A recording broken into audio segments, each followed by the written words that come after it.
Let's do it. So today we're gonna start out with a little bit of just chatting before we walk into it, guys. Hope you guys having a blessed day. I'm sorry, I'm feeling like a little bit, yeah, you know what I mean. What was that in the background? Pause this one.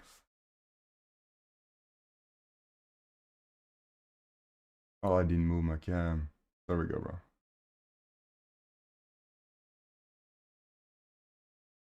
There we go.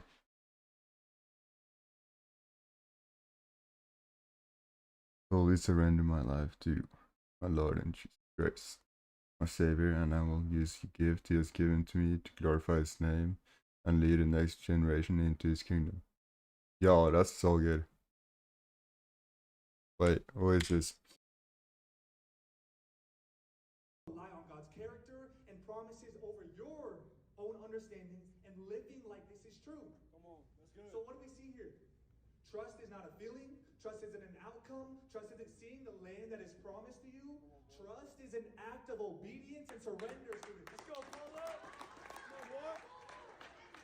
And so students, like on a real note, like this is rely on God's character and promises over your own understandings and living like this is true. Come on, that's good. So what do we see here? Let's go, bro. Trust is not a feeling. Trust isn't an outcome. Hey, actually, yo, what's up, Squid Games? How you doing, bro? Actually, Jesus Christ is Lord. He even has it like in its title, bio. Nah, that's good, bro. I think it's pretty huge as well. Wait, best Bible words is. Let's bless this stream, bro.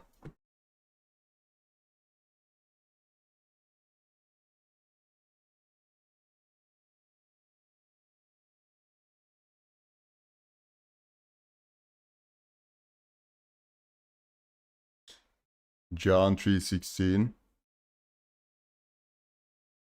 For God so loved the world that He gave His one and only Son, that whoever believes in Him shall not perish and have eternal life.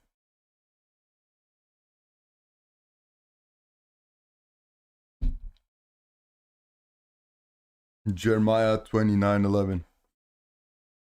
For I know the plans I have for you, declares the Lord, plans to prosper you and not to harm you, plans to give you hope and a future.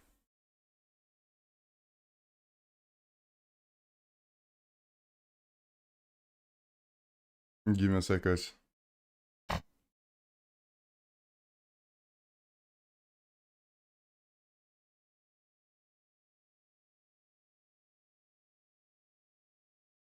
Yeah, I got you.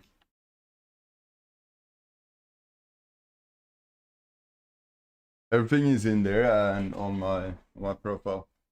Give me a sec, I gotta get the charger.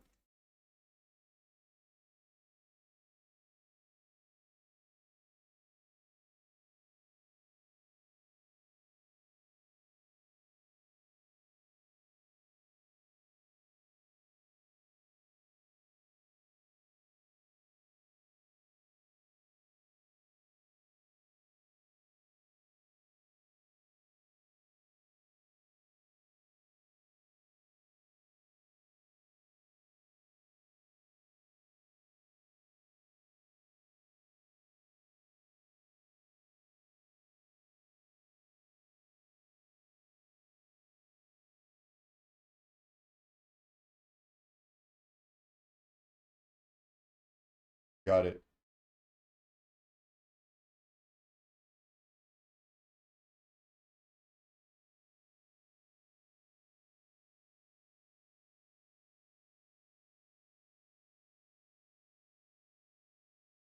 What's the other ones? I can do everything through Him who gives me strength.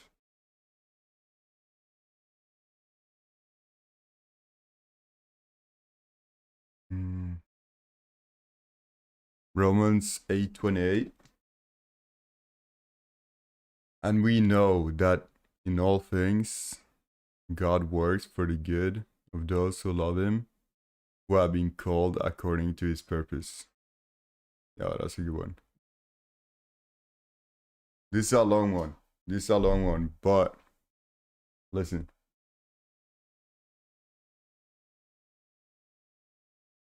Psalm 23. The Lord is my shepherd. I lack nothing. He makes me lie down in the green pastures. He leads me beside quiet waters. He refreshes my soul. He guides me along the right paths for his name's sake. Even though I walk through the darkest valley, I will fear no evil, for you are with me. Your rod and your staff, they comfort me. You prepare a table before me in the presence of my enemies. You anoint me my head with oil. My cup overflows. Surely your goodness, and love will follow me all the days of my life, and I will dwell in the house of the Lord forever. Amen.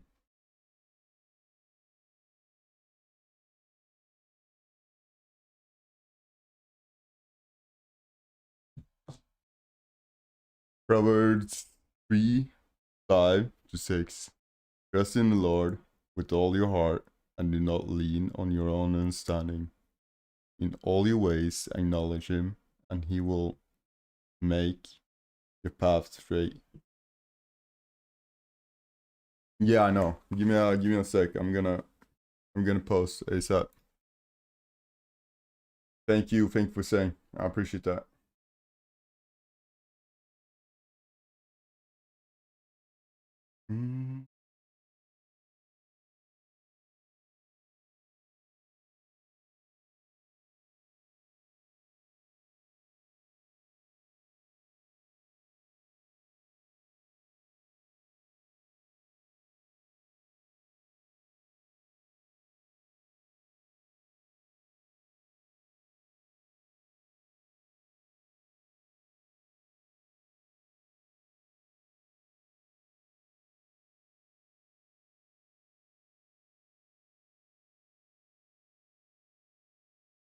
Listen to this in the meantime.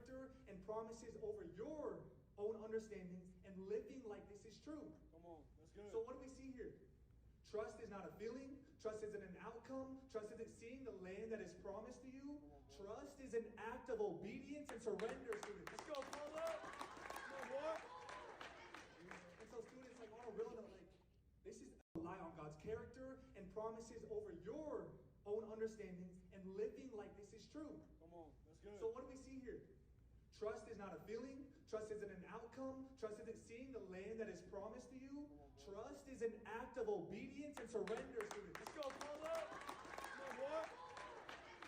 And so, students, like on a real note, like this is rely on God's character and promises over your own understandings and living like this is true.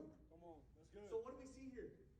Trust is not a feeling. Trust isn't an outcome. Trust isn't seeing the land that is promised to you. Trust is an act of obedience and surrender, students. Let's go, Paula. Come on, boy. And so, students, like on a real note, like this is rely on God's character and promises over your own understandings. Yeah, just give me a sec. So what do we see here? Trust is not a feeling. Trust isn't an outcome. Trust isn't seeing the land that is promised to you. Trust is an act of obedience and surrender, students. Let's go, Paula. Yeah, let's get, bro.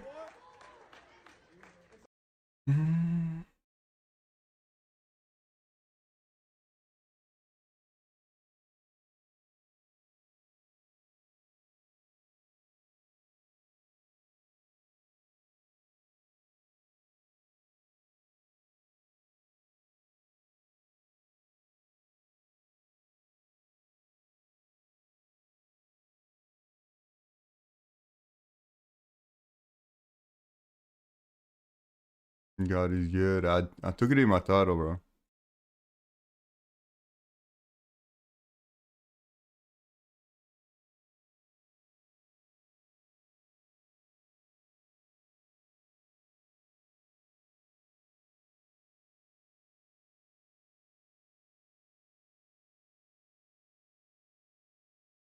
I'm gonna write it as well.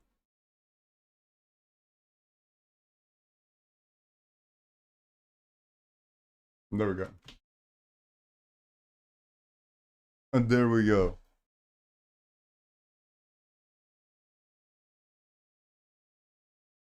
God is good all the time. God is good all the time.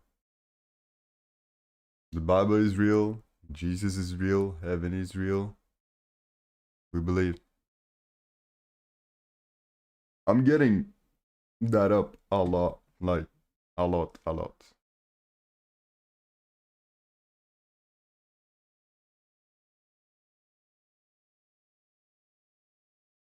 It's like, yeah, we all we already noticed, right? 2 sec. Something is gonna come up in the background. Give me a sec. Okay, we're good.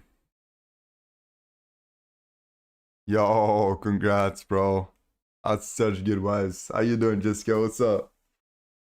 Yeah, nice to see you as well. Nice to see you as well.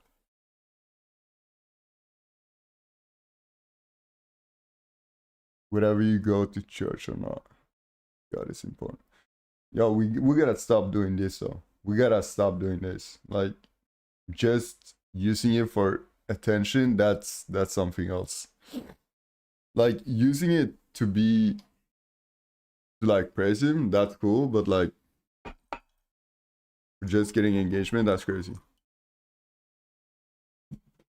I feel like that's kind of blasphemy, bro. I feel like that's kind of blasphemy. Yeah, I said it. It's just using it just for attention is something else. You know what I mean?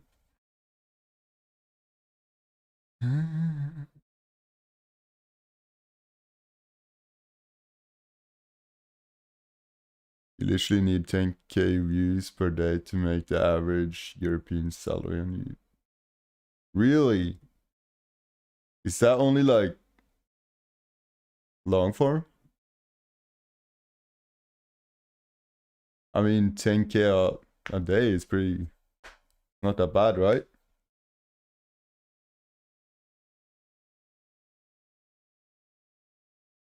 What do you think? Yeah, Jesus feast. Let's go. Yeah, we're gonna jump into the games later on. We're gonna first go into like Overwatch and then we're gonna see later on, bro. Yeah. You wanna see RuneScape? We haven't played like RuneScape in a second. I'm gonna be honest with you, bro. God is good.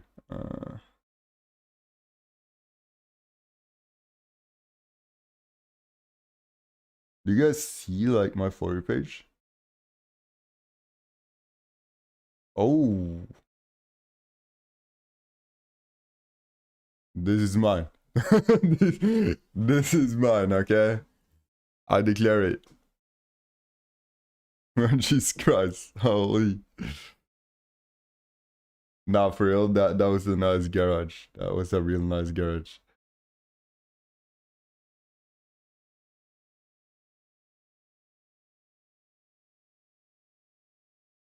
That gotta be so cool to like live stream a Porsche event. Like, right?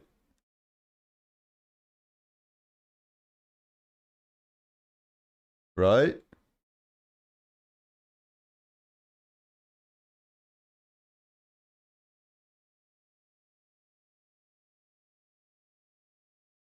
Time, are you ready? I'm freaking ready. I've been learning that shit.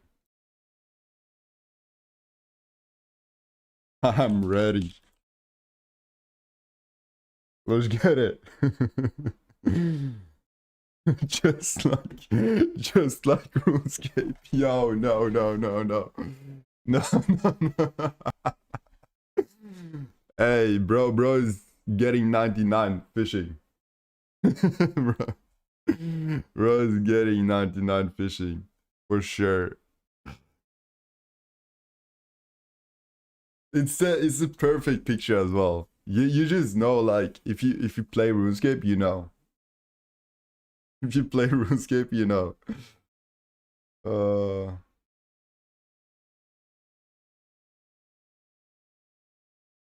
yeah, what's up, Katrina? How you doing? Yeah, for sure, for sure. You played it? Yeah, it's pretty cool. It's pretty cool. It's like so fun to come back to it as well, you know?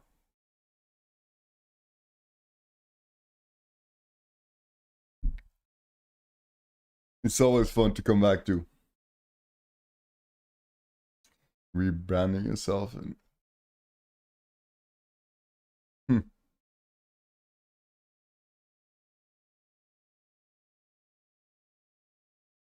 Your next tears will be tears of joy. Okay. I trust you, God. You know what I'm saying? I trust you. Let's continue. Love is patient. Love is kind. It does not envy. It does not boast. It is not proud. It does not dishonor others. It is not self-seeking. It is not easily angered. Alright? It keeps no record of wrongs. Love does not delight in evil, but rejoices with the truth. It always protects, always trusts, always hopes, always perseveres. Yeah? Romans 12:2. Do not conform any longer to the pattern of this world, but be transformed by the renewing of your mind. Then you will be able to test and approve what God's will is. His good, pleasing, and perfect will. Like you gotta understand, it's all about His will, right? You're following His plan. You're not following your own plan, right? So you gotta listen to Him. You know what I mean? You gotta listen to Him. Listen to God.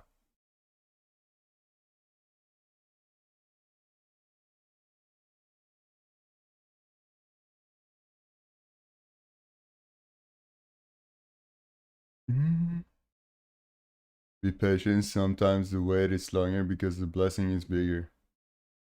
Now this one, that is a fact. That is a fact. Be patient. Sometimes the wait is longer because the blessing is bigger.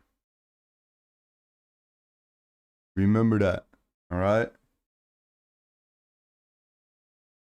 That's a good one.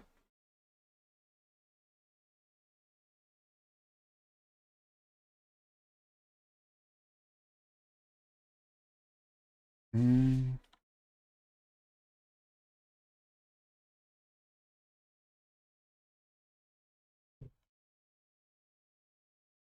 Oh, did you stare for 2 months without your phone? Low key looks a little bit chill. Imagine like going down in water and taking a swim, just chilling here, taking the fishing, you know, sitting there, going on the mountain. Damn, I think I low key would love that. And just bringing like a camera on side, like filming the shit, you know?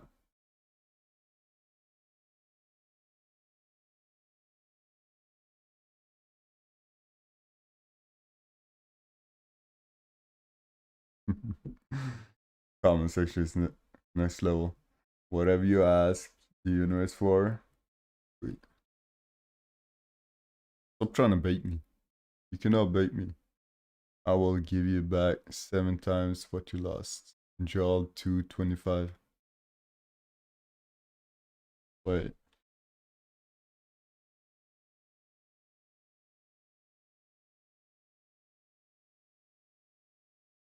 I will repay you for the years that the costs have eaten.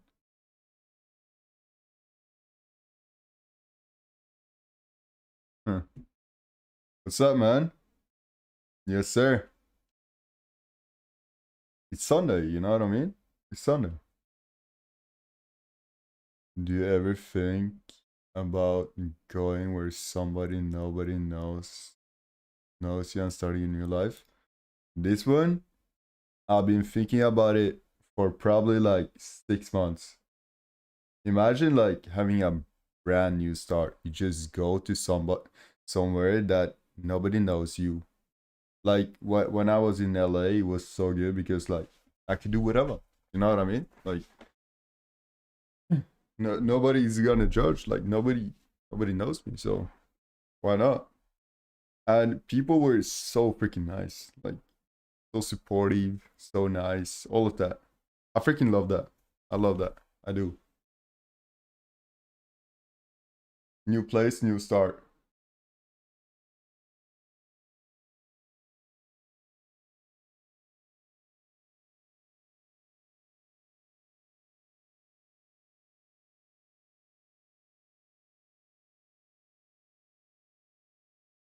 Yo, what's up, legend? Wait, you're on YouTube? Really? All right.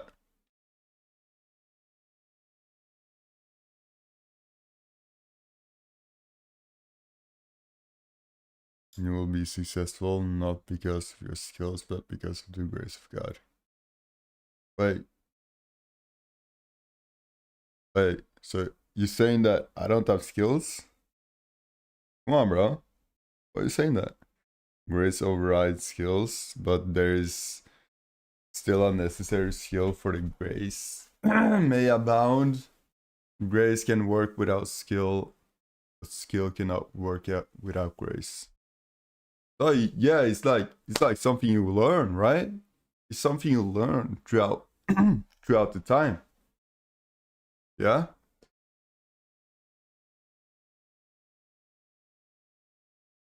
You learn and then you adapt, right?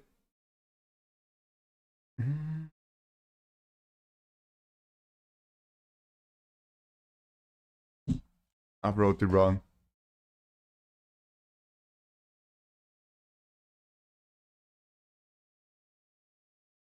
That was a interesting one. I love that it's like a old Nokia. That is so good. Big dreams need big sacrifices, and definitely taking a lot. Definitely taking a lot. What do you think, bro? Crazy? Yeah. Been there?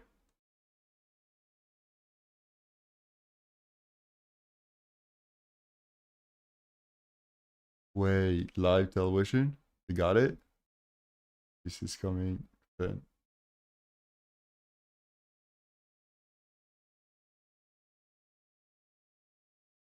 it's crazy that they got it. They got it in. That's kinda good.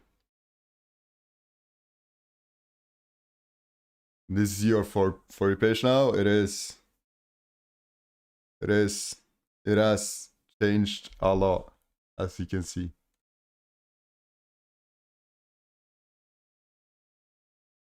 It has changed a lot. Okay, we're gonna continue. Philippines 4 to 6. Do not be anxious about anything, but in everything, by prayer and petition, with thanksgiving, present your request to God. I guess we like celebrating Thanksgiving kind of wrong then, right? Right? Wait.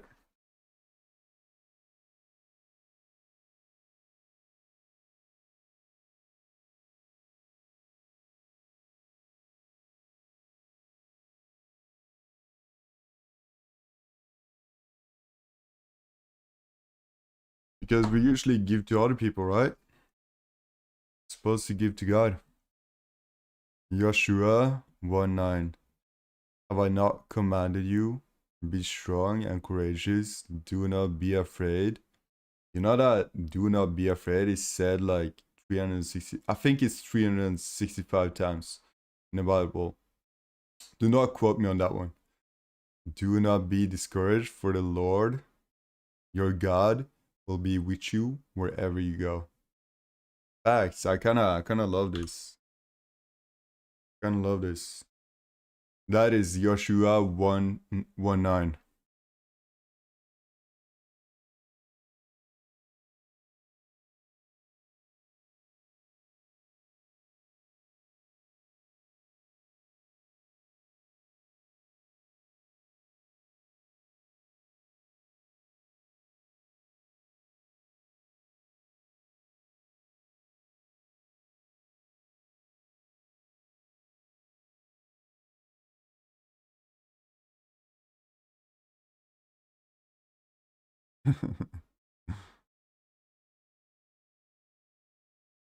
The more you are thankful, the more you attract things to be thankful for.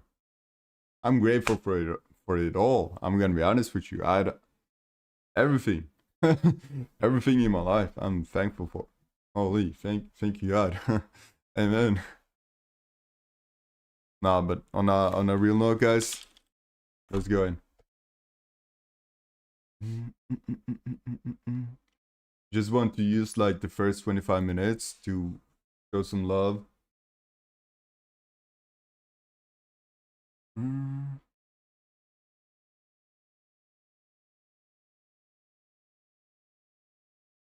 God, before we start. It is Saturday, you know what I'm saying? Sunday.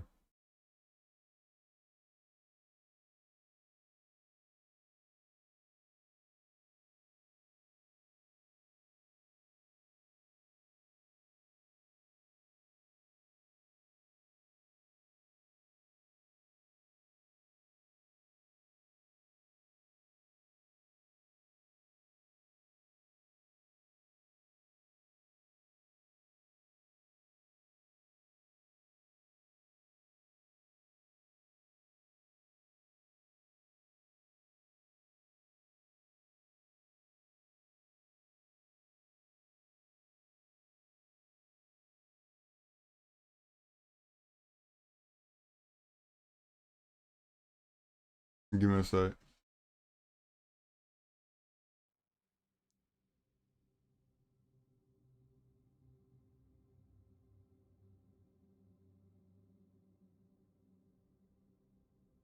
Wait, go into it. Finally, bro.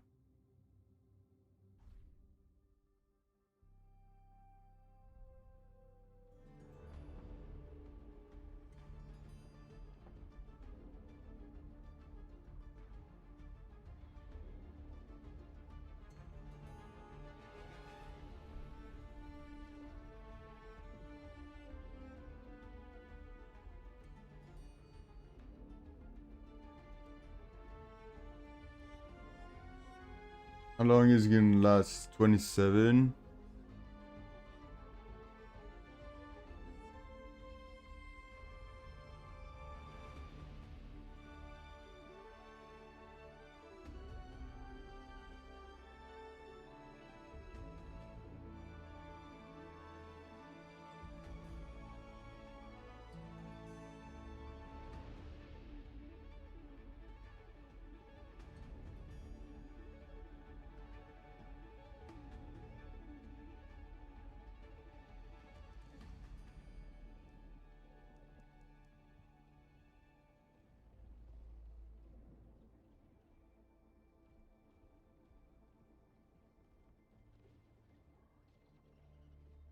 Alright, cool. There we go.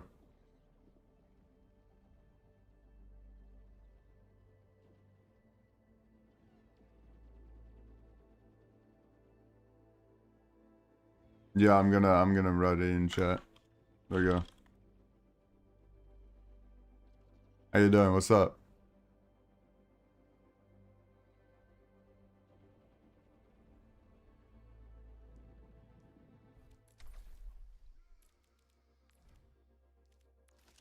Every single one. Whichever one we get into is the one we're gonna play.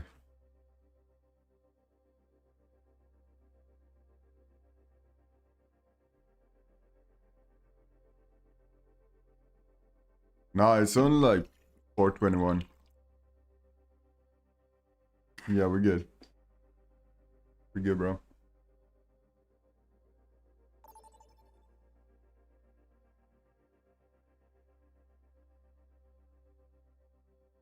I don't think so. No, it hasn't really been like a update today. I would have seen it when I opened Steam. I think it was like a huge update a few days ago. Like a huge one. I think I used how long? 2 hours to like patch it.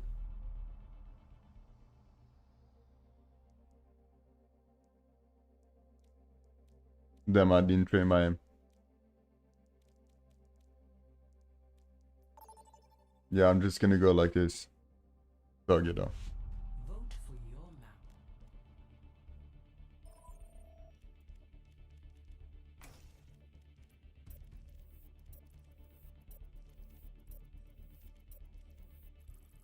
map. Go a little bit of aim lab in the pregame.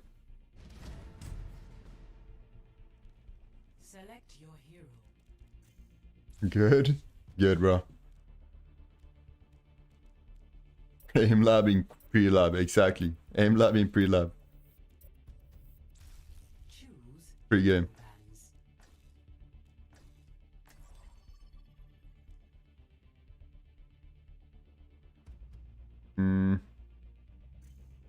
You mean the Bible verses that we read up? Yeah, if you want to find them, you just type like best Bible verses, and then they're gonna pop up. Should be good.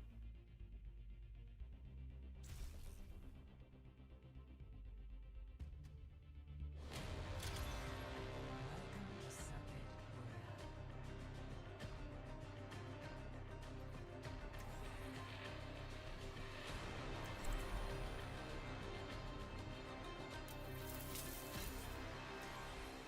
You're right.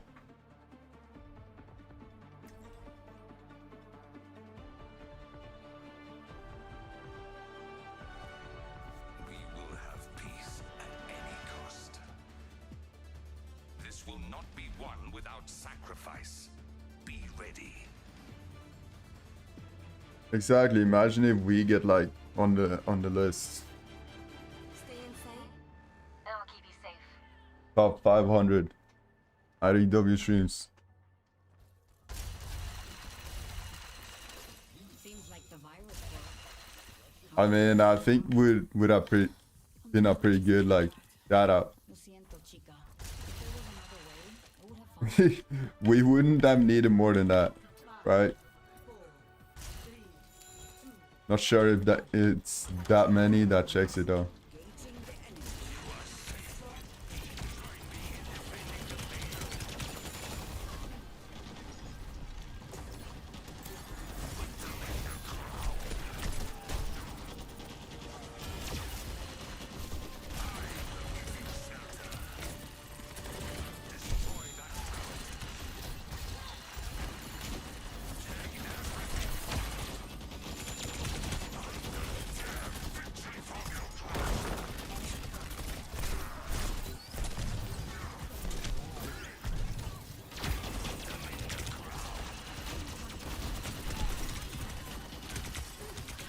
Come on, take him out, take him out, take him out.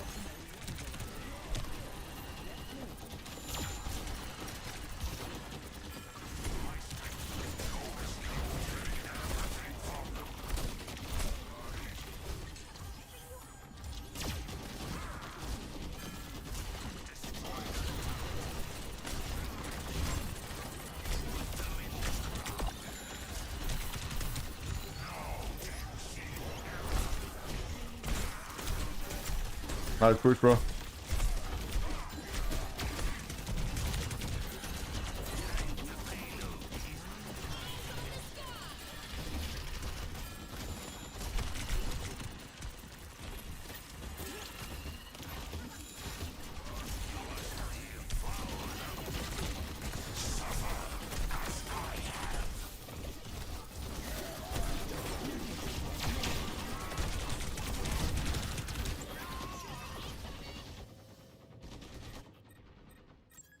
Is Hanzo AFK? Hanzo? Hello? Okay. I tire of these games. They will not be ready for us. He's been AFK the whole freaking match.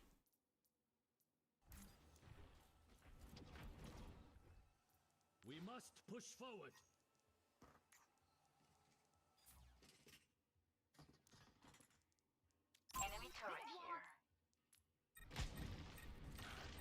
Bro, I'm reporting it. Like, you got no damage. And so, damage.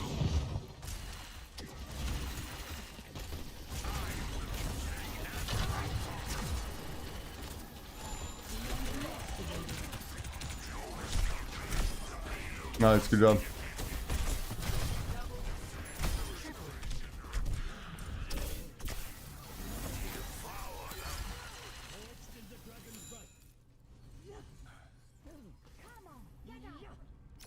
Finally, FK for 2 minutes. Holy.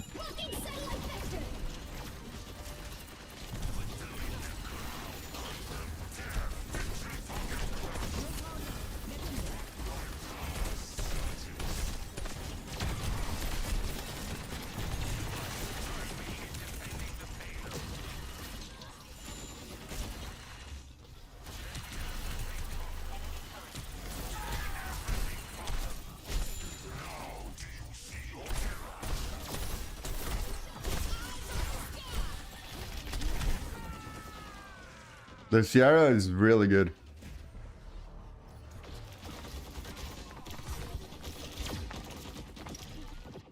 Not beaten yet. Yeah, right. It makes sense. I was like, what's happening? We're doing pretty good, right?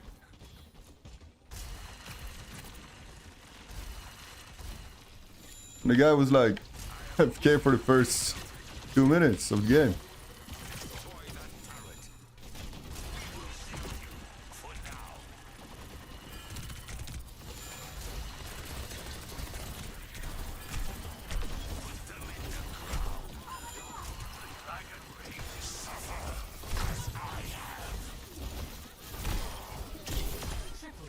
Yes, sir. Sit down.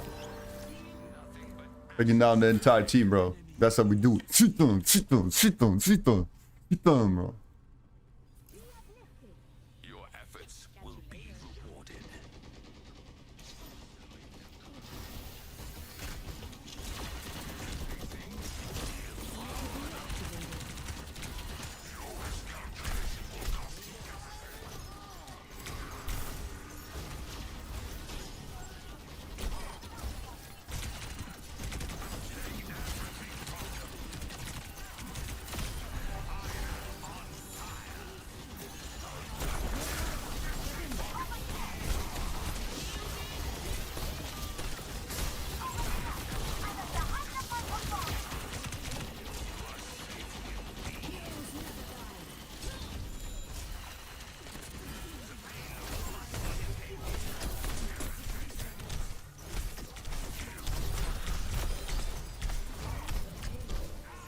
He's so low. He's so low.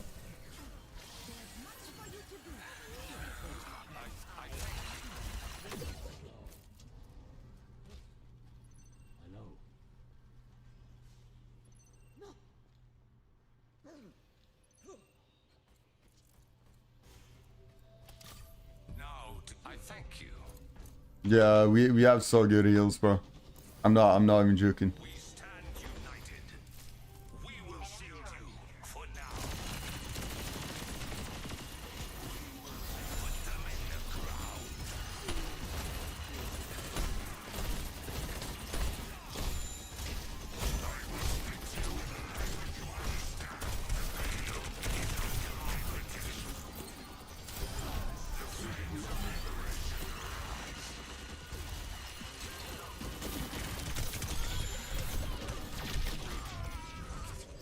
Jeez, bro.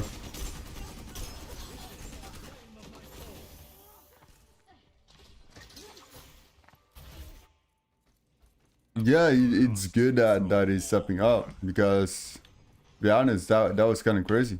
Catch you later.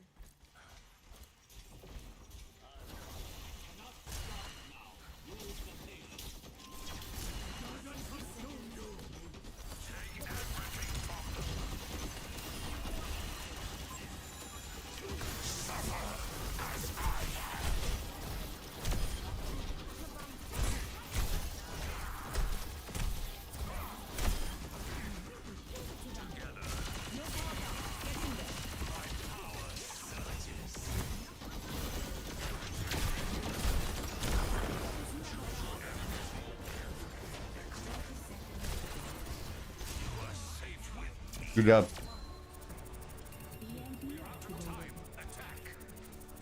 Score 3-0. Good job. Sides. Good game. Good job. Not tanking. Round for the win. Exactly. Prepare your defenses. Select your hero. What do you guys think? Keep going or Sigma?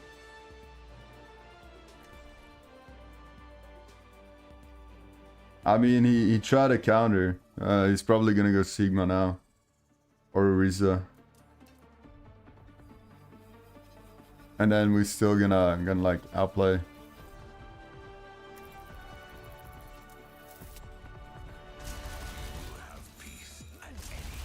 close.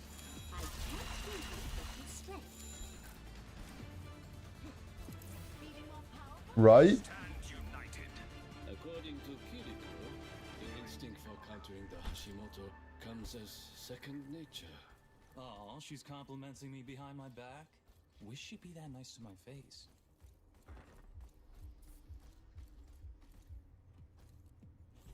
For the moment, Yeah, we man. have a common purpose. Let's focus on that.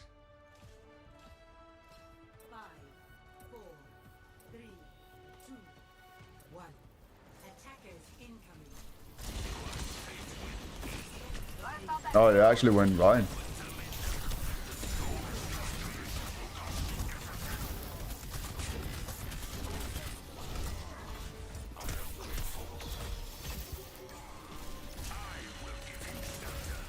That was a crazy move by me.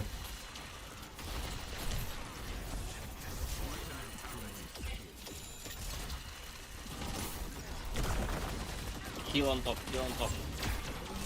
Heal on top.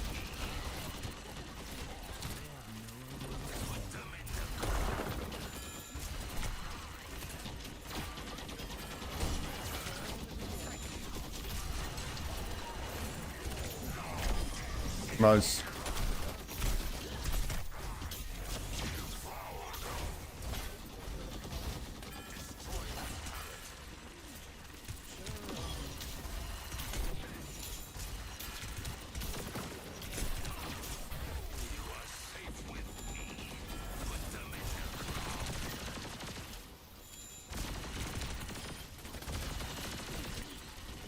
Went the Risa. Ah, that's good. That was the one I thought it was gonna go, like, in the start.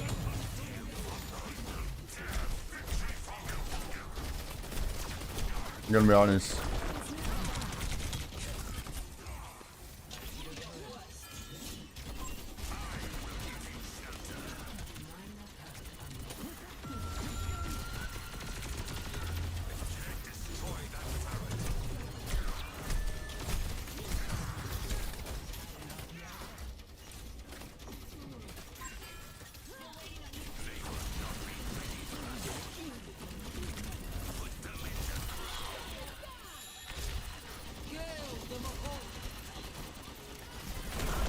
They're gonna push it. They're gonna push it.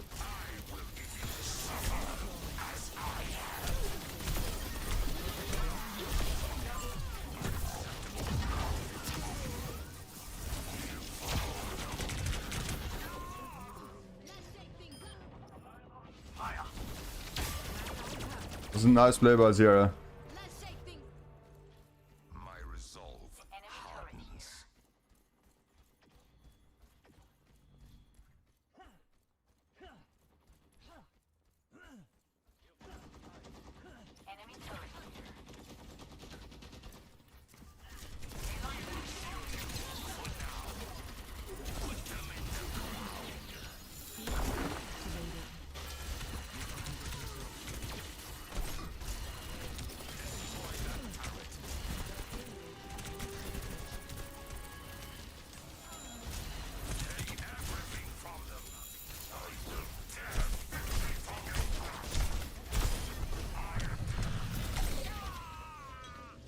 Maze so freaking annoying.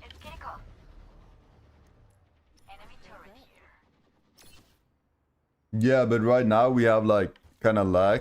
Before I yield. We never lag, but like we need more damage. So Ram is gonna be the ultimate choice.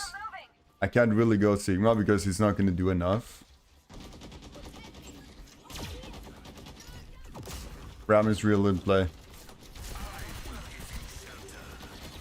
If we had like more damage, I would have changed.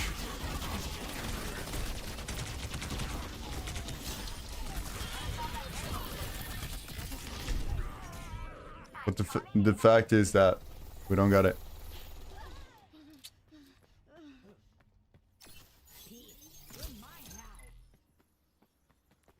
As you can see, like that Zierra, Beaten yet. he's doing crazy good. Yeah. Exactly.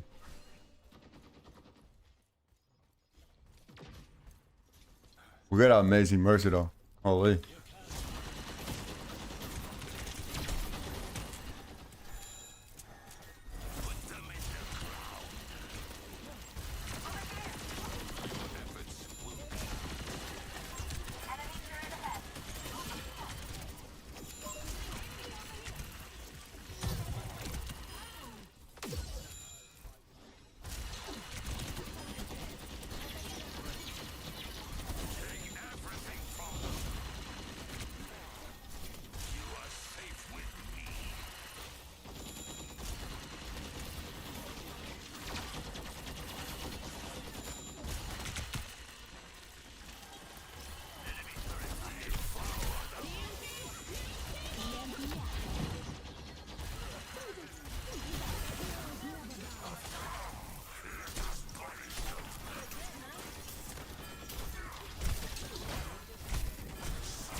Nice, good job.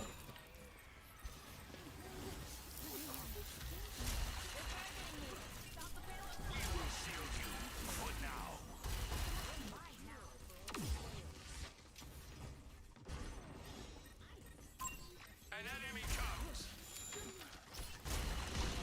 Put them in the ground.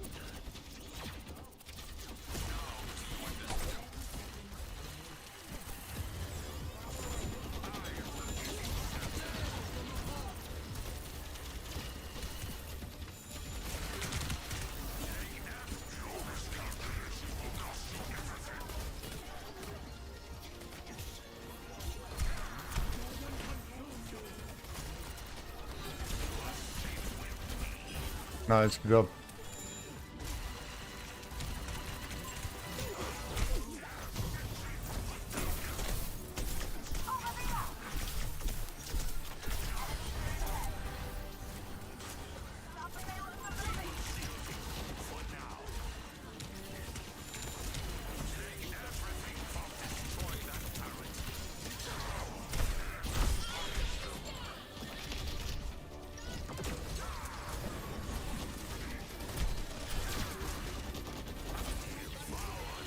Nice.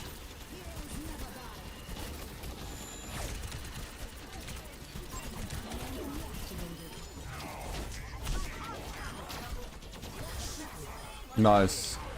Holy. Good job. GG. Nah, that was a crazy endgame. That was a crazy good endgame. Holy.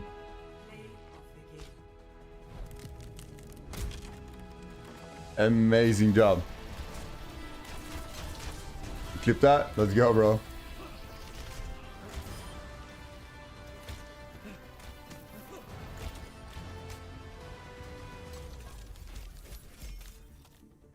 Mercy, she deserves that. Holy. She was keeping me alive like crazy. 19k. 19k, bro. Excellent. Wait, is she still on or not?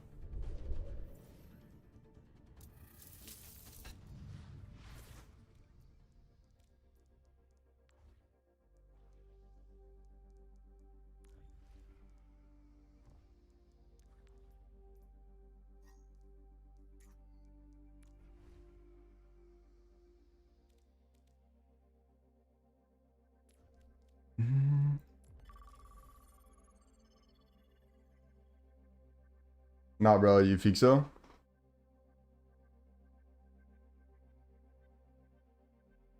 Yeah, but it was doing so good, you know? Choose your map. They only got like what, 60%?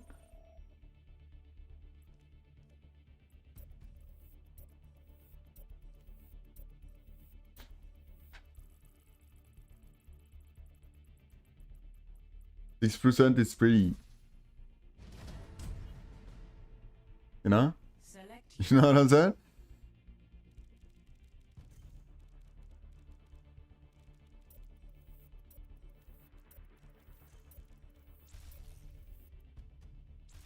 choose heroes to ban.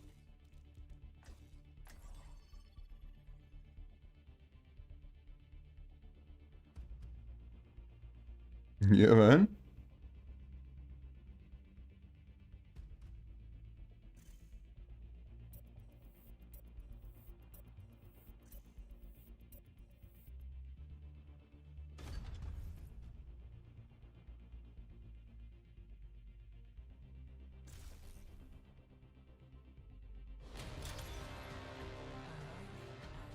We did it earlier. If you want to post like some Bible verses, you're welcome to, for sure.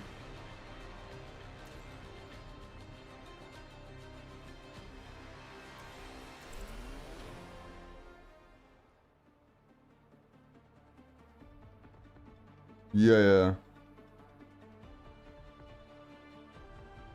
No, that's cool. We will have peace at any cost. If we do this right, they won't even know what happened.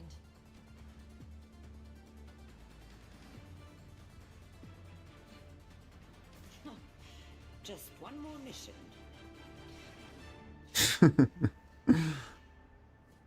Not today. 5, 4, 3, 2, 1. Round 1. Capture the objective. Not today, broski. And we will not fail.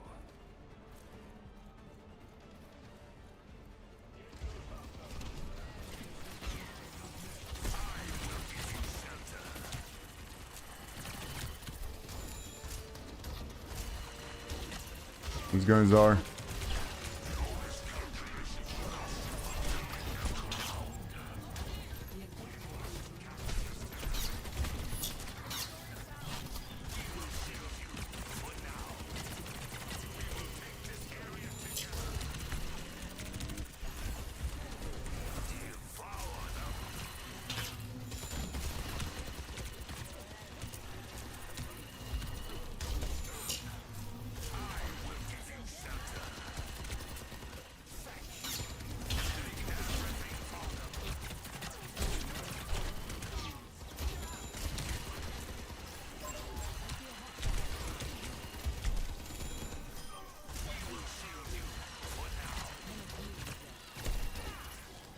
Bruh. Zarya got too many shields, bro.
She was going away, so I had to like move. There's a lot of them. Be careful.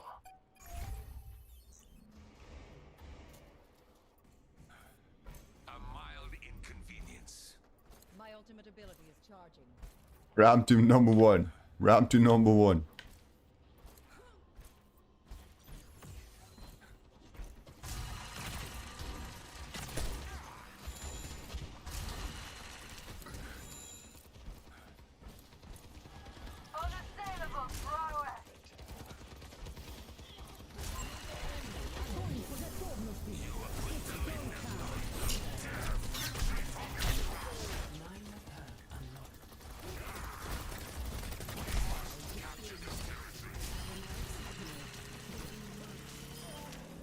Nice. Over there. This will prove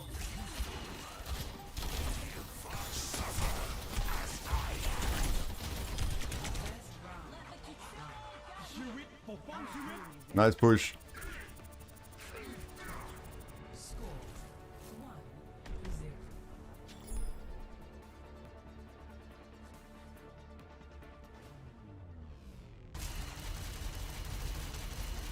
Thanks, bro. I don't think like he switched once. that you would resist freedom for Omnix. I'd heard you I think he went like Zarya the entire time. Optics need calibrating because I don't see any freedom in indoctrination. Like Zarya is a tough one, but 5, 4, 3, you know how to play her. 1. Round 2. Capture the objective. The only thing you gotta do is like outplay her, right?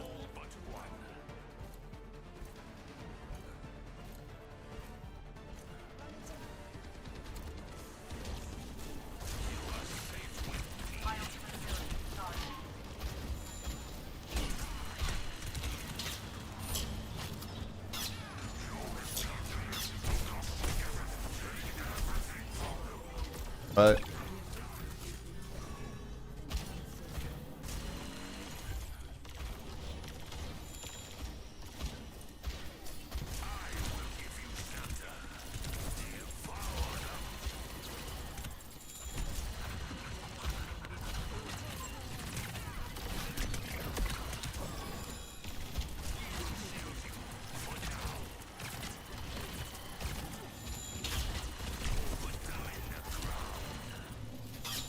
Oh, she's powered up.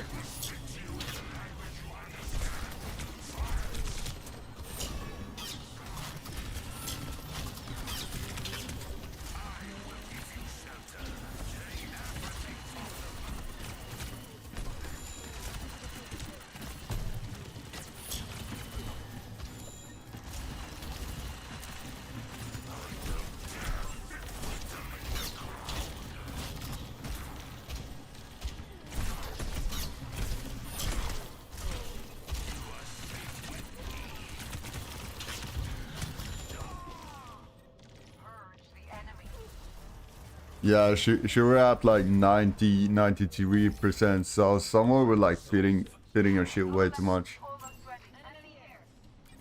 my ultimate is not ready yet. Thank you. My ultimate is ready to become. I am grateful.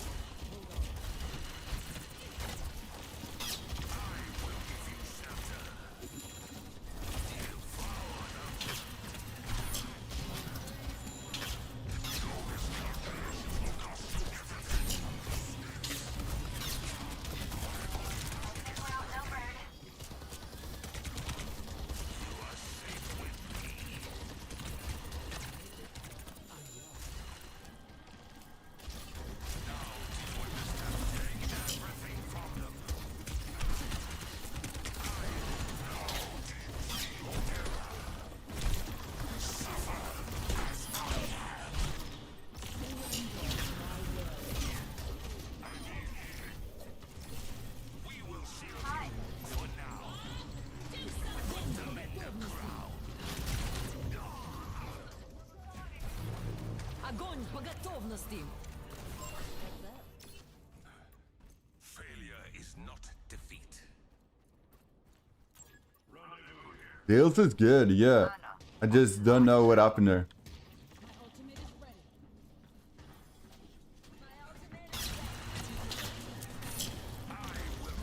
It's go time. They're probably hitting her shield way too much.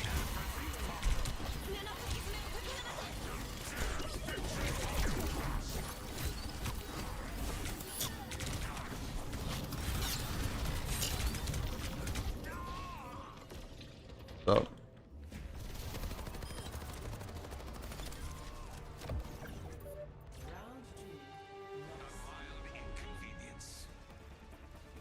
She always has like max damage now. I think like people are like bouncing at her with a shield.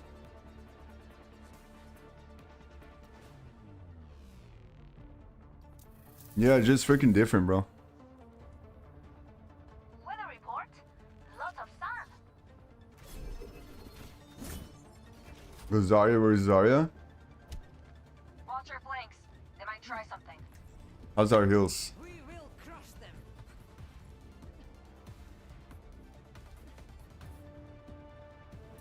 We have better heals, but like, 3, 2, 1. Round 3. dude, Capture the objective. I'm gonna step up a little bit on damage. No? I love pressure. I'm here. Particle interdiction.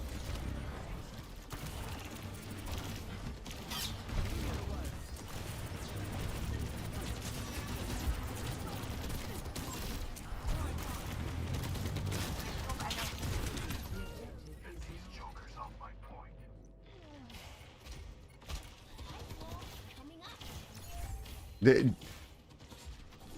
I know. Anna is moving with the damage. Down. Ha!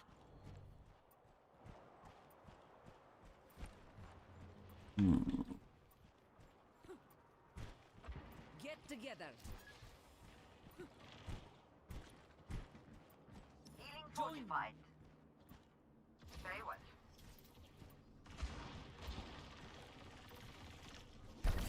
Go, my friend. Careful.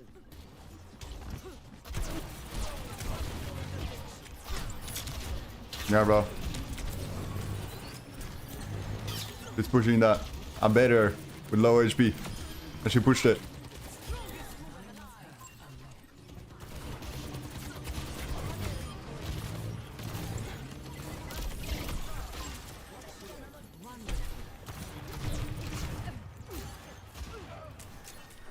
I didn't have the shield, bro. Enemy spotted. Protecting you. Absorbing power.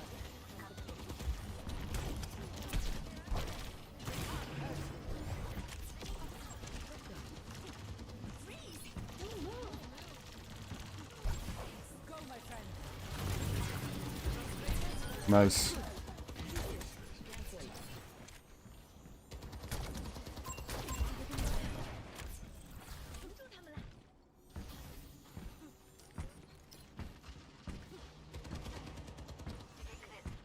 Group up.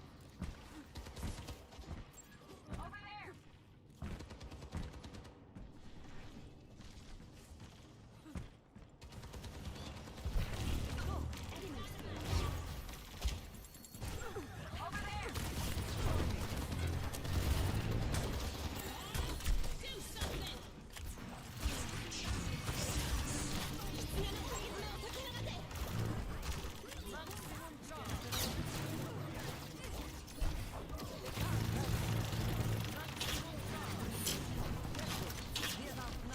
The Kitsune is ready. Thank you.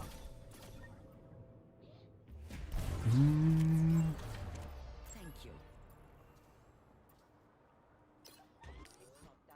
I am back. Time to crush. Thank you. My ultimate is charging. Group up with me.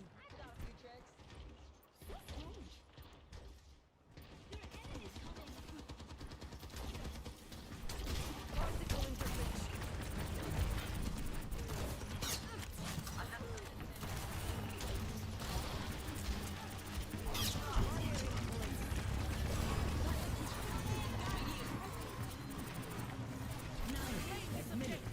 Огонь по готовности.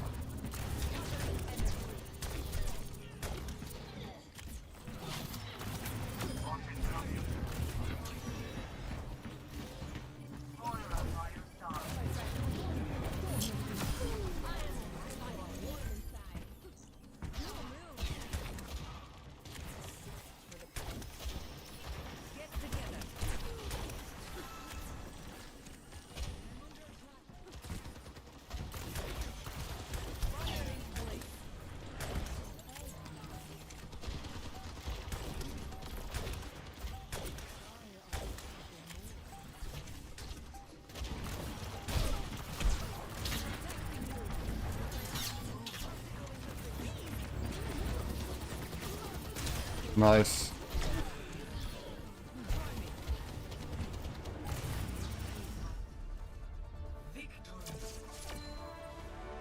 GG.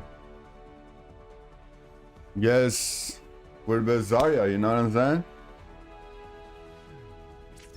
Guess we're the best Zarya. Zarya, where's Zarya?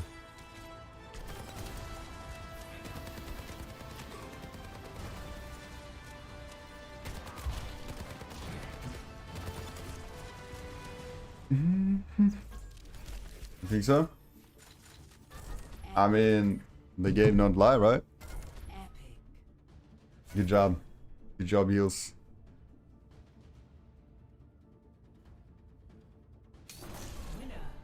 Are you surprised? Winner, chicken for dinner, bro.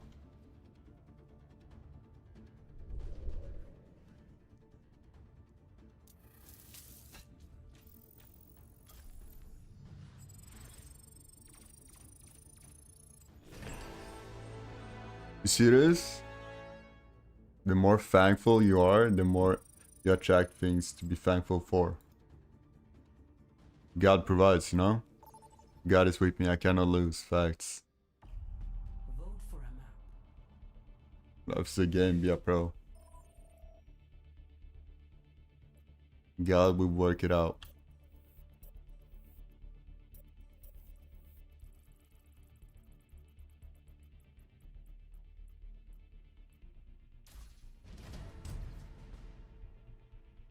Select your hero.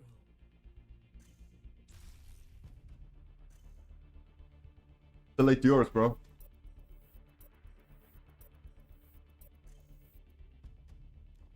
Select hero bands. You know what to say. If God is with you, who can be against you?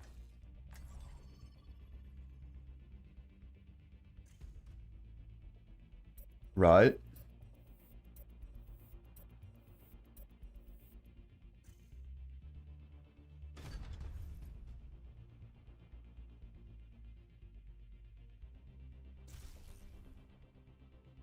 With Sigma and Mora.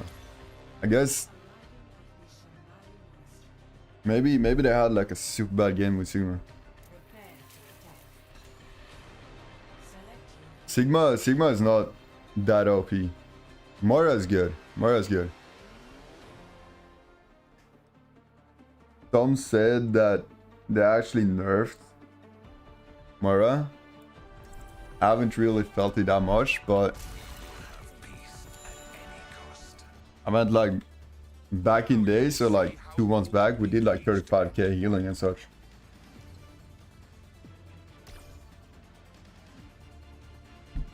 Boy, am I thankful for snow treads out here. I feel like she's always been kinda OP. Like a fading dream. But I do remember some things.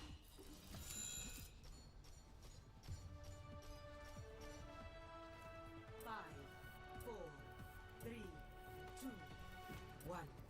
Attack commencing. You can count escort the payload.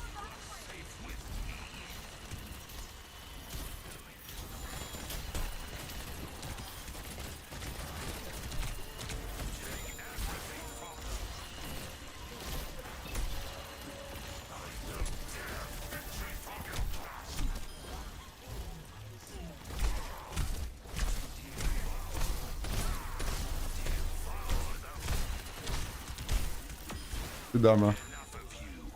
Think you're gonna be the best Ram, huh? You're fighting against the best Ram. Alright, Sudamra.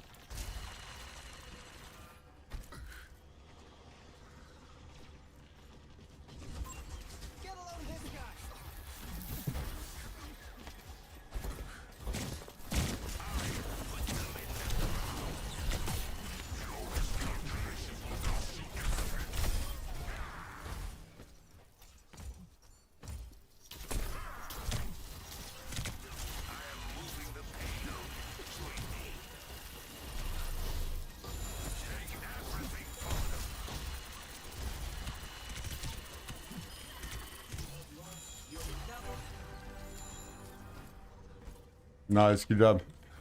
Got an enemy here.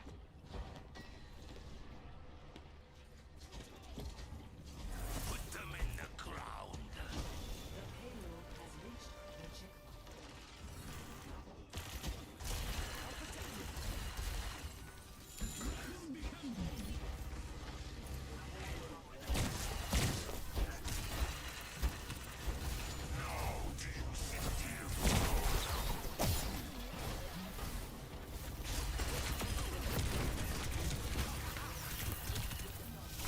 I will give you shelter.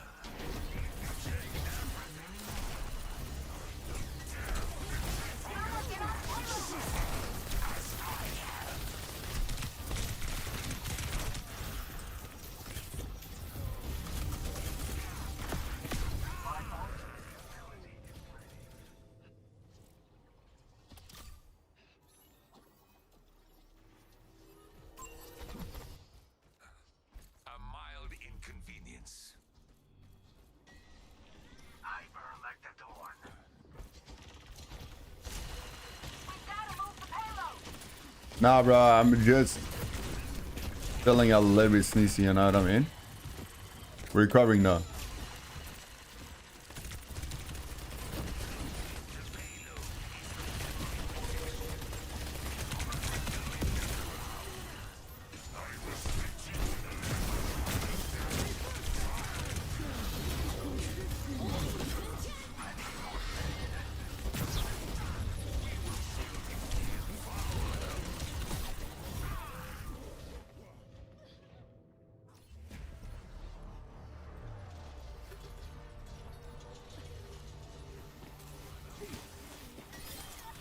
Can we get like more mercy?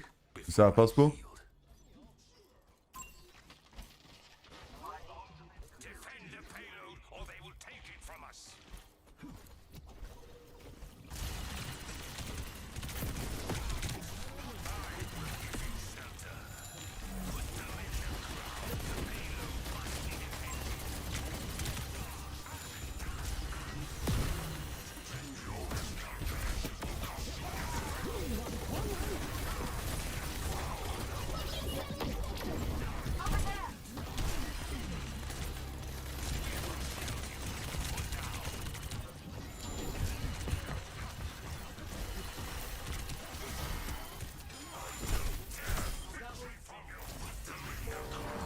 Nice, good job. Coming out on top.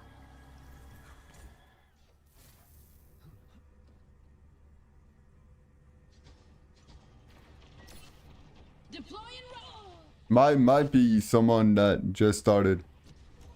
Yeah. That might be the reason. Or maybe they just came back.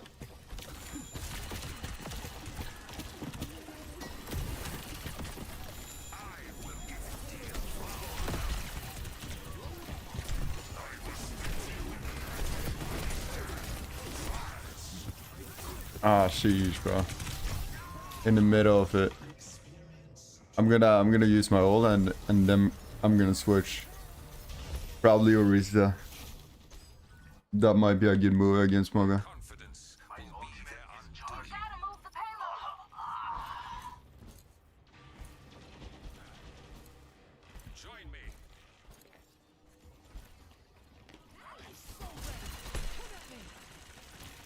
Put them in the ground.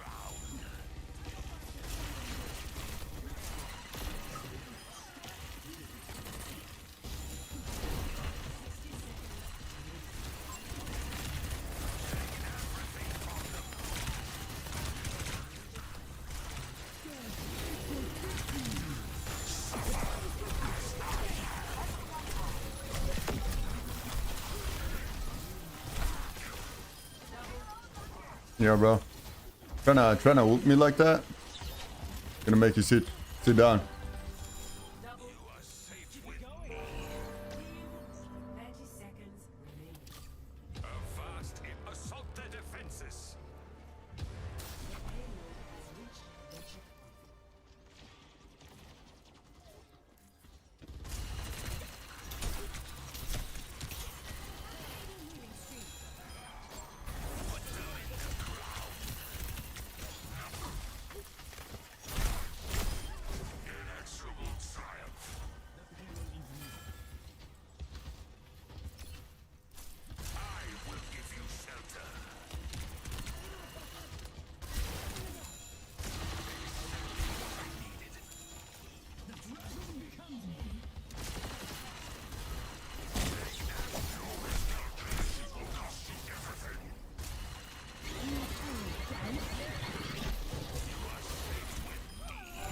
Nice ult, bro.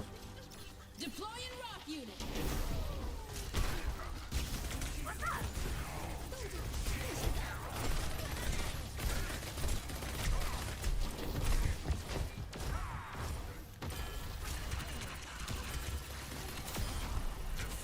That's what happens when you go in alarm mode.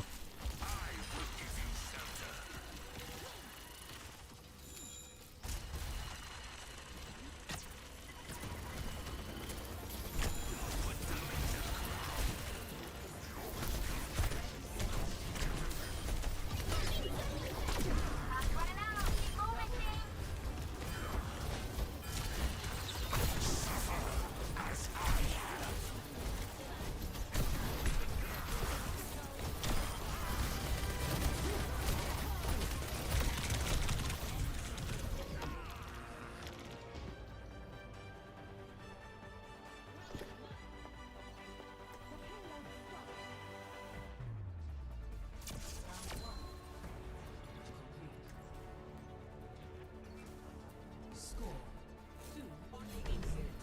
Mismatch strength. Switching sides. Yeah, it's probably gonna go Moga again, so.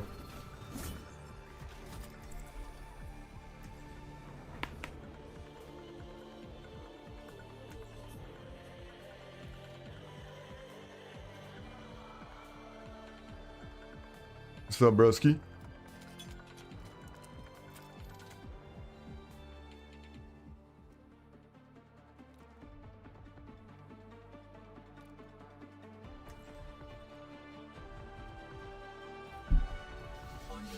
Nah, we good. Just a little bit like easy. Blessed. Nah. Healthy. All of that. Boy, am I thankful for snow treads out here.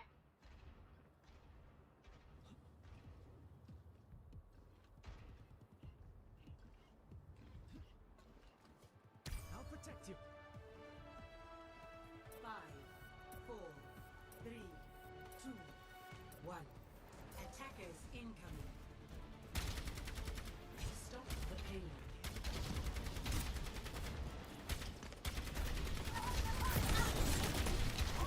Nice. He went Moga.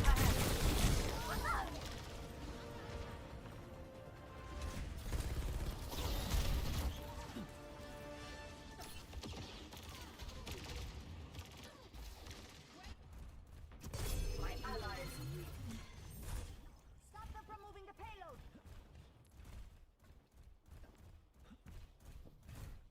The enemy has a turret. Join me.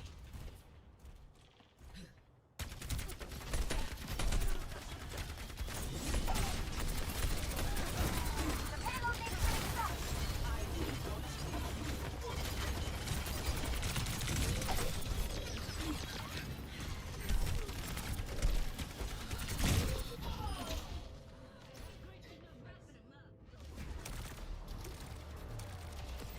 Mm. The payload is on. We will crush them. Zarya might be a better move because then he can't really do that much. But right now we're in trouble. Group up here. The enemy. Destroy them. Come, my friend.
Hmm.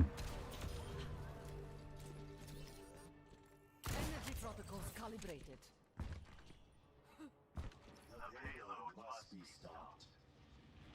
The enemy has a turret. No, I'm gonna be honest. This is a weird one.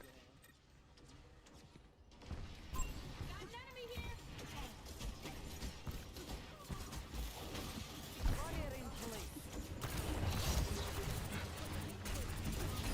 There's an enemy turret ahead.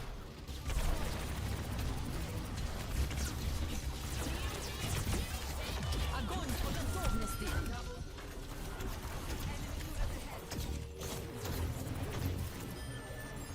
Damn. What do we have here?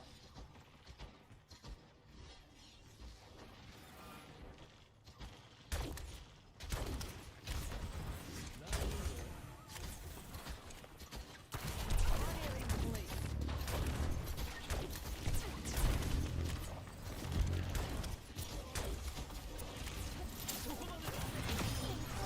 Give me a challenge.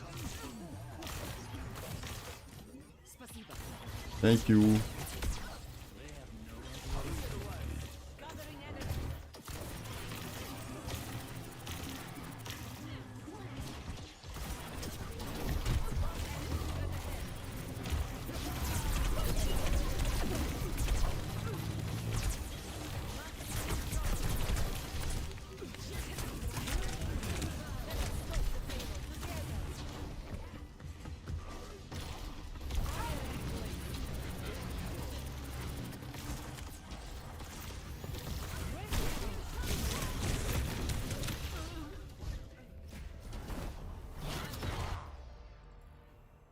The payload has reached the objective. Is not taken twice in the same snare.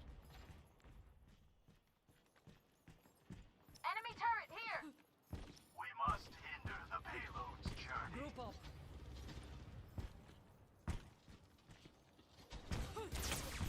Over here. Join me. Not trust.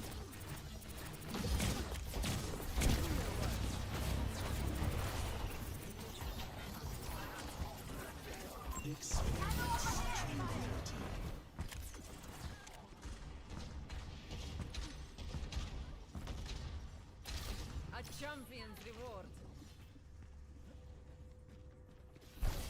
Protecting you. Nice, good job.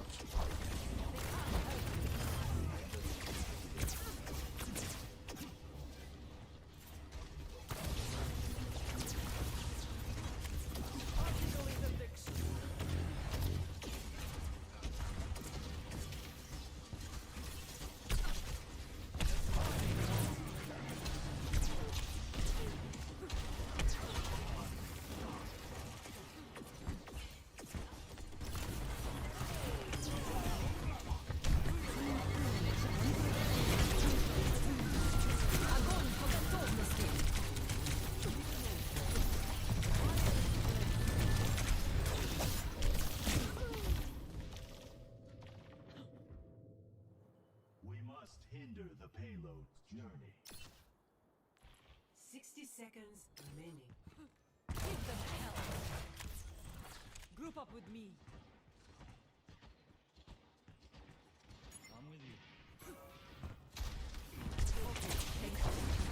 Absorbing power.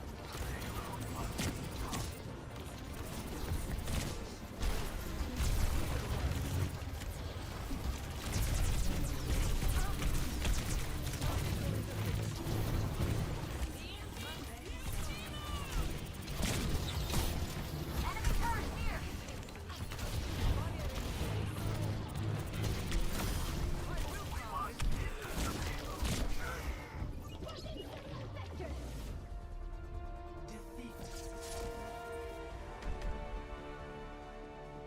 That was a good game. That was a really good game.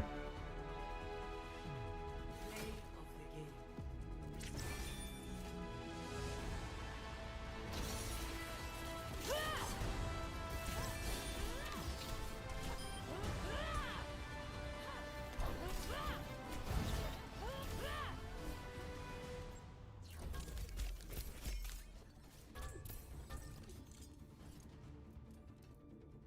Yeah, I got a pew pew. Give me a sec.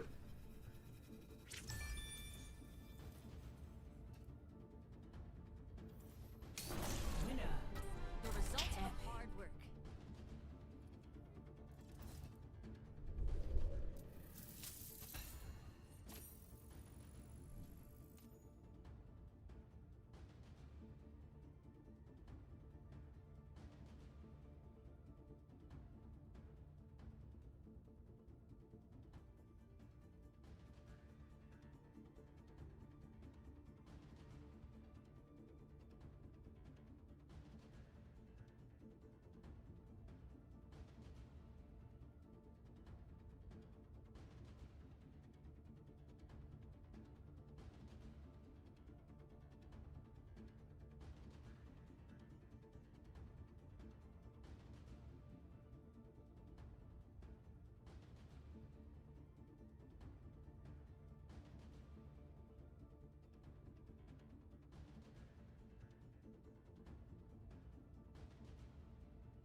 Let's see.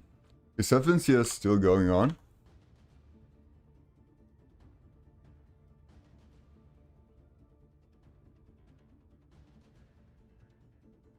Competitor tracker.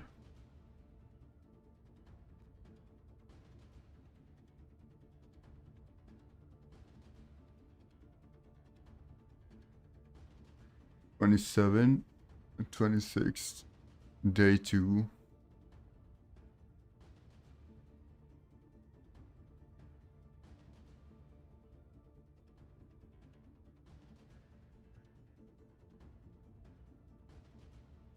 Yes, FNCS is currently active.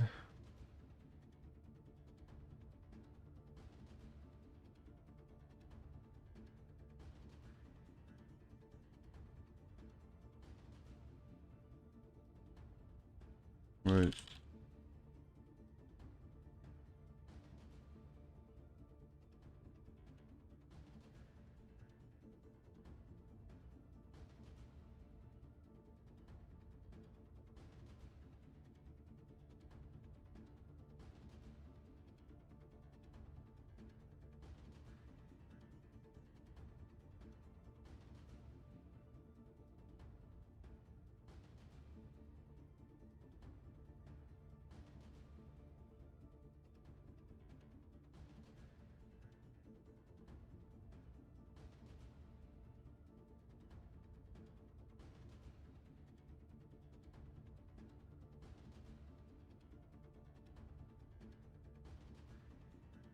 Let me see. When they're on. What's the schedule like?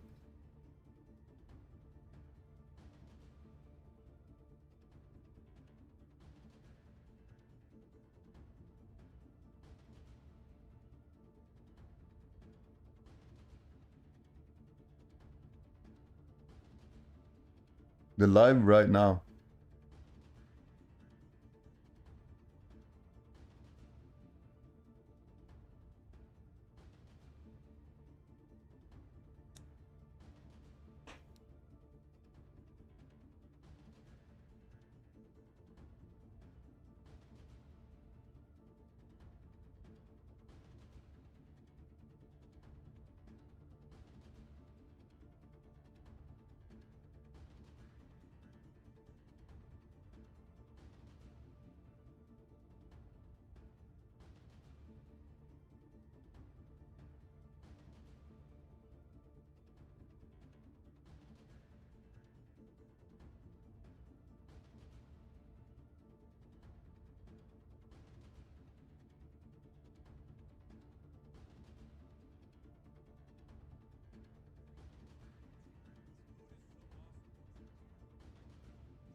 Can like anybody watch it?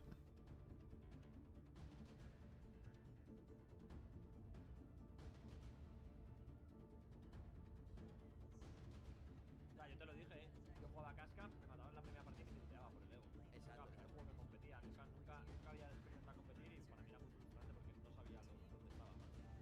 Y luego con el tiempo, como me di cuenta, como maduras te das cuenta. Es muy jodido, tío, es muy jodido. La mentalidad es muy jodida, tío. Muy importante, sí. Yo, chicos, conforme he ido creciendo y he visto podcasts de psicología y bueno, ahora con el tema de los podcasts hay mucha información, ¿no? De cosas, de expertos que hablan y tal. Que bueno, también hay...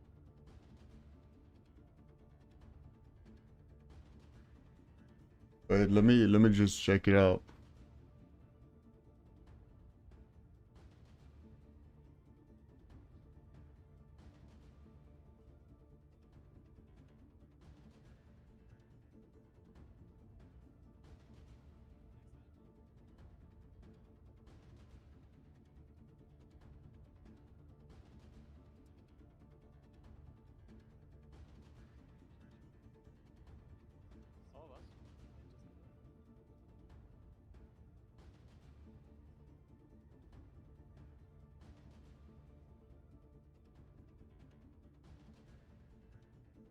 Just focused on kind of cementing themselves.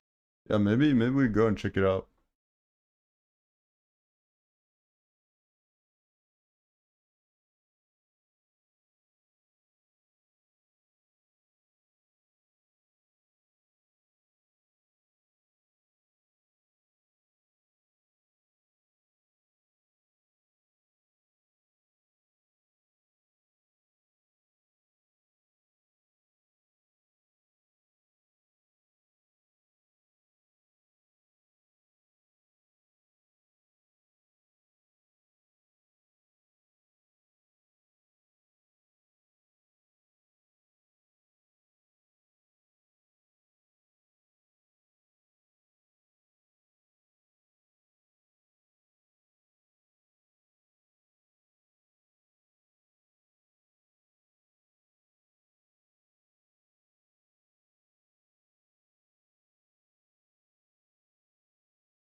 Yeah, loading it up right now, bro.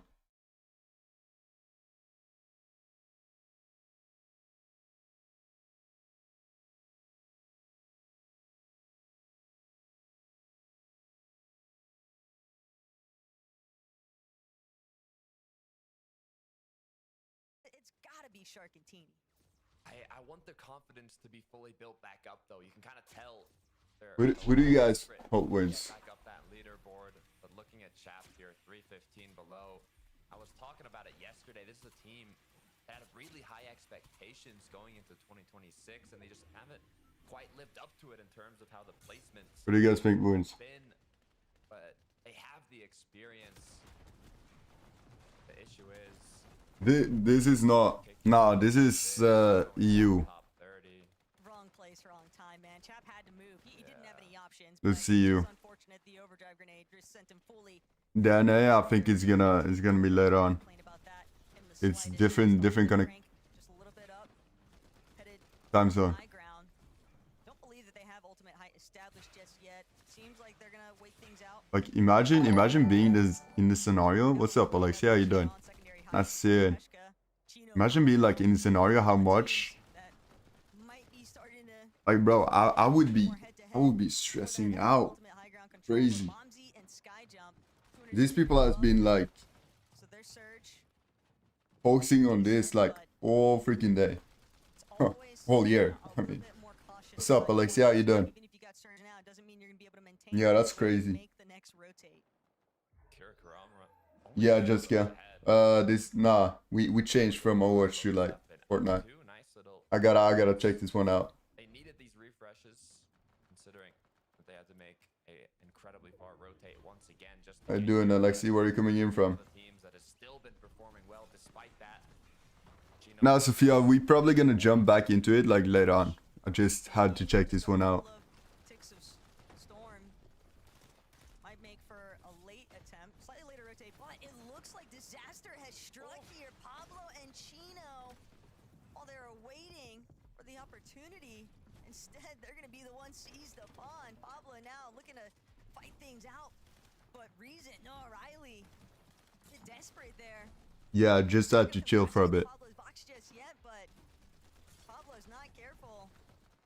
They might choose to follow him. Will manage to actually navigate his way towards the front side of zone, but as a solo in this kind of position, you just got to be so paranoid because teams one Thomas layer LG? above, one layer below, you never know when someone's gonna come I'm pretty sure he's Norwegian. right at ya.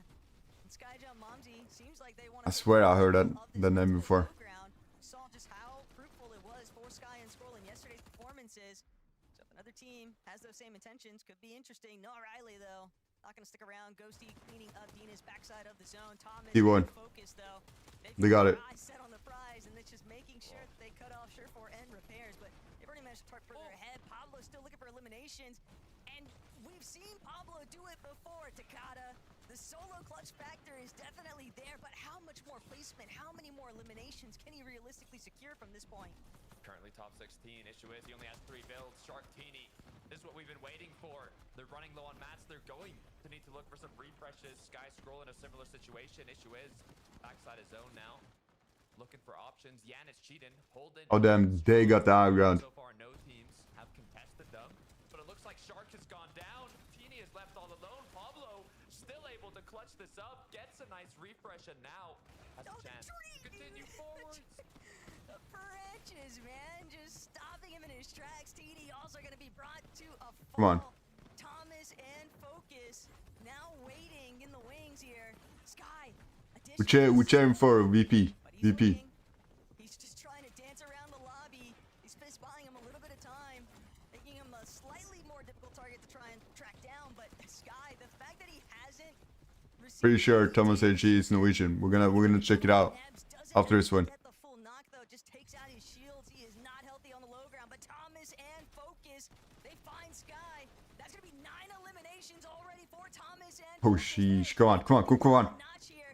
Looking to maybe drop another layer, potentially see if they can play cleanup crew to those teams in the ultimate low ground, or just let Oh, they're in Sky such a bad situation as well. Someone right below, someone above. doesn't have any more builds. He can't afford to go for the top. He's forced to transition to ultimate low. Thomas though nearly gets the shot, but Nathan gonna put him in the dirt. Nathan and Nebs Another double elimination team. with their They had to jump like low ground, or they had to like go compete with the high ground. Now trying to see if he can continue his momentum from when he kicked things off yesterday in game 1. Oh. He's gonna go down. Surefour's gonna be the first one to drop. Repairs still applying pressure from overhead. They've just got to track down. Sheesh, they got it. They got it. Surefour and Repairs. How are you? I'm pretty good. How about you, Alexi? Royale of the weekend here in game 7. How you doing? That height at the end was Wait, getting chaotic. let's check it out. Looking for it. VP. Janice could not hold on for long enough, but somehow Repairs sure Norwegian. got the job done. They took it at the right moment. Desk, I need you to break that down for me. I think the best summary is they took it by force. 2K Repairs was known as one of the biggest damage dealers, I think top 10 damage dealer in the Country. lobby yesterday, and now he can call himself a Victory Royale winner too. Oh, it's from Denmark. Deserves a lot of credit, but I also want to take a moment to give praise to one of my personal favorite analysts. Okay. And that's Coach Harry. He was on the broadcast for Reload, right? I spoke to Coach Harry before Grants and I asked him, who's your surprise team? Who's the underrated team that you really rate? And he said, I see Surefour and Damn, Frankie kind of cute. She got that nacho good look. As far as like he could see them even sneaking towards a closer top 5 position, something mad like that. You can see? And I went, oh, I don't know about that one, but I think this is exactly what he was seeing in the replays that I think a lot There of you people weren't seeing. Is their ability, Mini, to have games just like this one. Well, he might just be absolutely right, because on the start of the day, they started in 11th place, and that win is surely going to boost them way up in the standings. Can't wait to see where they are right now, but a really nicely closed out endgame right here. We had a little bit of a sort of UK... Like, look at that high ground. They had it like and cringe, and what they did really well here was just... for so long as well. All those guys fought it out down below. Surefour, really nice elimination right there onto cringe just to go down. And what I like here as well, Repairs was just staying up on top, almost securing the win while Surefour was taking them out in Storm. So really nicely played from these guys. Hopefully a sign of more things to come. And of course, as the caster said, it's their first win. So let's see if they can keep that momentum going. Yeah, That was kind of crazy. Guys, so let's see what they can do in the next 5 games. We will be back in a few minutes though, gang, because we need to take a short break. When we come back, more about game number 7. Alright. 3 minutes. 3 minutes break.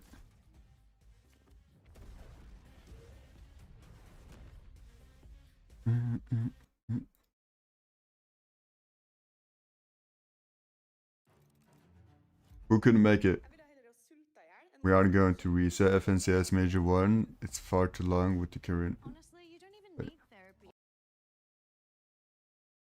Far too long.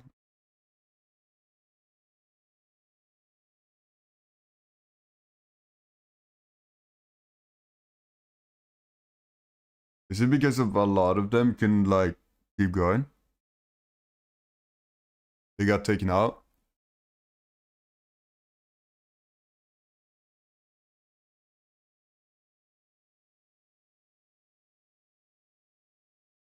Maybe it was like a bug or something.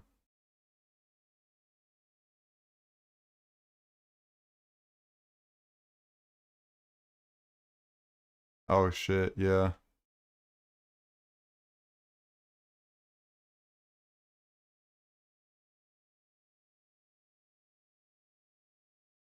Nah, GG.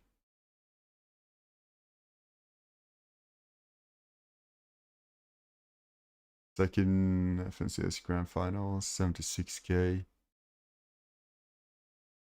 That's freaking gold. Yo, that's cash. That is cash, bro. It's good. He deserves it. Like, he's been putting in the grind every single day. Every single day I see him streaming.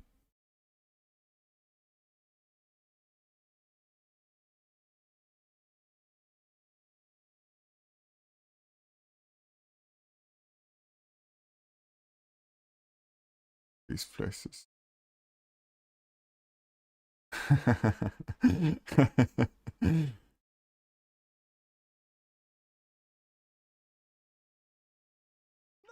He would never do something like that. So locked in. Could it be the milk? 38 seconds.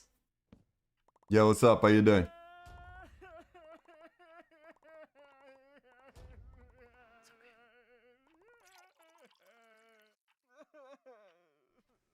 Stay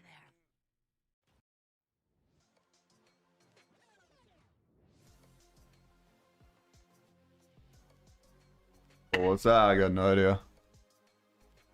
We're watching the same stream. Or the same POV.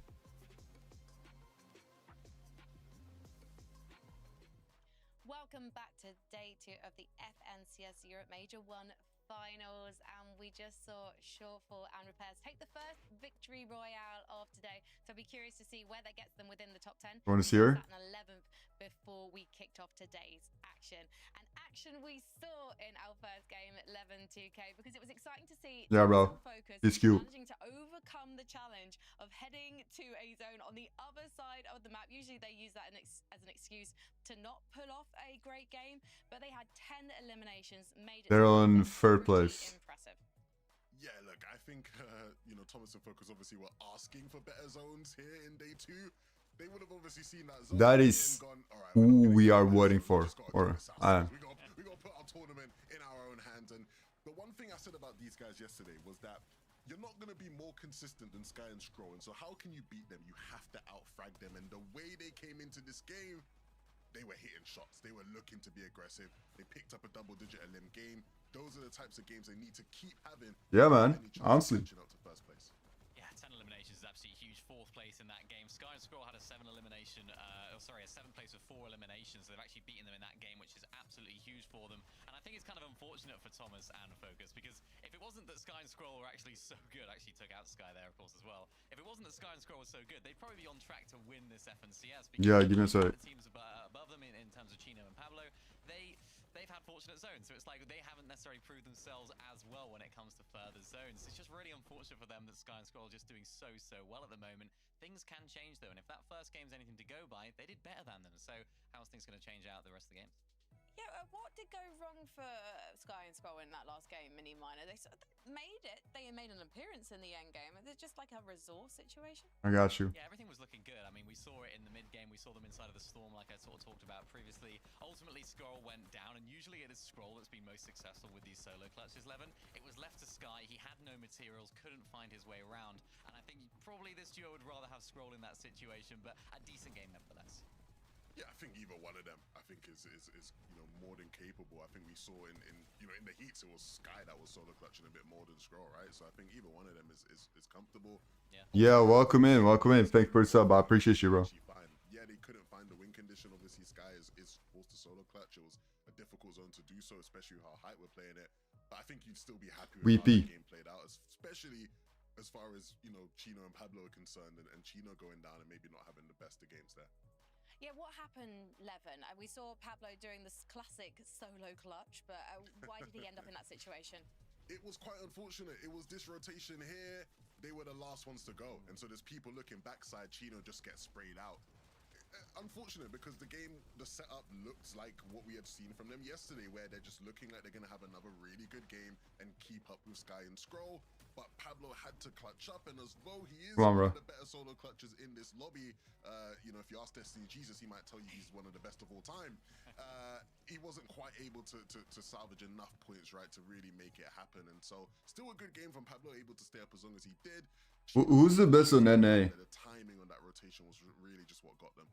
Yeah, it sort of reminds me of their game 3 from yesterday when we had that wonky land pull. I could be wrong, but I'm pretty sure they went down in exactly the same way. And I'm pretty sure it was Chino in that exact same situation where they tried to use one of those overdrive grenades at the wrong time. They sort of got dropped down. Of course, they didn't take full damage, but they were just on show to the rest of the lobby that had already advanced forward. So I think there's a problem there that they're having. Hopefully they can fix it, though. And if they get different zones, maybe we'll see different players from them. But still not the worst game ever. They'll be casters? Yeah.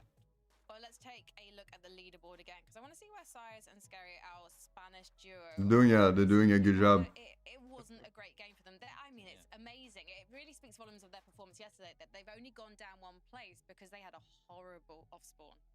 Well, it's their worst game. It is the first knock that we've seen from these guys, their first problem, and they went down here, Levin, in quite surprising fashion, especially considering how much we were hyping them up at the beginning of the day. yeah, we were bigging him up for their fighting, and then they just allow Azat to isolate the 1v1, and he didn't miss the shots, and then Scary's on the back end. He tries to get, you know, Sayas back up, right? And they look for the revive in the mist, and Azat was not letting it happen. Jumps in the box, one pump, bang, back to the lobby for the Spaniards. A game to forget, but hopefully not a sign of what's to come. We saw them win a lot of those fights. Like that's just a fight that they would have won and cleaned up Nah, man. yesterday. A bad sign to start the day. I'm excited about it now, though, because it's like It's two minutes left we haven't seen from these guys yet this weekend, and you spoke about until the next game. These guys want to make sure they're not going to be the anomaly. They're not going to be the team that fall off after day one. So how are they going to react now? They haven't been in this situation before. It kind of reminds me a little bit about Clicks as well, like that guy, doesn't it? I mean, it must be so difficult when you are outperforming other people's expectations of you, and suddenly you're like, actually, this is reality. We could do this, but now How many? what we do is almost get ahead of ourselves and not let the nerves set in. And I wonder if that's They have like because they know they should make 19K. now they know that they could also win $120,000, Levin. I mean, yeah, it's a lot of pressure, right? And so when you're the team that was winning a bunch of fights, and now you know you go into your first important fight the next day, and it just doesn't quite work for you, do you start to question yourself? Do they now think, actually, no, maybe we shouldn't be as aggressive as we were yesterday, and that ends up leading to the decline of the performances? Bro, she has too much natural beauty, like honestly. Look, that's natural, right? These teams, they're going to be looking at that now, where that zone ended up, and be like, oh, if only we won that fight, but hopefully it doesn't knock them down too much. Who are we looking at then going into this next game? Who are we expecting to really step things up? Say, hypothetically, we finally get a West pulling zone mini minor. Yeah, I'm just trying to look at the...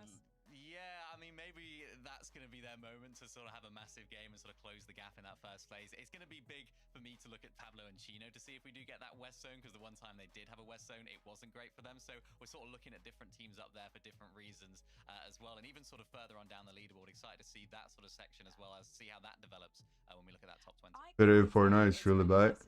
Thomas back in duos. Oh, you see, like, yo, look this, look this.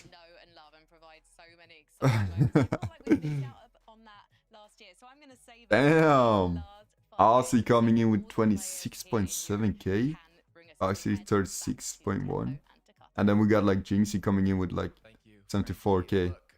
Holy. And Focus were not the only ones that had over 10 eliminations coming from the west side of zone with that east pull in the last match. Nebs, Nathan as well. And also like Fortnite being the number one, the most watched.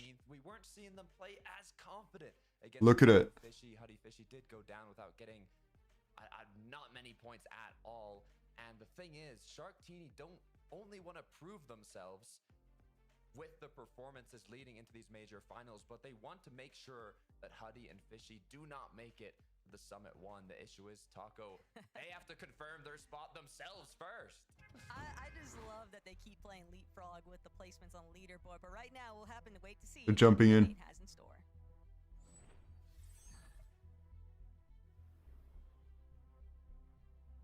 And as you can expect, Takada, that fight over by Wonky, it is still going to be a very open-ended conversation, but there has been a lot of shuffling taking place around Come the on, map. VP. We're getting a nice little overview, checking in.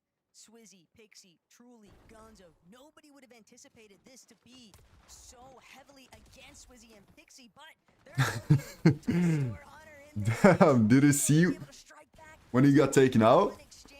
How it was rolling? Has the Iron Pump though, just looking to try and chase down Truly, but you have to imagine this is only going to draw another third-party intervention soon enough. Swizzy just trying to track down this final elimination as quickly as possible. He knows the clock is working against him. He knows Ijo, Keto, they might be hot on the trail here, already trying to take the teleporter to cut them off in those tunnels. And Truly, he's got weapons, but that's about it. He needs some shield. The HP department so much more heavily in Swizzy's favor. Trying to see if he can Right, get man? that view, but neither of these solos has very much Come on, much to Swizzy. work with, and that's the biggest reason why it's at such a standstill. You were alluding to it earlier too. This is just the first part of the battle. Even if either player here You should have pushed him. Now he's like almost full HP. Swizzy knows that this fight has to be ended quickly, and now's the chance to do it. First shot connects, one more needed, as Truly is put into panic.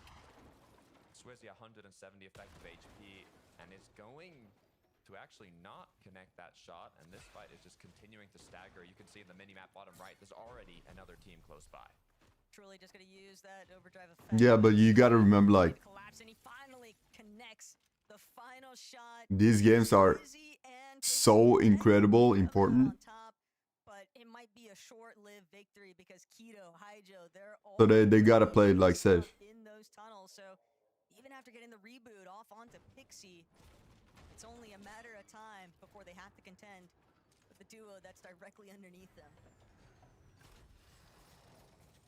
Looking back at Wonky Land, we saw a slow start to the match. Yeah, but you see how they play together? It's because if one of them goes out, he's gonna have to 1v2. Rotating in, but I mean, they do have the wonky wheel. Teeny Shark now, though, they really want to be able to close this fight off quicker. Teeny also just trying to bait out this chest. Huddy, Fishy, though, fully aware of the fact that their opponents are very likely just slinking around Wonky Land, waiting for the perfect ambush. But Teeny, gotta be very cautious here because it's still a 2 versus 1, technically speaking. Shark can provide some support, but he's got to be quick with it. Doesn't want to leave his teammate Teeny out by himself for too long, especially knowing that Twek is lingering too. But Nebs, Nathan, Humble Hills has been very active since the secondary half of yesterday, and they've actually been eliminated. The surprise contest, not so much a surprise here in day 2 after all, but it's just a matter of fact that another leaderboard team. Come on. Very early on. Come on, bro. They had such a big game too. 11 eliminations, 2nd place. What a devastating finish. Let me check some. We'll see if they can come back from that now. Chino Pablo, on the other hand, had quite a nice start to the day, and also looking, as it seems, start to the match with a quick elimination. Dallas over there. The overdrive grenade pump finish, but Swizzy loses Pixie one more time. The reboot did draw that extra company that was waiting underneath. Haijo, though, sent him to not a total panic, but it is a bit awkward here now. Because you would have anticipated that they would have been in a much more favorable spot to try and take out both Swizzy and Pixie simultaneously. Instead, Swizzy, he's just playing like this is everything, because it is when you think about it. They have such a daunting day ahead of them, Takada. They need so many points if they want to even try and consider top 20. Which is lucky. He's like, Swizzy's able to collect. he's cooking. They're gonna need He got something going for him. with some strong placements. I don't want to call it impossible because we've seen crazy things happen before in set lobby finals, but it is just such an uphill battle. Yes, Time is out. For the land contention. It's about like 50 points a game-ish. I mean, Levin was speaking about it. We said the estimate's 250 to 300 points. We're gonna see the scoreboard like after again. 5 with 4 eliminations. They're gonna show it. Getting that 5 out of 6 games today. Well, I mean, we already had game 1, so they've already kind of got to step it up a little bit, but a long road ahead of them for Sky and Scroll on the other end. They've already continued with the consistency. The only thing that can danger them is if the other duos in the kind of top 3 range continue to get very high elimination matches, but it's just going to be so difficult to beat Sky and Scroll's consistency. I'm just not over the fact of thinking that when the Major 1 Summit LAN does happen in Dusseldorf, that there is a very realistic possibility we're not going to see anyone from our global championship trio Pretty sad. participate in it. It is heartbreaking to an extent, especially for obviously, you know, the global championship individuals, but hey, new era. VP is pretty stacked. That's for sure. Focus, Thomas. They're just trying to see if they can replicate some of that Game 7 success. They're going to need those types of games to stack up here. They want to see if they can overthrow Sky and Scroll after their game 1 performances yesterday. I didn't know that VP, like Worst Pro, went into Fortnite. In the last match when they rotated through, they've already kicked it off with 2 as well. They were like legends in CSGO. After game 1. Like legends. But they're still in a comfortable position. 5 matches left. Yeah, man. Out these major finals. Stary lurking. Not gonna give away his position just yet. Doesn't have. Typically, you would want to see the set duo go for that 3-2-1 beam. Might not have felt as confident being able to bring down Thomas if it's only him. Not me myself. I haven't played in a minute. Also gonna continue try and wrap around here, meet up with Xteri, but the opportunity might have just missed them, and now Twek might even be able to get overhead. Look back though into what Sky and Scroll are getting up to. It's not just the surge base, it's eliminations, and that is a very big blow to achieve, by the way. I mean, Sky and Scroll are doing everything in their power to control their own destiny at this point. I'm pretty sure that Atlantic was high on ladder on scoreboard. See how far they've come so far. Don't quote me on that one, No, they have but I think so. FNCS. I think they were doing pretty good. Not only win an FNCS, but also continue forwards in to the Summit 1 LAN at Dusseldorf. I know a comment that Mini made earlier before we even kicked off Battlewood. today. Is that when he was going through some of the replays here with Sky and Scroll, one thing that they definitely love to do is commit to these Storm-sided plays where they'll spend a decent amount of time in Storm, really not. Alright, there's some I gotta check out. Zone. And I mean, if it ain't broke, don't fix it. It's been working out for them wonderfully, and so they're able to still just keep tabs of their surge. There's no reason for them to try and thwart themselves in the process. Skyjump and Momsy just trying to see what's going to be the catalyst for their performance here today. But they know they've really got to try and find their rhythm soon enough. Everybody wants to make sure that they are at least within that top 20 on the leaderboard for the Summit LAN qual. Mini Miner brought it up. Saya Scary, their worst match, coming from their best performance in all their time playing Fortnite.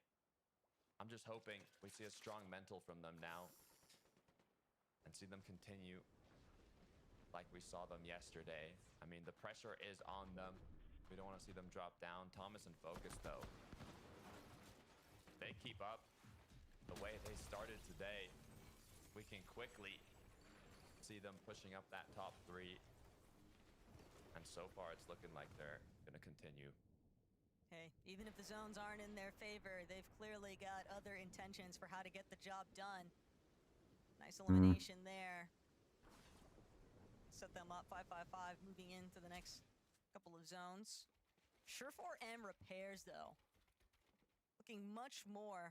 These are the ones that had a high ground in the last one. Dakota, especially after finding that Victor Royale in the last match. And I'm pretty sure they won as well. Into a pretty solid position here for the leaderboard overall.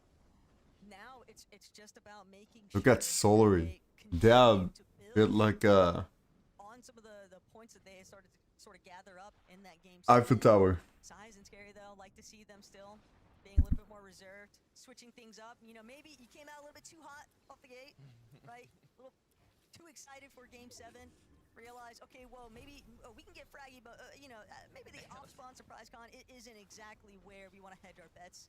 So I like that they're just opting to fall back a little bit here. Sky Scroll, though, they're ready to make their move. It's going to be a dead side zone approach. They'll do their thing as we are still in Wonky Land. Sharktini. No limbs on the board, you can see. It's been pretty peaceful here. As I think they're gonna decide to finally make their rotate come through. I was mentioning in the last game, Wonky is one of the POIs where you do have a bit of help in terms of rotating out with that wonky wheel, but I'm looking to see a big game from Shark and Teeny. I mean, you talked about Wonkyland being a splittable POI. We know they don't want to do it, but it seems like their focus right now is just kind of cementing themselves a good spot on the leaderboard before they start playing like we've seen them play throughout the season. Oh, that's all. Who you hope win?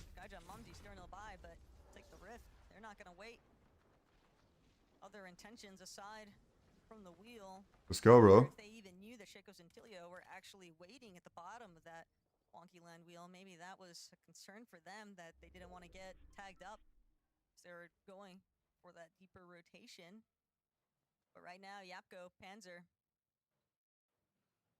Hopefully this time, there's nobody to play spoiler to their position. But that's part of the dangers that always occur, I think, in a set lobby finals, where you know that there's going to be more than one team that starts to get a little bit desperate for their surge when they're underneath that threshold.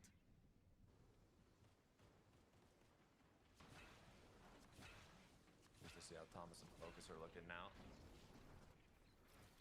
The tanking that storm damage, bro. So far, they don't want to do anything too risky. Just trying to kind of stay ahead of the zone here. Let it pull towards them. After this one, they gotta get like a huge refresh. Quite comfortably. You see Kamihari close by. A lot of them kicking off yesterday, but today, seen nothing so far. So there's a lot of action taking place underneath Thomas and Focus. Faded and Khan. Look at Sliz with the kind of high ground. Where Thomas Focus are at and Kamihari. One of those big duos is bound to get involved soon enough here. Shark, Teeny, 81 above right now. Both with a couple of eliminations, right? 2 for the pairing. So they were able to find something after they left Frozen Shard. Just wonder who it was that they actually managed to sort of sneak up on. But they'll make their way into this next edge of zone. They're going to stick to the lower end. Do have a chance to look back now, and it's Momsy and Sky Jump after all. No, the peak. Behind that Frozen Shard play was likely just to cut off the Frenchies, and that is a tough blow for Sky Jump and Momsy. Yeah. On the contrary, though, Shark and Teeny getting more and more set up for this late. Beamish Storm, 2 elims on the board. I wonder if it was from their kind of mix-up off spawn strategy, but either way, they've been continuing the momentum from yesterday. They had a rough start to day 1. They ended with a big match, and now going into day 2, they're continuing Lock their in. success. They actually did take out Ifrazi and Azat in the early game, so showing the dominance from Show us VP. I wanna see how they're doing. Also just making it very 18 are back in. If they've marked somewhere, they likely have intentions to visit it eventually. And for Azad and Afrozi, while they defended it one time, Fourfields is going to continue to be, I think, a pretty big point of contention for the remainder of our matches here today. But the lobby starting to close in. Teams, some kind of. You think that was just a rumor, like when they laid off like 1,000 employees and all of that? Maybe for the finals, to like pop it off. One thing's for sure, Vico was definitely getting very active with dealing damage, but Thomas, he's just sent wiggling around inside of his own box. I cannot really see that Fortnite doing bad after all the skins and everything they got in the game, right?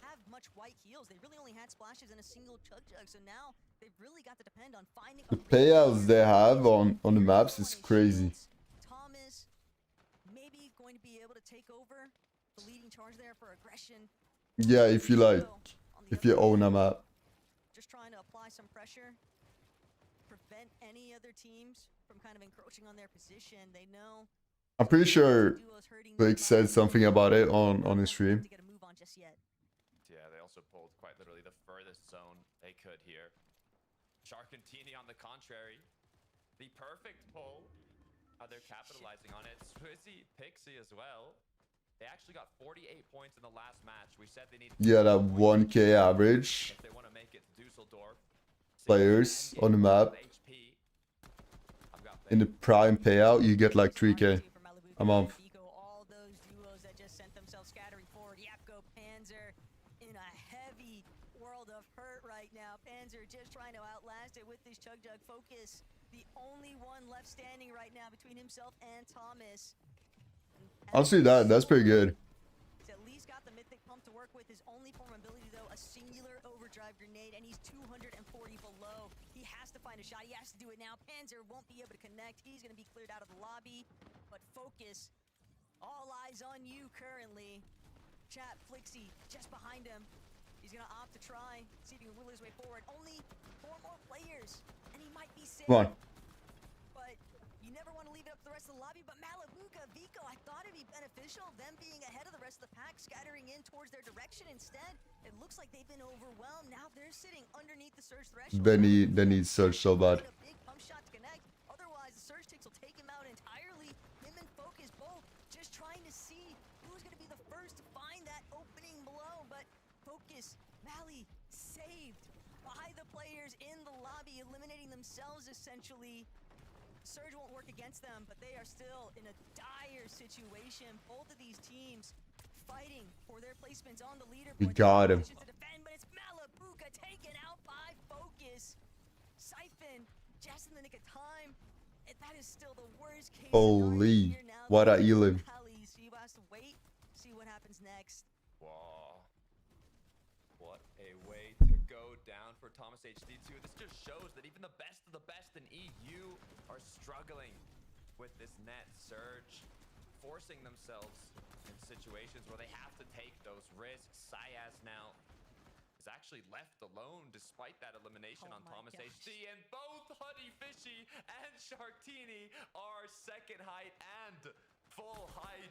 From Wonkyland to the end game, this battle, it never ends. But Shark and Teeny, Huddy Fishy, neither of them really seemed all that set in terms of material. Huddy Fishy, they might have the high ground for the time being, but with the way that the zone is pooling over a little bit of elevation shifts, they might have to layer transition eventually. They're gonna need to drop here. Sayas tried to go up, but that elevation shift brings him down instead. Shark, big blow against Sky there.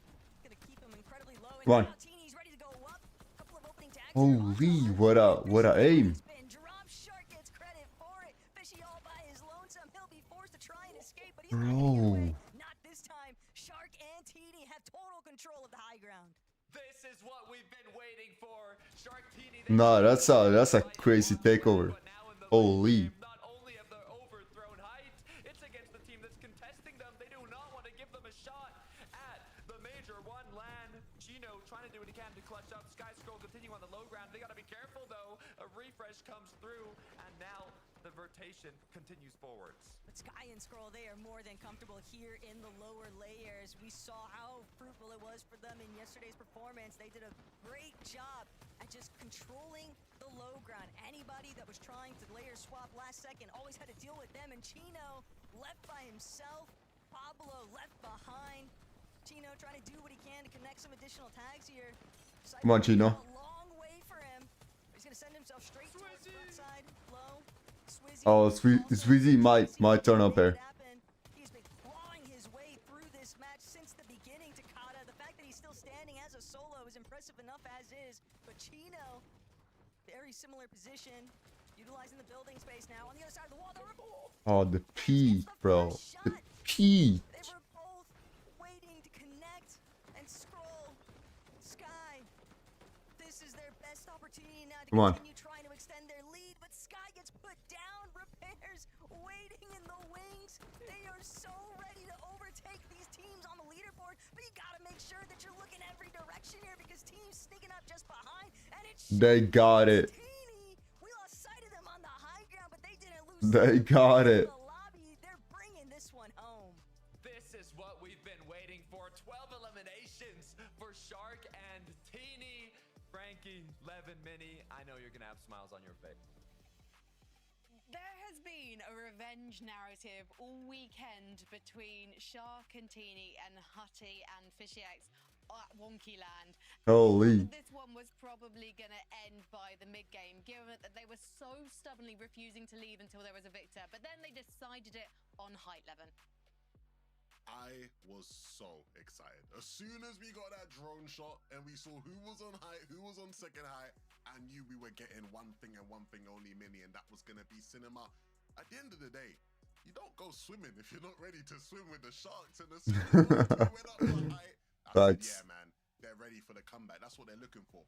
Big pop-off games. That's what we want to see from people. Of course, Mini, I like seeing, you know, people get third place 4 limbs consistently game after game. But what I like more is seeing Shark and Teeny getting a win with 12 limbs. That is what we want to be seeing. Yeah, that's absolutely huge. So I'm just looking at, it's actually only their second top 10 overall over this weekend. They got 4th in the first game, and then it was, of course, that win right there. Absolutely huge for this team. Going to do them wonders in terms of... They got 301 points. Well, just proving that they are here to play. They would have fixed a couple of those mistakes maybe from yesterday, those mid-game off-spawn sort of situations that they found themselves in. And I think the height take just individually was really, really impressive. I was really excited when these guys went up. We were sort of excited in the back, and the way that they went and took height, I think we might not get to see it, but it's I love the way that they went about it, because they actually used the new sort of ADS whilst up in the air feature. I think it was Shark that did it. Like, look at the high ground. Yeah, he had that Nemesis rifle. What are people supposed to do? You know what I mean? And that's not something that you could have done previously in previous seasons, but the knowledge of that was super useful. And of course, when they're in this situation, there's only one eventual outcome. Yeah, I'm glad we saw both of them sort of popping off, right, as far as Shark and Teeny, because obviously Shark gets all the hype.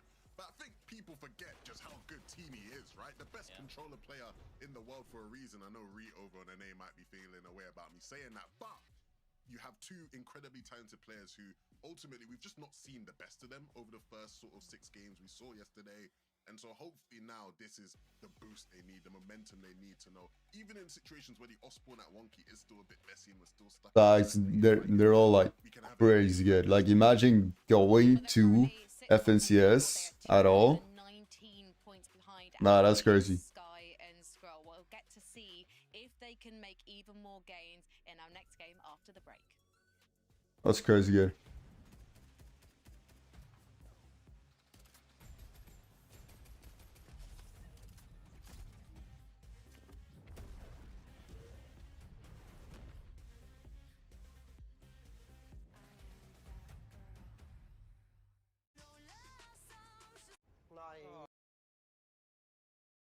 Let's see.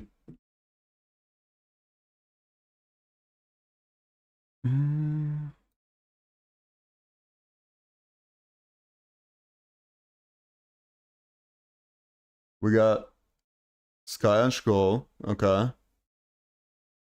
Chino, Pablo, second. And we got actually like VP. My fault. And we got VP on the third.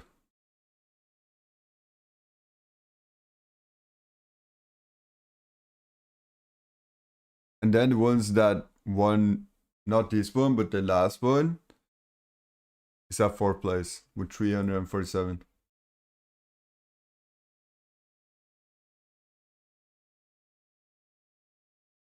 Yeah, people is probably going like crazy on X right now about it. Right?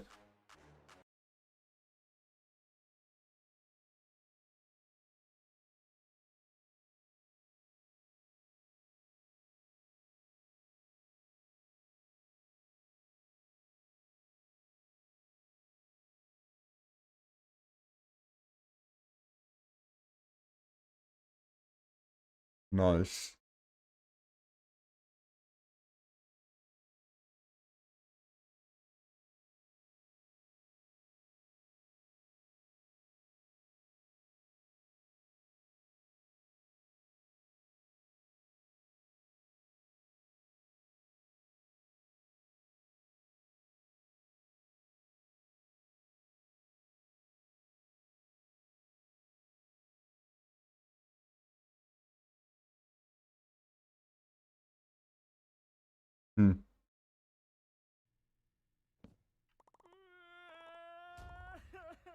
We're going back at the exactly same time.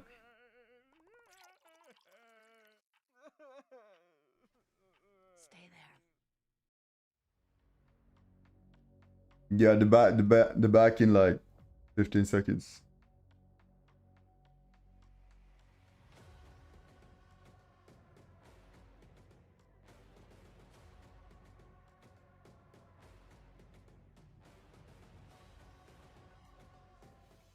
Game 9. Welcome back to FNCS Europe. It's the Major 1 finals, and there's just 4 more games until we crown our first winners of the year. And Levin, it's really heating up on the leaderboard right now, and there's one duo who remain confident as ever, and that is Sky and Scroll. They have the highest elims and highest average placement as well. So this is a 520. team that's not just playing it safe. No, and they again continue to showcase the issue that anyone else in this lobby is gonna have when VP had like 361. How do you stop a team that is just gonna keep getting these top fives, keep getting deep into these end games, and in many cases now as well are gonna be out fragging you in these end games as well, right? This game was a second place 8 LM game where you know what do you do to catch up? I mean, it is so difficult. They just really have a lock on the low ground. Nobody seems to be able to play it better than them right now in EU, and I don't see that changing in the next 4 games. It's really nice to see them playing the low ground so well as well. It's nice to see a team have an identity. I feel like it's not something that we've associated with teams necessarily previously as much, or at least not as obviously as we can see right here with Sky and Scroll. And you're absolutely right. I mean, it's so difficult to catch up to them because they're just covering all bases so well. They're finding eliminations whilst being super consistent. And for teams that are trying to catch them up, Chino and Pablo, Focus and Thomas HD, what do you actually do? Of course, weren't able to win this game. Took the victory. Again, another unfavorable zone. They played so good that game. Like, honestly. They're on 6th place, 301 points. They nearly sort of brought back that sort of 90-point gap as well. What is that? Is that like 80 points? Unbelievable right now. Yeah, it's absolutely unbelievable from these guys. It's 82 points, I believe, if I've done the maths right. So it is a stunning performance from these guys. And the thing is, sometimes with Joris, we'd be questioning, we'd be going, well, are they able to maintain this lead? But with Sky and Scroll, it's almost guaranteed that they're going to increase it. But it's not guaranteed. Look at the difference. Like VP gotta have like, damn, it's around like 80 points, right? It's a nice end game for them. They managed to pick up a couple of eliminations here as well. Again, the zone right on their To take second. And then they need so much to get to first place. First place has like 520, I think it was. But they need to make the most of it when they're still getting the zones right now, and they did so very well here. Yeah, I mean, somebody clearly out there really wants us to have a close finish here in some degree. Third place is really good. Like, you know how many how good these people are playing? If they just can keep it like that, keep it going like that. And Shore4 and Repairs, it almost looked like they were going to reproduce a victory royale, Levin. I'm so impressed by the way that these guys are stepping things up on day 2. Absolutely. Right. Again, the theme of this season has been what? It's been these newer names, these newer talents, people who you maybe weren't expecting to pop off and showcase what they can do. And I think these guys exemplify that excellently, right? This moment here between Chino and Repairs, it was like, who's going to get the jump? You usually expect the person with the right-hand peak there to win, but Repairs, again, showcasing just why they have been so formidable across these 2 days so far. I'm very excited. Again, Just watch the movement. The limit is for these guys. Watch the movement. We're going to expect to see these guys at this point now make it to the summit land. Will they be able to replicate this performance and surprise some of the best players in other regions over the course of those games? Well, listen, it's time for Legends Watch because Swizzy and They have 41 elims. games now back to back. The question is, were they good enough end games to move them substantially up the leaderboard? They've not made it into the top 20 yet, but on page 3, you can see them there up a whopping 14 places, 25. Now, Düsseldorf is looking like a reality, Levin. Yes, and this is the thing. When you have elite players, and that's what these guys are, regardless of what we saw yesterday, when you have elite players, you can't count them out. I love the approach they've taken to today's off spawns mini, where yesterday they lost a couple of spawns, you know, at Dark Dominion, and so they decided, okay, we're gonna just try and split it, and then that's where they ran into more problems. Today, they've just been taking the fight off spawn. Elite? Yeah, these people are elite. Like in the game, like come on. Winning the fights, even in that last game, right? They ended up with what? To make it like all the way Where the start of the game was actually rough because they have to reboot. to tournament is even crazy. Imagine how many people are trying to do the same thing. He gets rebooted again, and they're still able to have a good game, and so that shows you that they've come into today completely changed, completely renewed, and they're going to be a threat for the rest of the day. Levin, who's coaching these guys at the moment? Not sure, can't remember. They need like a motivational voice in their ear to remind them they are literally the #1 and #2 placing players at the global championships from last year. Because mini-minded, sometimes I'm thinking maybe it's just their confidence that's not there. They just need a reminder of the fact that they're 2 of the best fraggers in Europe. Yeah, potentially. I think day one yesterday was a big shock to them. And what I've always said in Fortnite is the best teams will play well. I didn't write it. Better teams will VOD and do even better on day 2. And that's what these guys are sort of epitomizing right now. You can see they went back in replays last night. They looked at what went wrong. They didn't try to change too much on day 1. They tried to stick to their guns. Didn't work out. Now today things have shifted. They're changing up their game plan. And I'm looking at their placements, 8th and then a 4th. They didn't get a top 10 yesterday. Not just that, they didn't get a top 35 yesterday. Their best placement was a 35th. So it's like I got you. Completely flipped the script on what they were performing like, and now they're in 25th. So that's going to be huge for them. Hopefully qualifying here through here. I'd like to say the only way is up, but nothing is guaranteed in Fortnite. Let's head over to Taco and Takata for game number 9. Look, Swizzy and Pixie knew that they were in for a grueling battle here today, Takata, but it is their last chance to try and overcome the odds and see if they can put themselves into switch it. or just inside of that top 20 qual metric for the Major 1 Summit LAN. Yep, game 1, they got 48 points. Game 2, they got 76 points. And what they needed today was an average of 50 points every single game. Now, if they get very big point games, obviously that average can go down. Having a 76-point game in the 8th match, I'm liking how things are looking, but it can change depending on how that off spawn goes. But for Shark and Teeny, it is looking brighter and brighter. A massive win, 12 eliminations. Let's see if that changes the confidence for them in the early game. The next game, number 9, is ready to go.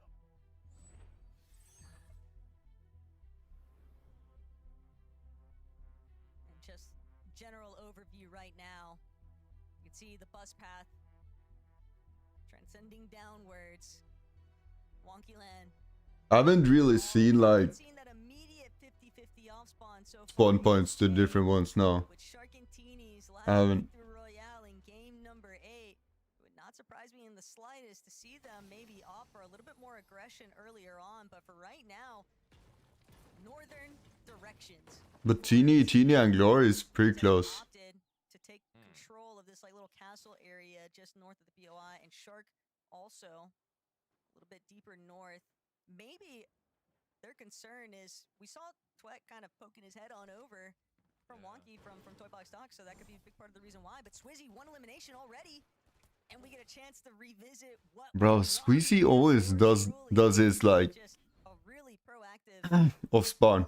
there out of Swizzy, and like the desk already touched on, they just decided, you know what? It's our turn to actually just start throwing punches, and I feel like for He's doing such a good job, bro. timeout. When did you guys start punching back?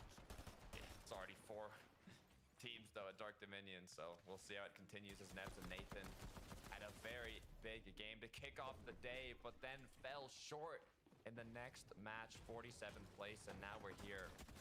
Game 9, 3rd match of the day, and Nebs and Nathan once Yeah, man. back to back. It's crazy like that. Getting eliminated off spawn, coming from an 11 elimination second. This is not what you wanted to see, but something you do like seeing. It's Shark Teeny playing aggressive. Huddy Fishy have to lock in here. But right now, Huddy and Fishy do have a little bit better control over the vending machines, but for how long can they actually keep Shark and Teeny out? Huddy looking to see if he can break some of their wall from a different angle. Fishy does get a nice shot onto Shark. That's going to drop him incredibly low. Shark will have to wait and see. Fortunately, they do have splashes to work with. Teeny also, I believe he just split some of his mats there. So Huddy, Fishy, trying to gather up whatever else they might be able to use here to put themselves into a winning position. But Shark Teeny, you can tell just how hungry they are for this. He's going for it. They want to wipe out Huddy and Fishy, and they might be able to do it. Huddy, though, doing a great job pulling back Fishy, actually forcing Shark to wait despite taking a big chunk out of Huddy's HP. He's not going to be able to close in fully just because of the backup from Fishy. But I might have spoken too soon. Teeny with a different angle. He brings down Huddy, who was already so incredibly low. Now it's all about come on. onto Fishy, but Fishy Damn. not easy. It doesn't matter though. Jaws He got it. in real life here. Shark and Teeny kicking Huddy and Fishy. He got it. The battle bus. They were already in 19th place heading into this leaderboard, and that's bound to drop even further outside of that land qual. Instant change in confidence coming through that win. You could tell it was looking little iffy starting off the day of them being outside of qualifying range to Dusseldorf. They quickly pushed themselves up at the top 15, and now after that win, they are back in business. This is the Shark and Teeny we were expecting in the major finals after an underperformance in day one. Now they're back in action. Huddy Fishy actually completely ran out of mats in that engagement, so they were constantly applying pressure. Pablo and Chino now, they are still in second place. They've gotten top 10 in every match today, but we know that they want that first place. Of course. That's crazy. I know. Another Crazy that he actually got it. Chino and Pablo. They're gonna set up. They've got a line of sight onto Aza and Ifrozi. They are gonna take their opportunity to get at least one tag in, but there is, of course, always action taking place elsewhere on the map. And Zany, look at this setup. Hydro and Keto just shut down. They've been lords of the tunnels for the most part, hanging out by Dark Dominion and other teams. When they hit those VODs, when they hit the replays, Takata, they're bound to catch wind of what's actually taking place and do their own sort of ambush maneuvers. And that's exactly the kind of thing that I think even the most experienced teams would still struggle with here today. Scary place to be in. Swizzy and Pixie felt it firsthand yesterday, but going a lot better today. Thomas HC and Focus. It wasn't a terrible match, but it wasn't what they needed to get what they truly want. The first place finish, 15th to Elims. Now here in the 9th match. Yeah, we have that. It was a mix of kind of a rotate where Thomas got caught off guard by Syaz, and then also just being a little low on Surge. It's just so difficult when even the most experienced players in the lobby cannot handle this net Surge. Big contributing factor to that is just knowing every single duo out here is trying to reevaluate, figure out what sort of strategy do we need to do to put ourselves in the best position to be above that Surge metric. Vico Malabuka. Well, we have seen glimpses of greatness from this duo. For the most part, it has been relatively quiet. They've done a decent job at least remaining inside of that top 10 portion of the leaderboard, but Wait, let me check. Instances where you're kind of just waiting for like the what next factor. You're waiting to see the big pop off really from that team. Wait, let me check. Moneymaker for 9. Sit in 31st right now. I mean, 128 points. They're actually not too far from top 20. They would need a big game.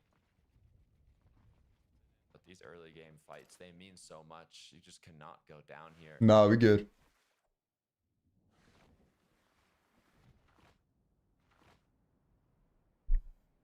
Did you see his name? Faded and Khan.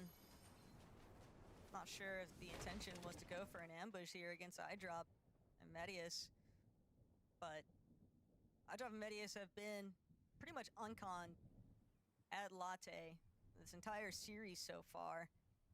And after the day one performance, I didn't exactly know how they would have pictured it. Bro, chilling on. Fishing in FNCS. Bro is chilling and fishing in that FNCS, bro. Duos like and whatnot that opt to maybe try and throw themselves into Latte's potential area to contest. Deemish Darm, though, doing more of the same of what they've been after. Started the first couple of lobbies here today, checking out the eastern section of the map, and now they're back out west.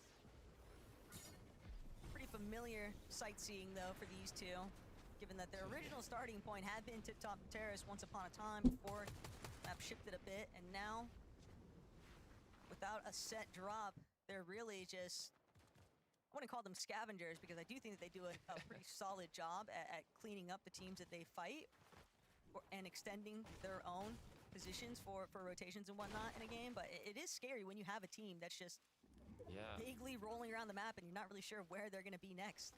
I'm kind of wondering why they switched, though. They got 5th place, 8 elims in the last match, 6 elims, 15th in the match before that. Like, it's not like it was going too bad against Zot and Ifrozy, but you know, they're just continuing with their. You sent it? So we'll see how it. Yeah, let me see. They're both up right now, so. Let me check it. Wrong either. Kamihari, very rough start. The day, currently in 18th place. They went down 29th, 25th. Not the matches that you would have liked to see from this duo. We saw them have some pretty big ones yesterday, so hopefully they can make a change here. No Riley and Reason, another one of our duos, though. All day yesterday, they were having to deal with a pretty set 50-50 all-spawn fight. But the scenes have shifted a bit for this duo here today. It's one thing, though, to make it to the end game. It's another to convert that end game into a performance that would net you points inside of the leaderboard for that top 20 position at Summit 1 LAN. Tilio and Shakos, though, I don't think they know what's coming next. This is starting to get real spooky. Darm and Deemish, very content right now over by Tree Chop Timbermill. They're healing up. Got the vending machines. Afford a little bit more time here, but it does not look like that. Of this duo, the moment that they mosey on out of the buildings here. And it's not just one, but potentially even another duo. Thought another team might have had an angle in onto this engagement, but instead, Shakos Tilly, they got what they were after, the tags. They want to keep moving forward. Sky Scroll, almost 100 points ahead. A little less against Chino Pablo. They're just continuing to kind of slowly increase that gap as the matches go on. And the issue is I don't really see them slowing down. It's almost the opposite. They kicked it off with a we're gonna check it afterwards. A second 8 elims. They're just doing better and better. We'll see if that continues as Kamihari now have picked up a couple eliminations. Things are starting to look brighter for this duo today. But they still got a long ways to go here, Takata. The big thing to keep in mind is that a lot of our teams that are in that Nah, I'm still checking it out. What they've been doing is having at least 1 or 2 games, netting high eliminations, netting strong placement. So it's gonna be a lot more than just the offhand elimination or 2. A lot of these duos that are outside of that top 5 territory, they're gonna need to start pulling in 6-7 eliminations per game, strong placement finishes. What did she say? And it's always easier said than done, but for Pablo and Chino, this is, they are eating good right now. Did she say like 6-7? They're having a great time. Almost too much. Like, what do we do with all this? We'll see how the zones end up closing out, but Thomas Focus. It was a rough late game rotate. I'm glad to see the amount of damage they've got so far, though. Scavenging through Battlewood Boulevard. And again, kind of in the south side of the zone. It's crazy that there's still some goodies left over. Even though Sky and Scroll, you know, that's their initial starting point, but makes sense. One duo can only carry so much. Yeah, Atlantica has like a super good high ground. teams over, surge base on. And it's going to be difficult to avoid their line of sight, but where there's a will, there's a way. Vika Malabuka, ready to get going. Want to try and avoid any congestion wherever possible. Probably one of their healthiest surge metrics that we've seen so far here today, but Fnatic and Moneymaker could be a thorn in the side here if they actually choose to try and force this battle up against Malabuka and Vika. You never know what duos might be a little bit more desperate for some of that surge. Yeah, this was the main duo I was talking about when I said, you know, EU Titans actually struggling with net surge. It was Malabuka Vico in the last match, and when you're 460 above, Good rotation. you do not want to risk getting That was a good job in these fights right now. They do not need it. So I'm glad that they're focusing on the rotate here. Syaz, Scary. It's about time for them to have a big match if they want to keep up the expectations going into today. I guess the performance that they had yesterday, expectations are a little mixed. 24 points so far. Let's see if they can get a no new outfits. See what Zany and Berg decide to do. They've been waiting things out. Check him out. That they were going to choose to pop out. The Scary and Syaz rolled on by, but not the intentions, not just yet. Jen isn't cheating. Decent spot on the edge of zone. They're just trying to scope out, see if there's any teams. Even edit open a little bit too long, maybe that they can take advantage of, but at least for right now, we're gonna avoid most of the lobby focus. Shark Teeny 281 above. Junior Sharks is doing pretty good right now. Off spawn on Huddy Fishy. And they have a very good amount of mats actually. If they can pull some zones here, this could be another very big match for them. If anyone's capable of a back-to-back win, it's gonna be Shark and Teeny. And when you compare though both sides, Nera has taken over. The amount of high ground they have this game, this zone, they're gonna take the high ground for sure. They gotta. Big eliminations here. Let's go, Zwizzy. Another one of our duos that they need every single point they can get. 25th. And we never said it was impossible for them to come back, but they are playing with new life right now here today, Takata. Holy hell. Low ground, man. This is where a lot of that willpower is truly going to be tested, because they can convert this into a great endgame finish, and it starts with just one more. They got him. 4 more points added to the count. Every little bit, just kind of sending The 470 above. revival into this duo. New hopes too. They might actually just squeeze in for that land qual, and that we won't have to sit out our Major 1 Summit land. We'll have at least 1 out of 3 representatives from that global championship team. From 47th place to 25th today, the issue is, despite these consistent performances, the job's not done. They need to continue having these matches every single game, but be careful, Teeny's actually been knocked if you look at the bottom left. What has gone wrong? Hopefully Shark here is able to pick him up, but it doesn't seem like anybody is actually pushing them. Look, don't get me wrong, Shark and Teeny, they might have had a lot of materials, they might have had a Crazy that they didn't get like targeted or like a little bit scuffed. They were kind of sandwiched between 2 separate teams, Hardcore and Kira at one point, I believe. spammed at that point. Rotation. They're kind of forced to They are 150 above. lower elevation, now boxed up right next to Aza and Ifrozi. We've already seen Aza pop off once here today. So even contenders like Shark and Teeny, you've gotta be wary about where they actually want to duke things out. Thomas focused, 210 above. Probably one of the most favorable zones that they're going to get. And now, Thomas, so confident in Boop Chat yesterday after the fact. Levin already highlighted it. Just give me zones, and I will show you a chance. They are gonna get some surge because they got zone as well. How he intends on delivering. Might have to deal with iDrop and Medius nearby, though. But Thomas, focus, patient, scheming, that's for sure. To be fair, this is one of the better kind of surge they've had. I'm hoping that Overdrive didn't go too wrong, but Sharktini, they are so good at getting refreshes when they need it most, but it was even a refresh onto Syaz and Scary are now 50th team. They are not having a fun day, but on the contrary, Shark and Teeny, they're they're now back in business. Yeah, that Spanish flame, unfortunately, seems like it's sort of sizzling out right now as Scroll, Sky, 343 above, taking shots back. The rest of the lobby sort of funneling in towards their direction. Won't be able to get the pre-edit just then onto Dinas and Fernek. Escape by directly underneath them, but when you are this set on Surge, you can still take your time, pick your moments when you want to strike next. Thomas focus might be in a little bit of a stir here right now. Shakos, Bruh, I do believe in them. I do. Tom's gonna carry some of those slices, but focus 120 points.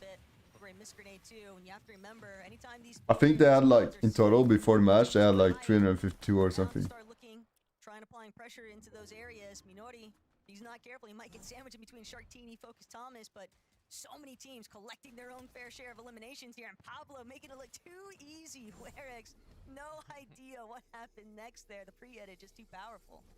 Pablo Chino, they've gotten top 10 in the last 2 matches, but it's still not enough when you're competing against Sky Scroll. It's just so difficult to push them out of the first place spot. You mentioned it, Taco. Thomas HD Focus said, give us zones. We won't disappoint. Well, let's see it happen here. Nice. Sky and Scroll pick up an elimination, and now focus on making it towards zone.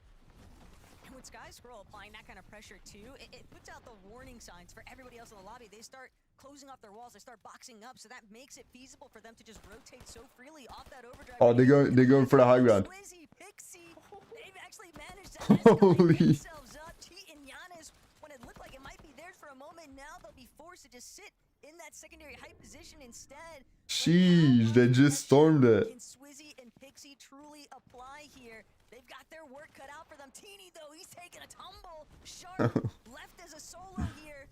Front side of zone at the very least, but still so much to deal with. So many other teams looking to try and cut him off along the way. Repairs also got cracked now. Sure, trying to figure out which way he even wants to go. They are not grouped. Nice, good job. It's going to come through. Focus, though, has to be on getting to zone. Thomas HD and Focus. Good synergy here. Both players looking healthy. Issue is running low on mats. They will need to pick up some eliminations shortly. Sky Scroll, though, still have good mats, but you got to be careful, Scroll, as he gets 46. Is going to be able to group up, though. Pizza put down, and now should be able to heal. Got that pizza. The good. That temporary time lost, that could ultimately be the seconds that make the difference. Pullback gonna help Shark out just a little bit here. Stuck inside of his own wooden cone, waiting to see who he can actually try and close in on. Repairs. They had to work to get into their position in the first place on the leaderboard. And now it's looking like this lobby might be working against them. But Shark knock onto Pablo. Chino. Wait, you got him? Just be able to see if he can turn this one around, but no, he'll have to abandon Pablo. Not going to be able to actually opt for that revive. Shark knows it's only a matter of time before the siphon comes into play for him. Them is so low. 20. Come on. Already the storm sickness is a problem here right now for Shark. He can't afford to tank up any more ticks of zone. He's gonna have to hope that Volko doesn't realize on the other side of the wall. He still has no materials left to work with. Gino with another elimination though. 8 builds. Overdrive grenade effect. Only 1 left though for mobility. This is looking like a tough one to close out. A lot of solos. Pablo is forced. Wait, anybody in high ground? Now it's all up to Chino. He's got 3 on the board, but it looks like he's gonna have to rotate up a hill. Has to break through builds. It's getting a little messy. Down below, will he be able to find a way out and even finds an elimination alongside it? Sky, Sheesh. we've seen your solo clutch potential. You now have another shot to do it. Just lurking around. He is going to find a big shot that's going to connect all of those goodies. Look at Ultimate low here. how much build he has. Look at Swizzy and Pixie. We knew they needed to have a monumental day. And the Whites, bro. And they are making sure to do everything in their power to find it. Malibuka, Vico, also another team looking to try and see if they can pressure from above, pressure from below. Who got it? Scroll, they are out of this one, but Chino still trekking through, still breaking all of these pre-existing builds. Front side for now, hoping that he can stay concealed away from the team on height. But you never know, the moment that he drops, ultimate low, currently controlled, Vico and Malibuka are the ones looking to try and cut some players off here. Vico with that mythic chaos too. Swizzy, Pixie, they're just trying to keep their distance for the time being. But Volko, Cringe, they're gonna head straight into where Vico. Did you see the ones on high ground? Vico gets the better end of the exchange. Both Cringe so incredibly low, they're not gonna be able to withstand the pressure here. Mally and Vico with just another extension of builds and materials to work with. Wait, is it Swizzy? Vico and Malabuka have gotten into top 10 and they are Oh damn. disappointing. Chino with a big shot connecting as well. 12 HP. He can make it. Left. He's gonna be forced to drop down. Issue is the team up above. They're gonna capitalize. Yeah, it's on Swizzy. that. It might be just up to Swizzy. Pixie is out of shield. He's out of HP. But we've got our global champion. Oh, he got it. It might just be 6 pizza slices. Malabuka, are you gonna be able to out heal it? It's the vending machine. That's where Swizzy. Oh, he's going for the play. He's going for the play. The patch-ups, the pizza, it's the perfect recipe for success here. Yo, he got it. He got it. Come on. Come on. Holy. So good. Swizzy and Pixie, they have really seemed to have found a lot of momentum here today at Takata, and this Victory Royale should push them into that top 20 position. 47th place going into today, and now I want to see where that is. Rank 11 Mini, what a match. This That is was the duo we crazy. looked to in the pre-show. We knew that they needed to have at least 5 fantastic endgames to be in with a shot of making it to I level. got you. Now, Mini Miner, it's looking like top 10 could become a reality. What a performance from these guys today. This is just completely different. It's the other end of the stick to what we saw yesterday. Not only are They were doing so good. now, not only have they fixed their spawn, now they've found the winning formula here as well. And what a lovely clutch there at the end from Swizzy to make it happen. 237 points. Plays like that, doing something a little bit different. But wow, this is a huge 22 comeback. And I was thinking Elans. back, if this is to be like a top 5 maybe for this team, is this maybe the best FNCS Holy. comeback ever? I can't think of a better one. Well, one of the better ones, right? I remember Andalex had a really crazy one way back in the day that people always go on about. At the end of the day, Takata said they were 47th yesterday. So far, Yes, Swizzy the played number one so team, good. Right? They've accrued the most points or tied at least with Shawful and Repairs as far as day 2 is concerned. And the reality is that is the type of turnaround they needed to have with how terribly things were looking for them. Going to the vending, have like those 6 pizzas as well. See, you know, both of them sort of, you know, have their impact on this game. Swizzy at the end holding down the fort. Nah, bro, it was just GG. A lot of people are looking at that Pixie's point. numbers so far in the tournament and wondering when he's going to start to show us the Pixie we saw a lot of last year. And so it was good to see him again have a couple of eliminations alongside Swizzy. These guys are heating up and they're going to continue to rise Facts. in these standards. Well, these are 2 of the best players we've ever seen on LAN as well. So everyone who's watching, we want these guys in the top 20, and we'll see if they can sustain. They just need a couple of really banging end games to make it. So let's head to a break. We'll see you in a few.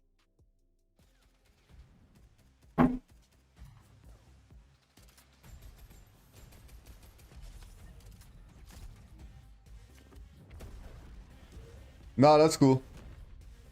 That's cool. It's 2 minutes and 45 seconds until next. I'm wondering like how long is gonna be going? How many matches is left? I think it's like, I don't know, 5? Is it 5?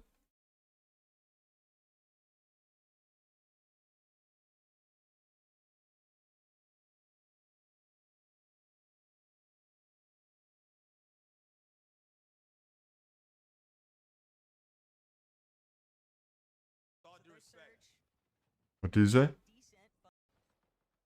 More impressive chat, 8x on OCE or 1x on NA or EU? 1x. What? 1x on EU or NA is way more impressive.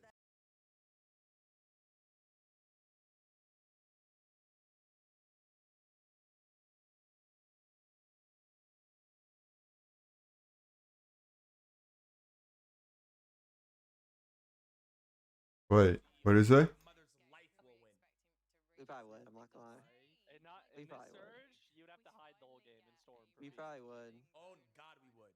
If we had Wonky Land Uncom, we probably would, yeah. I'm not even trolling. The wheel? The wheel? If we had the wheel, I actually think we'd win. Yeah, oh God. Bro, you skip the entire mid game where Faxity would get hit.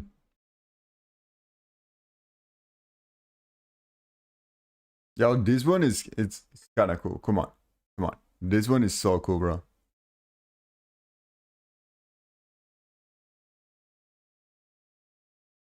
Oh, first place is 120k.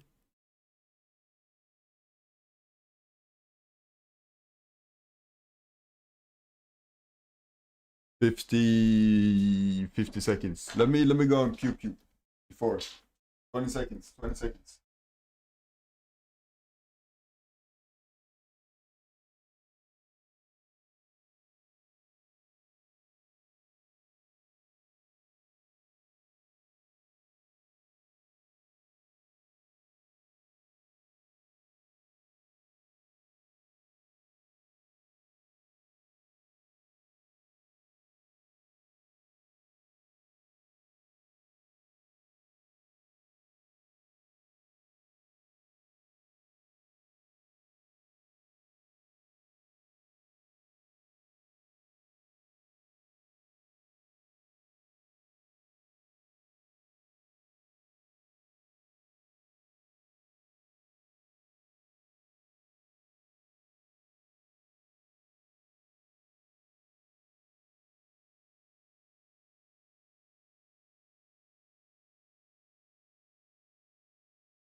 Wait, what's the standing look like?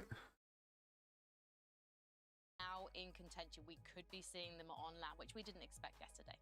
Really big from these guys. It's actually nice not to have to scroll down all the way on the leaderboard to be able to see them. We only need to. We might not have to after this next game. Who knows? But yeah, really nice to see these guys rising up the standings. We all knew it was potential. We all knew they had the potential for it. It was almost like a what the heck yesterday? What's going on here? Really shocking. They fixed a lot of their mistakes and of course now found that winning formula as well. Really happy for these guys and actually hopefully they'll make land because they're a team that you want to see on land and you know they're going to perform.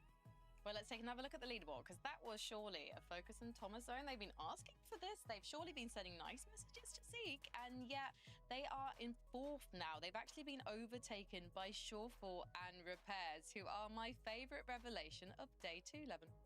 Yeah, again, we keep talking about them, but because they keep on surprising us, not the best of their game so far today, right? A 10th place, you know, a bit more quiet in comparison, but they still showcase part of why, again, they are going to be a threat in this lobby, and that is they can still make it to these end games, they can still get deep into them and get enough placement points to just keep them ticking along in that top 5. And in this case, because of, you know, Focus and Thomas probably having one of their worst games of the weekend, they are even able to move up a spot as well. So really impressed by these guys still. Yeah, we haven't really seen them in this position before, right? This is a completely new situation for them to be in terms of the leaderboard. So excited to see what they can actually do in under these circumstances. 3 more games left for them. That was a little bit more favorable zone for them as well. A little bit further south, we saw it end there, and of course Battlewood Boulevard. So there we go. Kind of answered a couple of our questions about maybe this is a zone thing, because even for Thomas HD, a little bit closer, worse performance. Ooh, what's that going to mean for the rest of the games? Who knows? Guys, I hate to be so dramatic, but that was a terrible game for Sky and Scroll. They only got 8th mini-miner.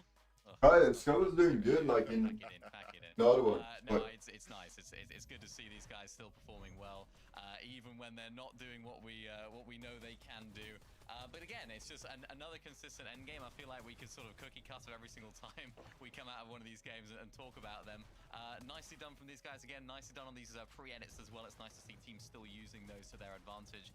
And a favorable zone for them, 11, with the fact that it pulled right towards Battlewood Boulevard answers that question of what happens if they do get more favorable zone. They're still popping off. Yeah, these guys, I'm not worried about them at all, right? A top 5 is exactly what they've been doing all weekend long. They get another top 5 there. A bit unfortunate, right, with the overdrive, with how Swizzy and Pixie were so active. Sky ends up just getting beamed from above. Honestly, I was hoping he'd be able to even stay alive and maybe squeeze out a couple extra bits of play. Playing so good, bro. But this is the thing, it's a relentless tournament, because even with how good they are, they must be getting frustrated at the fact that Chino and Pablo just refuse to fall off, right? They refuse to allow this tournament to just pass them by, and so they continue to be a threat in this one. We questioned whether or not they'd be, you know, able to continue these types of performances when Zone isn't pulling directly on their POI. They must have just shut everyone up there right now, because this was still the type of game we've been seeing from them all weekend long, Minnie. yeah, lovely to see. They're outperforming Sky and Scroll in that last game. That's Yeah, and VP, they did so good in the last one. they can do, and they just got to keep chipping away. Like so freaking good. They got to keep chipping away because we saw it yesterday. We saw Look at VP, bro. Just standing on high ground, chilling. Yesterday, they are prone to it. They're not absolutely immune to having a bad game. So Chino and Pablo have got to just keep themselves calm, keep themselves in these end games, and keep finding these top threes like they have been because it's been really good so far. And Yeah, big some up to interesting- Chino there. oh, Just yeah. because, you know, Yeah, we dude. highlight, you know, how amazing Pablo is as a solo clutcher. Chino really pulling out some of his best stuff there, able to get a top 3 from that situation. Yeah, 62 points difference between first and second right now. It really VP has like 375. Like we're so used to them now in Big is so close, they have like 374.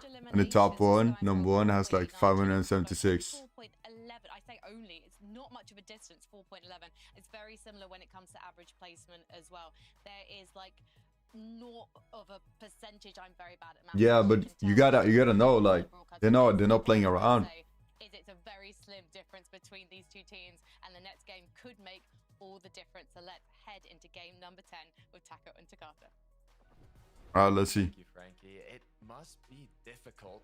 Pablo Chino getting top 10 every single game today, and it's still not enough, but I also want to think back down to top 20. Putty Fishy now in 21st place. They've swapped again with Sharkantini. Well, Sharkantini swapped way higher up than they have, unfortunately, but they are where Sharkantini started off today in. We also have Noah Riley and Reason, a duo that I'd like to see at the Summit 1 LAN in Germany. Hopefully they can make something happen here. Even Chap Flixie are in 17th. Azat Ifrozi. We've got so many of these big duos that are just right on that cutoff, and we're getting closer and closer, Taco, to the end. Yeah, and right now it's all about what's going to happen next because game 10 is ready to go. Let's go, game 10. Like you'd already kind of alluded to there, Takata, we are seeing some of those slight movements, a little bit of shuffling in the leaderboard. Top 20, obviously always going to be the prize for every single one of these duos, but it's also more than that. Right now, we are looking for a Major 1 Victory Royale wielder, and I think it's only a matter of time before we have to decide between Sky Scroll, Pablo Chino. Before that, Pixie, Swizzy, just looking to wipe out Dark Dominion. They've been very aggressive up against Truly and Gonzo. So many people were so surprised at the way that this conversation had kind of gone yesterday. But Swizzy and Pixie, they have really just turned things around. Gotta be careful though, Swizzy has been cracked. Pixie's gonna have to rack up his eliminations here. Good news is they are together. They got the initial knock, and Gonzo now gonna do what he can of being Truly back. He should actually have time, so we'll see how this one closes out. Just took Swizzy. Is he gonna do it again? Longer than what he would have liked, but Pixie still able to open up with a separate angle here. Truly does take a big chunk, but it's just not good enough. He did it again, bro. Swiggy did it again. Ziffy and Dirty though already looking to try and Yo, he's always doing this like off Pixie and Swizzy an opportunity to off spawn. heal back up, but a couple seconds Yeah. later, maybe that goes in Ziffy's favor. Right now though, that won't be the case. Nebs, Nathan, they have to do the same sort of 180. Those last couple of lobbies really working against him, and Nebs goes down. Nathan fighting for his life, but it is another wipeout here at Humble Hills. Xteri and Adapted are just absolutely ruining Nebs and Nathan's position on the leaderboard right now. 47th game 1 today. 48th, the second match, and then now once again off spawn. We're in game 10 out of 12, combining both days. Yeah, man. I mean, with just 2 matches left, I mean, Nebs and Nathan were 11th going into this, so they're still in qualifying range, but they were contenders, not only top 5, to be even top 3 or higher, and now they're just dropping lower and lower. But, I mean, once they... He's not to be joked around with. You know what I mean? Had some very incredible performances, so with 2 opportunities left, I'm hoping that they can make it happen. It's unfortunately just seeming a little bit more like what would happen to them in some of those Div Cup finals during the offseason. You know, they get off to... They know how to be consistent. That's where it hurts with Nebs and Nathan. It's that they're obviously good players at holding their own and finding solid placements, but gotta make sure that you're doing it for every single lobby from this point out. Top 10, there's obviously some pretty big changes when it comes to the prize pool overall. It's not just the X Champions that's up for grabs here, after all. Pico Malabuca just 1 point behind Thomas HD and Focus now. At 374 going into the match. They had a very big game. Issue is, before that, they were struggling with Surge, so I mean, we'll see where the zone pulls. We'll see how they play it out. But they've been keeping up the pace. Well, look, when you think about the point disparity between Pablo, Gino, Sky, Scroll, it's still within striking range. 62 points is what separates those two right now. But what I'm really wondering is whether Sky and Scroll can anticipate just being able to make the same plays they've been doing. No one's really bothered intervening with their usual surge base. Sky already, it's like second nature to him at this point. Take over this hill just a little bit north of Battlewood Boulevard, and You must say. to see how many tanks you can collect after that. But Keto and Hydro, Guys having a good position again. see Scroll tossing out all of these essential items, heals. He's picking up. And what they're Yeah, let me really switch for this one. I got is you, bro. ambush, the sneak Got you. opportunities. They know that these two players are separated, and what I was going to ask Takata is, if you're Pablo Chino, do you play for big eliminations, or do you play Right. to try and take Sky Scroll out early? Because I think that's the only way that we're going to see somebody overthrow. They're like hiding, bro. Sooner than what they have. Come on. Otherwise, they're gonna make it into the top 10 every end game. Guy, they have so freaking good position to get the surge. Lands, we've seen it on different regions. It's always risky to do a drop spot change. Yeah, man. That's not the only option if you want to take out one of the top teams earlier on. Peak position. They know the side of the map they drop at. They could take a fight. I think in terms of being on game 10, you don't make any of those risky changes yet. You play this match out, you see how it goes. I mean, I don't think so, Jessica. I don't think so. like you said, Sky Scroll have not only made top 10 every game as well. Yesterday, they held the consistency throughout the whole day. You got the Eiffel Tower. But it is Chilling on the Eiffel Tower. the best position to be in, considering Wait, what's this? you know, want that number 1 spot. You can see the exact point difference there at the top right. First and second, they are just leading the pack. It's definitely pretty neck and neck between the top two right now on the leaderboard, but that's not to say we saw Sharkantini already have a crazy XP42, is that like a huge clan? Victor Royale Or team? placement.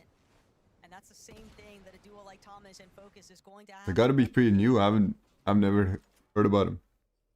They've had a really rough time with trying to pull things into their favor. They haven't done poorly throughout this weekend by any means. They have definitely been able to convert some solid endgame placement finishes. It's just they're going to need more than that. It can't just be good. It has to be great every single time from this point on. I do They believe want to find themselves in a realistic that VP got conversation this. for bringing home the X Champions. Size and Scary have not matched their performance. Nah, yesterday. I thought he was from Norway because of the name. In Norway is pretty common, like Thomas. But it was Denmark. In the qualifying range for the Summit 1 land. It's still in Scandinavia though. They wanna Still in prove they Scandinavia. are a top team. And we've seen how quickly you could jump up the standings with big matches. Swizzy has done it. But Sias and Scary, we're gonna need another pop-off match here today. Yo, show me Sweezy. But for a team like Size and Sketty, these are both players that have been around the scene for a decent amount of time. They're not new to this, but at the same time, you could argue that they were definitely new to being one of the Yeah, the Cassis is doing such a good job. major one grand finals leaderboard. They are. So how do you think that that's kind of impacted their performance here today? Because you would think, hey, maybe they can run it back, but that just has not been the case. Thing is, They were I'm gonna watching them. incredibly well yesterday. They were playing incredibly confident, and I don't even. They have like 16.6k, I don't think it was pressure. and then Ozzy has like Literally 18. that one fight to kick off the day has kind of set the tone. The remainder of their matches, I'm not sure if it's a mental thing. I'm not sure what's causing them to struggle so much, but ever since the start of the day, it's just been downhill. I don't know. They need something big to kind of fuel themselves up again. Get that motivation, that confidence back from what we saw yesterday. Oh, sheesh. Oh, they're pushing. They're trying to catch Sky Scroll, our top team, off guard. Sky gets fully cracked now, down to 46 HP. Taco, Come on. this could be the Get away, get away, get away. we've been looking for the Major 1 finals. Oh, Keto's chasing, Ijo's chasing. They don't want to let Sky get away. He's trying to see where he can escape to. And just based off that red hand signal, he's heading straight deeper into the storm. They're wasting all the mats as well. Trying to see if he can play catch up, but this is a tough position now. Keto and Haijo, how badly do you want it? Because for Sky and Scroll, and this is definitely going to put a huge hiccup into their overall game strategy. They might be looking to see what else they could steal from inside of Oh, the they get no heal off. there's got to be some white heals possibly. No. But no, Scroll. No. He stole everything. He took all No heal off. with him. And for Keto and Oh. They're done. blown up in their face. They needed to get that elimination. And just missing out is not going to put him in a position to where it might be difficult for them to even escape Battlewood Boulevard in the first place. Yeah, the reverse heist from Scroll. Just taking the pizza, taking all the whites. Yeah, you can see it happen right here. Splashes. It was yeah, everything. They had medkit, splash, and pizza. He just threw it all. That's a little hiccup for Sky and Scroll, but I mean, to be fair, seeing that both players are still up, it should be a pretty easy regroup, and they can continue on forwards.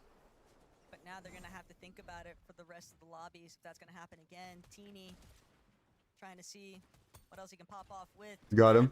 First elimination going to be confirmed here. Shark Come on. looking for the You got in? secondary one, and yeah, no problem whatsoever following up on his duo's aggression. So a good solid couple of eliminations to kick things off here in game 10, but now Oh, you heard in background? My fault, my fault. Pablo Chino, we saw them sort of leaving Sandy Strip pretty early on, and they've made sure to head a little bit further north. They're in a box. Solid spot, though, for the time being. Got a zone pulling more north here. I feel like Pablo is gonna step up this game like crazy. Kind of dropped down to 17th place on the I know. I just have a feeling. the cutoff. Hoping we see them later on have a solid match here. They've been given the opportunity. Pablo Chino, though, looking healthy, obviously, despite having to rotate a little further than usual. Oh, Moneymaker on XP.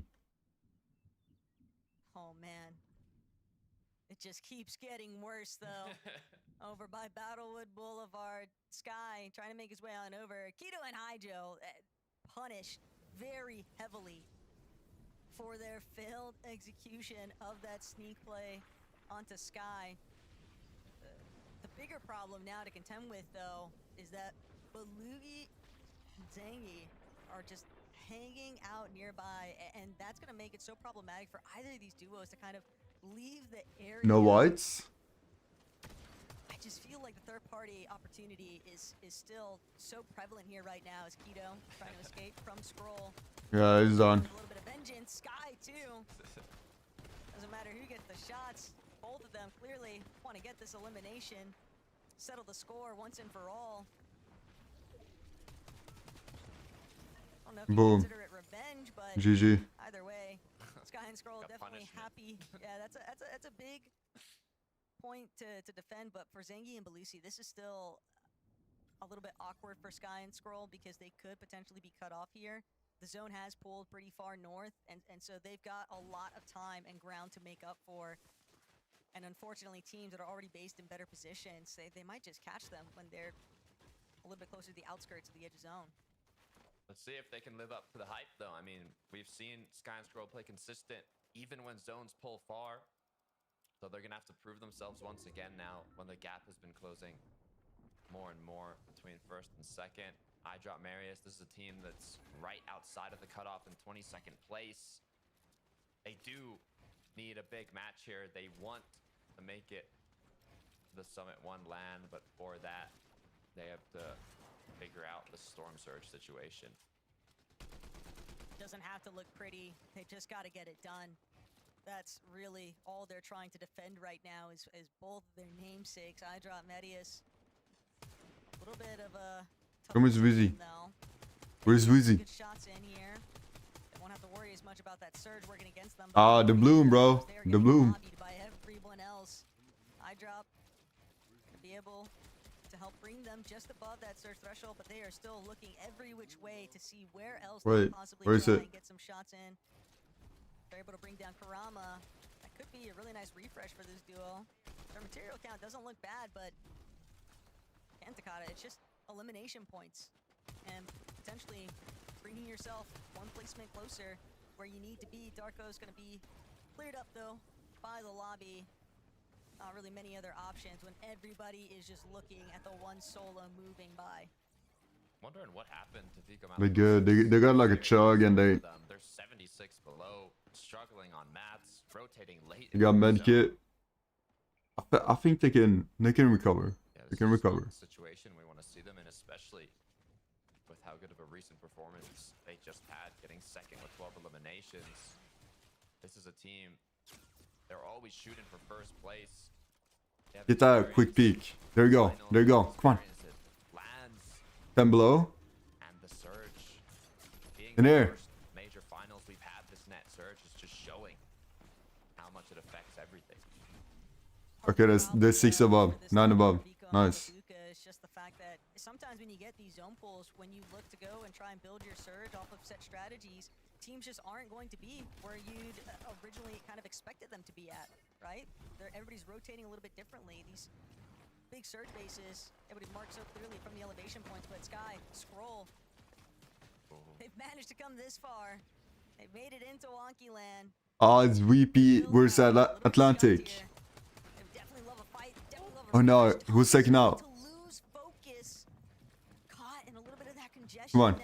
Trying to see if he can elevate his position, avoid some of the promotion underneath. Oh no. They got exactly what they were after. They're gonna take down Thomas HD and No. forced to sit and wait to see what Game 11 has in store. But the Danes just continuing to extend their position on the leaderboard. I feel bad for Thomas and Focus. You got Sky and Scroll on one side, Swizzy, Pixie on the other. Really just not what you want to see going into the zone. Still got 2 more matches. Clean it up though. Sky and Scroll, Swizzy, Pixie, they've set themselves up. Beamish and Darm as well managed to bump themselves up to 7. Come on. But what I got my eyes on is if Chino and Pablo are going to be able to close the gap in this match.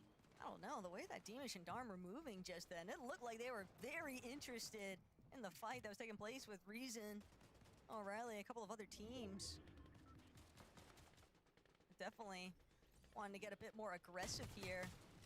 Hanging out towards that front side, but Shark, Teeny, same intentions. 889 above currently on the surge damage threshold. With the way the zone is pulled, Ixovsky, no chance. Send rolling down, cliff face. He'll be eaten alive by the rest of the lobby, but Biko, Malabuka, Huddy, all trapped amongst each other. Biko at least trying to see if he can net these more elimination points. He's got the knock. Malabuka waiting to see if he can. Holy. Sure enough, Biko and Malabuka, Oh no. while they found some additional points here, they're still. This is getting lobby spammed. Threshold, and they're not gonna have Oh. at least not as a team. Biko Come on. left by his Vico, you got it. bring down F9. You got it. Keep going. Keep going. Going to pay huge dividends here for Vico. Big refresh on materials too, but the lobby is looking in, and it's looking to take down Vico. He doesn't get the chance to even break into that edge of zone. Cleaned up by the rest of the lobbies. Twy, Cringe, overtake now from height. Take a quick look at what Chino's been up to. They were below going into this end game, but all it's going to take are a few good shots connecting, and it could be enough. Why up above could be a potential very good zone for them. It pulls back over to that hill. currently sitting With at 9 cam? for Swizzy and Pixie. Is it weird? They've already proved themselves What? throughout the day. We were close to having a deficit. There we go. Is it better? Kind of land in the sense that our global championship trio, almost all of them, could have not made it. But the job isn't done for Swizzy and Pixie yet. They're still in 16th place going into this Let me see. match, despite all the solid performances. One more good one though. Oh, come on. It. But Shark and Teeny, Go, go, go, they go. also are looking for the win. They want to go up. Cheating and Giannis might have beat them to it. One fun part about whenever the zones pull into this forest territory of Old Stumpy is that players can just connect right onto the treetops themselves. And Cheating, Giannis, the overhead view currently, eagle-eye vision. They've got to make sure that they are keeping tabs on where secondary height is at, especially when it's a duo like Shark and Teeny, just waiting for the perfect time to strike. And continue targeting underneath, but they'll opt to drop a mild layer swap. Still hanging out towards front side of zone. Chino, Pablo, a little bit more of that backside position. Kind of wrapping around. I'd have the sneak jump, hunt a Mumsy, and sky jump, trying to break in. Pickaxe through, it's good. Chino Sheesh. helps him get the second. Sky jump and Mumsy just never stood a chance here as they continue marking their way forward. Yeah, wait. I'm fixing it right now, bro. Right now. Give me a sec. It's their time to strike. Now looking for not only the height, but also a couple of eliminations alongside it. Giannis Cheatin put into panic as Cheatin is down to just a sliver of HP. Giannis left them alone as now Shark Teeny have control. But everything is just so open-ended right now. Sky, he's gonna have to get the job done all by himself here currently. Ultimate low, but he is just so far away from where Height is currently positioned. Still trying to make sure that his position isn't too heavily revealed, but it's just not good enough. Loses a big chunk of his HP. Has to use up his last couple. Come on, the comeback. Overdrive grenade effects at least gonna help him. But without any materials left to work with, he's got to connect with a big pump shot. He has to find it now. At least get a little goodie bag out of Giannis's loot. But still, more problems pouring in here. Sky, only so many places left to run. Looking back now. Nice. In the process, though, that's going to be his fourth. And the eliminations just underneath. Come on, Sky. Pablo, Chino, they've scouted out this solo. Don't know if they realize that it's Sky just yet. But Sky scrambling, trying to avoid them. It doesn't matter how. 16. As long as he can stay alive, just a couple placements further. Medius. No. Not just yet, but Sky finally cut short there by Shakos, and that just leaves Pablo and Chino to play catch up here from Ultimate Low. It was actually Chino who took. Okay, that's huge. So they know this is the chance to make something happen, but they cannot let it go to waste. Side from that. Pablo goes down. Chino's left alone. He has more than enough loot, but the issue is, how's he gonna make it back? Swizzy, Pixie, on the other hand, both players healthy, looking to control low, but the pressure from height, it might just be. Swizzy, they got builds. They got builds.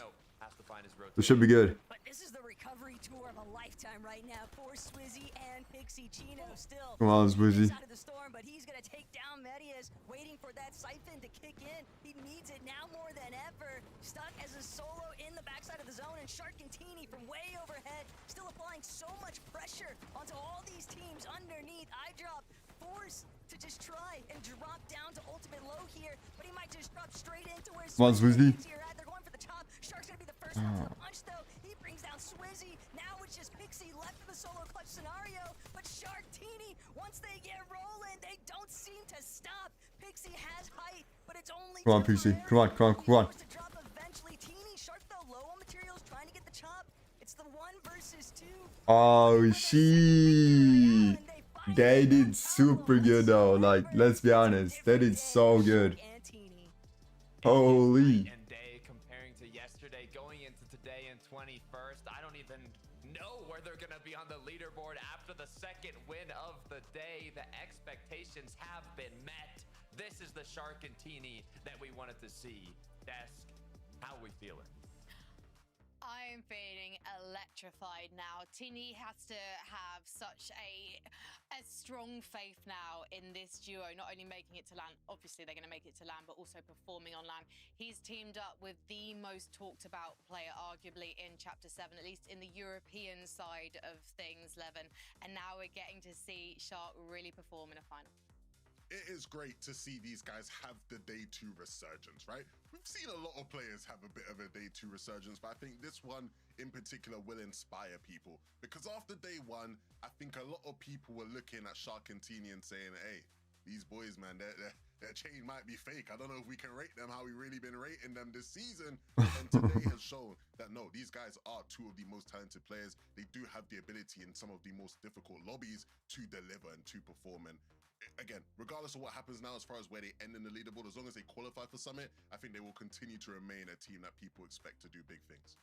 Yeah, absolutely. It's sort of the same as what I said for Swizzy and Pixie earlier on. The best Good game, bro. Strong on day 2. They looked good game. Things went wrong, particularly if they had a bad day 1. And this is a prime example of that for Shark and Tini right now. The way that they took height here was really nice as well. They were sort of sneaking up on Janice and Cheated, and they did a really nice way to sort of force them down. And once they're in this position, there's just only one way the game is ending. The way that Tini knows, he has that experience. He knows when to go down, when to stay up. He knows how to play these end game situations. And even this at the end, lovely shot. I think it was from Shark, actually. Yeah, look at that. That's beautiful stuff. And I think that should get them inside of that top 5, which is very, very surprising for me, because going into this weekend, I didn't think they would do it because of their Osborne situation. I'm wondering with this duo and some of the others we're now starting to see step up on day 2 very quickly, Levin. I'm probably wrong on this, but I feel like in the heats, obviously these duos, they're playing for consistency. Obviously it's great to get victory royale, but really what they're trying to do is just make sure they hit their benchmarks in those 5 games. Now that we have got 12 games on our hands, we're starting to see these teams adjust to a different way of playing Fortnite, and maybe that's one of the reasons that day 2 is a different side for example, the likes of Shark and Tini, Swizzy, Pixie. I mean, there's always, in every Grands we've ever watched, there's always a big difference, I think, between how day 2 plays. No, that was like game 10. That was game 10. Yeah, let's head to a break. When we come back, let's talk about some of the other big names on the leaderboard.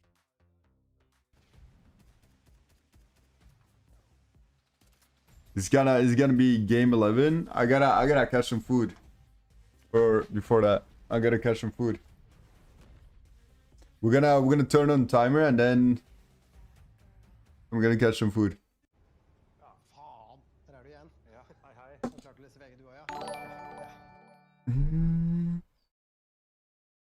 What's up? How you doing? Welcome in.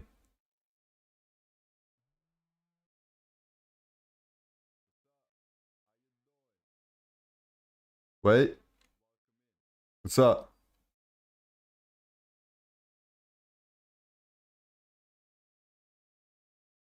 I got you. I'm gonna wait a minute, bro. All right.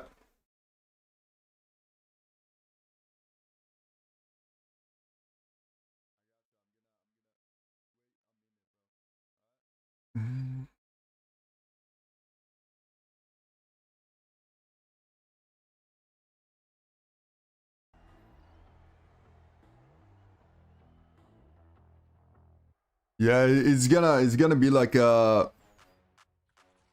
it's gonna be game 11 now.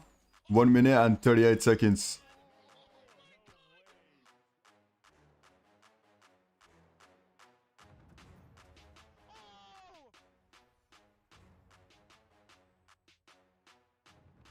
Look it up. Wait, let me see.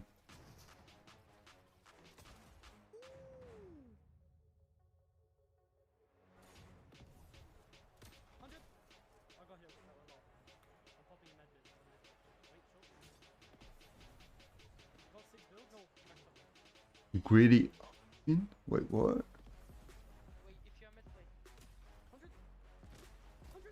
What do you even mean, bro? I can't really see it. You're not used to losing. Getting beaten?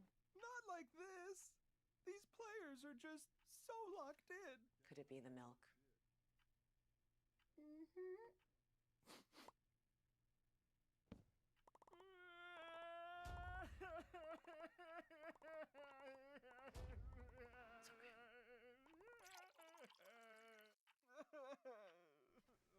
Stay there.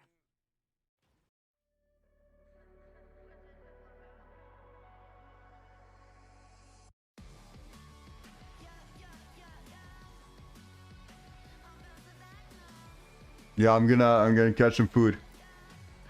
I didn't see it, bro. Gonna be honest with you. I didn't see it.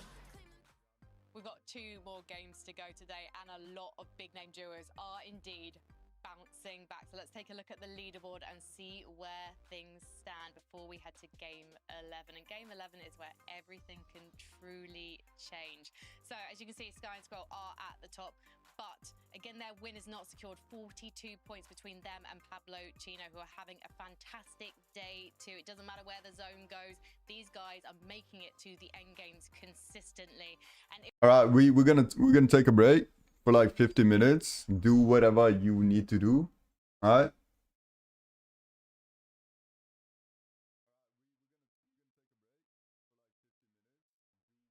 We're gonna be right back in 15.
I took it full screen.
How we doing? How we doing?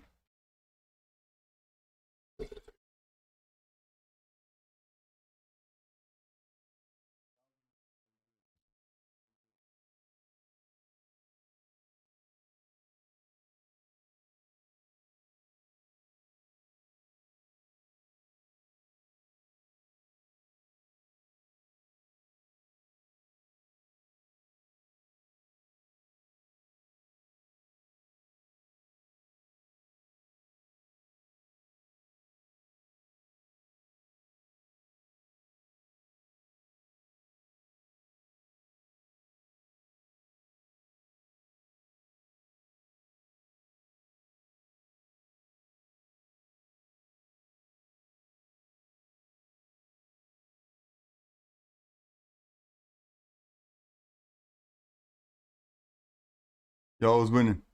Who's winning?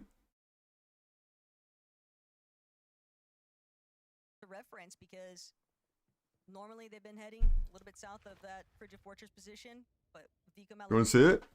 already had some surges There you go. throughout the course of today, and now they have to keep Looks trying to good, figure right? out how to revamp their own surge strategies. The proper FNCS watch party food. For watching FNCS POV.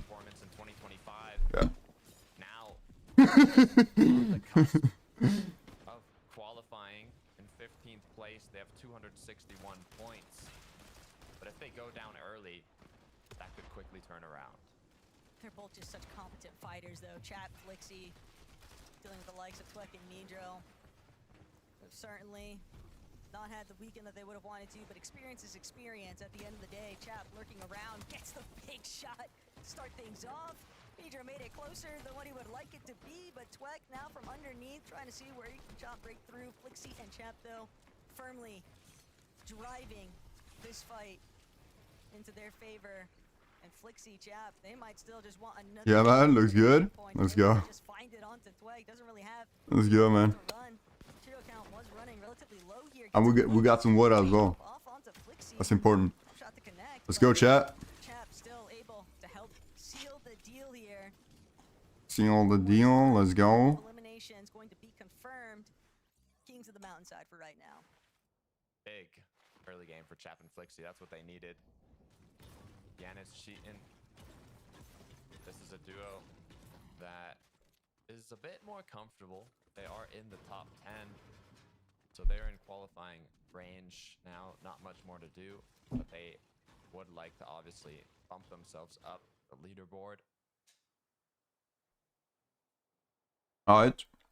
More importantly still, eager to represent their home country, home pride, right? It's Germans, knowing it's going to be Major One Summit Land in Dusseldorf.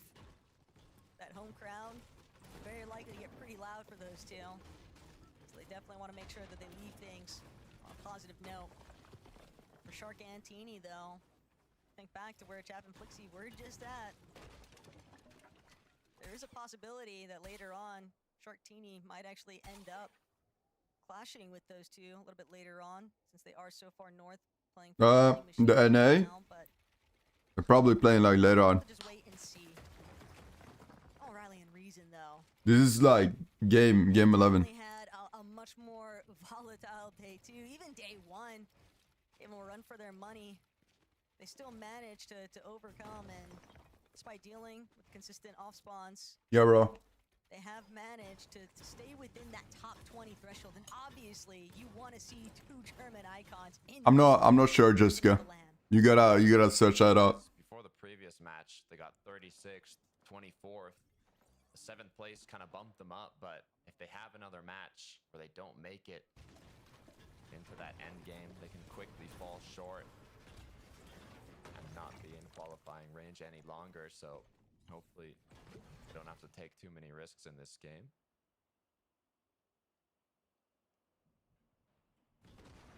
I feel like the overall landscape of the match Yeah, Sophia, we hope that pretty drastically the moment that the players caught wind of VP takes it. Pablo and But Chino Swizzy, eliminated so early on, because that lead he's doing like so good today.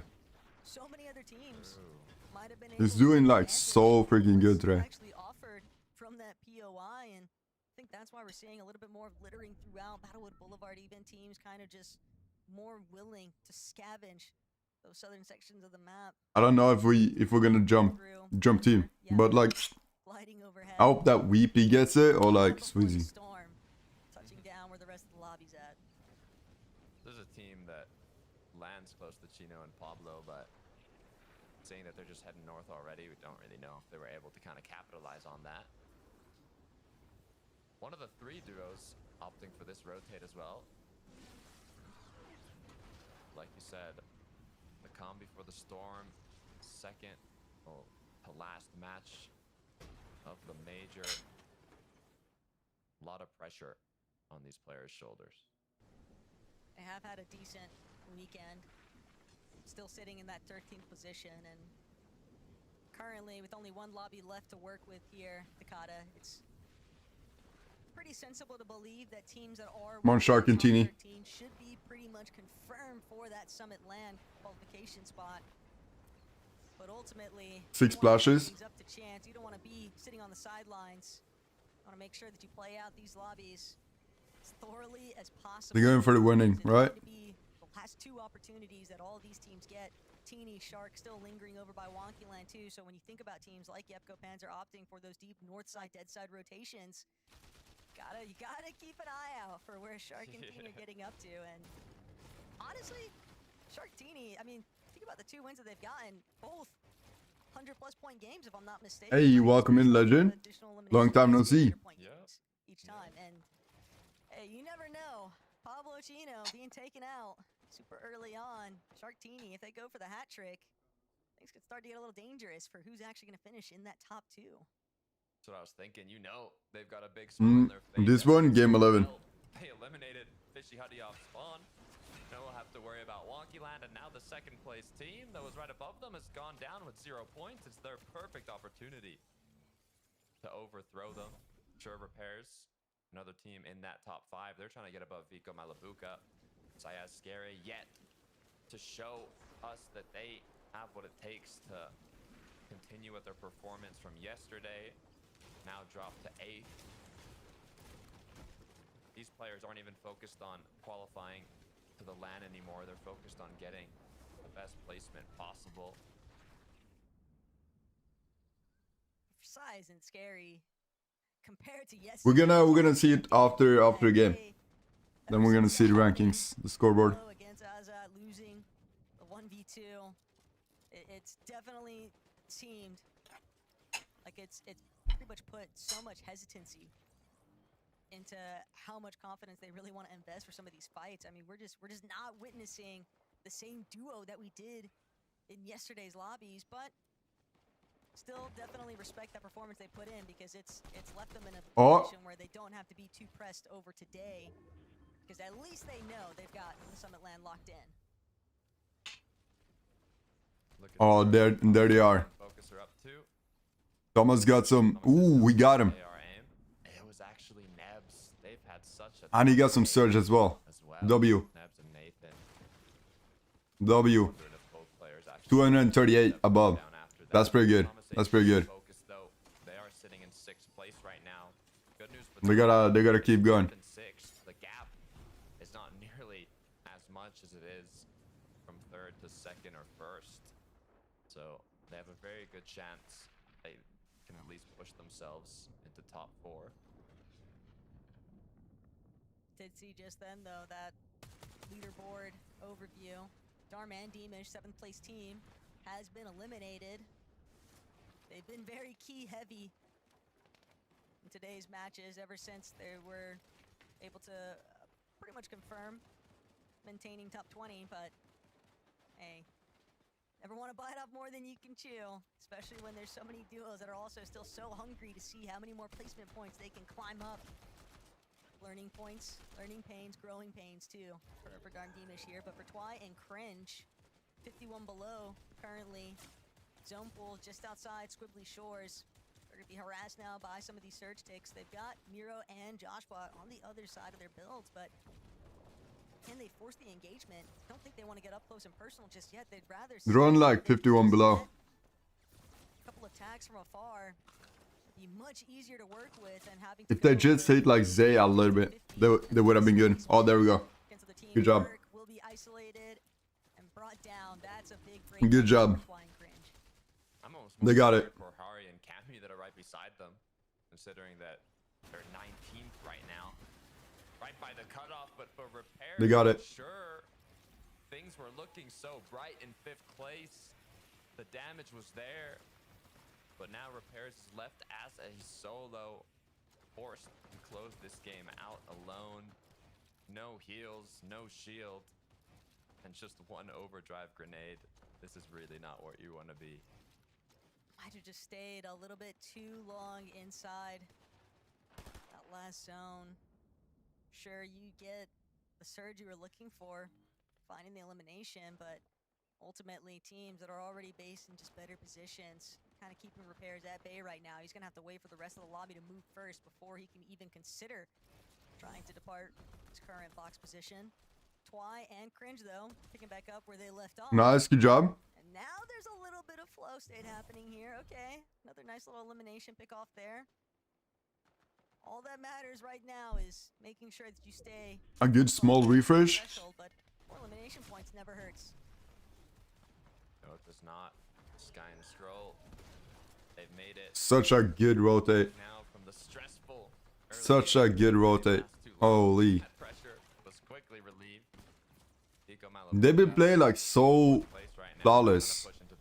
So freaking good in FNCS. Looking though it's gonna be tough.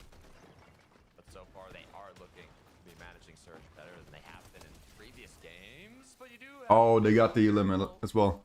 being on the edge of zone now, a very long rotate to go. Let's hope they can make it. But it's Vico, Malabuka, Takata. When's their victory royale going to happen? This is a duo that I'm real surprised that we haven't seen them have at least one win throughout the matches that have taken place already here today. And don't get me wrong, top 5 obviously indicates that they've had relatively strong performances when they needed to, but I want to see them fully lock in. I want to see them convert an endgame into a victory royale.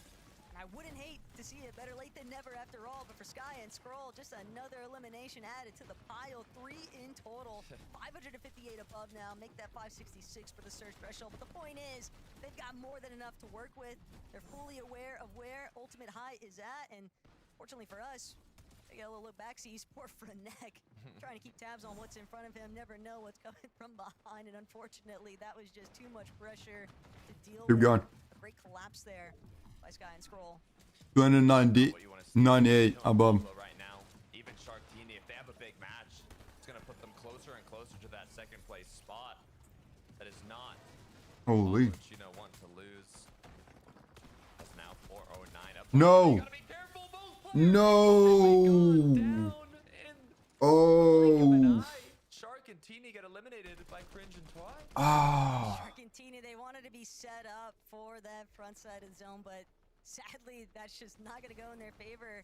The dangers of playing backside of zone when it pulls the opposite way is players that were a little bit late to the party being able to pick you up along the way. Hydro and Keto now taking advantage of their position on height. Good suppressive fire, good suppressive measures. Shots and dodges over shield, but at the same time here, no knocks just yet. Got a good connection to their original surge point, but Malabuka, Vico, they're gonna send it. They want front side.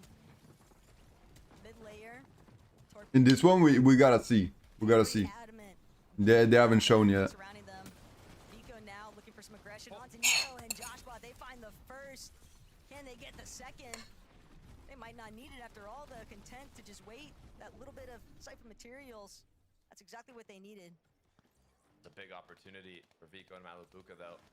Seeing that Sharkantini went down, it's their chance to get top 3 now. All they need is a decent match here. And for Sky and Scroll, they just want to keep expanding that gap between first and second. And if Scroll doesn't get caught off here, it looks like they're going to be able to manage it. Keep an eye, though, on Cringe and Twy. They start scaling their way up the hill face. Sky, Scroll, if they're not careful, you never know. The floor above might disappear, and for Chapin, Flixie, Sayas, and Scary. Wait, I thought Roll and Sky was taken out. Look at Sky, Scroll. They were headed so deep into the storm. I think that they're looking for a Flowberry Mist Grenade. They're starting to tarp up. Height has no idea. They're not looking this far. Oh, they're going for it. Into where the storm is at. Haruko and Kyure, another duo that's hurting, but Scroll and Sky, they're willing to send it. Frontside challenge onto Height. Holy. It's just not high enough, though. And they'll be forced to drop just a little bit, but the damage might have been done. Haruko and Kyure had the same exact intention. Weepy, going for it, going for it. Gonna throw themselves up onto the high ground. Thomas won't be able to make it just yet, but he's waiting to reconvene. Come on, come on. High ground is being sent into absolute shambles right now. Hardcore's gonna be the first one to fall from it, but Noah right. Nah, they went for mid. They've got business up top as well. Noah's gonna send it. One more overdrive grenade into the skies here, but he can't take care of Keto. Reason and Noah punished for trying to overthrow Height. Keto will finally get brought down though, and Thomas focus. They're looking to be the ones to actually have control. And no, it's Sky and Scroll in similar fashion, but Scroll, he's gonna be knocked. No one can get a footing here on Height. Oh shit, come on, come on, come on. Get away. Chaos. Sky now is left alone. Just a sliver of HP's gone down as well. Thomas falls. Haijo up top. They started with Height after the chaotic high ground retakes from who knows how many. What a legend, bro. Haijo has ended up once again looking to claim it, but Focus is doing what he can to overthrow. Haijo drops. He's out of Weepy came on top though. Weepy came on top. They got the high ground. They overtook it. that much more difficult. But for all of those teams, we saw like 5 different duos send it. One of them got fully eliminated. The other 4 left in solo positions now. But Focus, somehow, some way, he's still up top. Medius and iDrop trying to see now if they can be the ones to truly overrule the high ground. And Focus as a solo, he'll have to give it up. He's forced to drop here. Medius trying to see what kind of refrags he can pick up after the fact. iDrop want to send it downstairs. Cringe and Twy directly behind, but they're not going to be able to escape iDrop and Medius' vision. 6 eliminations already for Medius and iDrop. Nah, Thomas got taken out. He got taken out. Twy's looking up. He's not looking next to him. Focus just needs to get the opening shot here, but he's still lurking, crouching, crawling around these front side layers. Instead, the pre-existing builds, the pickaxe is going to be revealed, but he can't withstand. A different player altogether has taken him down, but Cringe does lose his duo partner. iDrop and Medius looking to bring this one home. Just one Come on. elimination. Just another Cringe, one more. points to go to the count. Cringe trying to see what he can manifest here, but he's stuck inside the storm. He doesn't have a whole lot. And he got like 3 builds as well. Medius, though, with no iDrop, he's just gonna stay. Chug dog though. Come on, come on. Knows only 2 builds remain. Boom. Ah, damn, he got it. Marius got it. Good words, good words. 18th Holy. where iDrop and Marius were going into this match. They were just That was mad close. qualifying to the Major 1 LAN, and they have now solidified a spot with the amount of points that they have just secured. I am almost sure that we will be seeing them in Dusseldorf. What a way to close out the second to last match of the day. Congratulations to iDrop and Marius. This is what we wanted to see from them. Frankie, Levin, Mini, it's getting intense. It really is. 100% agreed with you there, Takar. They did such a good job. 30th going into They did such a good job. They're another one of these experienced duos who understand the importance of that fantastic performance on day 2. You're not done after day 1, Mini. No, you're not, and it's really great to see these guys really rising up the standings. We've been talking a lot about Swizzy and Pixie today and how they've just been surging up the leaderboards, but Marius and iDrop, they've been quietly improving game in, game out, and this is really nice to see them finally pick up that well-deserved win right there. We saw it from Marius in... That is for sure a well-deserved one. Holy, imagine like the work they've been putting in. Still doing it in the major finals as well, getting that final shot to win, Levin. To just have a chance to win. Really excited to see them at LAN as well. Yeah, I think these guys ultimately understand one key thing about Fortnite. Look at it, look at it. All that matters is recency bias. As long as they end the day in a decent enough position, we can forget all the other 10, 11 games that happened. All that matters is where you end up. And the good thing for them is after that game, they will be in a much nicer position. And yeah, again, regardless of, you know, some of the troubles they have had over the course of today, all it is just learning lessons as they look to gear up for the Summit LAN, right? one of the more exciting parts of Summitland that I don't think we've really touched on is the fact that it's going to be like the How you wanna see? we've ever had where Yeah, the she's cute, bro. FNCS we just watched will be played on the same meta, right? And so the lessons they learn throughout this weekend will be incredibly valuable for them as they look towards the land. Well, we are ready to take a short break, and when we come back, everything is on the line. It's the There you final go. game of the FNCS Europe Major 1 Finals.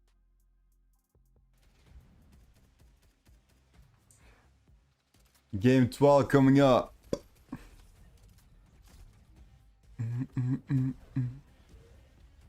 Wait, who's that?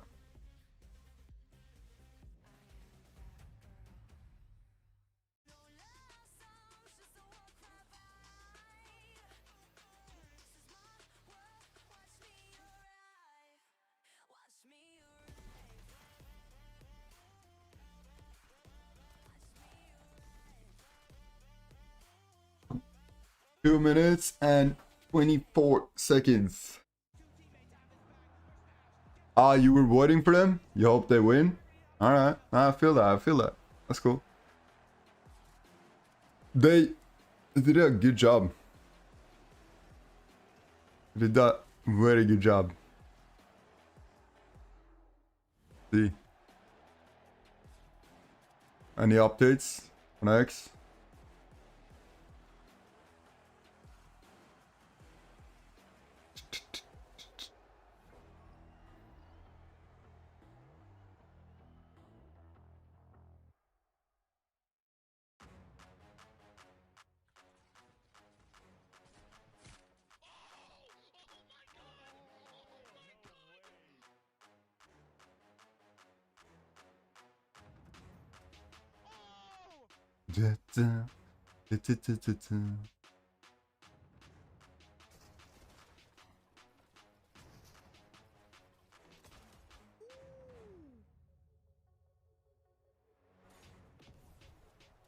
Nah, you cannot be saying that. Come on.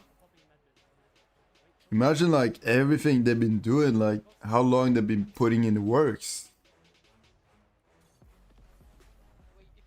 They're all crazy good players.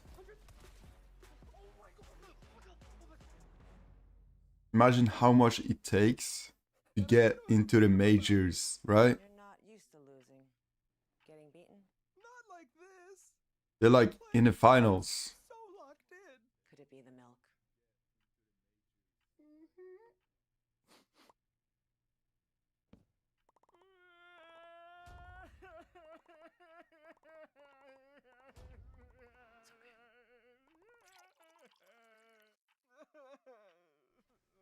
Stay there.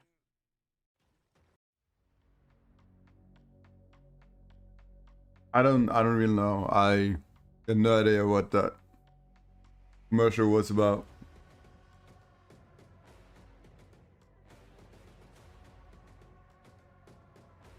If you ask me, I ask you on that one.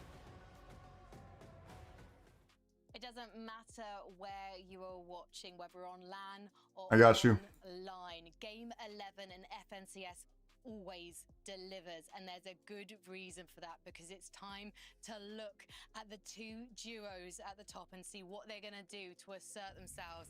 And my word, this Sky and Scroll assert themselves, Levin. I was jumping out of my chair. I mean, I was... one, we were sort of expecting this play to happen, right? The distance between top two and the third place team meant this was going to have to be the play at some point, whether it was game 11, whether it was game 12. We typically see this thing happen in game 12, but I understand the thinking from Chino and Pablo to go for a hit in game 11. Unfortunately, Like, look at it. It's crazy. They're all just going for it. So they were ready for the off spawn. Holy. Bunny hopping as well on the drops is just disgusting. Such a crazy, sketchy play. But top tier players, right? Did you think? And right there, Sky bunny hopping off of that rock got him to that weapon ahead of Chino and Pablo, and my goodness, was that aim incredible there as well, because if it wasn't, then it would have put them in deep trouble there. Looking at the leaderboard right now, there's still a long way to go for Chino and Pablo, but I think what they'll be happy about is that Shark and Teeny didn't have a good game. So I think maybe we'll run it back. We'll see. I mean, look, I'm sure people will be wondering if they run it back, especially again, Sky and Scroll. They did well to make the most out of that game. Sky, you know, able to get a couple extra points. They finished 11th. They keep that gap. I mean, the question is, what was the other version of this play, right? Because I think there will be some people who maybe would argue, instead of landing on them, maybe there's a world where you Imagine like going for the high ground. book it right, and just Holy. run straight at Boulevard, right? You know, especially where they can use the teleporters to maybe get there a bit quicker as well. Like, there is a world where they didn't have to straight up just land on them to sort of get the. She was so close to get away. Yeah, at this point now, do you just say, you know what?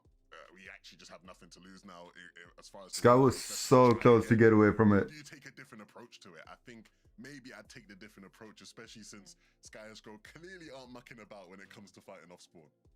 You can see that top 3 hasn't moved since game 11, and Shark and Tina, 678.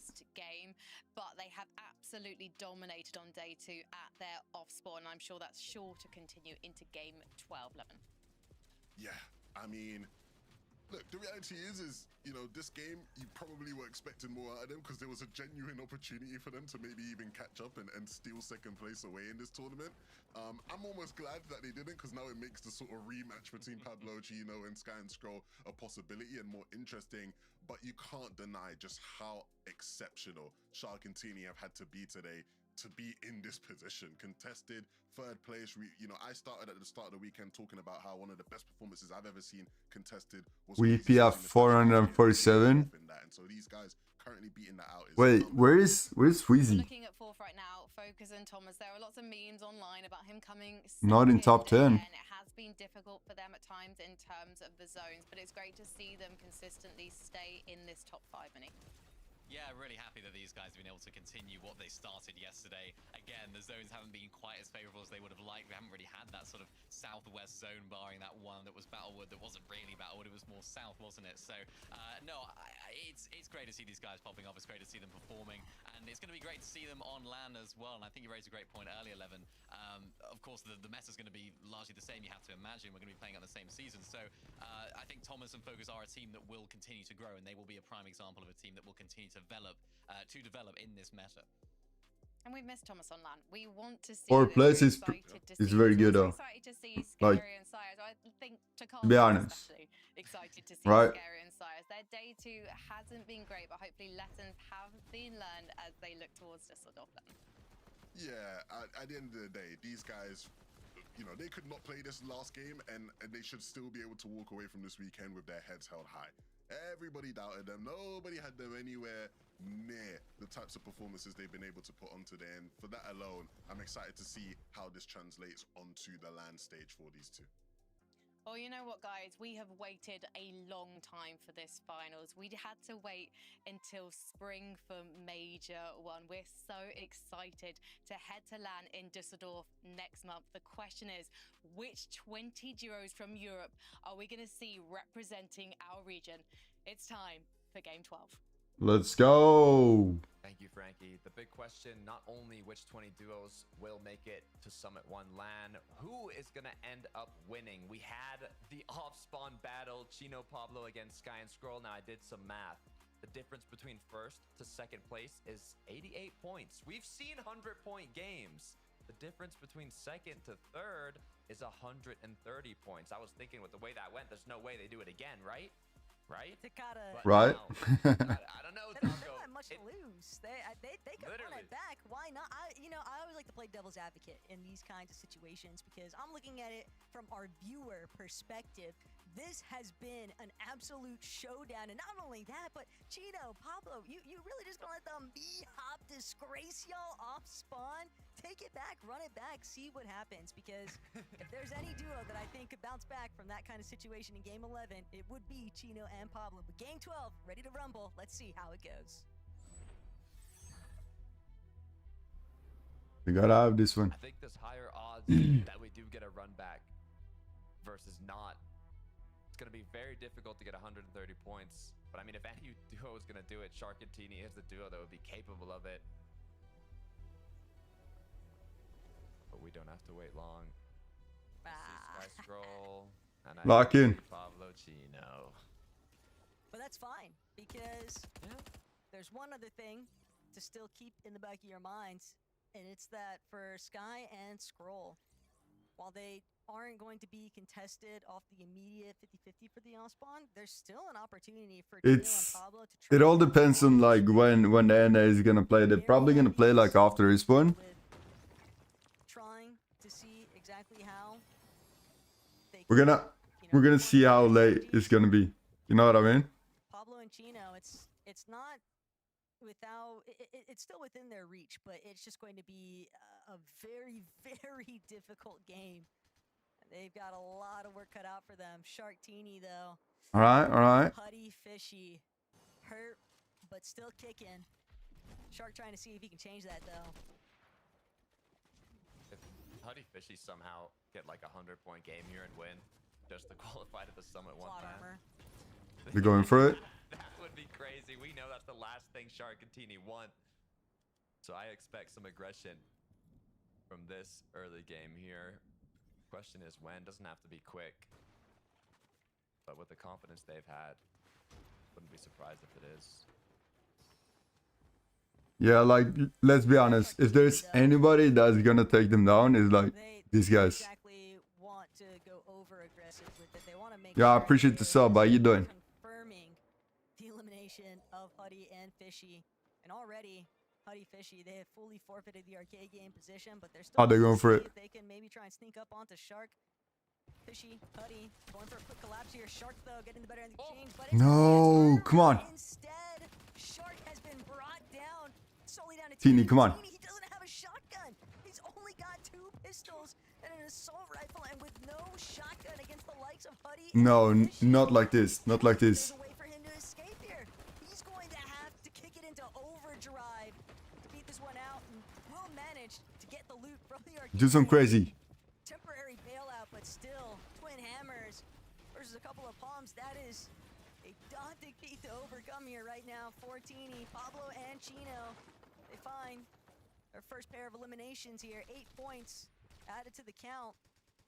Hanging out by the vending machines. We're in the gas station, but Peshka Gold not happy with these new visitors.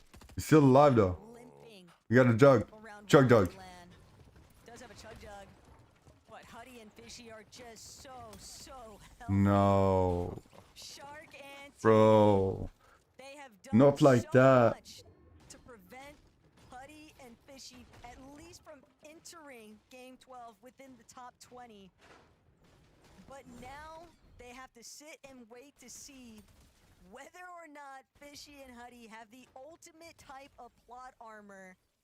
Because if they manage to qual from this position now, Takata, knowing what they have to overcome in the leaderboard in general, just to get into qualifying range, that it's just monstrous. It would be insanity for them to actually make it at this point. I'm looking at the calculations. They're currently 75 points away from the top 20. However, it's obviously going to increase after this last match. So it does look like they'd most likely have to end on a win. They're going to have to end on close to one of those 100-point games. Yeah, I'm gonna check it. Give me a sec. It's not impossible for Huddy and Fishy to qualify Nah, we're good. for the Summit 1 Major LAN, but they need We're good. an incredibly big match to close this off. But honestly, Taco, I don't know why. I think we could see it. Come on, VP. Come on. Now what's at stake is that 3rd place position on the leaderboard. Thomas HD and Focus, they were not far behind Huddy, or excuse me, Shark and Teeny. But Sky, Scroll, maybe wanting to repay the favor. I can recognize there's definitely a little bit of action taking place Northwest SS Studios. They won't get involved just yet. Still just going to hang around the outskirts here. But Pablo and Chino, I think they were looking for Nathan and Nebs. They might have even been fighting somebody else entirely. Either way, several other teams kind of just surrounding the area now. Everyone really looking for any little bit that they can gather in this last game, because it is the last chance. This is all that they have to try and punch their ticket for that battle bus onto the Summit 1 LAN. Yep. The fighting. Final opportunity. Thomas Focus right under Sharktini on the leaderboard. They have a great opportunity to take 3rd place from them now, but they cannot be taking these big shots in a 2v1. No more whites, no more heal. They are going to kind of regroup, focus up a little bit here. Only pizza. It's going to be very hard to get second, but a third place for Thomas HD, it's nothing new. See how this kind of kicked off here, though. Burke gonna be the first elimination confirmed there for Focus and Thomas. That's a big part of the reason why they feel encouraged to try and see if they can pick up Zany along with it. But yeah, Nice search over there. he's obviously willing to make them work for it. And if they're not careful, he might even punish them pretty heavily. Last thing they want is even further delays in their loot path. But Malavuka, Vico, faded by himself. Yeah, actually, I wanna watch NA because I hope that clicks. Get it. Scar is not a sign of failure. It's a badge of resilience. It shows up when you could quit, but choose to go on. Where is Scar's for pride? Definitely within that third place striking range too on the leaderboard. 100%. If Thomas HD and Focus do get third place, it's going to be Thomas's 12th. We're humble, you know. Major finals. Got in top 5 or top 2 5 times. Living up to his history here. Chino Pablo. It looks like they're making a bit of a different rotate here, Taco. They're looking for Sky and Scroll. That's all they're doing. They're waiting what they want to see where Sky and Scroll are at, but what's crazy is that Sky and Scroll seem to have a very similar mentality. They might have been looking for Chino and He's holding them like so badly. they're at. Sky and Scroll, they're nowhere near Chino and Pablo. They were kind of just stuck waiting, trying to figure out, hey, I thought these guys were supposed to be here by now. They're down on the strand, chilling, getting a tan. Present itself for their trouble. While Pablo and Chino is trying to hold him. I don't think Chino and Pablo. The tan maxing, exactly. The tan maxing. They want to keep tabs of. In FNCS, the tan maxing. Out here though for Chino and Pablo, but they're definitely trying to be proactive. Cami, Hari, this is a team that had a very strong start yesterday. Kick off the EU major finals, but today they just haven't quite found their grasp. Currently sitting in 15th place. They are in qualifying range, but they will need a few more to confirm it. Chino Pablo continuing to play aggressive, continuing on their hunt for Sky and Scroll. Unfortunately for them, this is not the duo they're looking for, but they're able to pick up more eliminations. Nothing wrong with that. And that's really the thing here for Pablo and Chino. They want to play catch with Sky and Scroll. They're going to need eliminations anyway, on top of a win. Oh. So Pablo just watches Dinas barely survive that initial pump shot from Chino, but still armed and ready. Chino and Pablo, they've got 3. They're looking for the 4th. Frenek trying to do what he can to delay. Come on. He's in that 23rd position, just outside. Nice, good job. Range, and Pablo Chino are gonna douse the flame of Dinas and Frenek.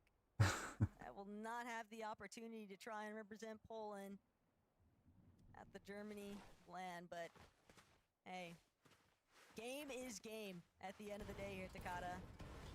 Players What kind of team name is that? the best position possible. Honestly, the last thing you want happening in the last match is having Chino Pablo keying you while they're on the hunt. Chat Flixie, there's another team. They've maintained kind of like that 14th to 17th range for a very long time today. All they got to do is close it off. Solid end here. Noah Reason, similar situation in 17th place. They've been consistently staying in qualifying range, but the issue is all it would take is one bad match and they can drop out. Let's hope. No, Tino was like god all. It's too close for comfort. 17th right now has just way too many other duos that could possibly overtake, and they don't want to risk it. If they just stick true to their strengths, I'm sure they'll be Yeah, it just sounded a little bit weird. in a position where they're able to close out the end game and net themselves enough points to to confirm their representation at the #1 LAN, but look at Thomas and Focus finally getting their conclusion over at Riptide. Zany has been eliminated. Zany, Emberg. Yeah, actually, I saw that on X. A look back to see what started it off. It's just Focus overhead pump shot. But That's just they were going to stop with content creation, not like the clan phase, right? They were still gonna compete. But they were doing a lot, like they were doing too much, you know?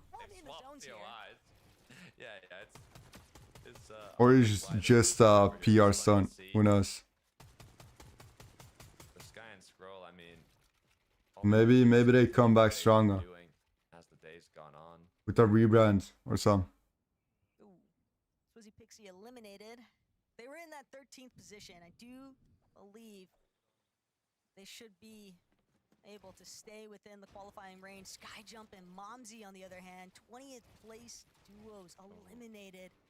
And look at 21st and 22nd Glove Sheet cracks. So little to overcome, but it does add a huge amount of pressure here at Takata, because one misstep and it's over. And they're already so close, but for Skyjump and Momsy, their fate rests exclusively on the performance of the teams in 21st and 22nd right now. Darkos Minori, they ended yesterday on a 3rd place with 2 eliminations. The problem is, since then today, they've only had 1 match. Oh, they got the craziest high ground. The good news is it was the most recent match. They gotta get some storm surge with that. Enough to solidify themselves a spot Or nah. at the summit. Say that, but they're in the same boat as Glabshi and Prux. I mean, both of these teams are at 224 points right now. They are tied. If they stayed, they could have gotten some storm surge because everybody's rotating now. It's just not one that they can feel super. There's a reason why they're in the major. Like, they probably know the best, right? This 12th lobby. Sky Scroll, though, ready to make their move. They're kind of, I think we're about to see a highlight reel performance out of Sky and Scroll here in game 2. I really hope I don't jinx this, but they have a very comfortable position right now, overhead of 2nd place. I'm not gonna call it like a victory lap by any means. Let me check it out. Just a certain type of like confidence. You know, you can kind of see like the swagger in a player when it really like develops that mentality of we are first, we are the champions, and I feel like everything is just alluding to it. The only thing that is chasing them in the rearview mirror right now is Pablo and Chino. So if either of those players go down, I think that's where we'll start to see that extra gear come into play from Sky and Scroll. Might have forgot the Huddy Fishy script though. The 1st place. I can check it out. Jokes aside, I mean, it's not a joke. It is very possible. Sure and Repairs, they've been performing incredibly well until the 2 previous matches where they just haven't been able. Oh, they're gonna start like drop down out of the top 5 into 11 p.m. I think, and then it's gonna last for so they are gonna want 3 hours. performance here. Pablo Chino, though, they're gonna need an extraordinary one, and on top of that, to take out Sky and Scroll before they start racking up placement points. Yeah, but they've already got 4 eliminations, and they're looking to try and add some more to the count here. Chat, Flixie, Vico, Malibuca, a couple of teams kind of just stuck between each other on the edge of zone. Sky Scroll might be able to take advantage of it, but first they've got to contend with the likes of Volko and Cringe.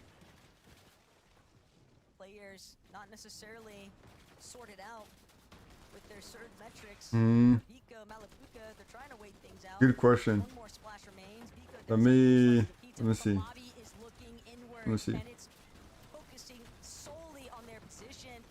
The last of the materials just getting burned through so rapidly. The pressure relentless. Chat, Felixi, part of the reason why they're receiving so much of it. Malibuca, Vico, they cannot escape. 100 above now, dropping.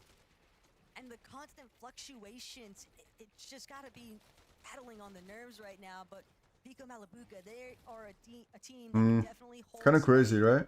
But they are going to need a refresh at this stage. A lot of mats, a lot of heals have just been used up from that lobby focus, but it could have been worse. Neither player got knocked. They're still in zone. We'll see. And focus is no longer on them. Prax Clubshy, though, they are, like we mentioned, tied right outside of that qualifying range. 262 was the cutoff going into this. It's going to get higher than that. As you can see, they're currently at 236. The good news is 407 above. They have mats. They have a loadout. They have what it takes to play this end game out. All that's left is They have 407 above search. Should be good. A little bit uneasy here now. Forchap and Flixie. Malibu Oh, starting to get a little more VP's aggressive. Check far out behind. Beamish, though, on the other end of things, contending with Chino and Pablo. Chino and Pablo 712. surge, but Darman Beamish, they have been rather aggressive. Arc is good. They don't mind going for the occasional key opportunity here. So Pablo, Chino, they'll have to keep their wits about them. Don't want to lose sight of what's just in front of them. Almost feels like their arms already extended. They're reaching out to try and grab Sky and Scroll, but their fingertips just can't connect with their shirts just yet. They've still got VP is so much left to go. disconnected. They're far from each other. Sky, Or it was like lag. I don't know. very familiar territory for these two. They have been one with ultimate low and just made it look effortless to play through. Thing is, they have been continuously kind of controlling that low route throughout the day. So you know Pablo Chino, they're going to have that in mind when they're looking where to play themselves.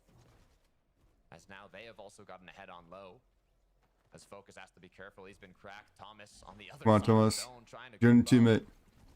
Is going to be able to, but Oh, 3 splashes. Prax is left alone. Oh, that's Prax. Not enough points yet to qualify a solo clutch to the summit land.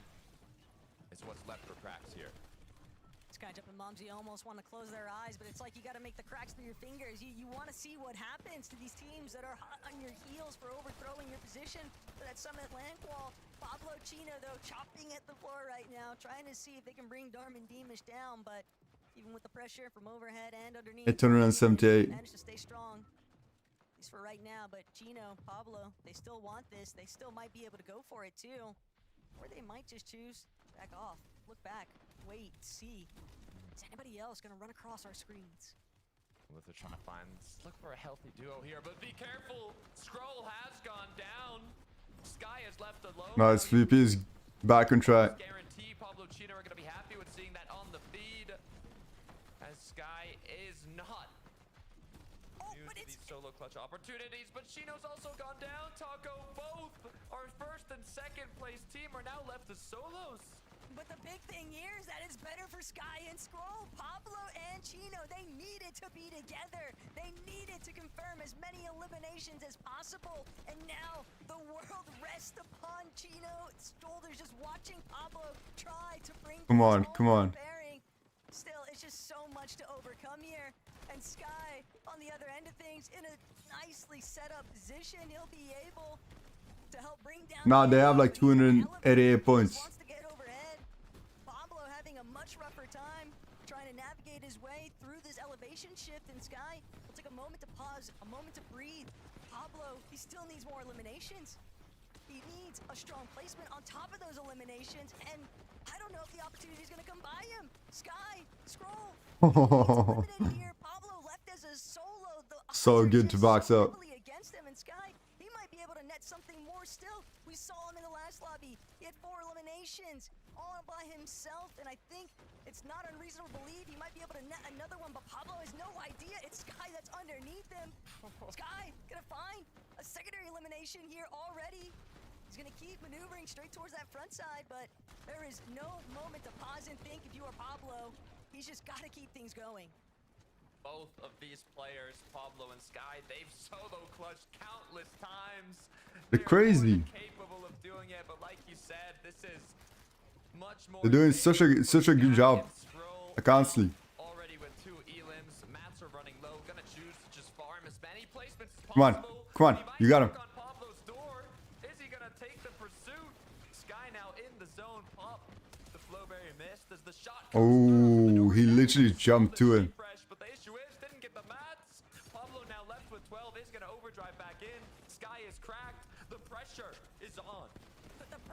Oh, midair? Nah, Pablo as well. They were doing so good. They were doing so good. Ah, sheesh, bro. Sheesh. It's a huge moment for them to celebrate. A couple of young Danes just really coming surely into their best of forms. But Malabuka, Vico, they don't find their victory royale here. It's Nathan and Nebs. They wanted to make sure that they wouldn't miss out on this. Oh, they got it. They got it. Let's go. They're guaranteed to hold on to their position. Good job. Sky and Scroll, but as we just saw, this is exactly what Nathan and Nebs needed. They were so Good freaking job. the leaderboard going into day 2, but then dropped down to 18. And now finally with that win, they've pushed themselves back up, solidifying a spot at the Summit 1 LAN. That's it for Taco and I in the casting booth. We have to head back over to the desk to close out the day. Thank you so much to Taco and to Carter, and huge congratulations to your FNCS Europe Major 1 champions, Sky and Scroll. 11, they were the favorites coming into this competition, and they showed us exactly why all weekend. Amazing. Truly an amazing. Oh, can my chair freaking move? Like, what's up? Have been a part of EU for years now, together as a pair. And when they burst onto the scene, you know, back in 2023, there was all these conversations about, you know, this being the They did so good. to see them, you know, really solidify themselves, and they've continued to play with each other. They've continued to find success, and to see them finally have their moment, Mini. It's taken some time, but it couldn't have come better or sweeter. What a weekend. That is so good. Personified for these guys, not just this weekend. They've had one bad game really all weekend long. They fully deserved this FNCS title, but just sticking together, sticking through it, through thick and thin. They've had great performances. They've had not so great performances in the past as well, but they've worked through it. They've worked on their mistakes. They've continued to develop, and most importantly, they've continued to develop together. And this is the result that we get to see here in Major 1 of this year. I'm sure this is only a sign of things to come as well. Look out for these guys at the Major 1 Summit, and of course, the future majors. That's facts. They gotta give like credit to them. Imagine like how long they've been practicing for this. They are literally a team that can get flashy exactly when they need to. They don't take unnecessary risks. They pick up elimination after elimination, and they're not a stranger to a victory royale, Levin. Not at all. Not at all. They haven't been throughout this weekend, and they won't be at the Major 1 Summit either. Yo, that's good. The team to Congrats. beat EU.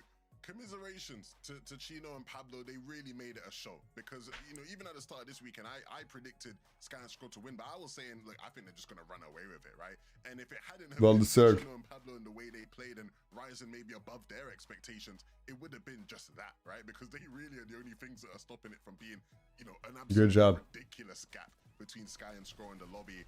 And for that, I will always be grateful. Last year, I felt like these guys were the best trio. I know a lot of people, you know, who looked at other players and other people, but what really inspired me about these guys is just how they took the game by storm. They found success not playing how everybody else was playing. And so when we came into this year, Mini, and everybody was going, all those people who found success in, you know, the old surge and the old meta, the old way of playing competitive Fortnite, are those people gonna continue to find success in 2026? That's not been a question for Pablo and Chino, because back then they showed they could do it different, and they've continued to show that they can do it different. That's true. We talked about their They played so crazy. You know, out-elim everybody in a lobby. This season they've showed us they can be as consistent as the most consistent team in the world. They played so good. For that, they are gonna be a team to watch out for the rest of this year. Yeah, they have to go out here holding their heads high. I mean, they put on an absolute display of excellence this weekend. And you're right, I think it's unfortunate for them that Sky and Scroll were just that good, because this is almost an FNCS winning performance in itself. The way they were able to navigate these end games, the way they were able to sort of silence a lot of the doubters, a lot of the haters coming into this weekend. And I'm sure a lot of people would have had some very valid questions about their performances, but coming into it, when it matters most, when they have zones and when they don't have zones, they continue to deliver. And big ups to them for making it really interesting at the end, landing on them in game 11 and then trying to find them in game 12. They really made it a spectacle for us all to enjoy. So many of these duos, especially on day 2, have made things extra exciting. Props to Focus and Thomas, and also Shark and Teeny, because these are new duos going into Chapter 7 as we revert back to duos format. And I can only be excited for the future of these duos as we move further ahead in Chapter 7, Mini. Yeah, it's going to be really exciting to see. I mean, you know, there's so many names here that we had big expectations of. Even Focus, of course, Thomas, playing with Thomas as well. One of the newer players. It was one of the players that the analyst broke down on day number 1 of just like, these are some new players, some new talent. Sky and Atlantic, like, and maybe Focus is no, Sky and Scroll, they did such a good work. Where did Rizzy? Where did he end up? The team. Trying to solo clutch, and of course Thomas went down, and he held that. He was able to hold his own in those situations, Levin. So these guys can be really proud as well. I'm sure VP as well. we've gone a lot better for them, but still a really Those were the ones we were waiting for. Thomas back online, and that's why I'm happy. I'm gonna be smiling all the way until we Bro get did to crazy. Düsseldorf, because this man has been one of the biggest names in EU for years. He has showed us in so many finals just how impressive he can be, and the chance to see more of Focus, right? We got a glimpse of Focus at LAN, you know, in previous years. Now we get to get a full taste, a full course menu of their performances over the course of the Summit LAN, and They got 4th. again, they would have wanted this weekend to go better for them, I'm sure, and they would have really thought that they could 499 potentially win it. points. They're going to be in a good spot going into Summit as far as, you know, being the best Riptide team, I think, in all of Fortnite, regardless of region. And Shark and Teeny, I'm so glad that they went from 21st on day 1 to 5th on day 2, as if there was any doubt with these guys. But these guys bring the drama, not just in terms of the elimination feed, but also they're not off-spawn mind games, Levin. I can't wait to see what happens in Düsseldorf. Yeah, give me a sec. Happy with the result of this, right? Because at the end of the day, when they realized they would be contested by Hutty and Fishy, the #1 job was, let's make sure we qualify and let's make sure they don't. And they have achieved that. They were successful in that. And so now for Teeny and Shark, look, Mini, I'm sure Shark, you know, going into this major would have been hoping that this could have been his crowning moment, right? Last year he burst onto the scene, couldn't quite get a good result in an FNCS, no matter how hard he tried or who he played with. Everything looks set up for them to come into this season and really compete till the end against Sky and Scroll. And even though that didn't quite happen for them, the performance, especially on day 2, the ending result, being a top 5 while contesting a very good team at Wonkyland, this is a spectacular performance and just adds to what will be an amazing career as far as resume goes for Shark and Teeny moving forward. We've been talking about Shark so much, about the future of Fortnite. I'm so sorry. Jump back Yeah. in there, Mini Miner, with your thoughts. I'm just excited to look at page 2. But Mini, please conclude on Shark and Teeny.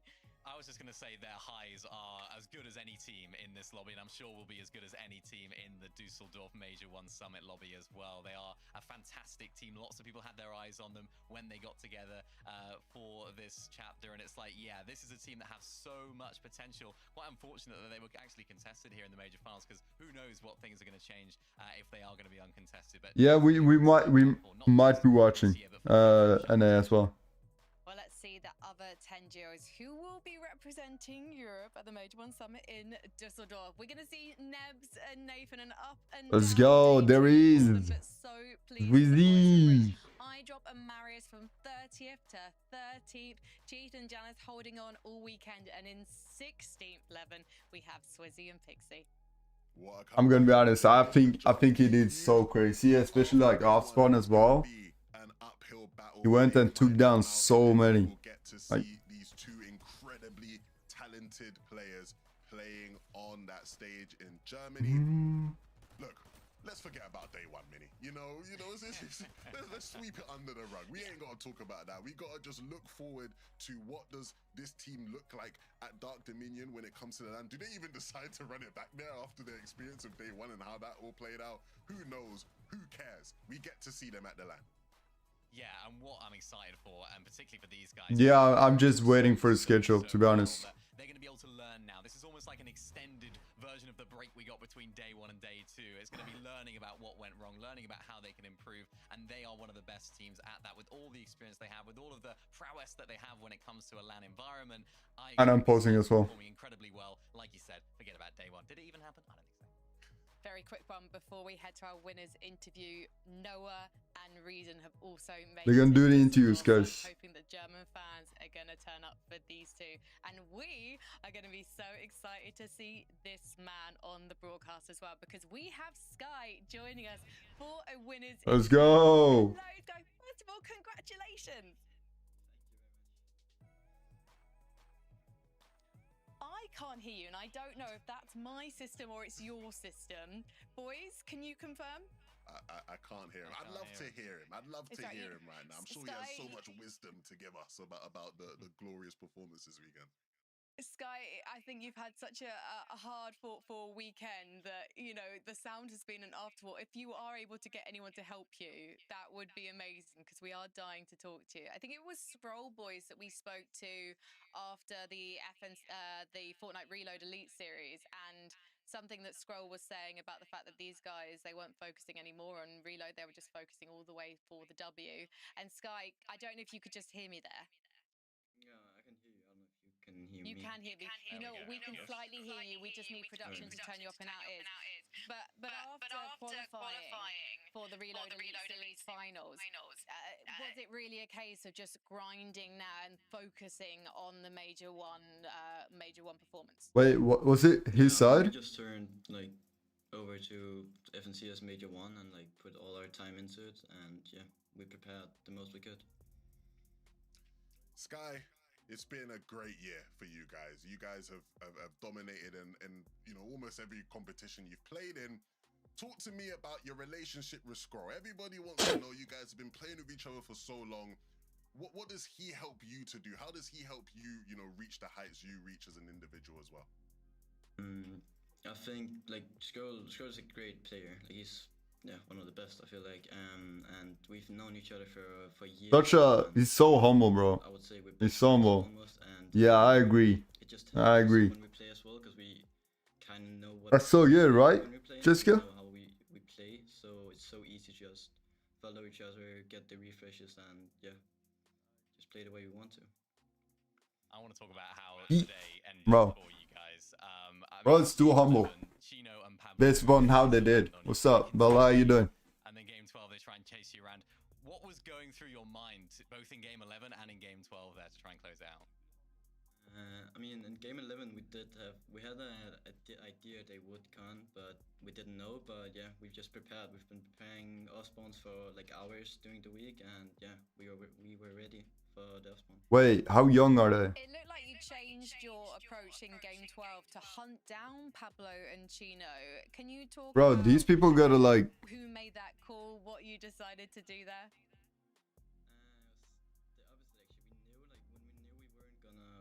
We knew they would like try loot up and then key us, so we decided to like completely switch up what we wanted to do, and yeah. These people are like getting pro at 15. I'm curious now who was snitching in the Danish Discord and letting you know that they might conutize, you know, you had the intel from somewhere. Now you have he wants the juice. Okay, cool. I understand. Championship now, right? You know, you're the champions of Europe. You're going to be representing us, and all of us will be supporting you guys and hoping you pick up the trophy there at Summit. Looking around at some of the other regions, let's go, bro. as well, is there anyone you're looking at? Who do you feel like is your biggest competition, you know, across the pond? Are there any teams in particular that you take inspiration from, that you look at and are really impressed with right now? I mean, over in NA, there's like all the big teams. There's Peter, there's Clicks, there's Bolts, Acorn, Cold Rabbit. Like, just for Summit, I think there's gonna be so many teams that can be contenders to win it all. Thanks. So, Sky, just one last question. You've been playing in FNCS for a few years now. When you started out, did you imagine that not only would you be winning a title, NA starts, I think it starts at 11 p.m. for my time. So, I mean, no. I mean, it's a dream. Is it gonna be like 2 hours? Started playing, so yeah, never been happier. Well, the dream's not done yet. Congratulations to yourself and to Scroll. We cannot wait. Let's go, bro. In Düsseldorf. Thank you very much.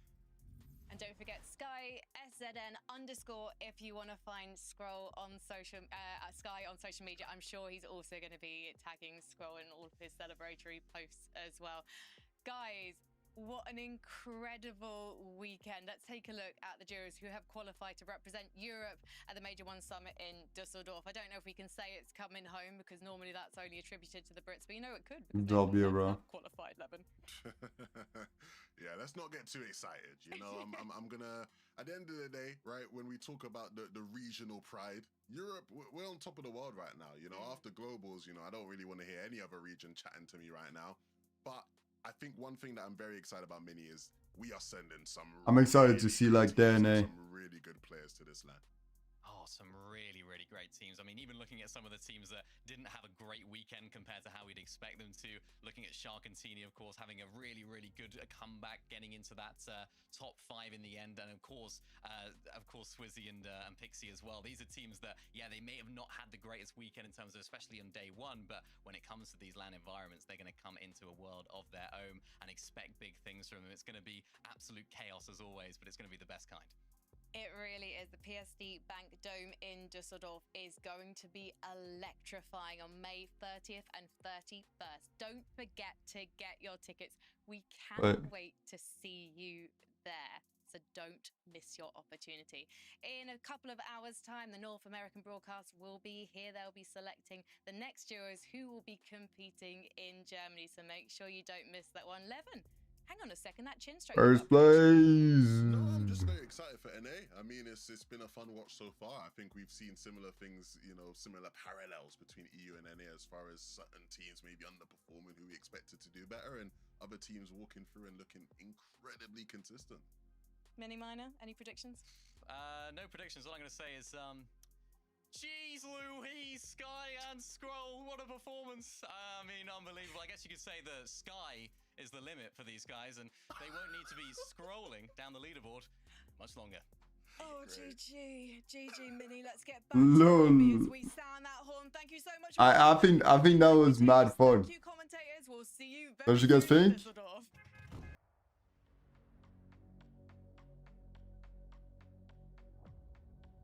Yes.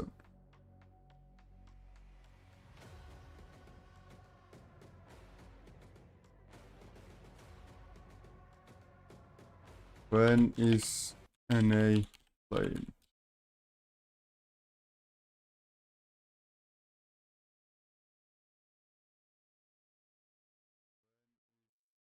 That was mad fun. That was mad good. Let me check the schedule.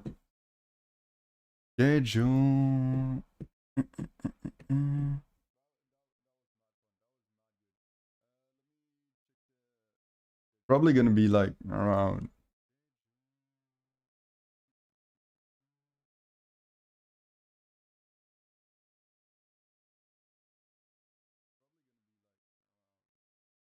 Yeah, I gotta pew real quick. Give me a sec.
I mean, we will wait for an A, right?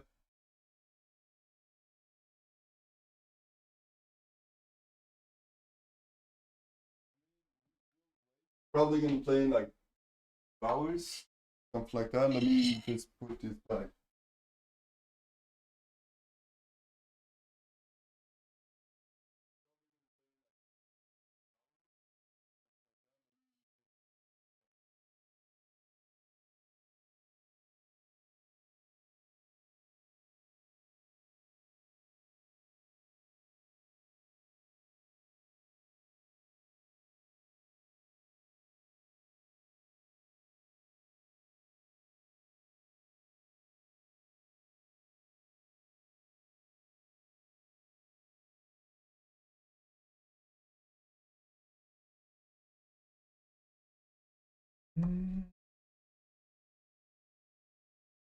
What we can do, like in the meantime,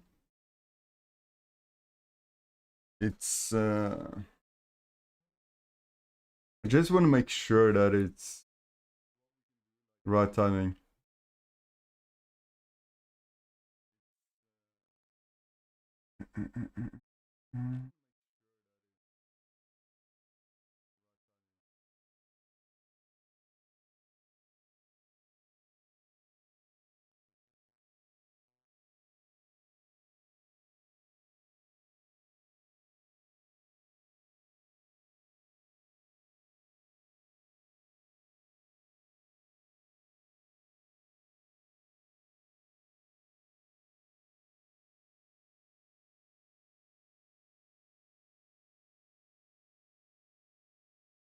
Yeah.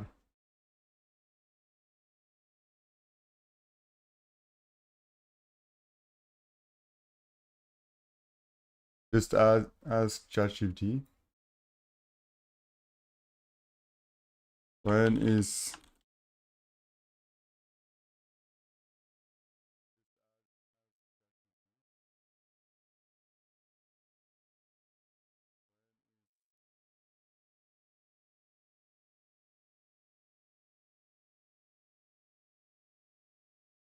our time? It's 11 Norwegian time.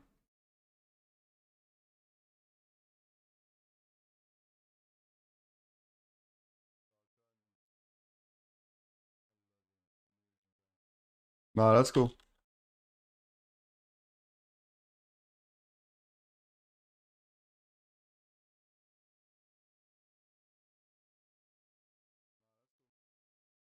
We're just gonna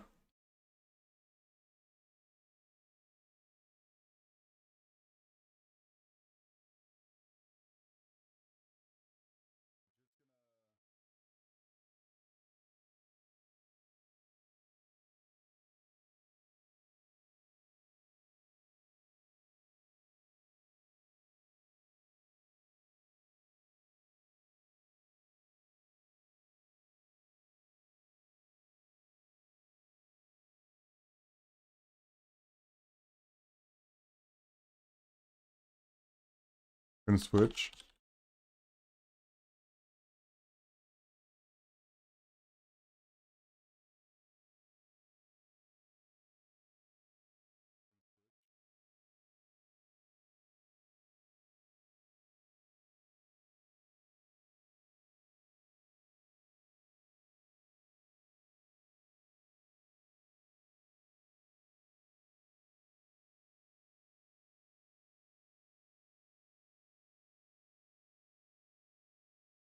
Yeah, let me switch everything.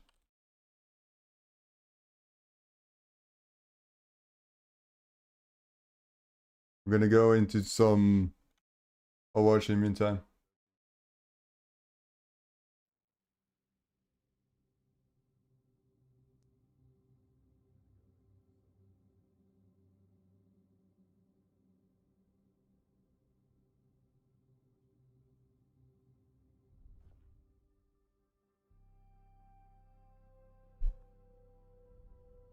There's too much happening for my PC apparently.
There we go.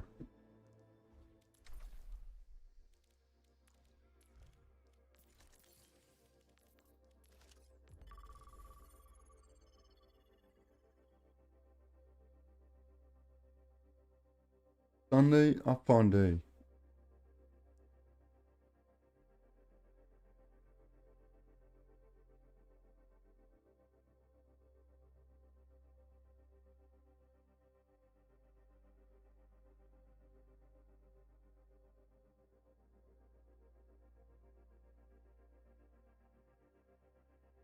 We need GSB to restart. Maybe. Like restart every single one. Like the stream. Might be.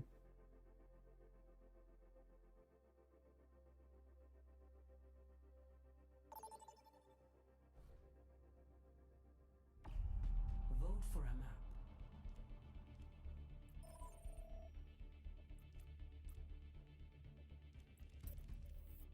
Go on.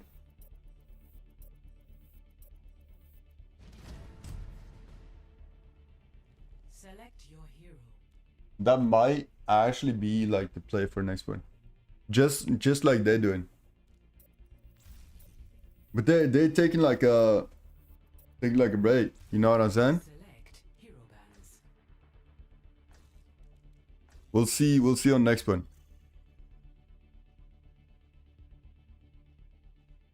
The next watch party. You know what I'm saying? What's up, Alexi? I'm pretty good. How about you? We'll see you on next one. If we're gonna do it. It's a good suggestion.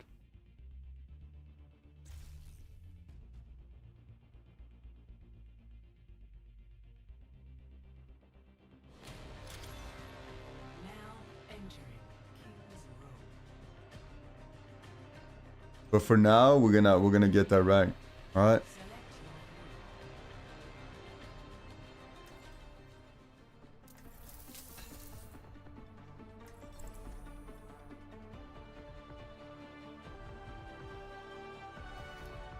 We will have peace at any cost. The world evolves, and so must we. GG. Yeah, two of them left. Give us that priority queue. Maybe we should utilize it and go only damage. Sup, Legend? How you doing? Let's see you, bro.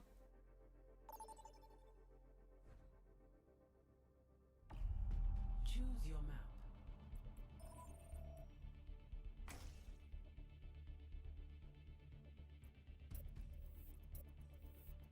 It would be so freaking funny if Samurai came. Select your hero. Right?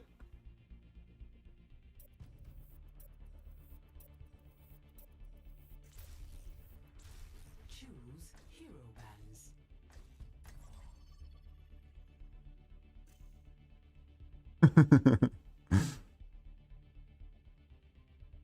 Yeah, but the thing is, like, then Clicks up and all them gonna play, so it's gonna be funny. Because we watch them, right?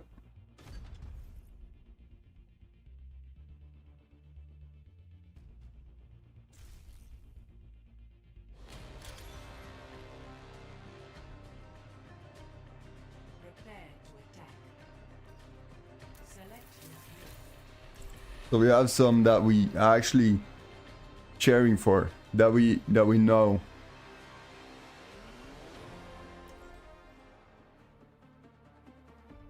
We know who they are, right? You feel me? We will have peace at any cost. This should be interesting. This should be funny.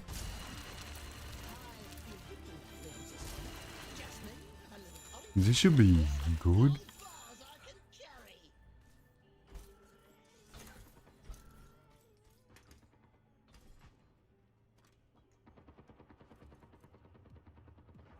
They got a soldier, and I think they got a jump.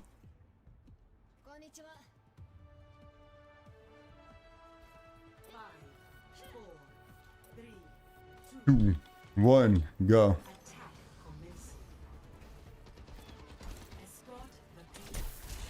Nice, they got a run.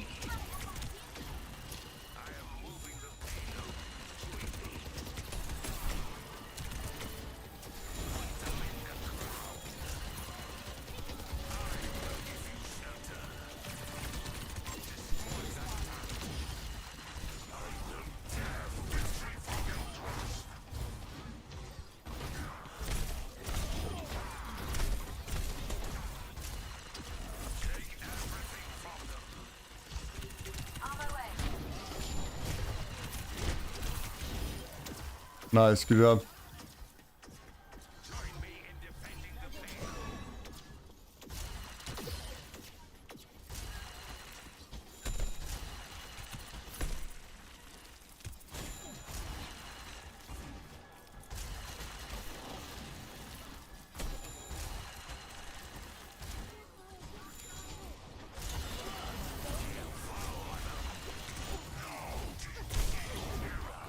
Nice, you pushed that.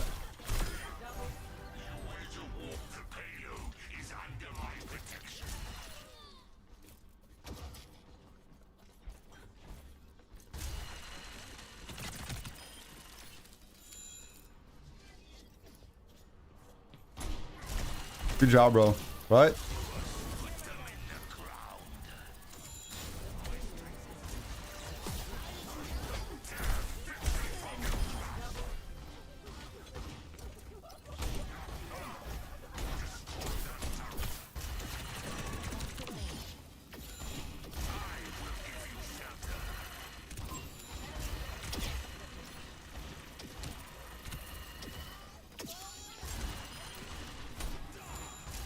Yo, these people are good, huh?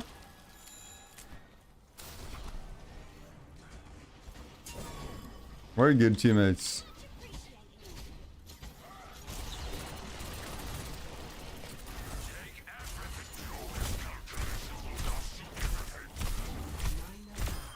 Sit down, bro.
Yeah, it would be nice to have like a mercy, but I don't really think that we need one. They are doing so good with healing, so I think it's all good.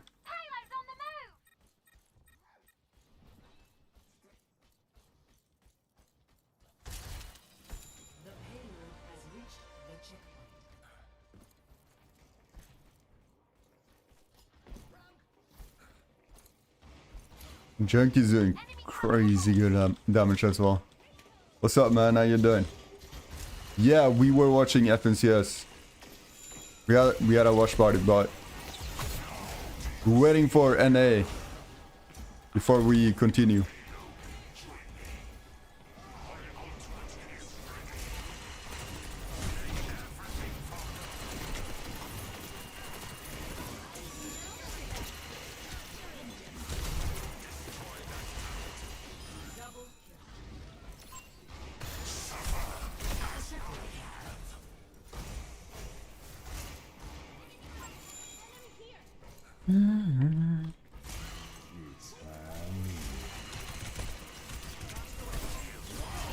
Nice.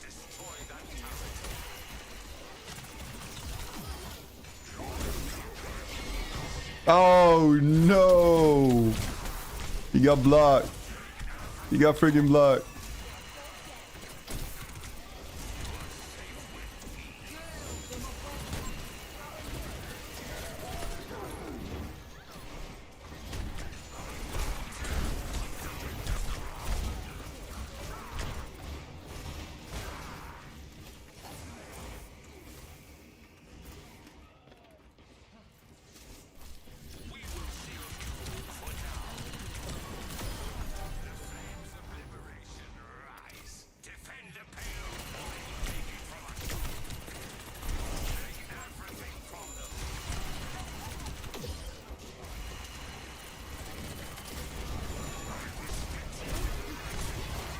Yeah, nice, nice, nice, nice.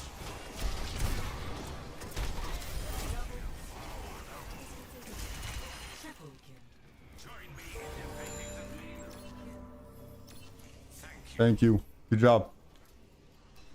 Hey, move the payload.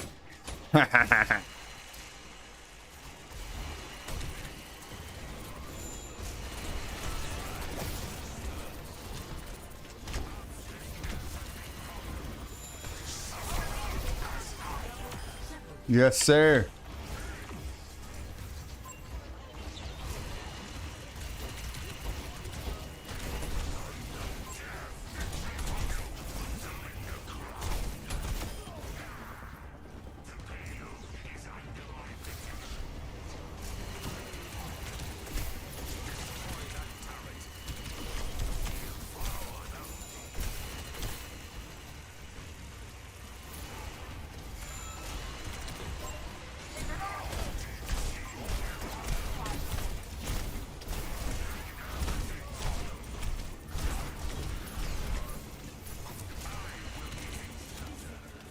Come on.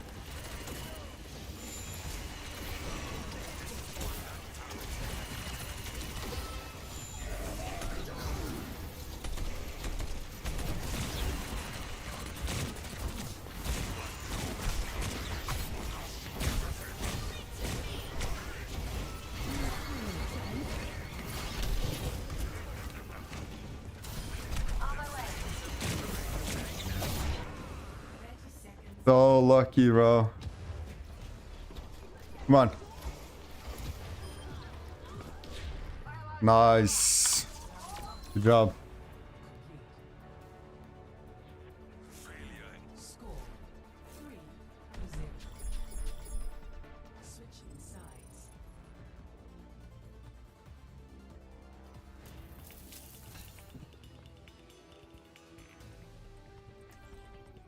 Go same on defense. Thing is, like, we could go Sigma, but I'm pretty sure they're gonna go Maga or like Ryan.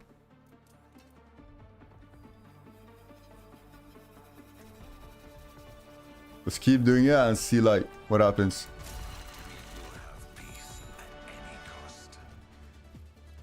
This should be interesting.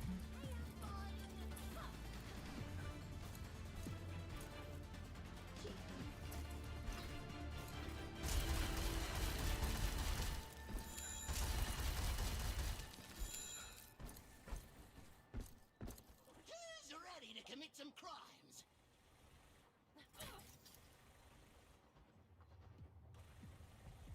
Hey.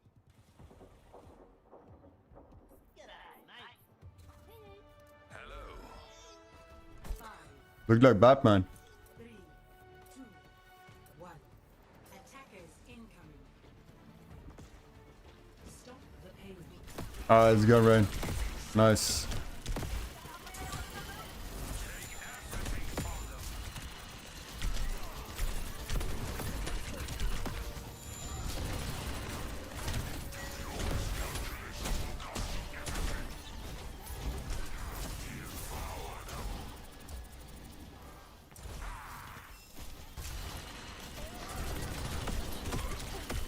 Nice. Good job.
Nice, good job.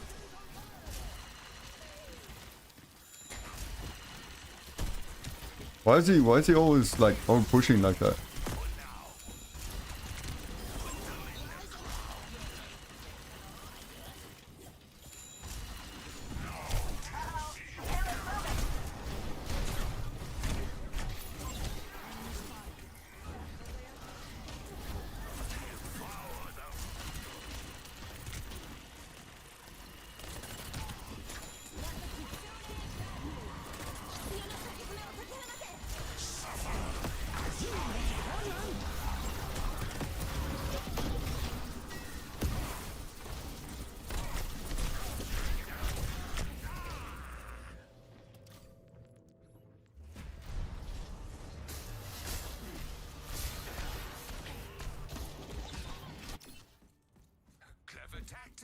Nah, I'm probably just gonna like continue with this one because he's doing pretty well. Like,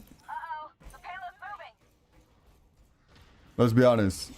If I see that we gotta switch out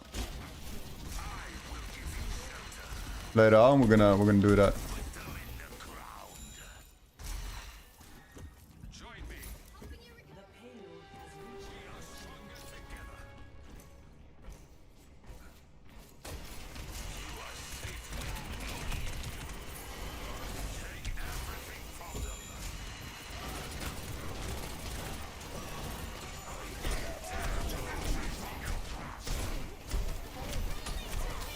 Nice, good job.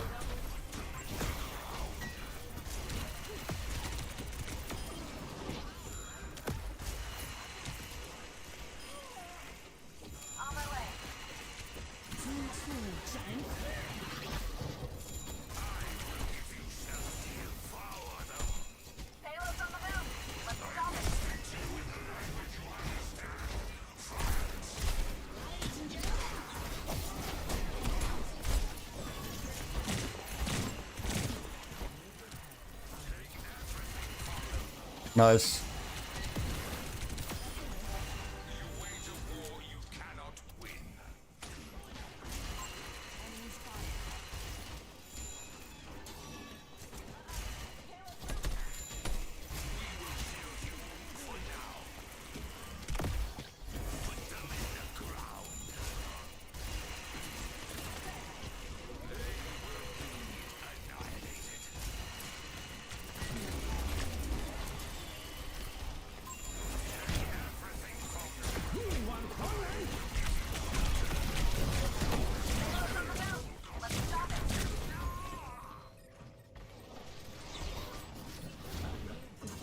You got him, bro. I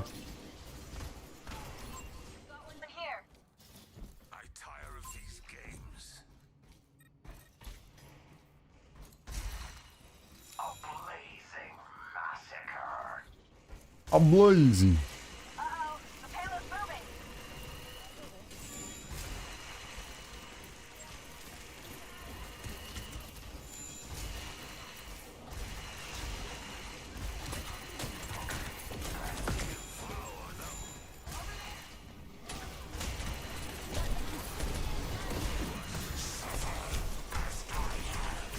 Nice. Yes, sir. Holy. Sit down. Where's Reed?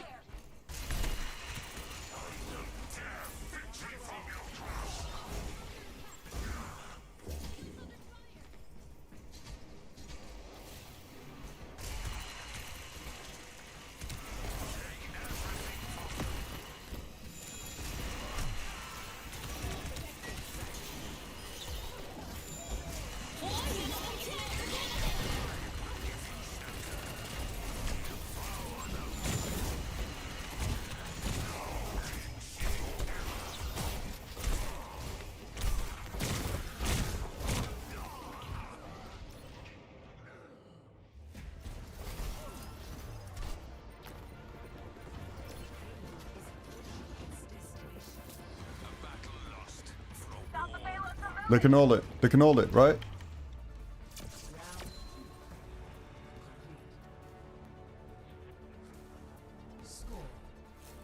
It's all good.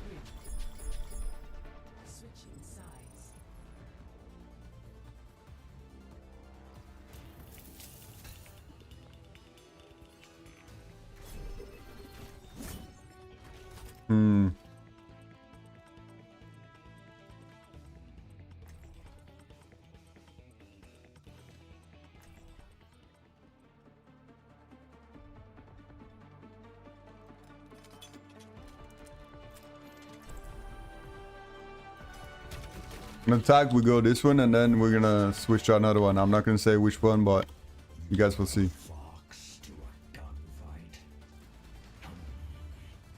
You must be fun at parties. I don't go to parties. Yeah, that makes sense. You'd have to be invited first.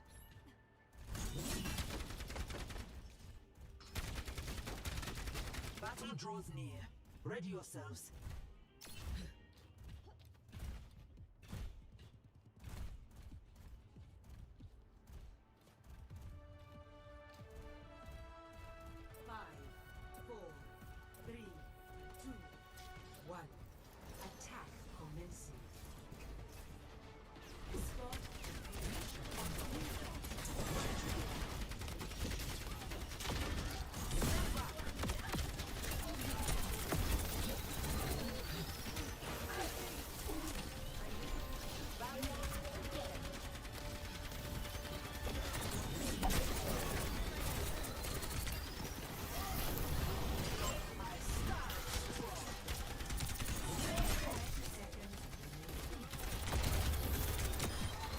Nice, good job.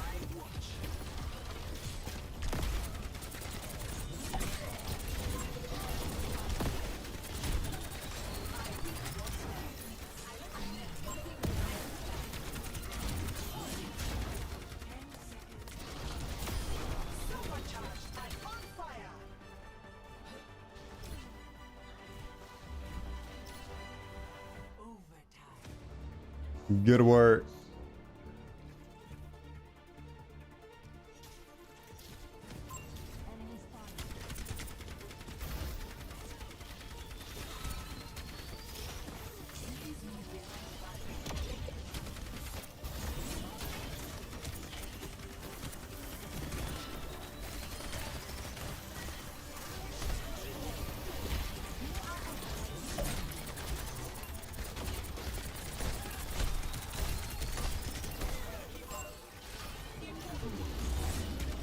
Nice, good job.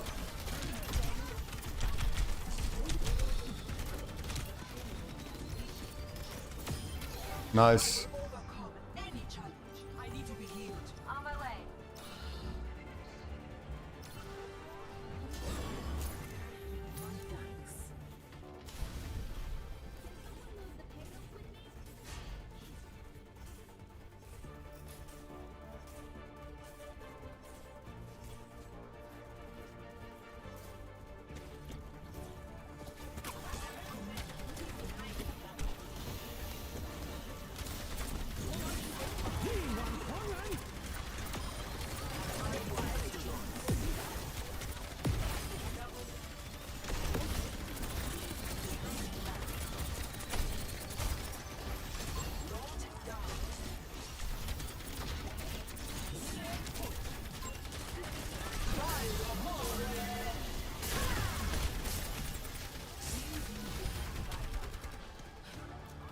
Nice.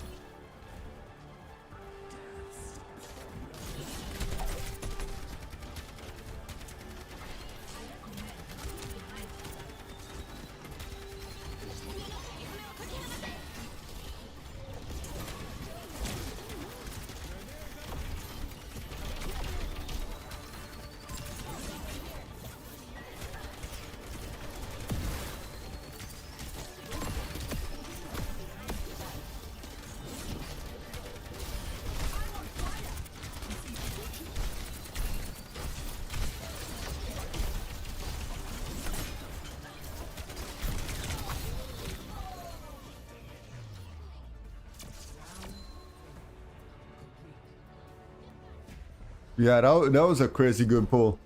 4 to 3. Switching sides.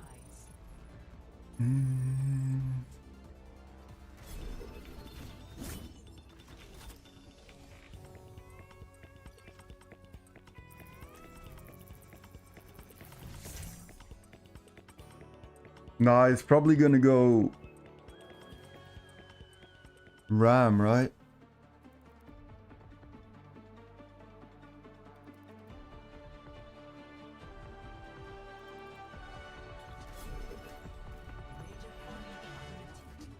He's watching the stream, bro. Yeah. He probably is. You get like all the intel.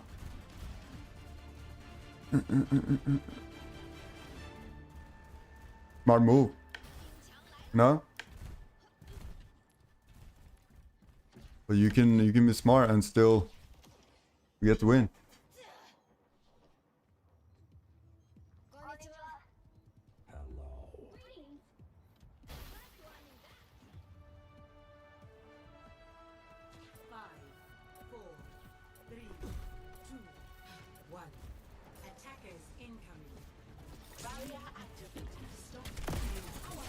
Nice, he went right.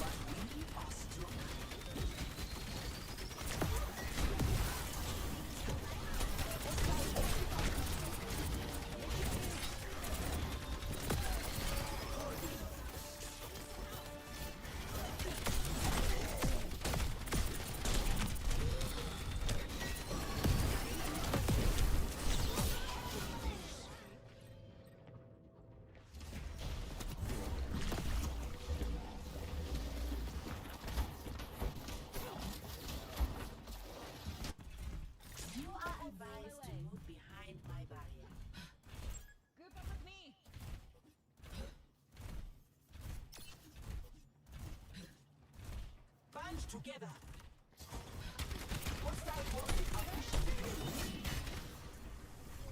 Join me.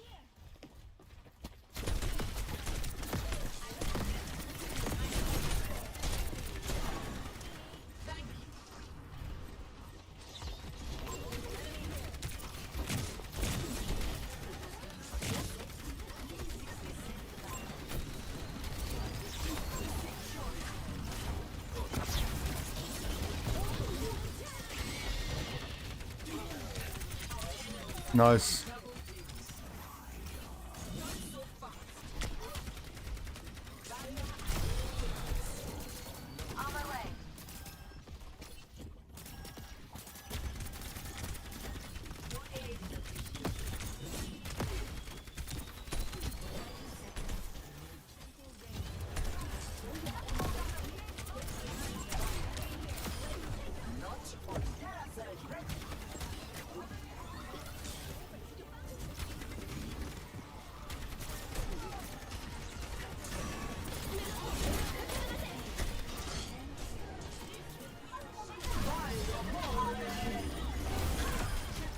Nice.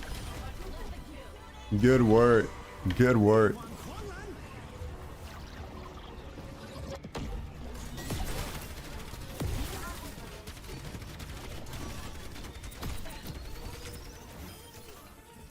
Holy, and we got the win. That's how we get the win.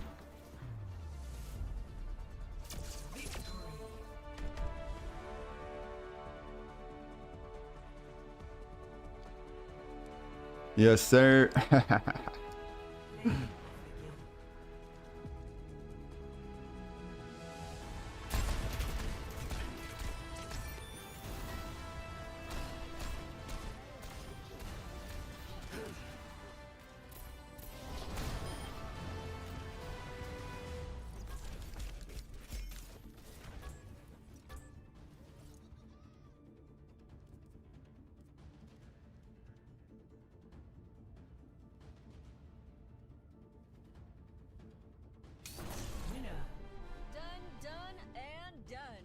Yeah, the NA, it's gonna happen in like 1 hour and like 30 minutes.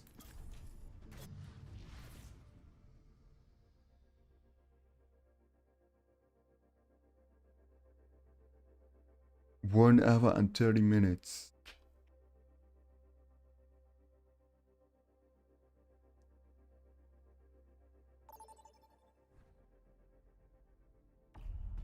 Vote for your map. Oh, this one, please.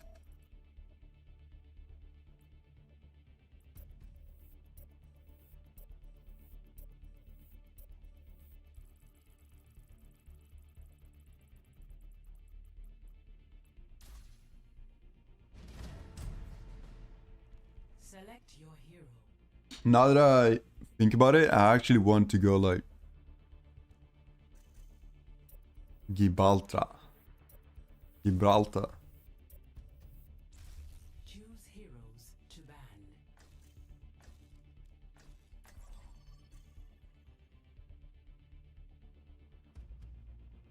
Yeah, such a good map.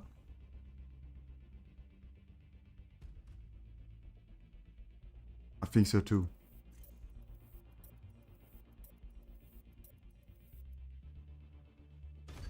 Oh, it's your favorite?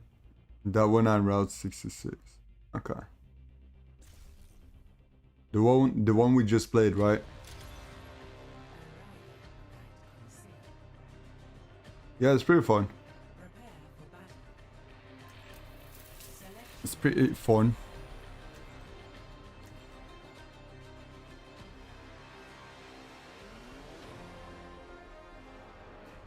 I'm starting to vibe with Orisa.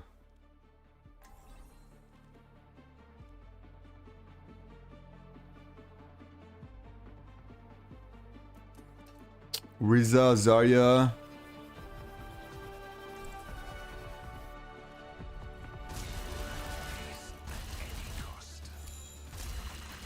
For the moment, we have a common purpose. Let's focus on that.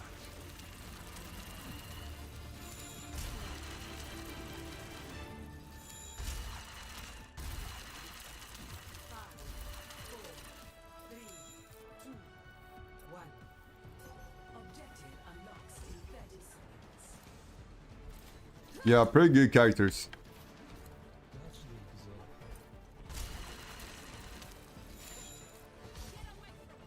What's up? How you doing, Trey?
What did you try to do?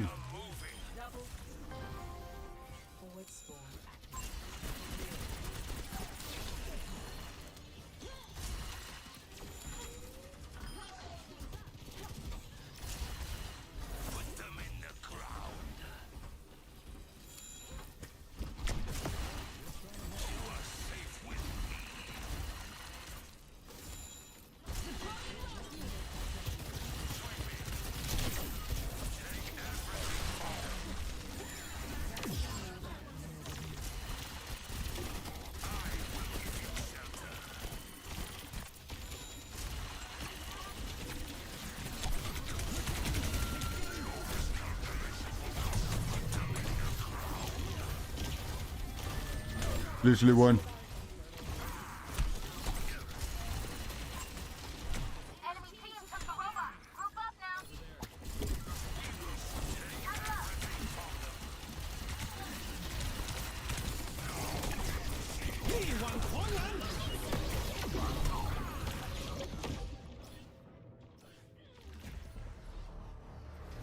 Wait. Only 2K? I feel like they're doing so freaking much. I tire of these games.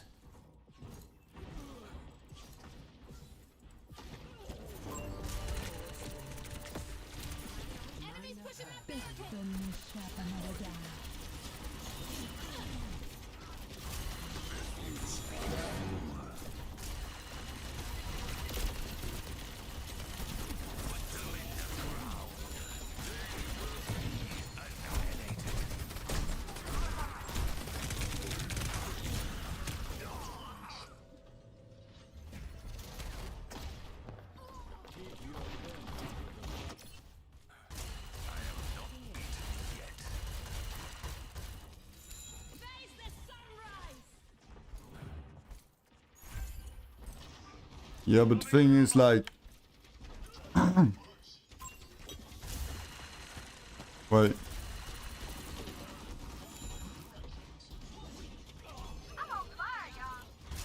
Sigma is not gonna work against Orisa.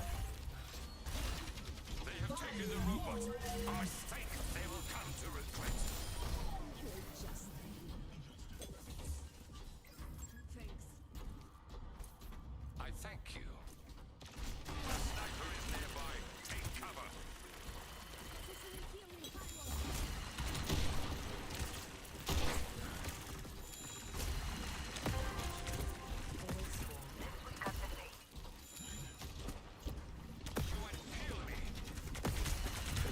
Bro, where's the team?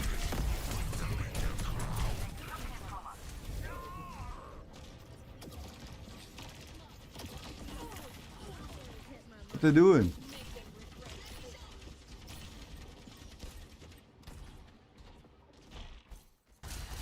Their confidence will be their undoing.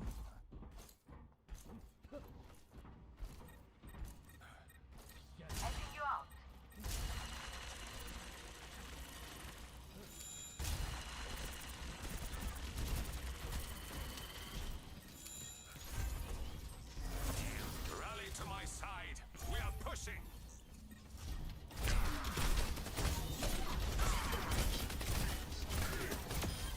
I truly had no quarrel with you. I'm sorry. Stand with me. I'm coming over.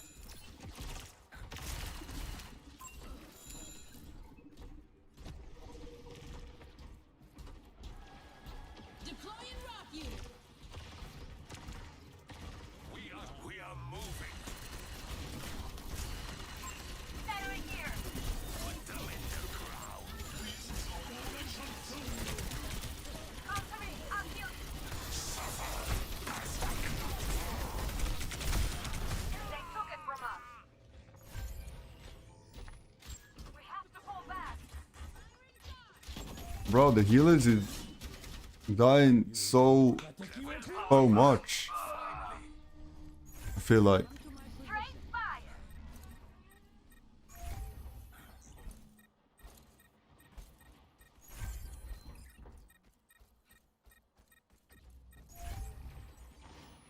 The robot has been taken.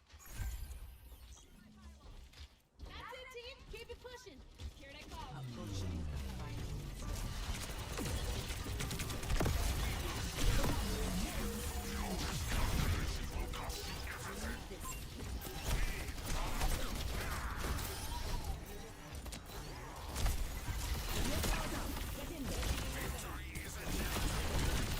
Nice.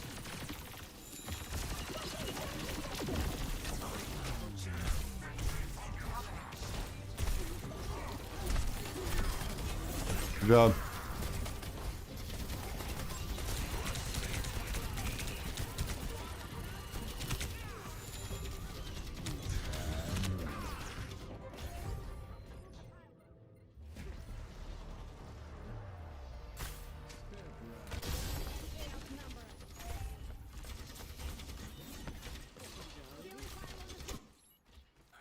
I am not beaten yet. Hmm. Watch out.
Yes, sir.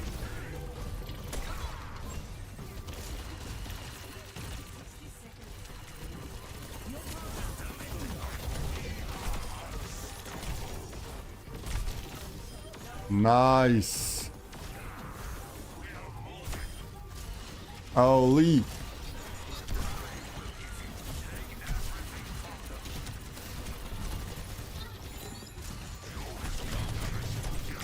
Come on, bro. A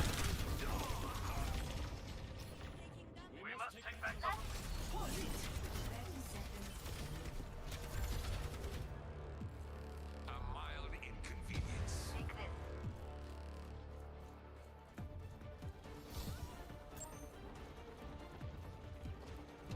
Assault their defenses. Group up here.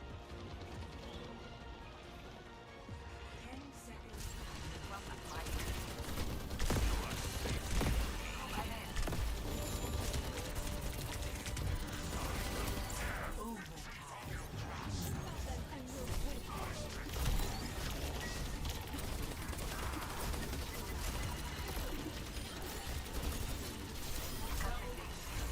For now, we have almost won. Nice. Make your stand at the rope.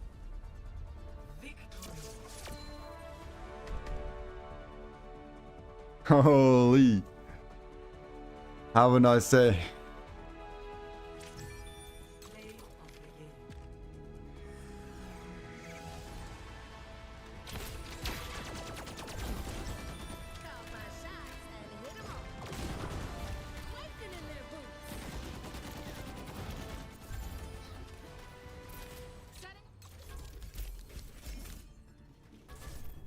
Oh, wait.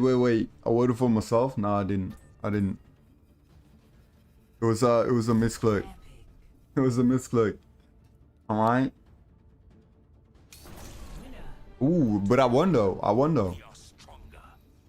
But I didn't vote on myself. If I did, it was a misclick. Alright.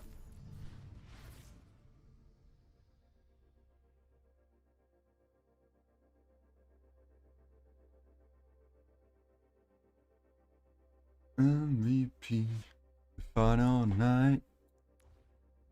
It's MVP, the final night. Legendary? Hello? Oh, isn't this one I was going to buy? Oh shit, wait. Okay, there we go. We got it.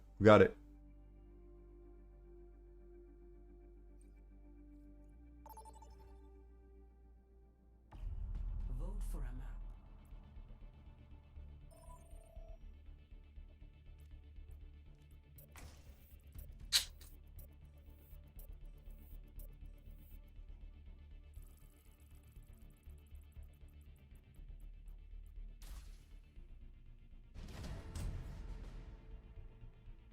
Select your hero.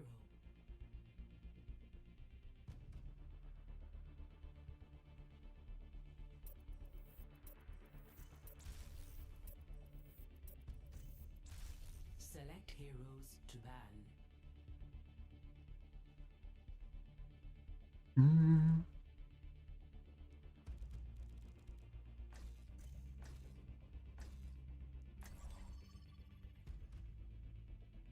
Yeah, man.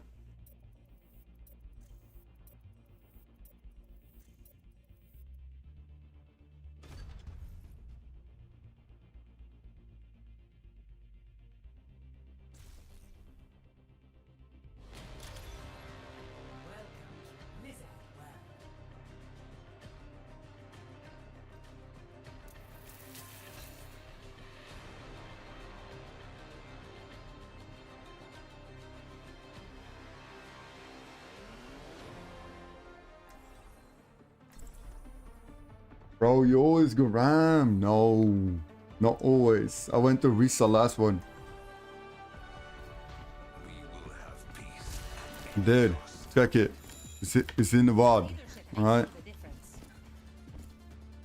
You gotta know the difference. Exactly. Think how you around, man. Those names you gave me have turned out to be mighty fine recruits. They were useless in my hands. You're the one who made something of them.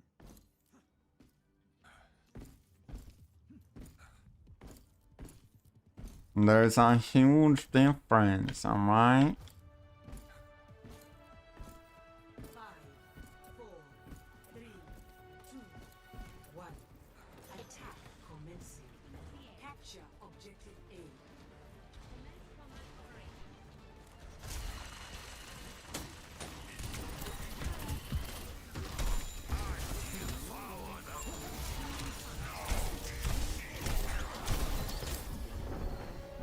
Oh, you're so lucky you hit that one. You're so lucky you hit that one.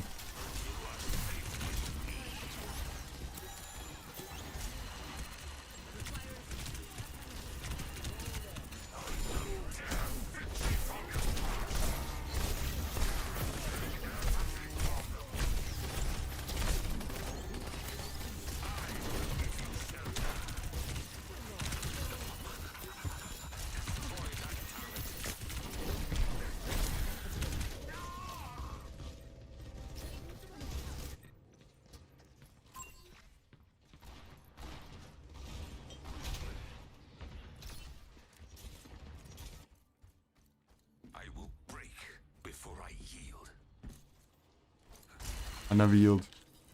We never yield.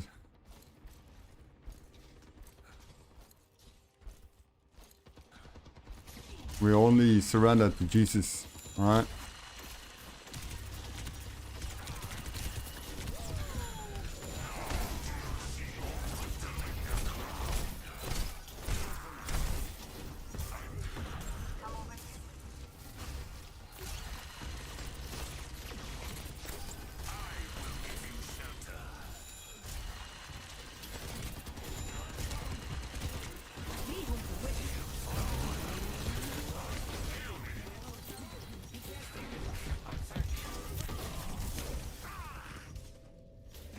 Lucio. Their confidence will be their undoing.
Destroy that turret. Mercy on call. Pushing on the gate. Will we find strength?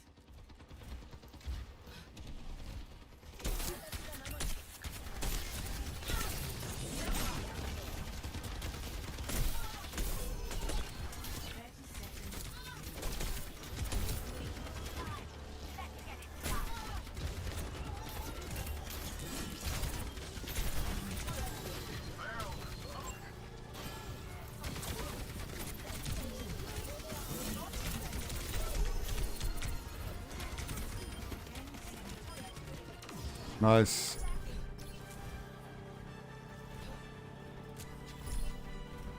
See, now we play Oriza. Now we play Oriza. Objective A captured. Thank you. Escort the payload. Where's the good work? Damage output increased. Protect the payload. I wanna say like good work to them. You know what I mean?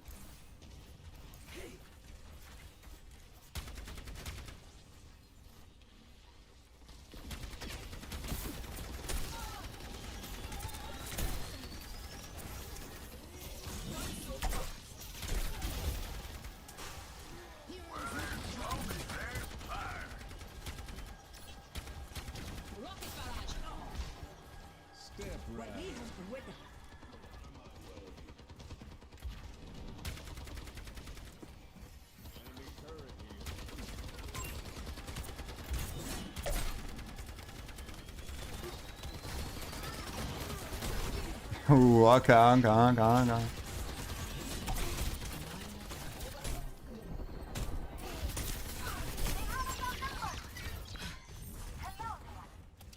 Experience my thanks.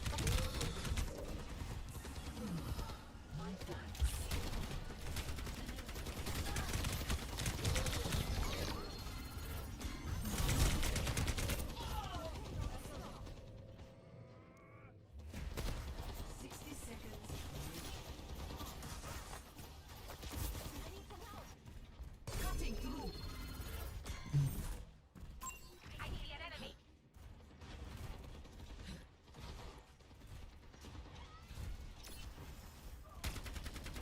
Enemy over here. Enemy turret ahead. Watch it. Okay. That's enough from you.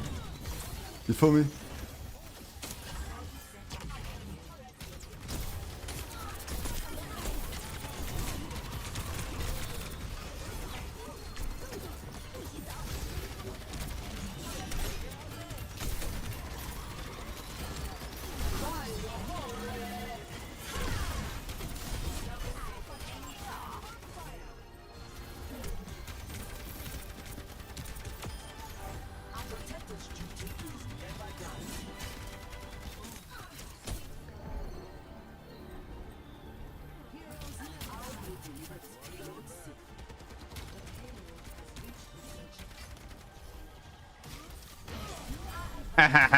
Take that one.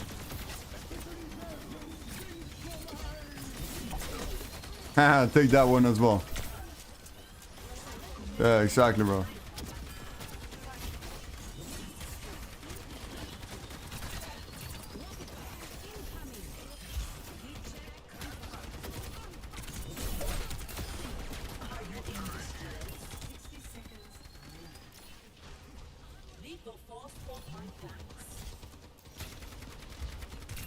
I'm grateful.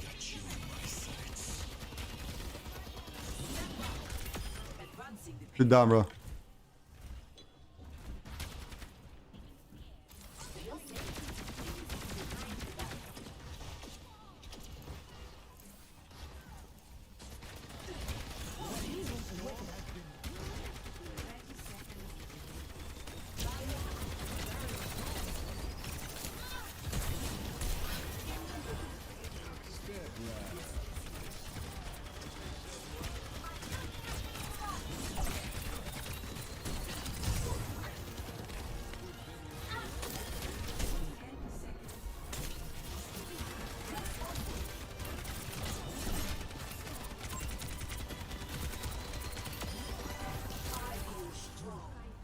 Nice.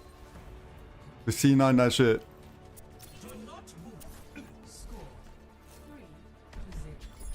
They went off and we just like boom. What's up, Sarah? How you doing? Happy Sunday. I hope you're having a blessed, good Sunday.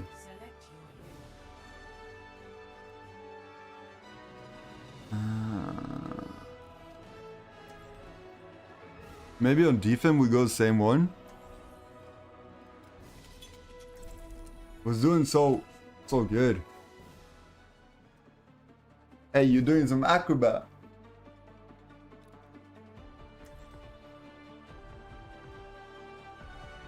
Only in unity will we find strength. I gotta fill my water. Advancing.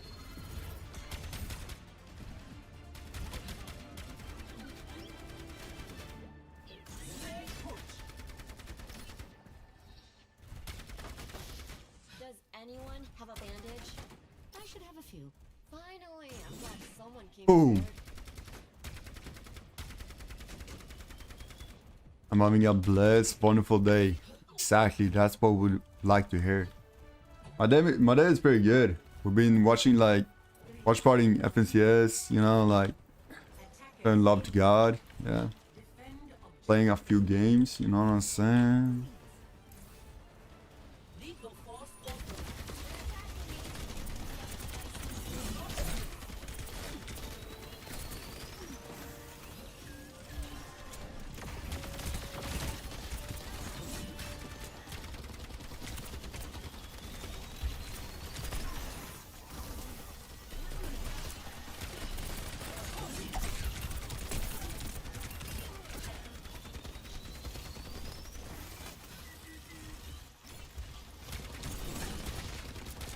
He's like running between.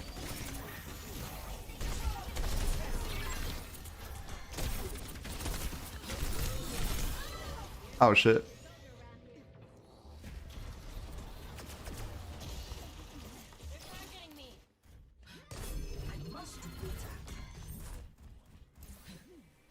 Weapon systems optimized.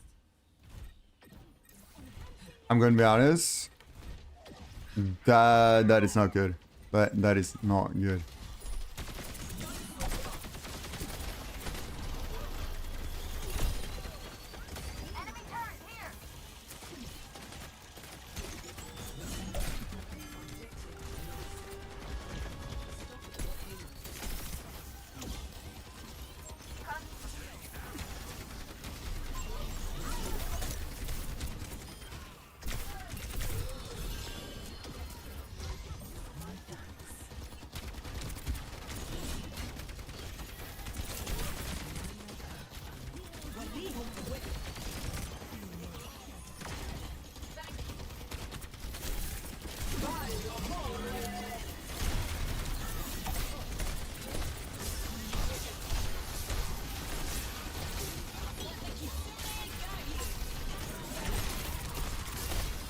Nice.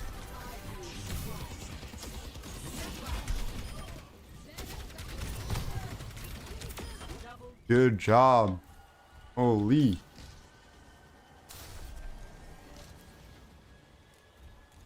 I'm sorry, I didn't do that. I didn't do that. I did. Oh no. Oh no.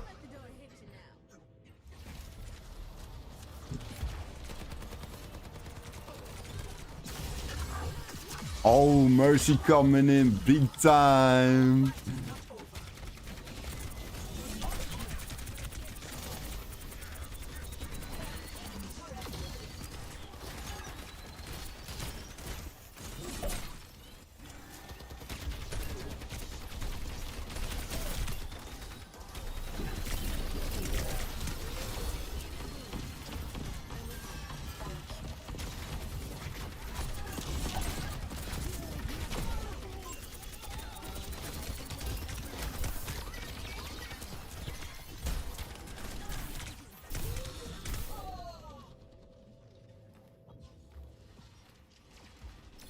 So close.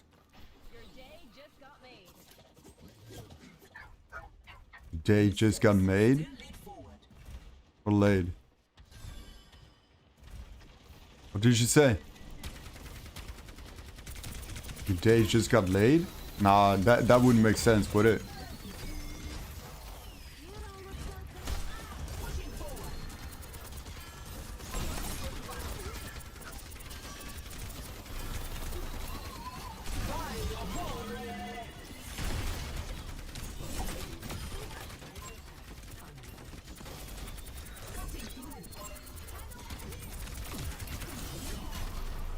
Nice. Enhancing combat routines. Got an enemy here.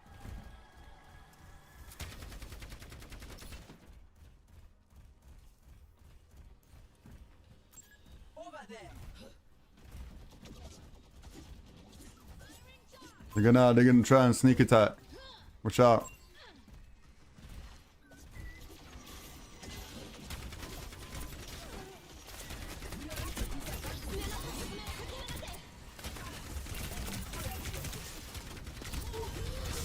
Oh.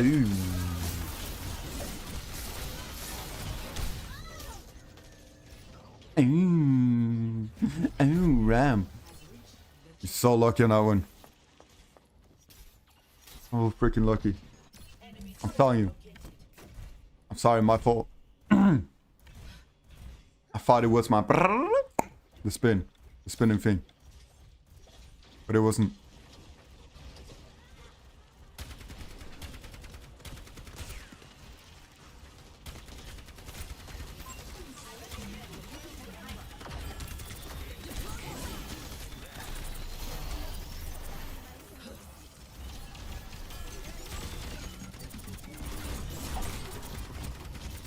Oh damn, I got him out of the ults.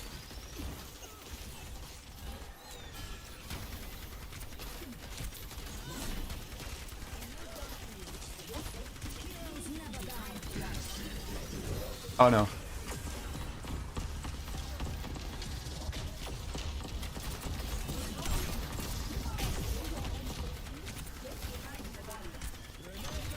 You saw that?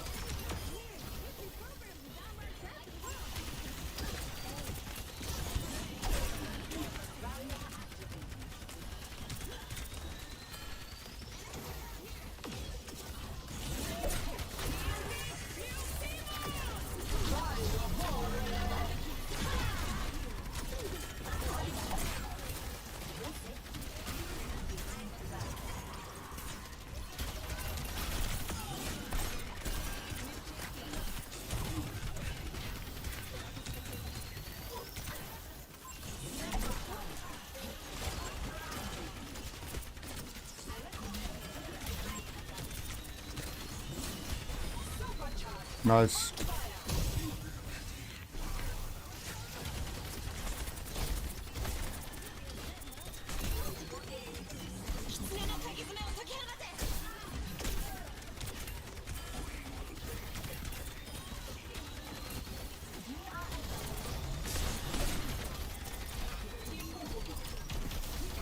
Nice ult, bro.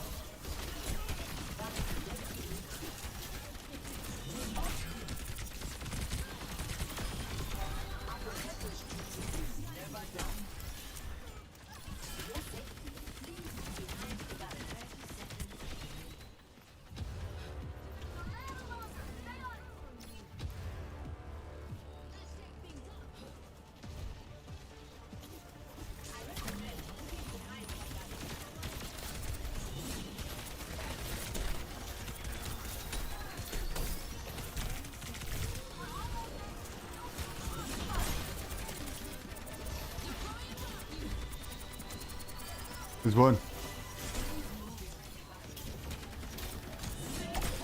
Yeah, sit down, bro.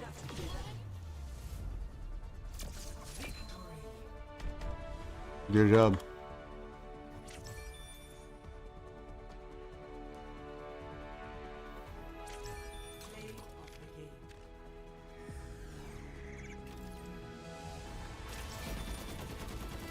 Ah, you guys amazing.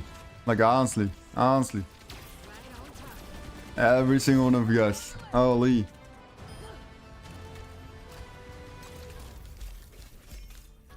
Nah, that gotta go to Mercy. Like, he was on me like a freaking fly the entire time.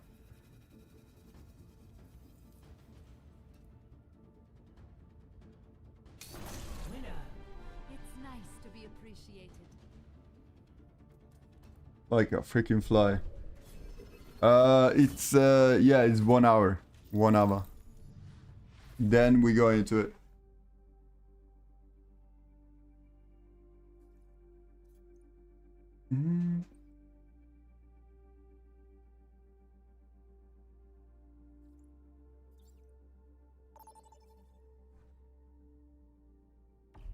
Choose your map.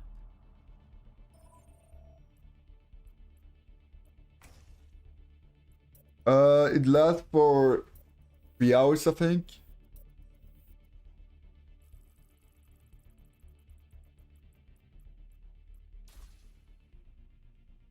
Pretty sure. Select your hero.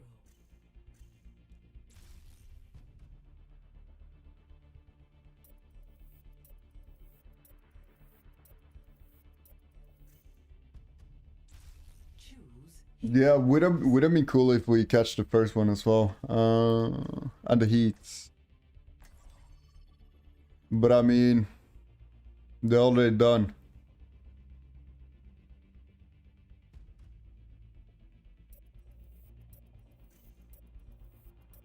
So we can't. Give me a sec.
What an interesting hypothesis.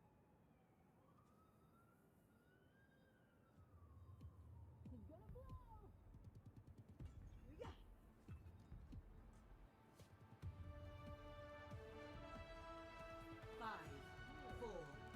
Ish. We will have peace at any cost. You are safe with me. Take everything from them. No matter where you come from, you are only human.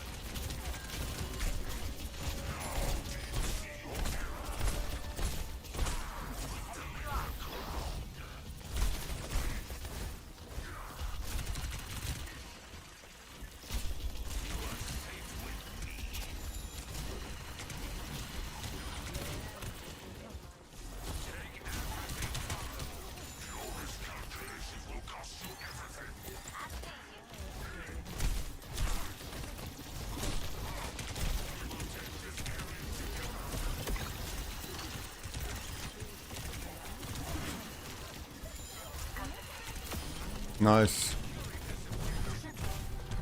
Nice. Ah, I'm low. Thank you.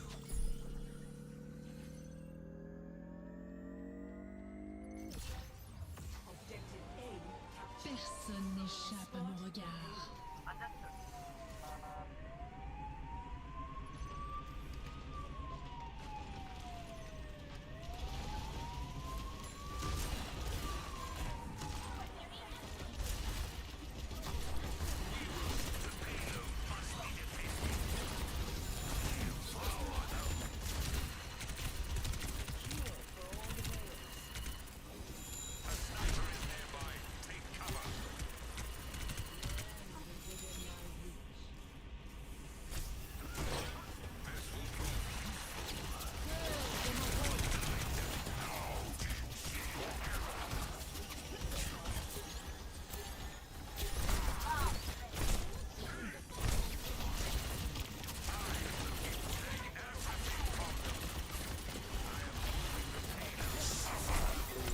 Nice.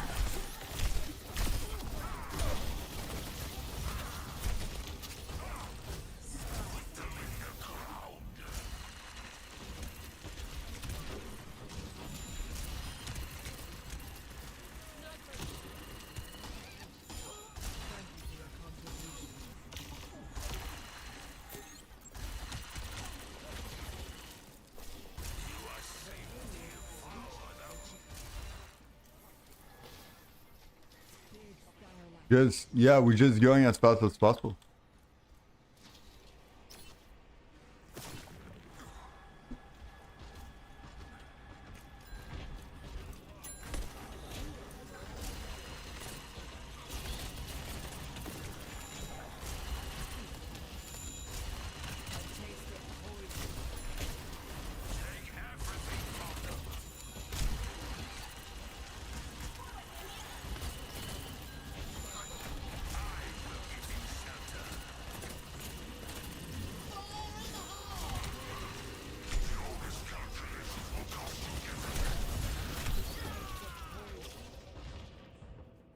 Lucky.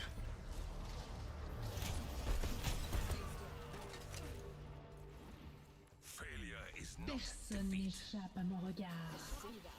Nerf this!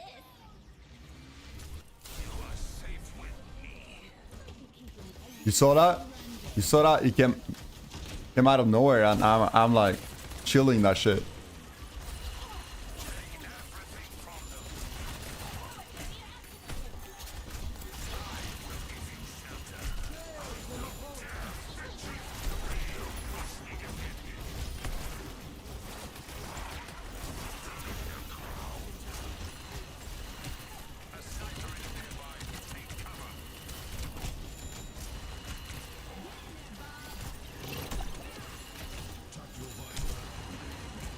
Yeah, man.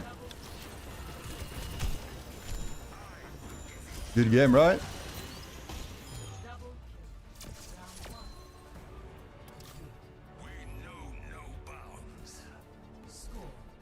Good game indeed. I love this game. Love this. Well played.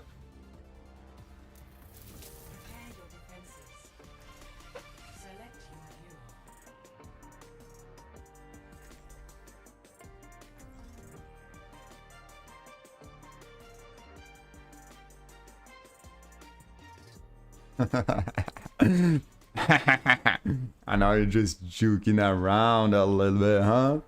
You're a juka. A juka. Yeah, we're just gonna keep going. I mean, based upon how it went. This should be interesting.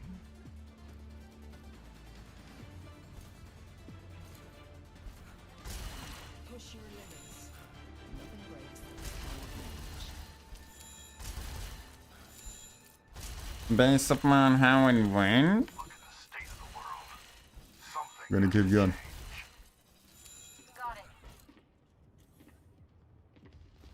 Stay in sight, and I'll keep you safe. You've made a dog's breakfast of it. 5, 4, 3, 2, 1. Put them in the ground.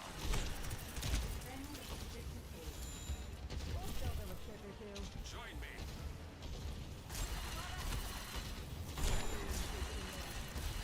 Devour them.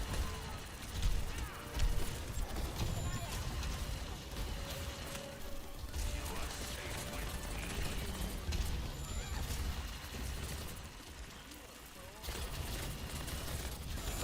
everything from them. Thank you. Cannot escape me. I'll do better.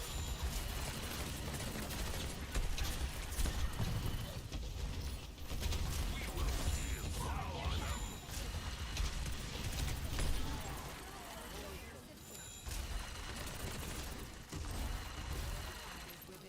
Fall on the objective. It is ours. Your responsibility will cost you everything. Nice, good job.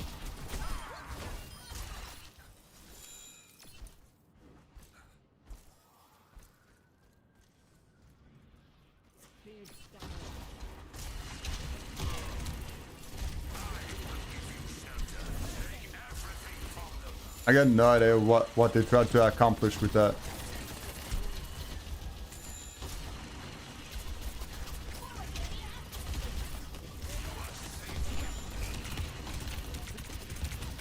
I'm joking. I know what they tried to accomplish, but come on, bro. Come on, bro.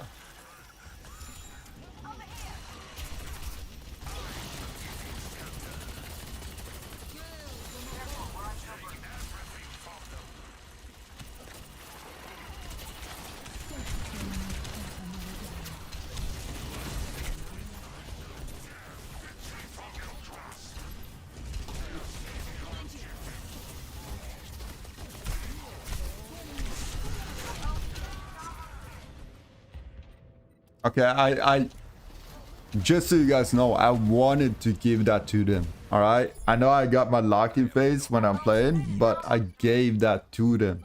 All right, that was me saying, all right, you know what, take it. Yeah, that I let them have that, just so you guys know.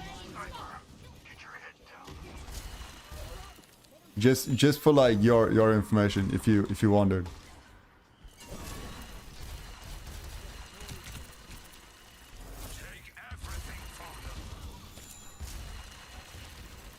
Kind of crazy that they didn't even get it.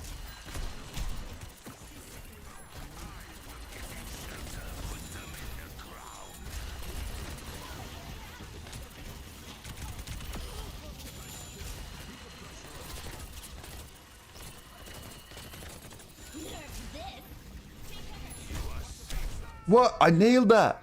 No, look at that. Look at that. Look at that. Look at that. I nailed it.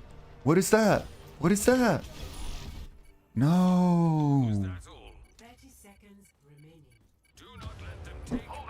Sheesh, man. Wait, what? Wait, what? Wait, what? What's that? What's that?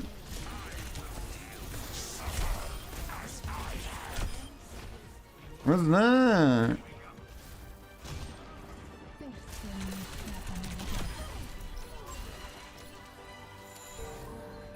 Nothing but ashes remain. GG.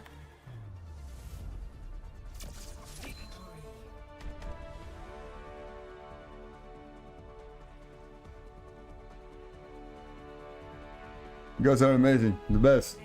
I'm telling you. I'm telling you. The best of the best. Nothing can ever stop us now. Yes, sir.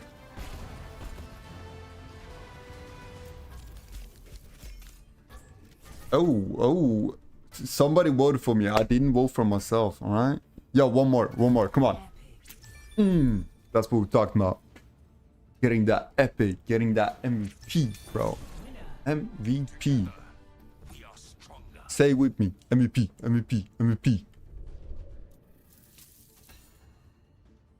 Tell me in chat, the MVP. Freaking legends. Legends, I'm telling you. Nah, but for real, that was such a good team. It's 45 minutes. 45 minutes until we're doing watch party. I know that there's a championship in Overwatch as well, but I don't know that many teams, to be honest with you.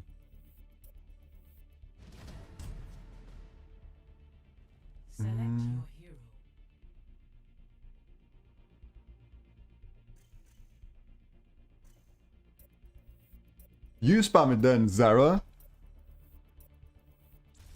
Yeah. See?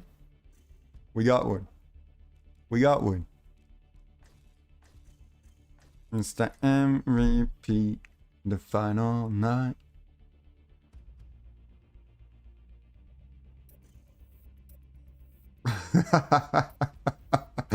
Like looking around. Who's there? MVP, the best player. Oh, the best team. Yeah. You guys right. That's what I'm talking about.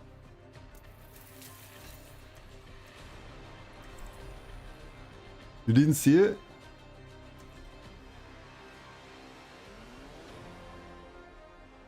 I saw it.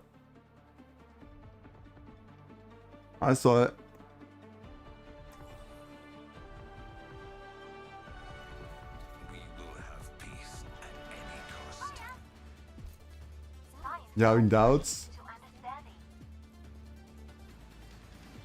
I never have doubts because I trust in God. You know? You don't have doubts when you trust in God, alright? Everyone, stick together. We can do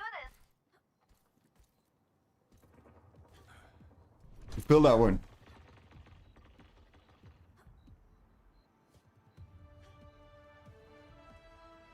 I was going to get water like freaking 5 matches ago.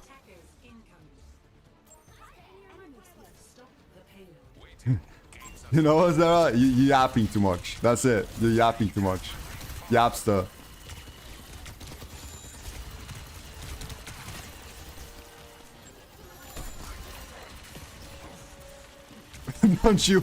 Don't you call me the yapster, alright? You're the yapster. You feel me?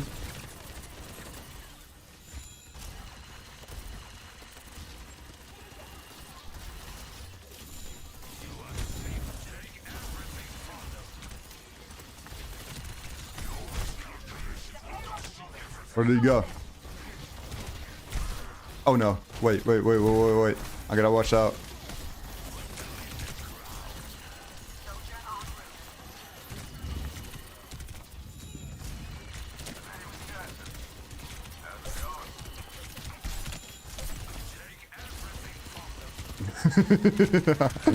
Come on now.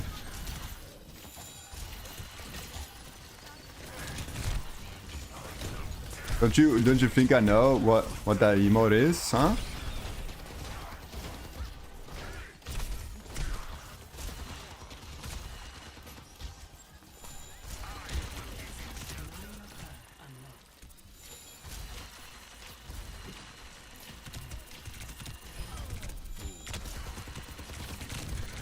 Hey! You almost got me.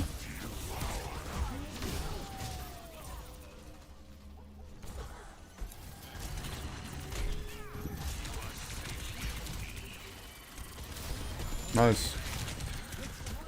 Ooh. Thank you. Thank you. Okay, I'm going back.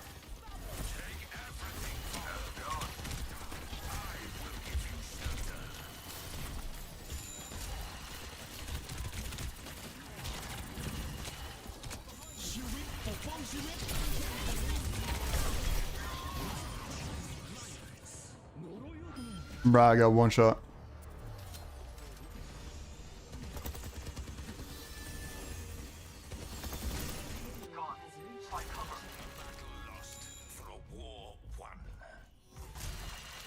Exactly. We didn't lose the war. Just the battle. Alright? We're gonna win. We are winning the war. You feel me?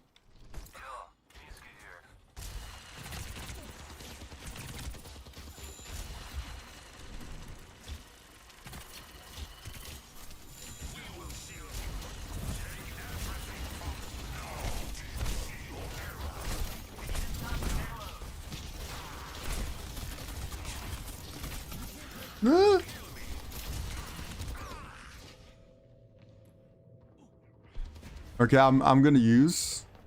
Listen. I'm gonna use the ultimate. Alright.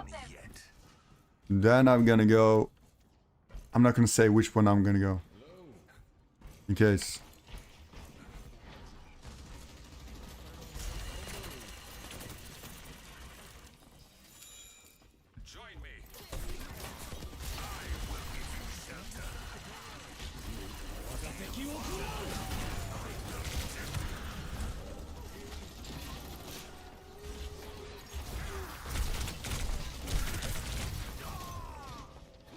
Okay, I'm gonna use it.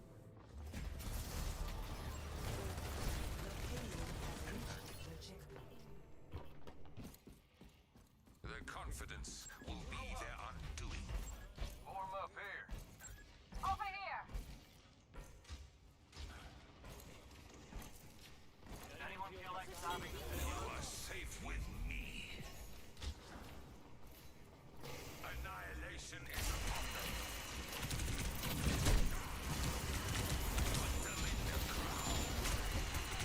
Will they suffer as I have? Oh my god.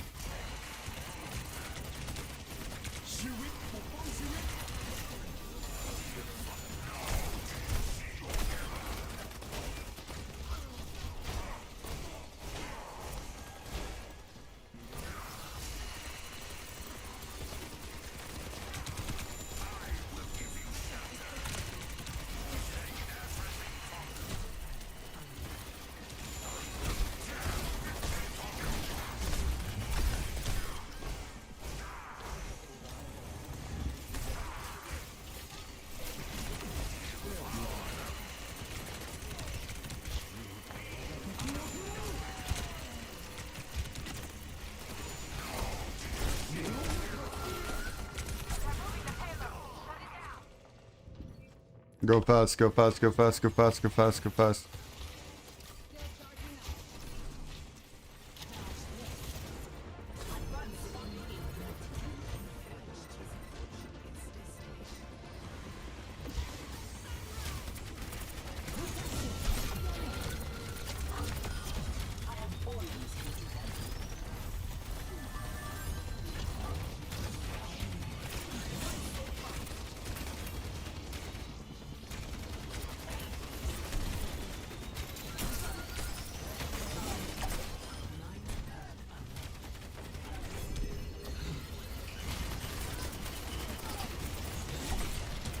Nice.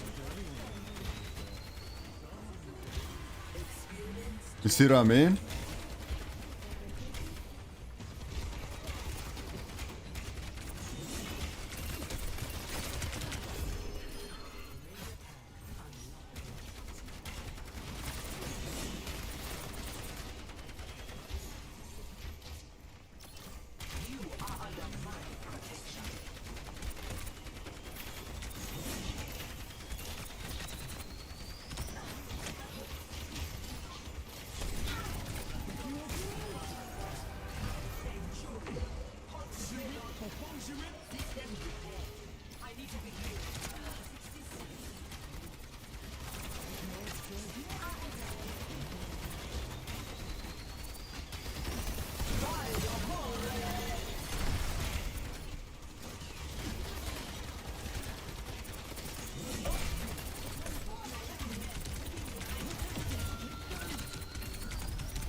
Nice, good job.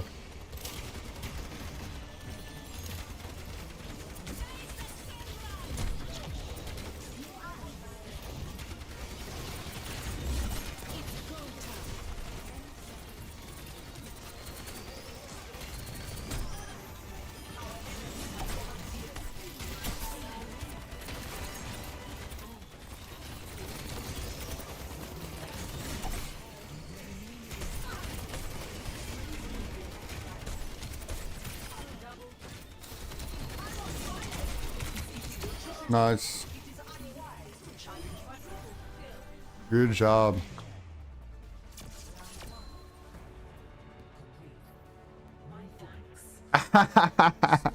Yeah, that one. That one. Exactly. Sit down. I'm saying now. Where you think he's gonna go? Okay. I really think he's gonna go Sigma. Sigma.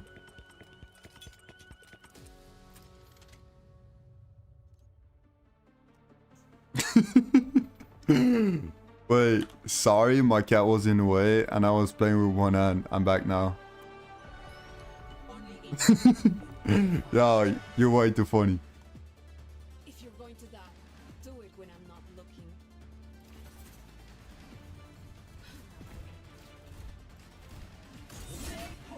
My heart is strong, and my javelin is sharp.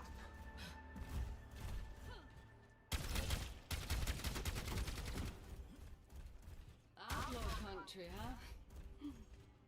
Enough bounties out here for a girl to retire on.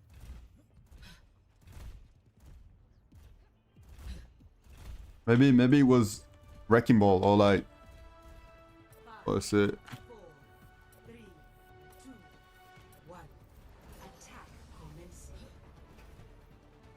Escort initiated. Yeah, you see? You see? You see who that is? That's Sigma. Yeah. I told you. I told you. How did I know? How did I know? Even I don't know.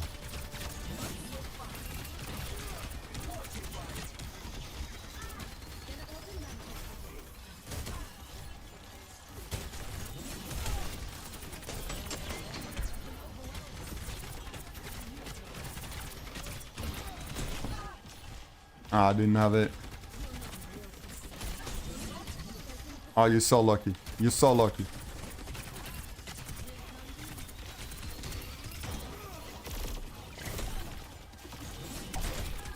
Yeah, sit down, bro.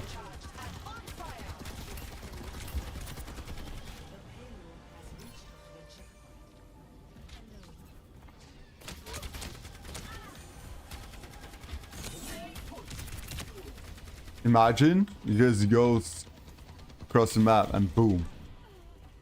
Freaking done.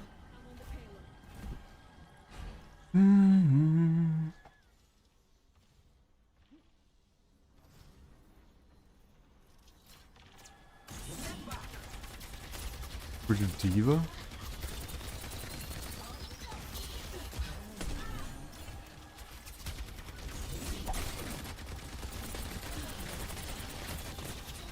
Bro, out of every single character in the game, you thought that diva was going to outplay me?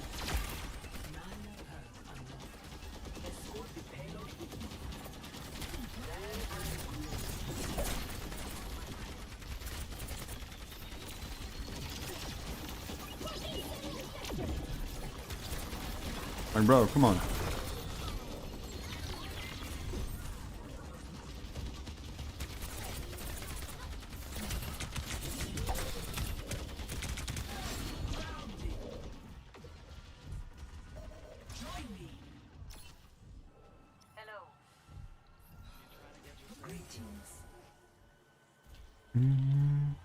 The payload has stopped.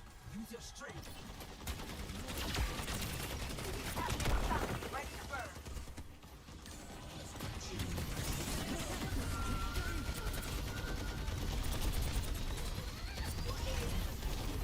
Nice.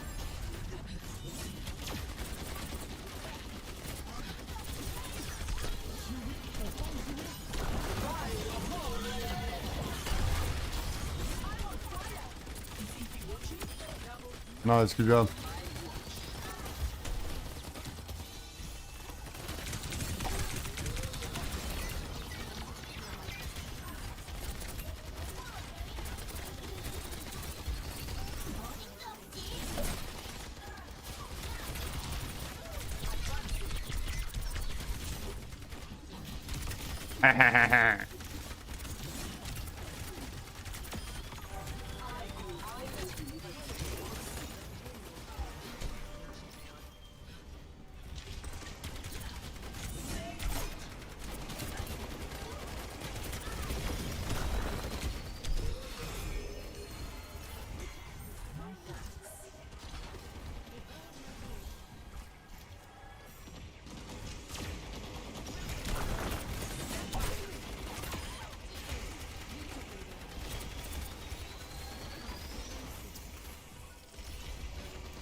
Ah, it didn't work. I thought I had the shield.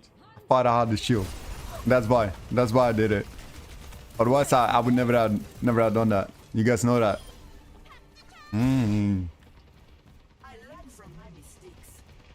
That's the one time Diva took me. All right. One time.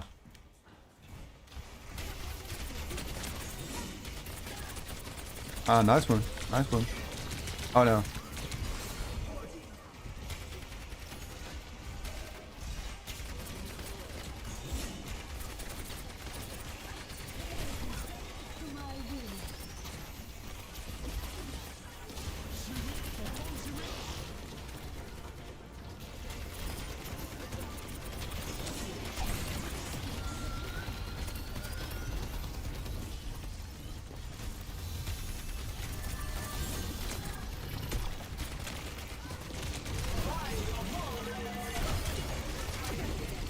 I was so low, bro.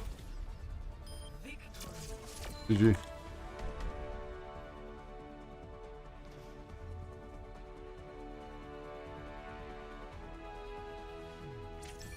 Have a good day. Have an amazing day. It is 30 minutes.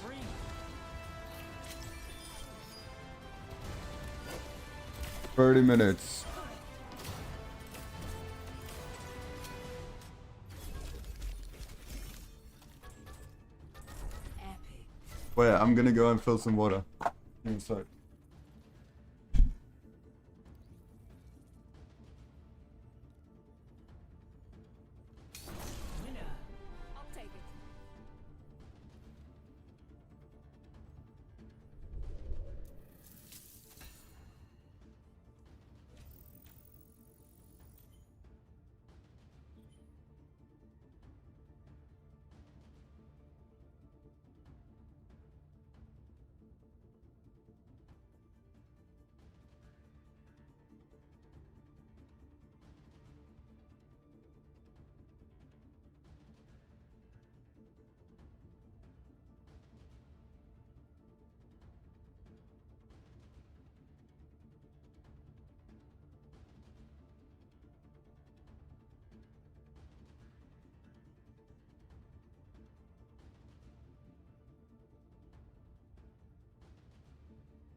think we make one more. Alright.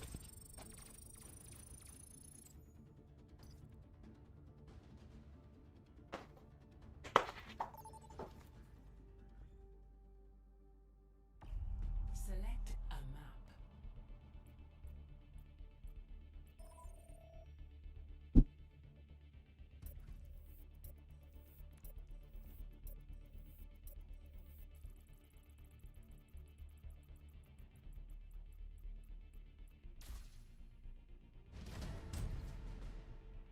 Select your hero.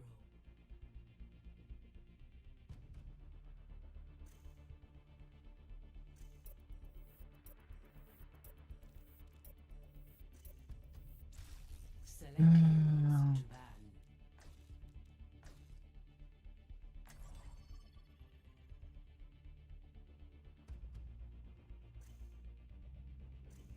Yeah, it's some blueberries as well.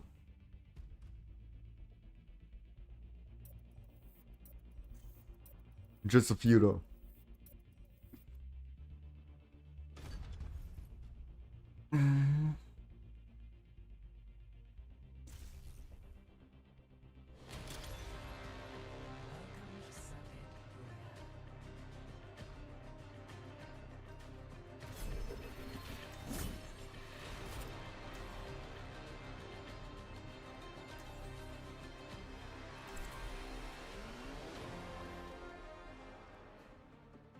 These guys are high ranks. High levels, I mean. 58 Tracer. 50 Mercy. If not for that betrayal, I would have seized the throne. I wouldn't go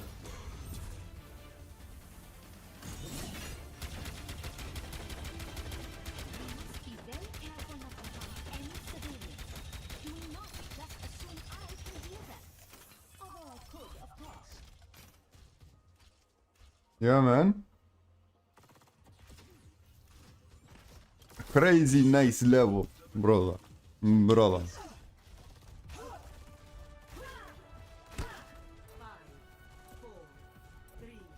2, 1, go.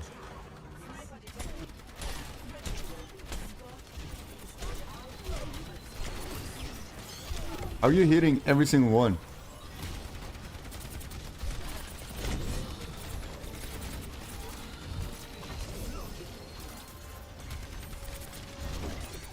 Oh, nice. I bait him. I bait him. Go, go, go, go, go, go, go, go. Nice. Bro got baited so easily. When he sees like the low HP, I just fall back and let the healers heal me. And then he's gonna push and then I take him out. That's the bait. Even though he was like low HP, he tried to take me down. You saw that?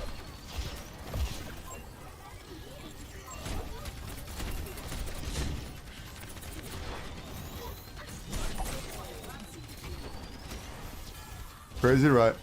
Yeah.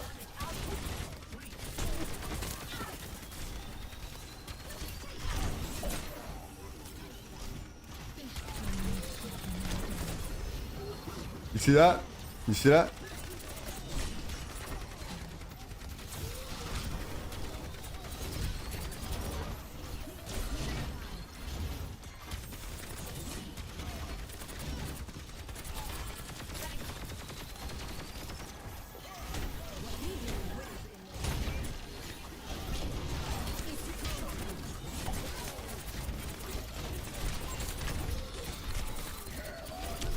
Oh, he's won. He's won. He's won. I might switch to Ram. I'm just gonna use my ult. Ram is gonna smack this.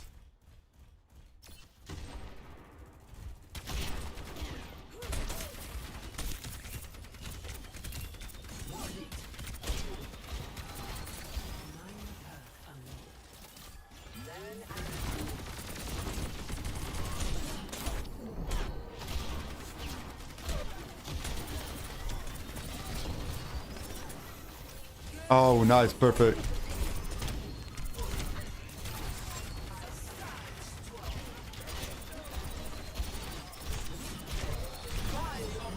I had to. I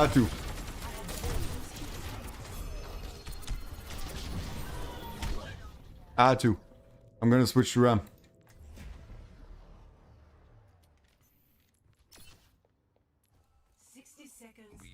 What are you saying lol for? You're having shitty healing, bro.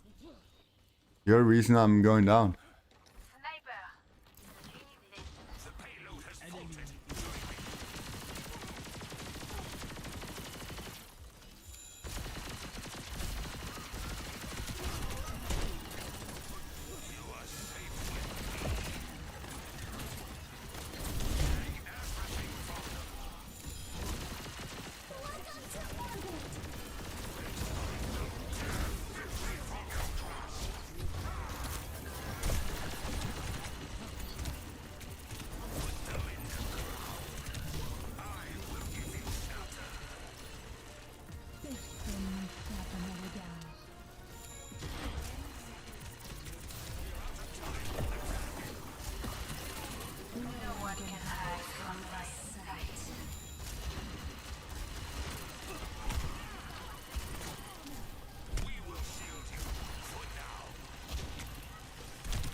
Do we have like any kind of damage? What's up? What's up?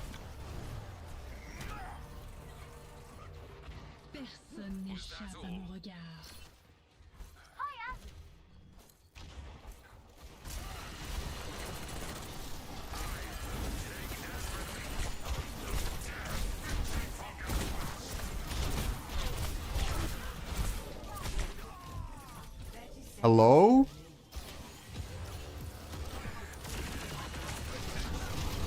Okay, okay.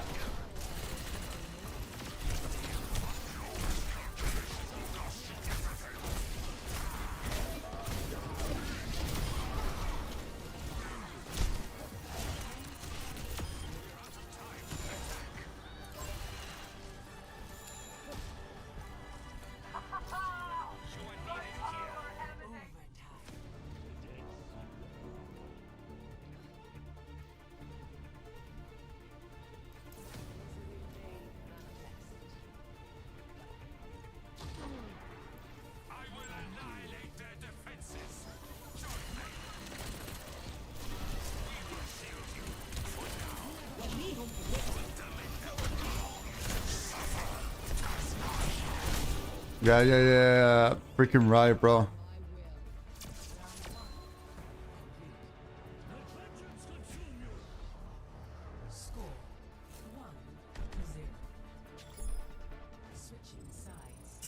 Like 11 healings, bro. Yes, 11 healings.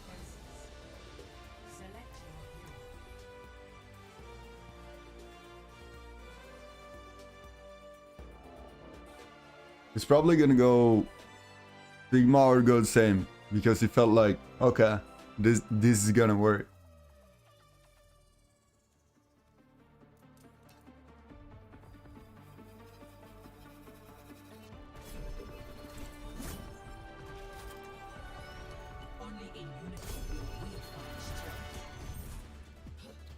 Whatever awaits us, I am prepared.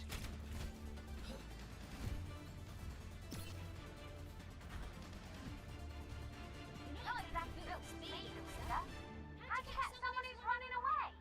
I will provide a demonstration. Start running. Bro, are you stupid? Actually, I think I'll take your word for it. Much lies in store. Let us see to it.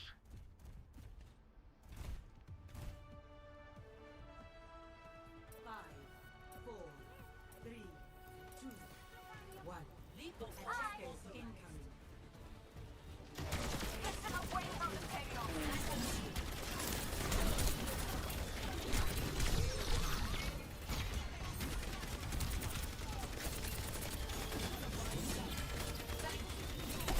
Ah.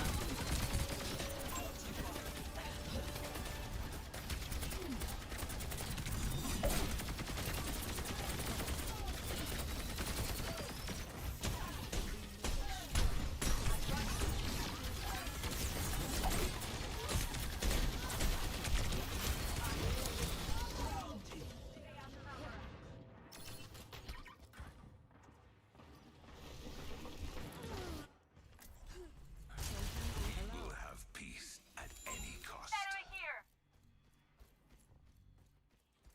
Nah, the thing is that they have such a good video. Look at the elims. Know what I'm saying?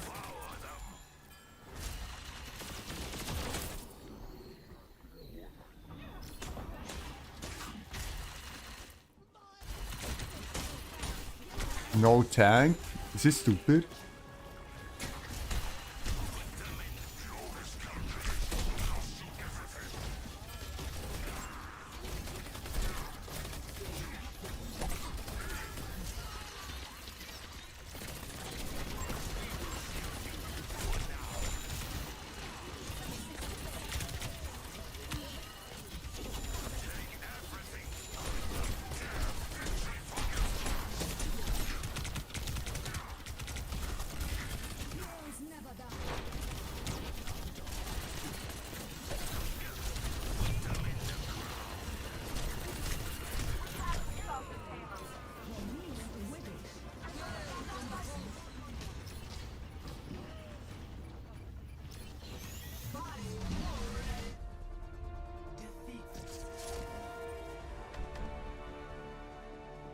Bro, silvers never know the difference. They never know the difference. Let's see. Let's have a look.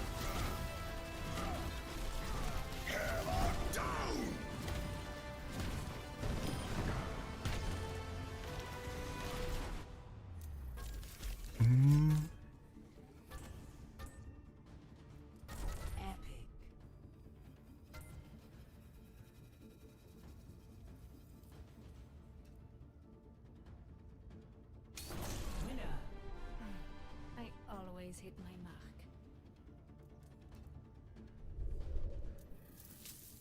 Yeah, the round is gonna start in like 12 minutes.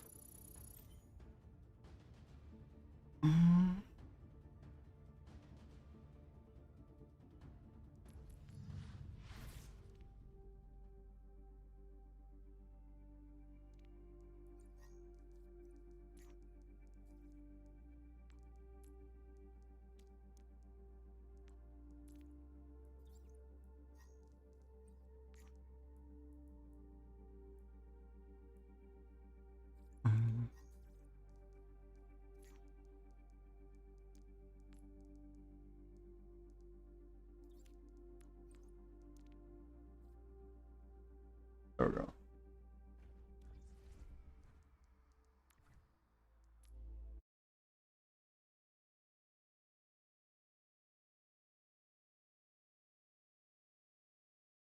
Yeah, let me just switch everything up.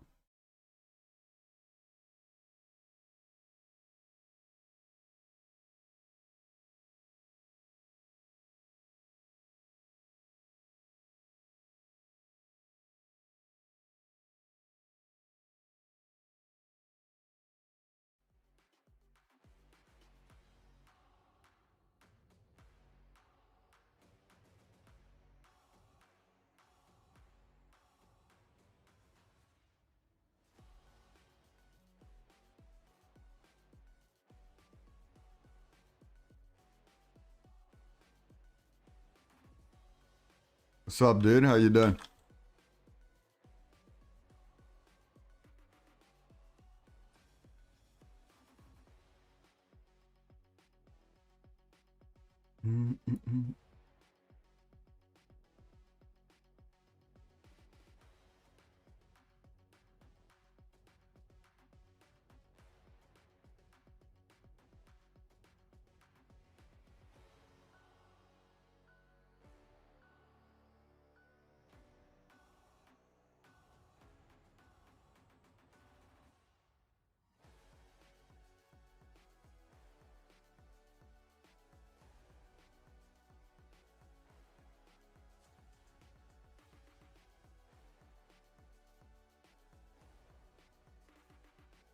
This is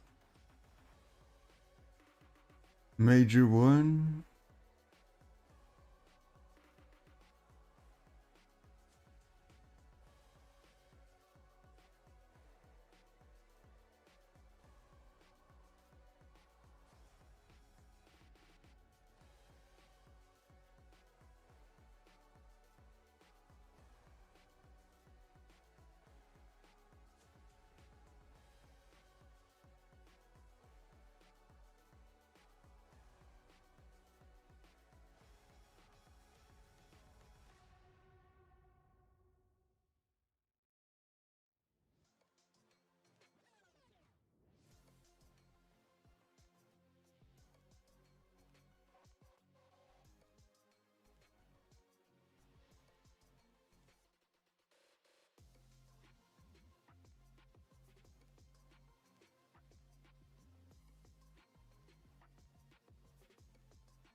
Starting in 9.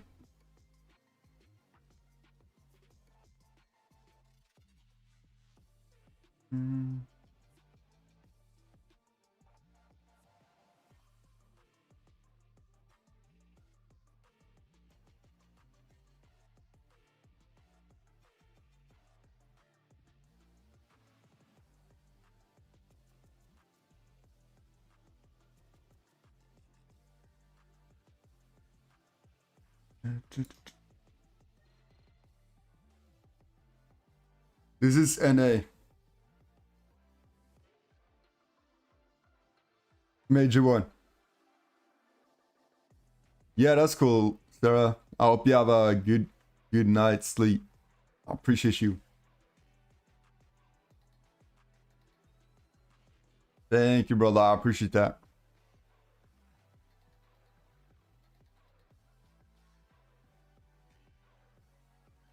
Oh, bro, I'm excited to see like how Clicks does.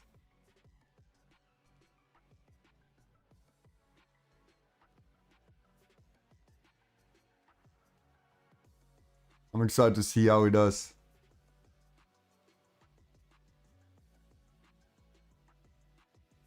He's been probably lacking in so much.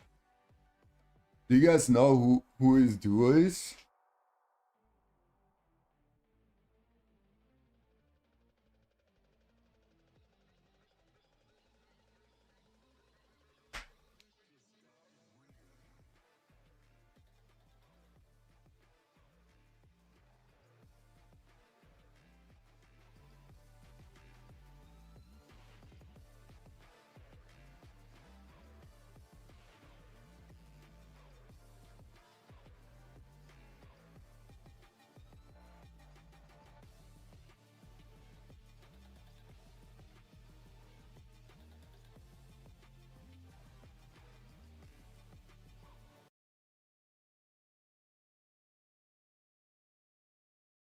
Yeah, we saw this one live. 4th place, 50K.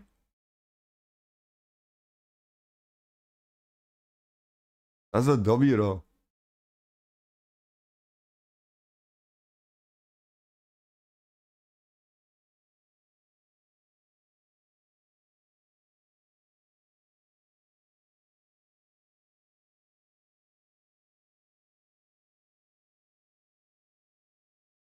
I'm meant to watch. Yeah, I know.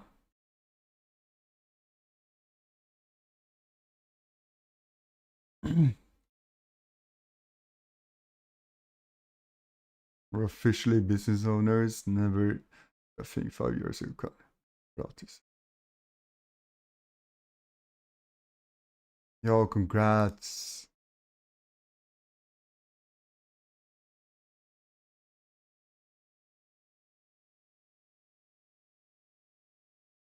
Good for you. Let's go. Job's not finished. Make it happen.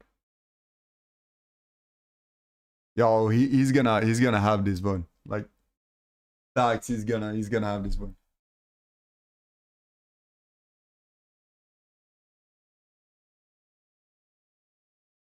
Some say Booga will win this FNCS. Nah, come on. Click's got it.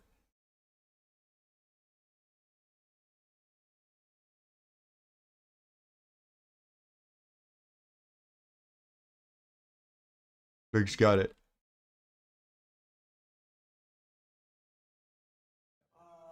$5.99. This was the month of October. I was live for 30 days straight. Oh my god. 508K. It's just 30 days. This isn't a normal month. I know, but just like. Damn. But I'm just showing the potential. 716 hours stream? Yeah, so 716 hours stream. Not Are you like sleeping on stream everything, or we're sleeping, eating every second. This isn't a normal month. Wait. This isn't a normal month. 700? It's like, bro. But I'm just showing the potential. 716 hours stream? Yeah, so 716 hours stream. Not Are you like sleeping on stream everything, or we're He streamed for 716? What would you say a normal month is typically? Probably like if you look at the month after this, November to December. That's so crazy. I didn't stream that much that month, but like Nah. 120 and 150,000 just off Twitch. And that Is that impossible? Like 716? Oh, nah. 128. What do you mean 716?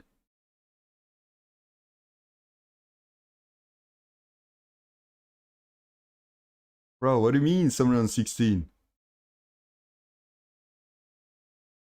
Hey, I saw this one live. And we've known each other for years now, and like I would say we're best friends almost, and it just helps us when we play as well, because we kind of know what we think when we play, like we know how we play, so it's so easy just They did it so good. refreshes and yeah, just play the way we want to.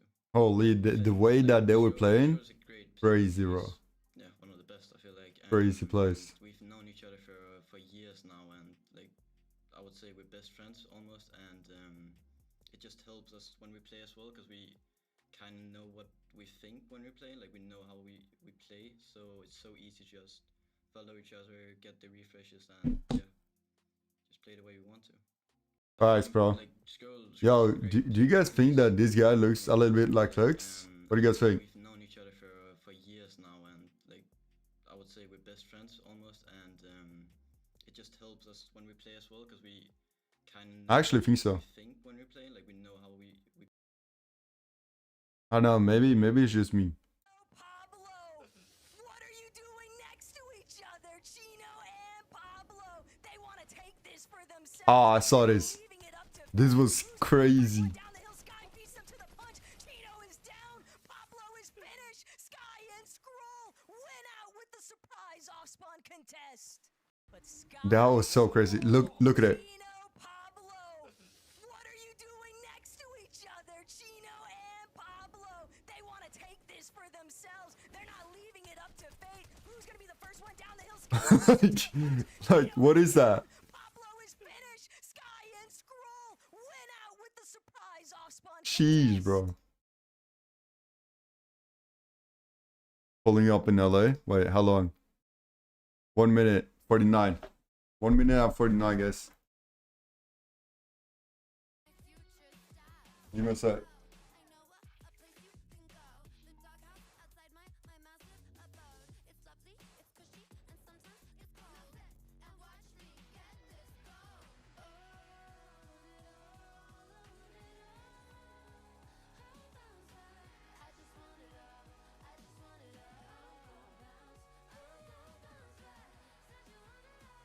I actually got my chocolate.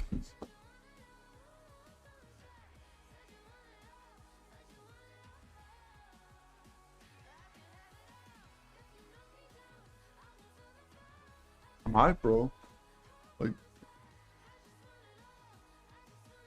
This is gonna be fun.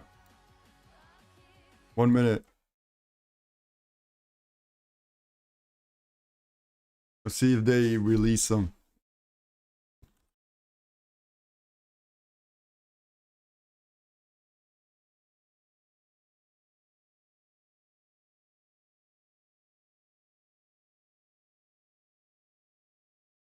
Here, but he's stuck inside the storm. He doesn't have a whole lot left to contend with here. Oh, this is the one he won. He's just gonna stay inside of zone. He knows only 2 builds remain. This is the time. Medius, he's done it once before, and he does it again. A victory royale to close things in game 11 for Medius and I. Oh, freaking crazy. Trying to see what he can manifest here, but he's Mid-air. Like, look at it. Medius, though, with no eye drop. You're trying to jump him, and then like, ooh. This is the time. Medius, he's done it once before, and he does it again. A victory royale to close things in game 11 for.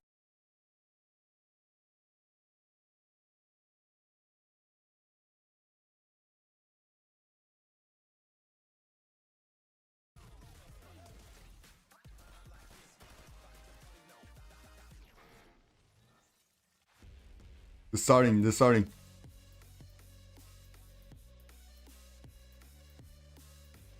Let's go.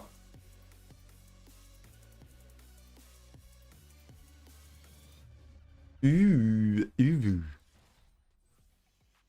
Fortnite fam, welcome to the FNCS. Today's 6 games will determine who holds the axe of champions in NAC, and of course, who's going to qualify in the top 13 spots going on over to the Summit Land. Also, breaking news, in case you didn't see the updates to the Summit, go check out FNComp on socials.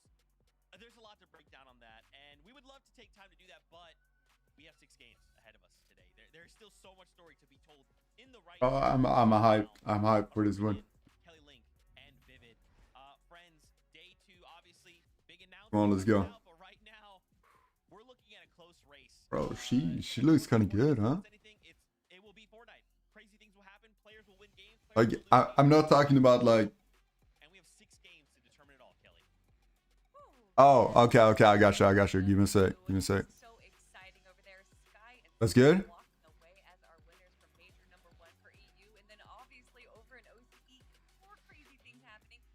Is that good? Ever 7 times winner for the FNCS finals, also getting 7 victory royales. I mean, those are the other regions, though. We are here for NA Central, and if anything like what we got to see from yesterday, is that Louder. all for some crazy action. Oh yeah, NA will definitely deliver, and yeah, you mentioned it, right? EU kind of popping off earlier today. It was so funny for me to sit there and watch EU because you're kind of reminded that, hey, listen, yeah, we've got this race that's going on at the top. Every single game matters for those guys. Well, you're right. So close at the It's top. not that loud. But then Give me a sec. decisions made by those type of players, those top of the leaderboard players, like pushing somebody who's in like 22nd place, 2 spots away that better? from qualifying to the LAN. There's just so much at stake here, and we gotta keep reminding ourselves that, yeah, we are looking to crown an FNCS champion, but we're also looking to have some of these players make it to LAN. Oh man, let's take a look. We have a little graphic here for the players who have already qualified on through to the summit. You can take a nice little look now. Obviously, some of the regions are all done, right? They've got themselves wrapped up, but we still need to see how things unfold that should be good, bro. Again, as That Kelly should be pointed good. out, Skies, Let me hear. congratulations over in EU, NAC. Brazil still waiting to happen, right? Like, especially NA West, lots of big names and stories to conclude. Nice. Well, guys, obviously we only have so much time before the game starts. Why don't we get into it? Why don't we start off with this lobby list, right? Or the leaderboard, rather. Top 13 is what we're targeting if we want to hit the summit. Right now, QK and Khan at 197 are in that top 13, right? And even if I look up just one more placement, Muzz and Sphinx only a point ahead. So, you know, Kelly, coming into today, a lot of these players either have to just put it all on the line and hold on to this top 13, or if you're outside that top 13, you really need to do everything you can. Top 10.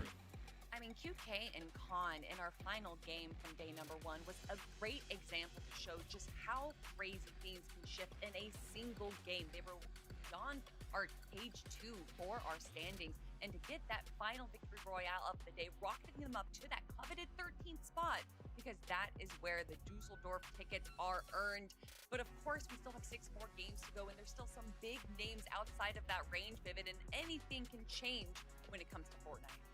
Yeah, the second Facts. page is scary. It'll be interesting to keep tabs on this to kind of see how this is going throughout the day. Obviously, we know how yesterday went towards the top of the standings.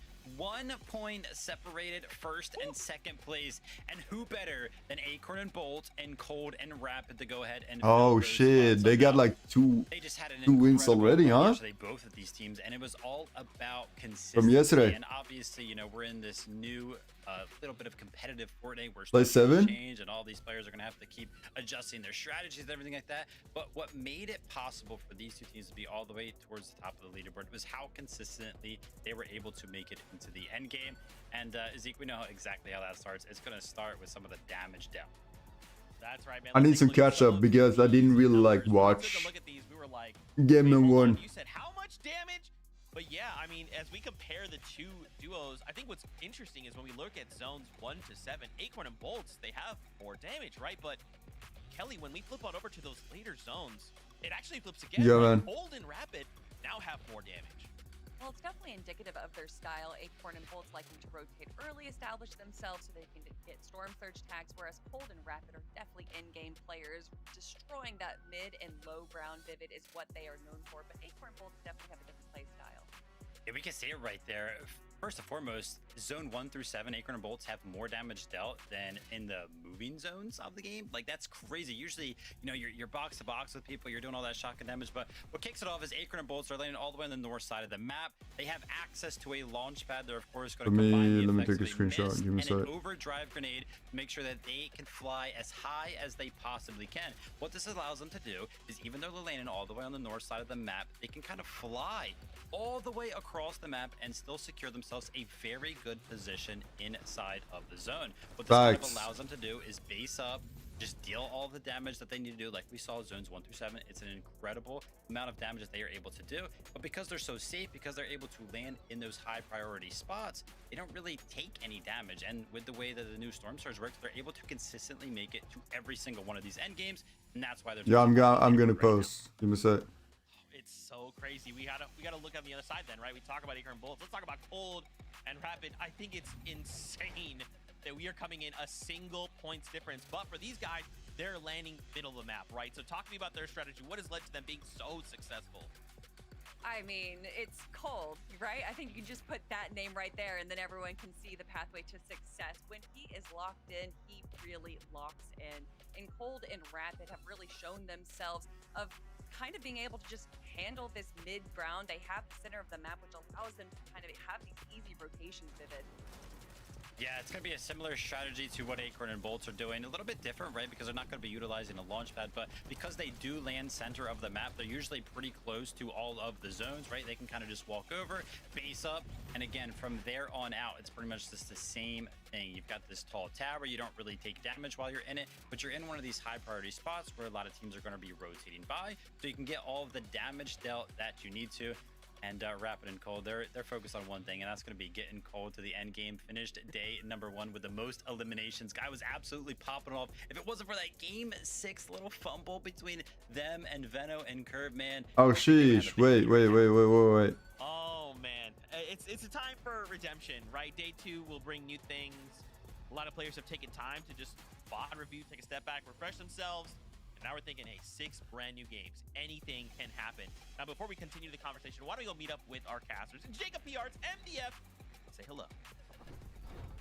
Well, today is going to be a great day for sure, Monster. We crowned an FNCS champion, but as well as some of our duos are playing, I need to point out the individual factors that are going down in some of these games. These solo impact points that some of these guys are clutching up. We talk about the 1-point differential in first place. Well, look at that man on top of the list, Bolts. 88 solo impact points. You also got Curve and Peterbot, who are also in the top 10. Osin and Viv, who are also neck and neck on that leaderboard. So I'm even wondering, when things don't go your way and you got to throw the plans out the window, how will these solos perform? Yeah, what's incredible about this is Bolts is the only one of all those players we showed there that is currently obviously in first place coming into day 2. And what's more interesting is this is again a notorious duo that when Acorn comes back on day What do you guys 2 think style about finals balls? formats, he's usually better than we've ever seen him before. So he's still doing what he normally does. He had a You guys think he's gonna win? underperforming day 1, but Bolts is just going Let's go clicks. crazy. Let's go clicks, really bro. putting the team on his back, really playing exceptional Fortnite, and the highlights speak for itself there, Jacob.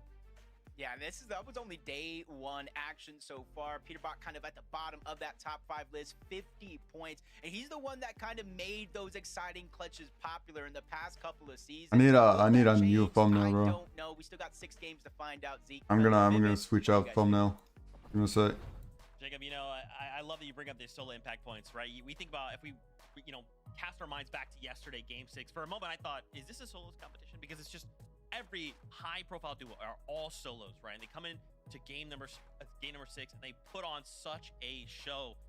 But we'll have to see, right? Like I said right before, with a brand new day, anything can happen, and we're excited to see what these players have prepared for us. Because again, I just tapped to catch up. Also playing for an Axe of Champions.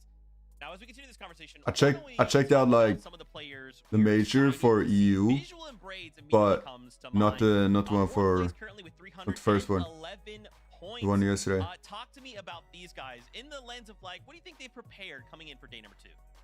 I mean, for visuals and braids, I think they're just gonna.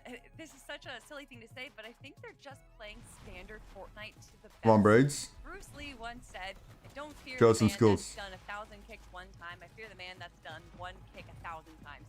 And Ooh. I feel like visuals and braids plays the same game. Bruce Lee over cooking. and over and over again. They kind of have a little bit of a passive early game, but they make sure to get a few tags.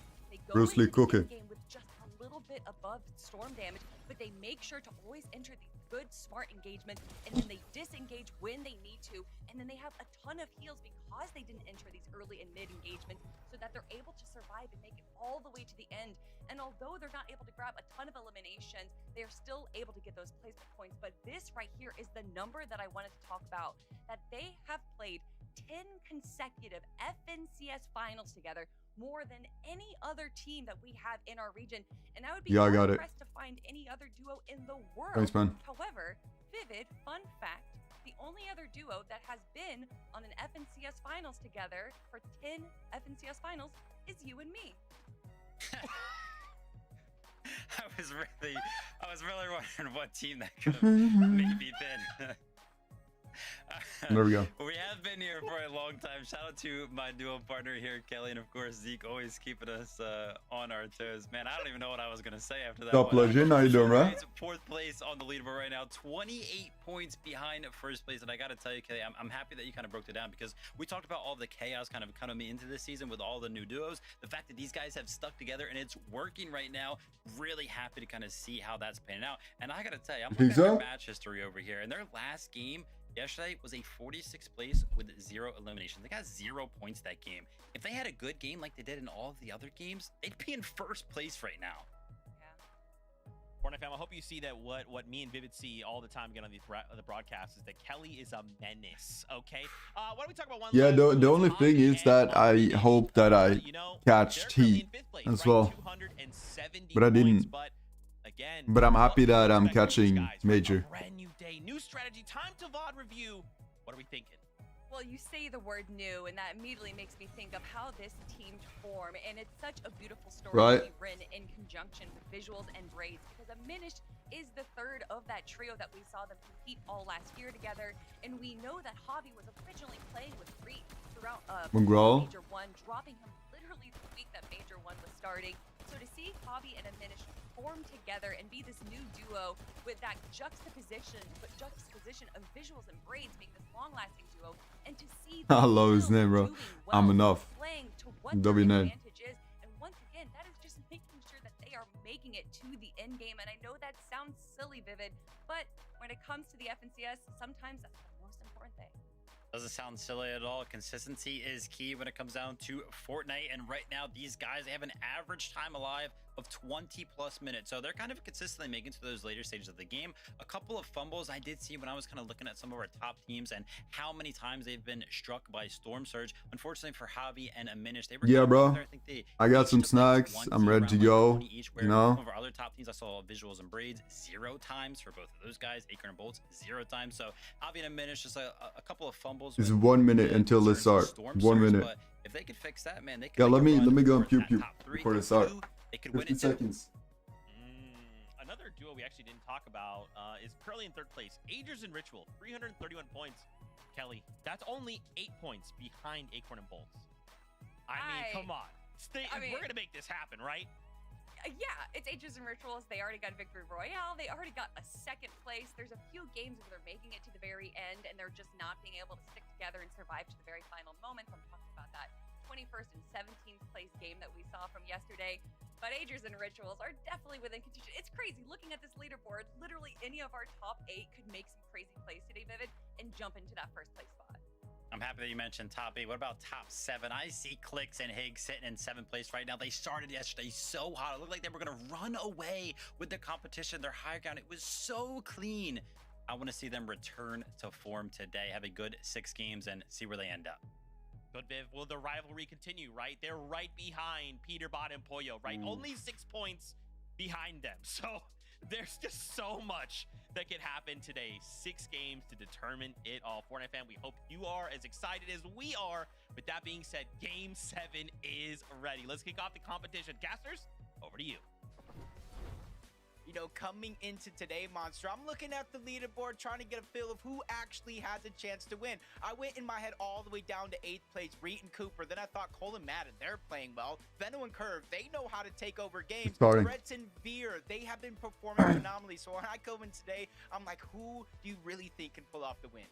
And that's the thing, you know, we have these teams that are notoriously better on day 2, but then again, anything can happen. You see that breakaway performance. Some teams just get a little lucky. Some players just outperform, play above and beyond their usual selves, like we saw with Bolts yesterday, really taking it far here. So Jacob, I mean, I'm with you. I do think obviously Now we're going. We're going in. Shot, but you got to prove it first. Going in, boys and girls. Day number 1, Monster. We've seen big games, over 100-point games, almost every single one by at least one of those teams. So I kind of agree with you. It'd be crazy to think a lot of these teams can't catch up, but with a day break in between, a chance to VOD review, fix some of these mistakes. You got a new chance at life, but Dragon, Preon, Jack, and Pen, they're still going head-to-head at the split drop. It is going to be a 50-50 instead of trying to take 2 different sides. And Pen getting tagged up down to 26 HP. Jack as well. They get the first knock onto Dragon. He can't clean it up, though. He just falls short of that mark. Now it's going to be up to N-Pen to try to... Let's go. He gets taken down as All right. well. Creon really clutching up. Yeah, this has just gone back and forth. You know, each team Holy, having off the their bat, bro. individual moments, essentially, but Creon and Off the Dragon bat. are going to win. And they go right into Electro, and then he exposed himself. And no, you know they're going to watch win out. here, especially after seeing the shield crack. There's no reason not to. And not only that, don't forget, Electro was playing really good yesterday. I mean, they even got the best of Venno and Curve at some point. So this is not a team that you could just push over. Yeah, it's time to talk about adjustments from day 1 to day 2. Electro and Ope were one of those teams. They landed up here. They landed at Battlewood. that's cool. They came That's back cool. up here. So already you can see the feeling to start their day. We're going to do better off towards the top. Let these 2 teams fight it out, and let's try to Yeah, crack shot at clip, a bro. third party and clean it up. Paper and Rezi, a few struggles yesterday. Paper going down to a little bit of ball damage in the off-spawn fights. But one thing I've learned about Paper over the last 2 years is he's someone I feel like you could never count out. No matter how bleak it looks, he's somebody that usually ends up inside of the bubble. Is it low or no? He finds his way, man. When there's a will, there's definitely a way. And Paper is a vet that's been around the block for quite some time. And other teams that I want to, you know, see a little bit more from today is obviously Venno's team in the end game. We saw how much of an explosive early game they had, finding all those extra eliminations, rotating into teams like these that are lurking on the outskirts. Jumping in with the early team fight right now is the first for Neo. Noisy have zipped down right now. Void just playing roll around here, trying to stay in the game right now. They might have given him a little too much space to work with here. Being a 1v1 is very interesting. Don't let him get it. Want to let him get that res. yourself open to getting tagged up once you play a little bit too aggressive. Third parties are all around on this side. EO is going to be able to clean up that first knock. The elimination. Cypher quickly goes in, gets the materials. That could be the difference maker in him surviving and going down to Neo. He's looking to press in this fight. Definitely like what I'm seeing right now, but you know, at the end of the day, Neo gets a Good little works. opportunity to back off, and it's good for him to do that. You know, they understand the general area dynamic is that there are other duos here as well, right? This is no surprise to them, at least, obviously, given yesterday they had all types of third parties show up. Tyler and Chance on the other side seem to be doing things a little differently here. Oh, they are gonna get that surge. That's gonna be Oh Surge no. and Toronto. They're lurking up on one. Just a little cheeky shot, not much to build confidence. They realize they have the numbers advantage. They're trying to take it while they can and instantly get that first knock onto Slips without even taking too much damage, Monster. That's one thing we always point out in moments like this. It's great to get the elimination, but how much damage did you take back because of Surge? Threats, Veer winning their off-spawn fight as well, but you got to be careful. Veer was down to a sliver of HP. Yeah, talking about that damage exchange, that's not Oh, the it's kind so of dumb, position bro. you want to be in when you're finishing it up. A lot of it obviously getting gifted right back to the opponents. Such a different dynamic, the way Surge plays out. Chance and Tyler doing a good job right here, though. Pushing down Toronto. Toronto missing those important shots that are at least going to buy him a little bit of room. Gets one counter fire off, but in the end, Tyler, Chance find themselves with a clean elimination here. And Jacob, a lot of players are now officially eliminated this game. We're down to just 76 or so. You see even Peterbot there. Ah, there we go. They have to play for a big game right now. You know, Now Peterbot, exit that is yesterday in. towards the tail end, I'd say the last 2 or 3 games seem to be playing really aggressive in the early game. Yeah, Jason Higgs has been playing so good lately. Clicks eggs, Peterbot, Boyo, and you even saw Acorn and Bolts in some instances where This is the, what should we say, golden duo. below that actual damage threshold. So sometimes you're gonna have to think differently and probably pull out one of your tricks. We know Peterbot can get aggressive and flip that switch in a moment's notice. And I think a lot of players are feeling that same way, whether they're contested or not. I think Kelly was one of the ones that spoke about the point differential in eliminations from a 1-point format, a 3-point format. This is 4 points That's my elimination. personal We broke it down yesterday. The very last opinion. major that we had in NA Central was decided by 3 points. That's 1 elimination. Honestly, that's 2 placings difference to winning the actual FNCS. Yeah, and we saw, like, there was a moment yesterday when Clix was going for that Victory Royale that they knew, and he knew he had to risk it all, and he was willing to go into the storm just to try to secure those extra eliminations. He knows better than anyone how close things can get towards the end. You want to put it all on the table for G-Monster and Magma, though. You can see Ah, this is trouble, bro. officially been exposed here. Get out.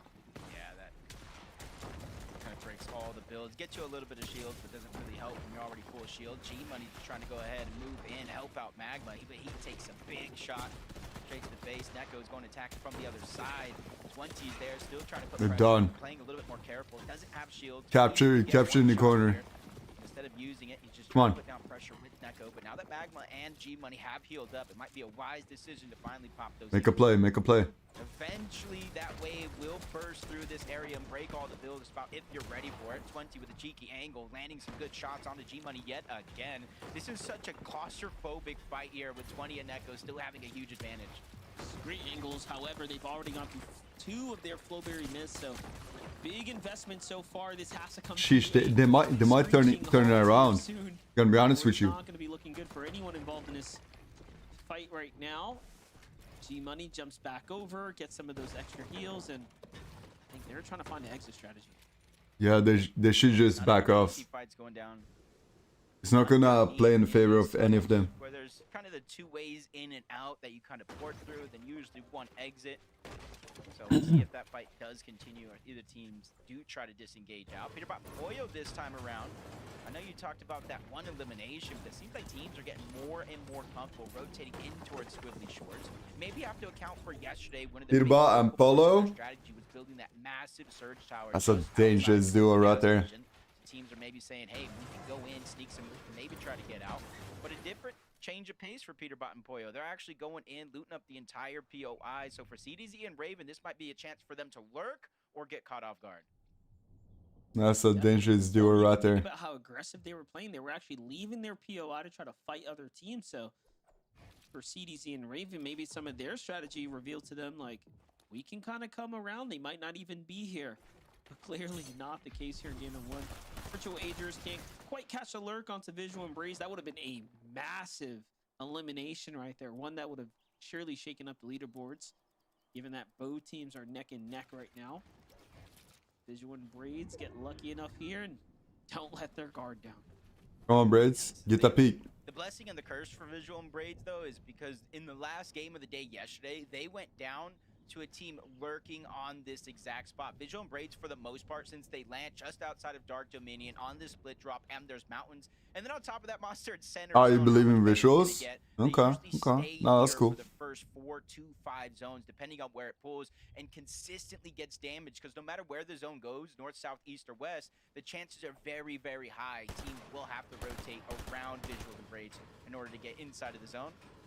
They just make it a huge focal point of their strategy. So if you guys VOD reviewed yesterday, coming in today, you can kind of see that in terms of Visual and Braids. Maybe you can try to plan around it. But Acorn and Bolts, with Vivid breaking down their rotation from the backside of their POI, that long launch pad that they mix with the utility, and another instance of that as they quickly get to zone.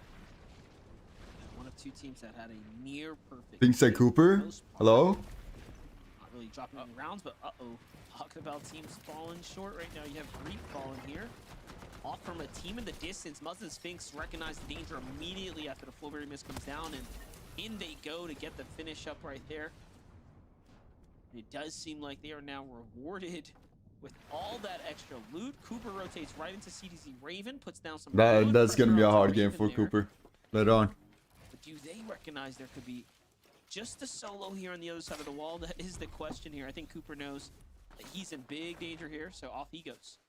And it's just continuously getting worse. Look at where he's rotating into. Peterbot and Boyo. And they're one team for certain. If they know you're a solo, especially isolated like this, they're gonna go. They see Cooper trying to rotate. Oh no. Damage coming out from the both of them. Cooper backed up against the wall. They continuously try to spray it in. Just one of those Peter shots and Polo. Ah, it's so dumb, bro. to get that elimination, but Cooper is swiftly moving in and outside of these builds. Drop the bids. Is able to get minimal amount of shield. At least is able to help him survive his onslaught, at least for an extra couple of seconds here. But Peterbot and Poyo continuously on the look. Again, they know this player, Cooper, is a solo, so they're not going to stop until they say. That's a huge opponent to take out so early on. Peterbot and Poyo in a game that's looking very, very accelerated.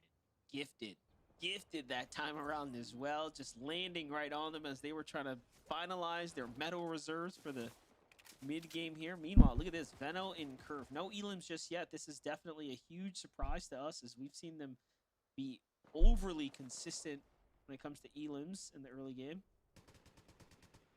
What is Veno going to do? Is he going to chop this down? Like, I'm curious at this point. It's much easier to chop than some of the metal and brick bases that we're seeing. He's going for it. Doesn't look like a Vive or King got the Oh, no. And they're dropping down. This is his. It's actually Veno. Yeah, this was actually Veno's base, so maybe they had an inkling he was going to lurk on over. Not sure if they got the audios or not, but able to survive. So close. Potential disaster there as Veno just scurries away, reunites back with Curve, who already has his base set up. Would have been so many wasted math. Of the Battlewood Boulevard, but you see where the zone is actually pulling, so you see why Veno and Curve are taking a different mountain or a different approach to this game than usually every other. Yeah, definitely interesting there. Almost edited the whole base down. Just had to break an extra piece of wood there. Working out though in the end. Brett's V are on the other side. There's two elims here. Have them set up, and it's a bit of a different end game for us, right? We have Riptides in the zone right now. See how this ends up playing out. All the zones that came this way, pretty much Clicks and Higgs are No man, this is absurdly well. This is NA. See if they can continue to pick up the pace here and propel themselves back into a top 3 position. The EU one was earlier on. The team that was finding all those eliminations in the end game, right? The amount of success Cold and Rapid managed to string together when it came to end game eliminations clearly showed on his standings, Jacob, given that they had just an insane amount of points based off of elims alone.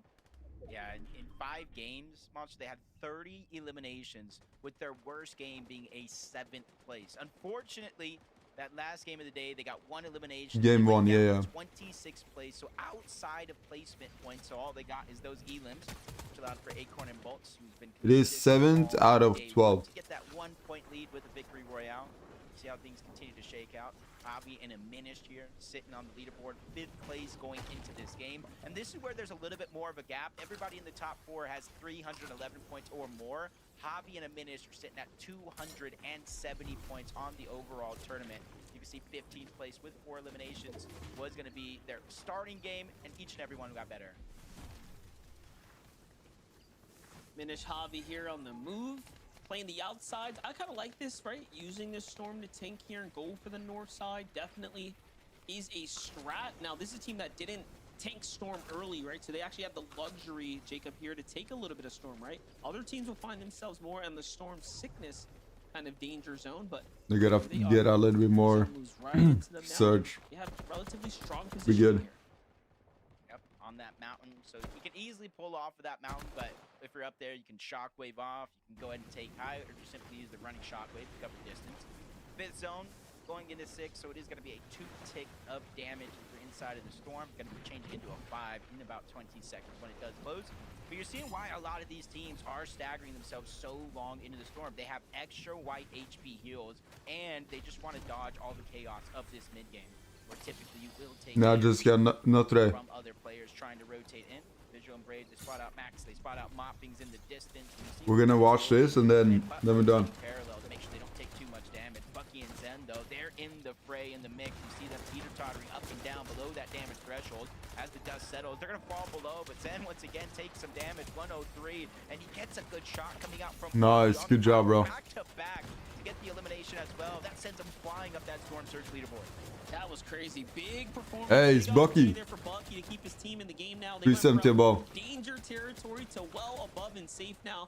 They just have to survive the onslaught. And look at this. They eliminated that team long before they can even get situated and start digging into the heals that they were pretty much saving up here in the reserves. But Ritual, it is not looking good for him right now, as he is Yeah, the down. end Now game this is gonna all be up to Aegis now. crazy on this Team one. on the back here picks up a little bit of the loot that was left over, but couldn't quite get the extra heal here. I thought that EU end game was crazy, but like Back now as the zone is pushing there. There it is. NA. And luckily for him, I mean, the pressure eases up. Now we are Holy. in the in-game, right? So Agers is positioned just well enough with shockwaves, all the extra mats and heals here to actually clutch this out and turn this still into a positive sum game for them.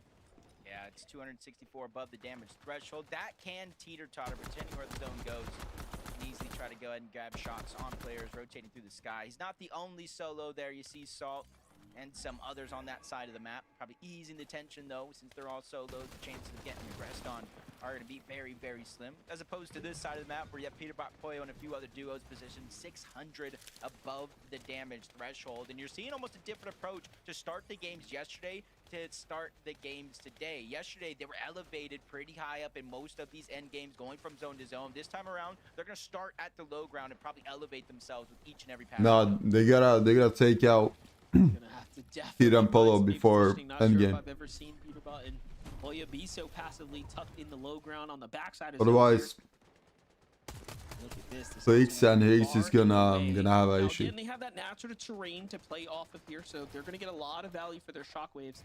Real catch is if opponents start to base up sooner rather than later and get pretty much a bit of that high ground, they will be able to be opened up to a bunch of fire. Threats and Veer find themselves below the surge. They're actually trying to out-survive this, waiting for the moving zone here as opposed to looking for a fight right now. So this is a team that's going to be fishing for damage here on the moving storm. 126 below, even with that contested off-spawn fight. You got to imagine, since it is off-spawn, 100 HP. If they took damage, you saw Spear down to a sliver of HP at one point to start the game. So just because you're contested, just because you win, doesn't mean it's all joy at the end of the day. But Get some bloom. Get some bloom.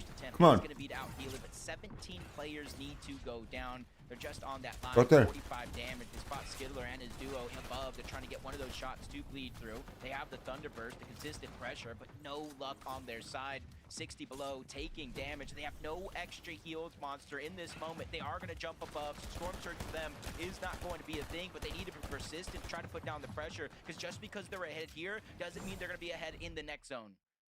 Peterbot Poyo, though, continues to do what they do. We said that they were looking uncharacteristically positioned on the backside of zone. You can see it's ending up playing out in their favor. They find a Elim here, and then they rotate in.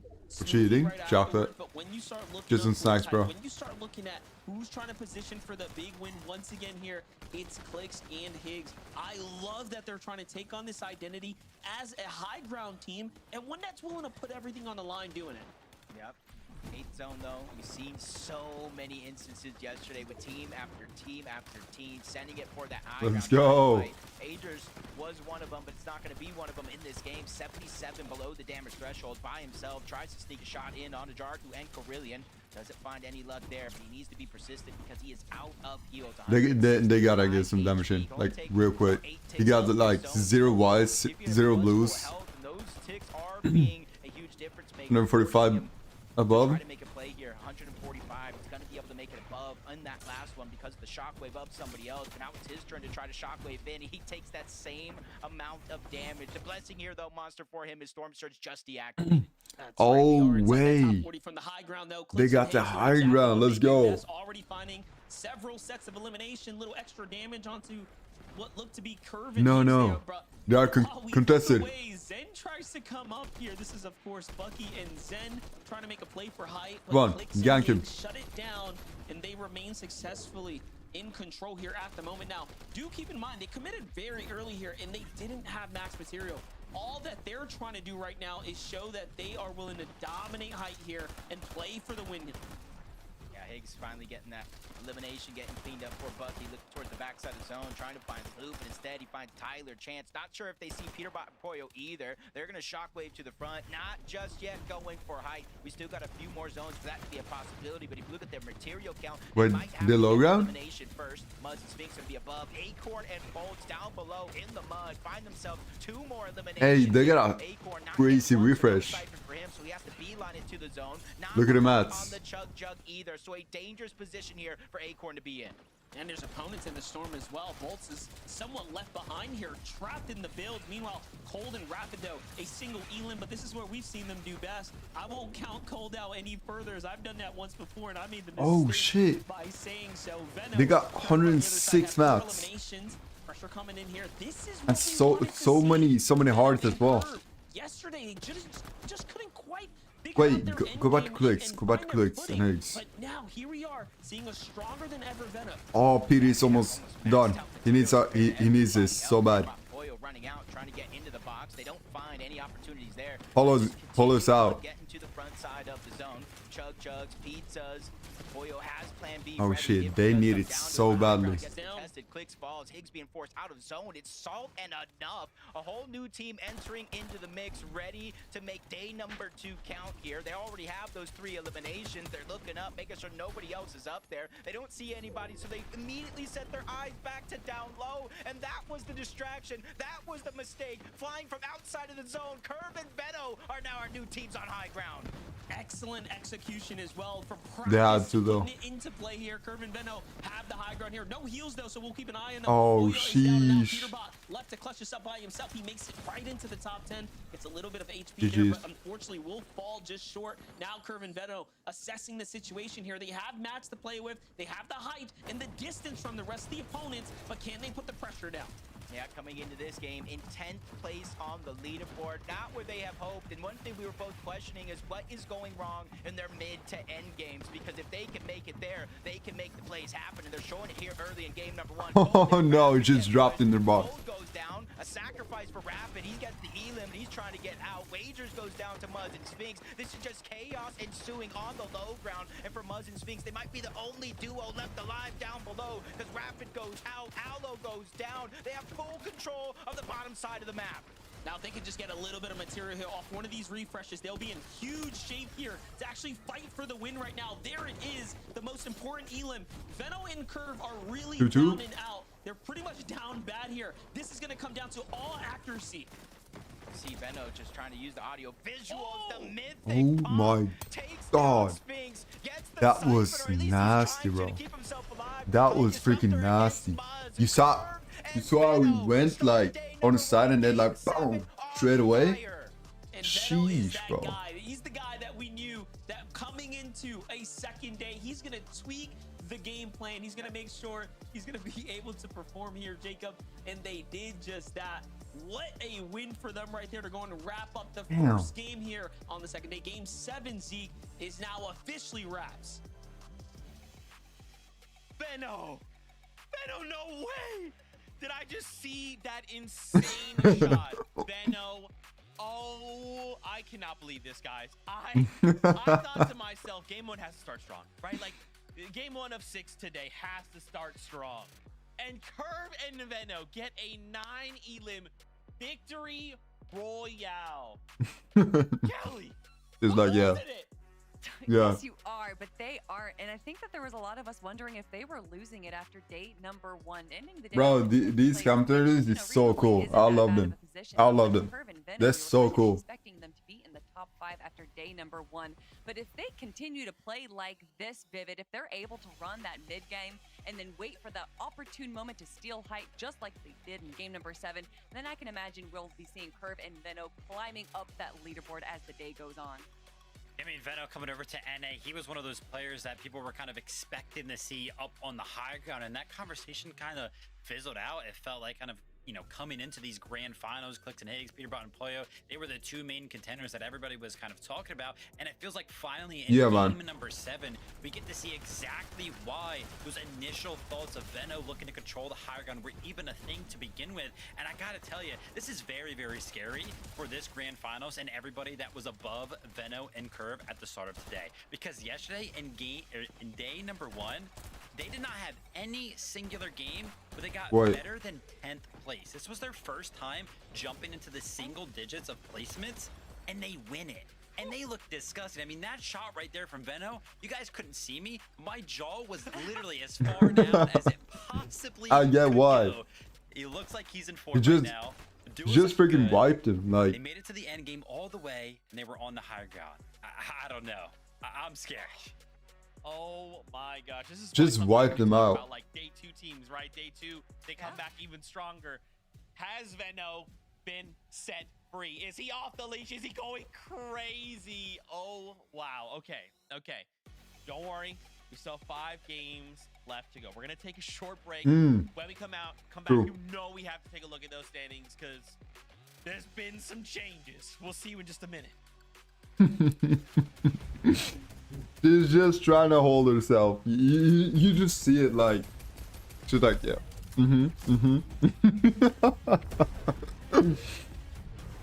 No, that. Imagine like being in that position.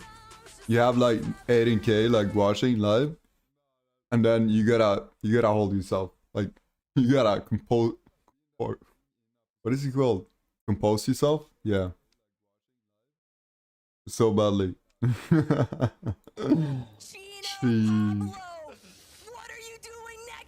Nah, we saw this one.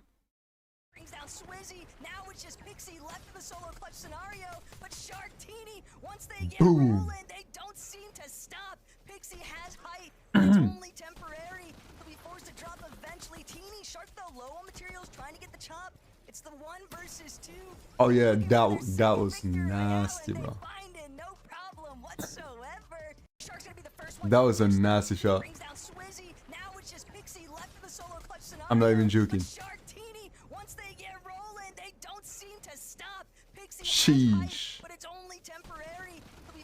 Wait, you're gonna see it. You're gonna see it. It's the 1 versus 2. They're looking for their second victory royale, and they find it, no problem whatsoever. Shark's gonna be the first one to the punch, though. He brings down Swizzy. Now it's just Pixie left in the solo clutch scenario, but Sharktini, once they get rolled.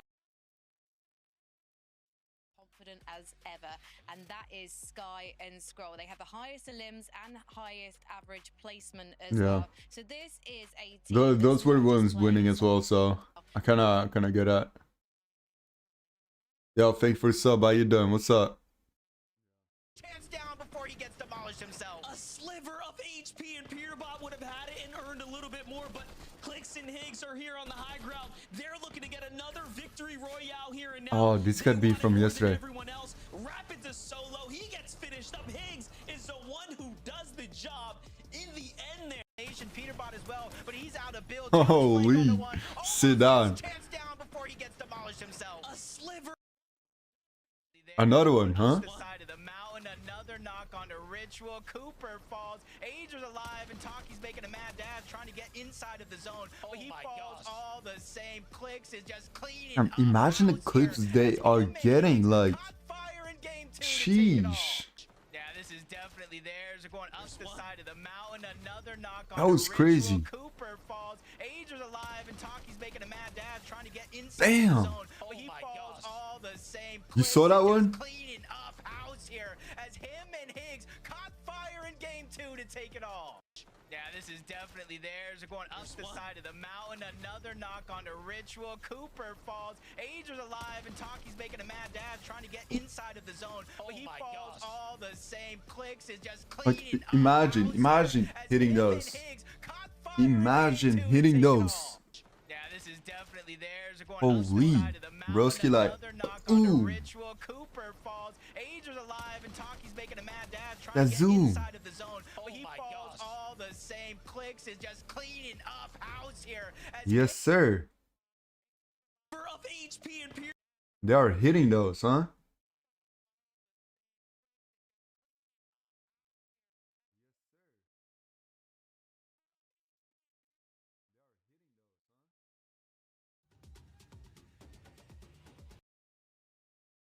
See where Reason and Noah have got to in particular after that game, but great to see Cammy and Harry still in that top 10.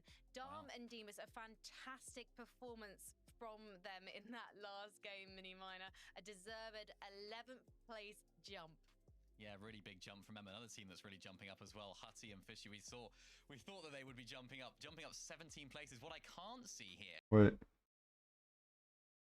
113 points was the difference between Veno and Curve and first place after day number 1. Like Kelly mentioned, they're now 71 points behind, which means that they closed the gap that game by 42 points. So technically speaking, if we were to run that exact game number 7 back 2 more times, Curve and Veno would be in first place right now. Anything's possible. These standings are a lot closer than it currently may seem. And Zeke, holy, about this elimination column. an exit. How in the heck 304 and these 304. guys leading right now? They have 40 eliminations.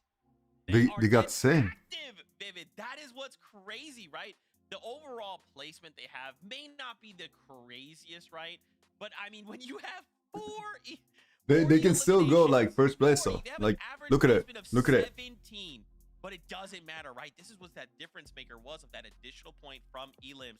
But guys, Yeah, the game starts like numbers right in 2 minutes and 40 seconds. Golden Rapid, Acorn and Bolts, they swap places, but everyone else besides Veno and Curve have not moved, right? That top 6 right before they jumped in here are all pushing forward together. It's so insane.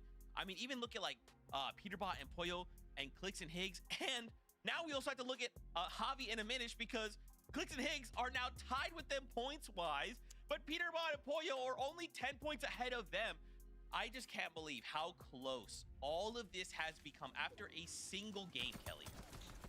Yeah, and I mean, we're taking a quick look at Peterbot and Pollo right now, and that looked actually like that could have been a very successful game for them. However, Peter was a solo player towards the end right there and did go down, I believe, in 9th place. There was a moment in that game, though, where it looked like they were taking a peek up onto Height. They saw that it was... Imagine if like Clicks and Higgs didn't give up high ground.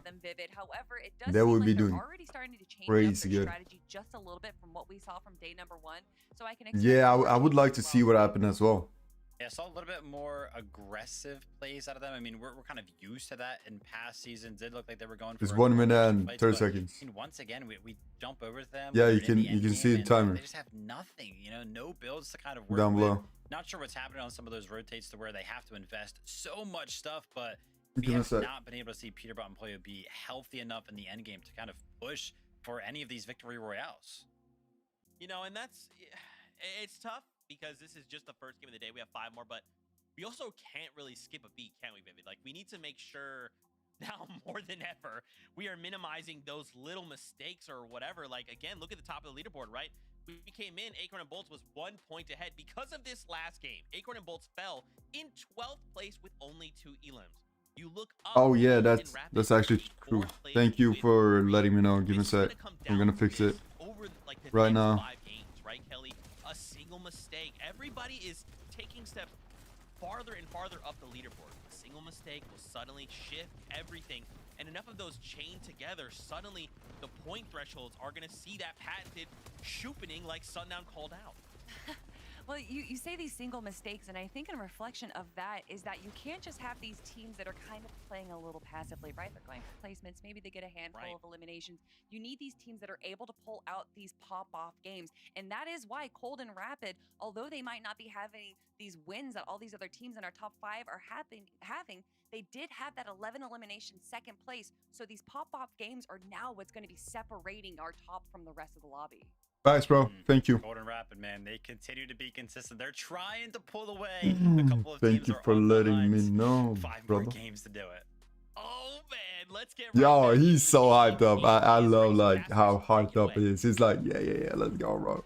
Monster, they're talking about 5 games left. It almost feels like that's a lot of time, but you and I both know these games will go quick. We already seen an accelerated game 1 in terms of eliminations. Yeah, definitely. That game 1 started off so fast. We looked up, 76 players were eliminated or left in the lobby. There was What's up, Kisser? How you doing, bro? that we're really used to seeing with 80 plus. So We are having a watch party, checking out the dynamic you can tell FNCS Major in the air here, and for our NA. teams are starting to break away. So let's just go on the battle bus one more time.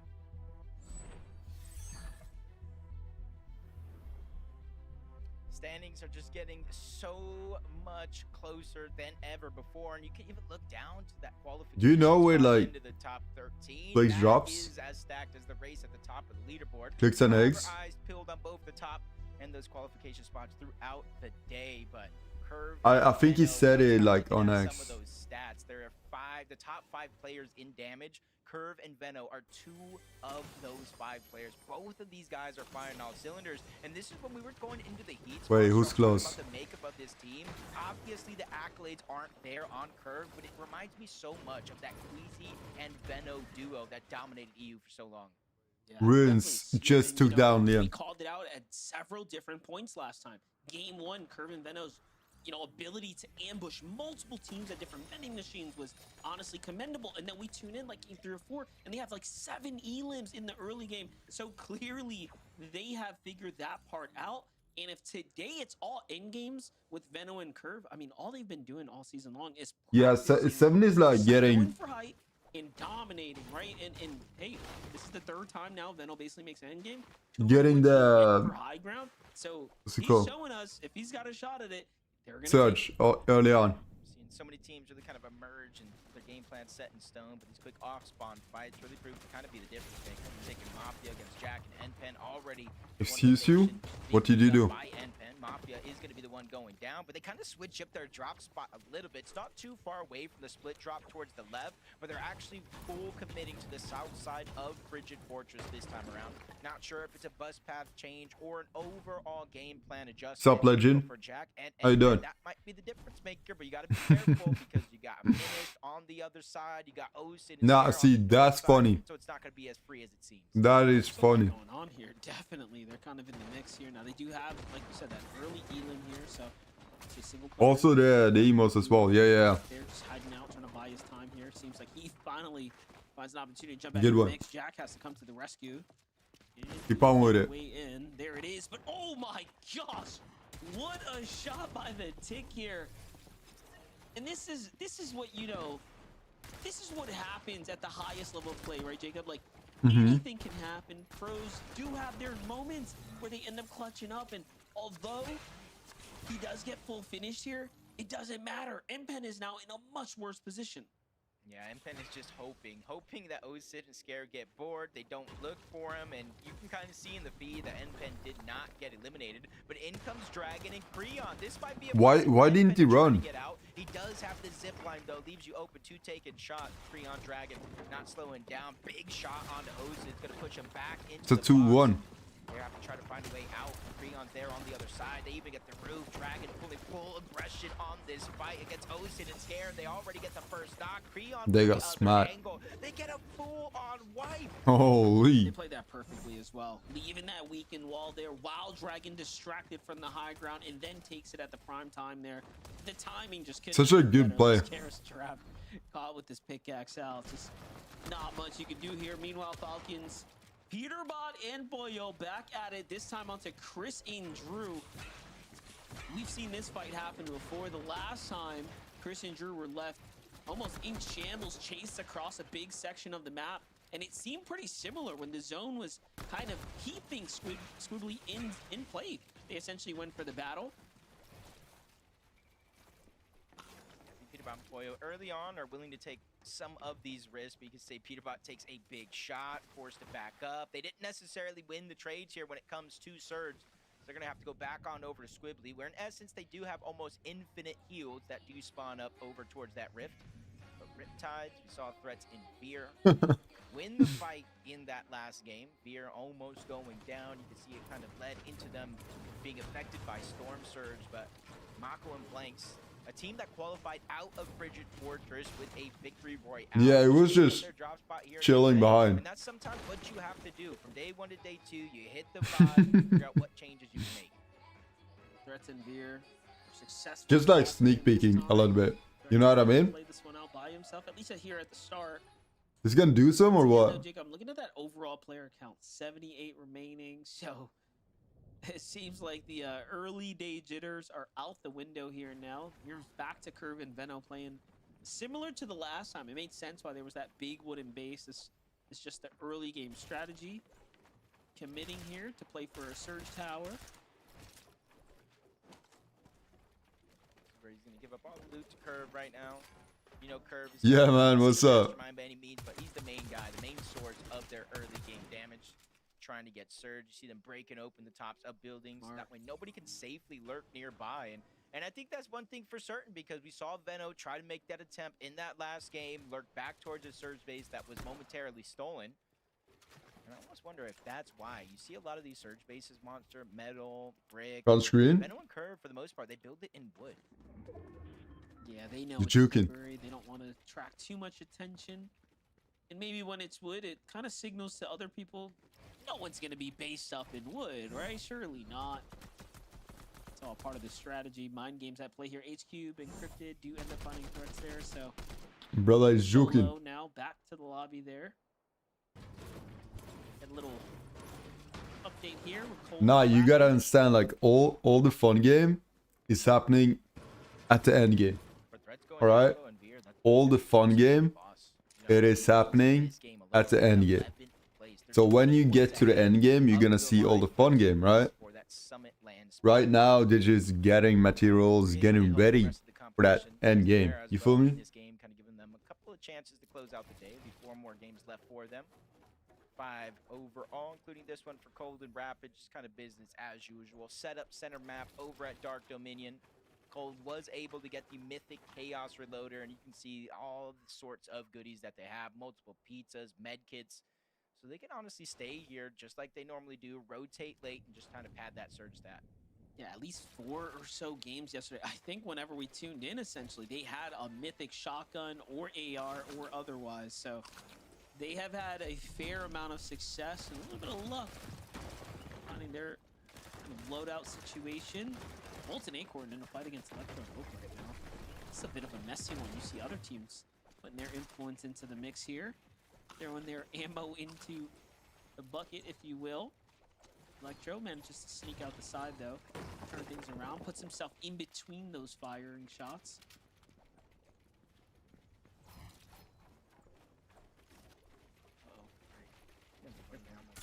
Was prepared for this, Acorn, but for Electro and Oak, they don't want to overstay their welcome here. Shockwave outside of range for Acorn and Bold, but they end up in the Yeah, exactly.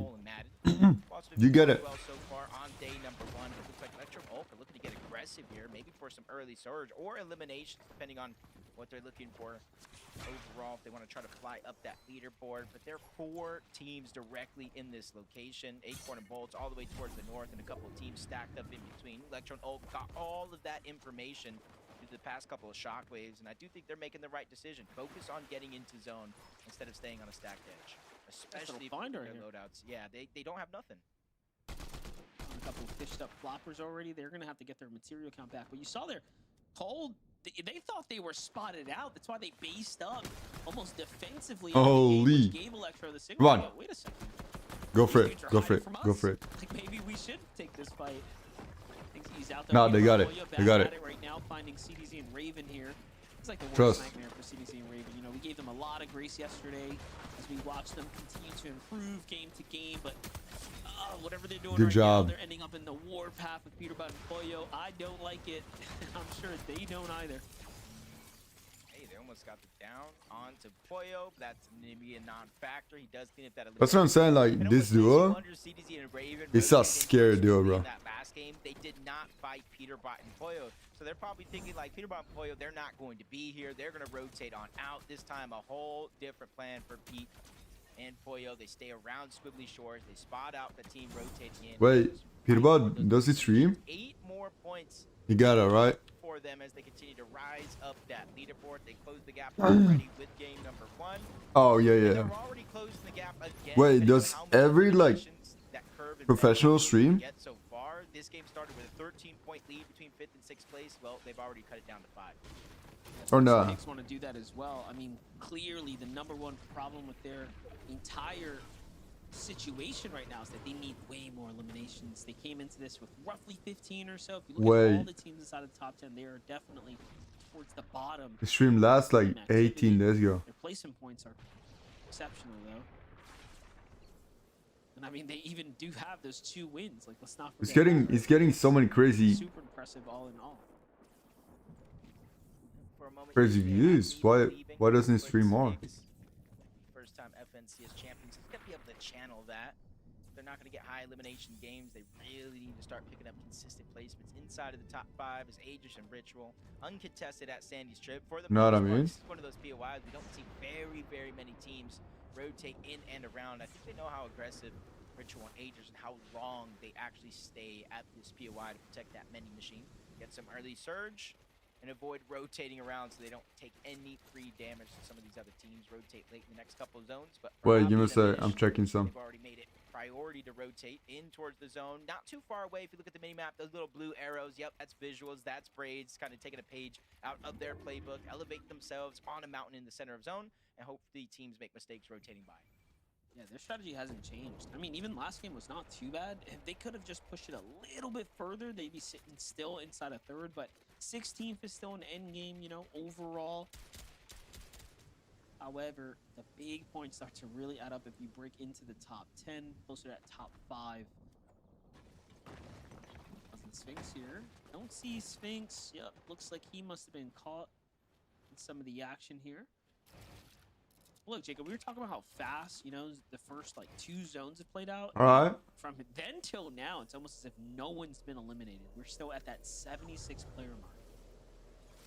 It's almost the feeling of some of these contested drops or the surrounding lands, a little bit of freedom, because everybody has that time limit where they have to drop, they have to get their loot, they have to mat up, they have to grab their resources. So maybe that's the little window of opportunities some of these teams are going ahead and taking for their own. Play out here.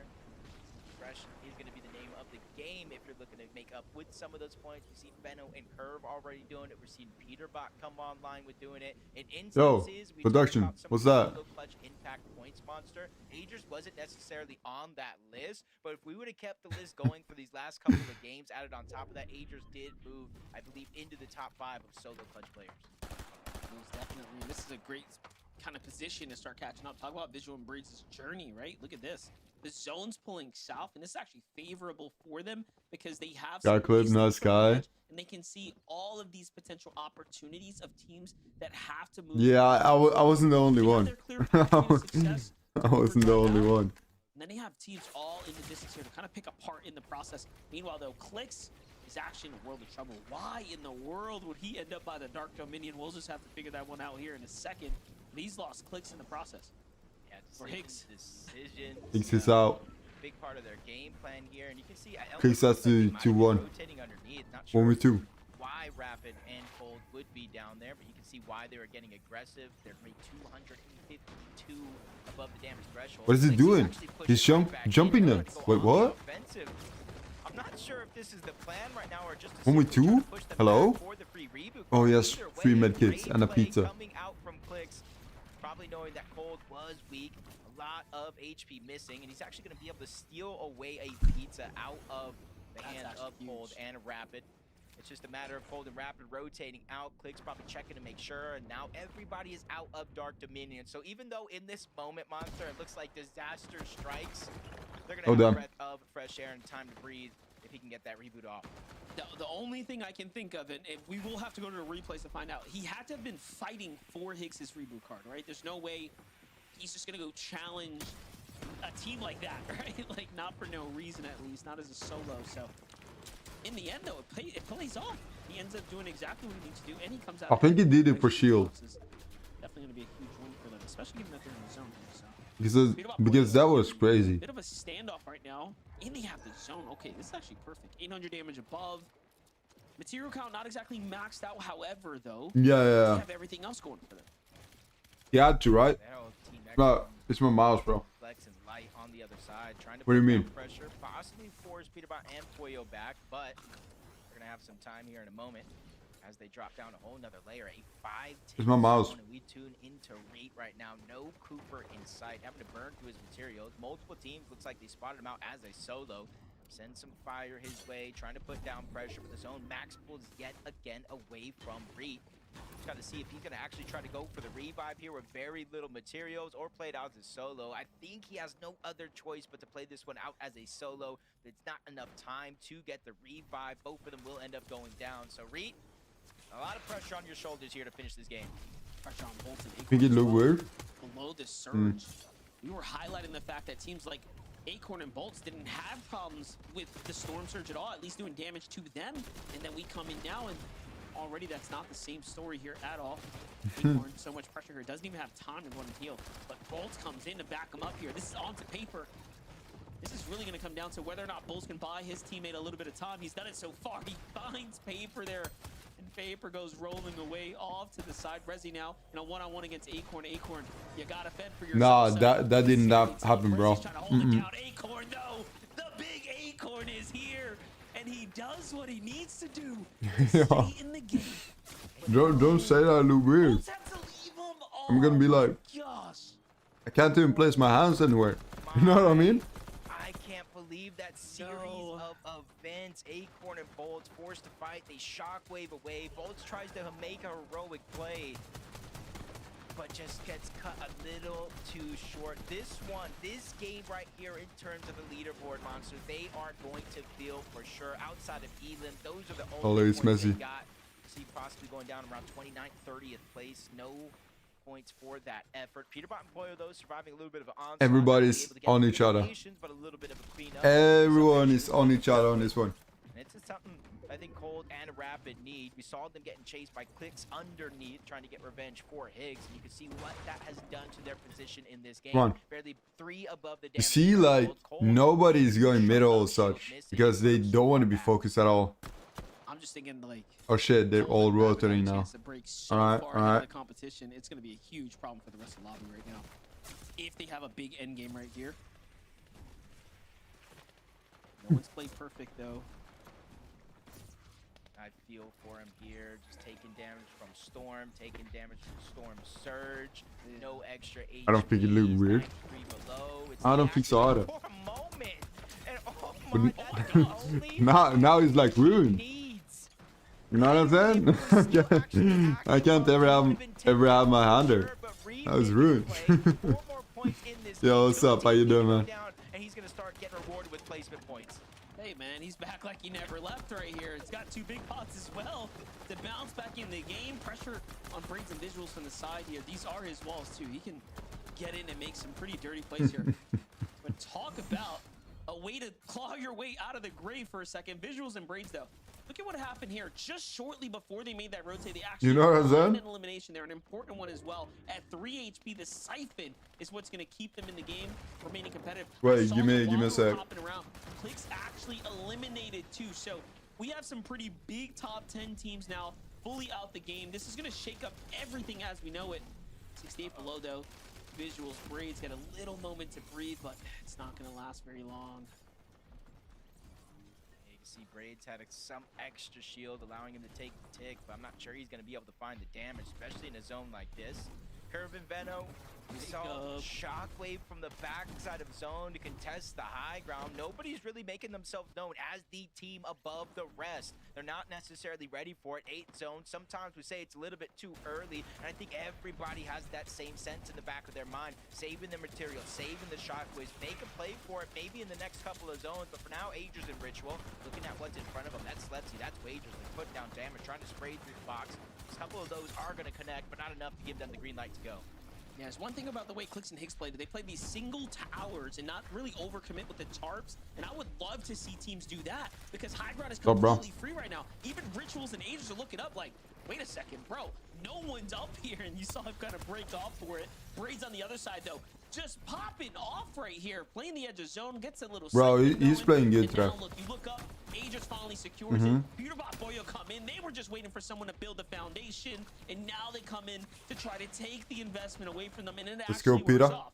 Yeah, massive damage onto Agers, onto Ritual, forcing them away, but you still got to be careful for Curve and Veno, full HP front side of zone. Agers gets left by himself. Talk about him moving possibly into the top 5 in terms of solo impact points in this game, and this is another chance for him to do just that. There's a bunch of points in terms of placement still left on the board. 4 points for elimination if he can clean those up, but he has to watch out because Pewterbot and Boyo, not only they have the high ground, they notice him at second height, put down a little bit of pressure, forcing him down. They are dangerous from before, but now they have the high ground as well. Holy. Step by step, taking a lot of the focus from Pewterbot and Boyo.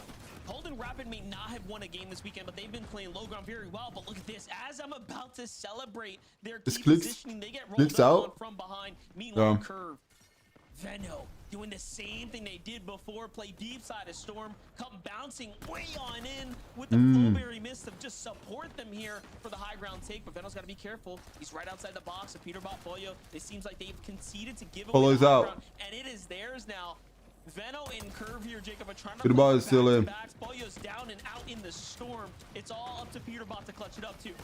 And back-to-back is 100% certainly possible. 6 HP. With the tough competition out of the lobby as Brilliant takes out Cold. Their Holy. runs come to an end. Vivid was talking about if they could repeat that same game, they can close the gap. But now with first, second, and third place out of your way, this is an opportunity Make to some do plays, it. bro. Pewterbot by himself, 6 HP and a dream. Finds a little crevice there to hold on to down below. Not able to get the elimination, though. He gets taken out. Top 6 situation. 3 solos running around. 3 duos still intact. You guys think care about this?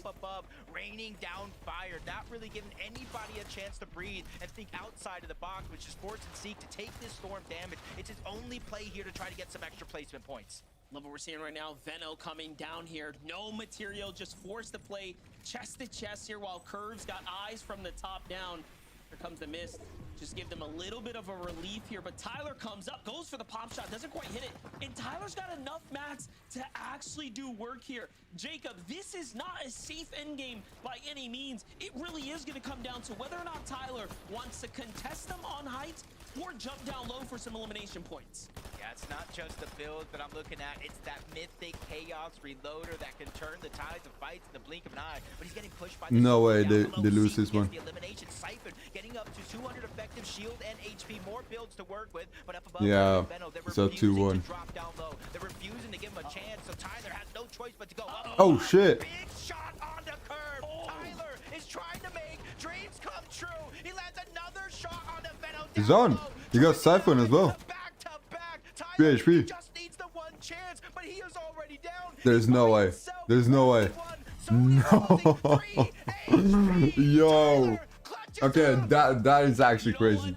That is actually crazy. Holy sheesh, man. There's one thing you cannot deny. A professional player with build is dangerous no matter who you are. Well played to Tyler and Chance there. What an exceptional game number 8 there we just saw, Jacob. Yeah, I was saying Tyler, he needs a chance, but his duo's name's Chance. He's down, but he got that second opportunity and he ran away with it, Zeke. Holy sheesh, bro.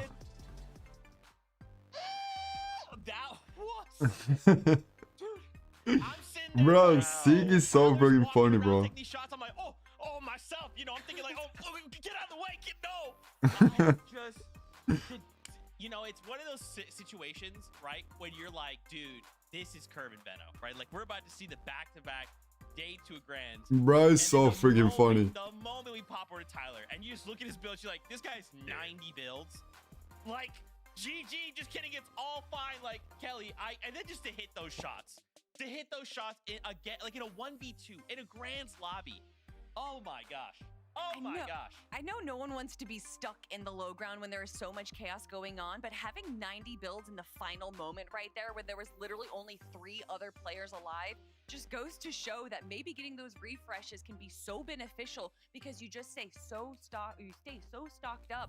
But man, Tyler there, he played that low ground so well, and that's not to the detriment of Vino and Curve. They played height really well too. You could hear our casters talking about it. They don't want to drop down. They don't want to give him that chance. So that gives you that kind of understanding that Vino and Curve were aware of the position that Tyler was in. And look at this, even in these moments, he didn't have any build. Nah, I only got one left. I only got one left, bro. We tuned in. He was in 11th zone and he had 1 build. I ate him way too fast. Elimination. When's the last time we saw anybody in any competition with triple-digit builds in the final zone of the game? And I mean, listen, I wanted Veno and Curve to go ahead and win this game because the Surgeons up the leaderboard. Yeah, that would have helped them just that much more. But as soon as I saw 100+ materials, 100+ builds on Tyler, I was like, this one, he's going to be an absolute hassle to take down. And he absolutely proved it. Shout out to Veno, though, because even with the odds stacked against him, took him down to 3 HP. It was close. It was, man. I cannot believe how much day 2 is delivering. 280 points. And now we are looking to cement ourselves in that top 13. Shout outs to Tyler and Chance. Okay, we're going to go to a break. When we return, again, we've got to take a look at these standings. How are things developing? Yo, they're funny. More after this break. Stay They're tuned. good. They're doing a super good job, bro.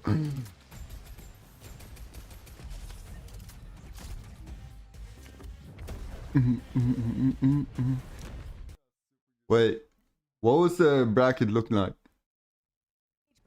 This is one from 2 days ago. Just chopping him down. One more build remains. That could be the separating factor here, but they managed to make it up. Not a whole lot of HP to work with here, though. And so Penzer, he's gonna lose Yapko. Huddy Fishy just chopping him down. And then Bloom.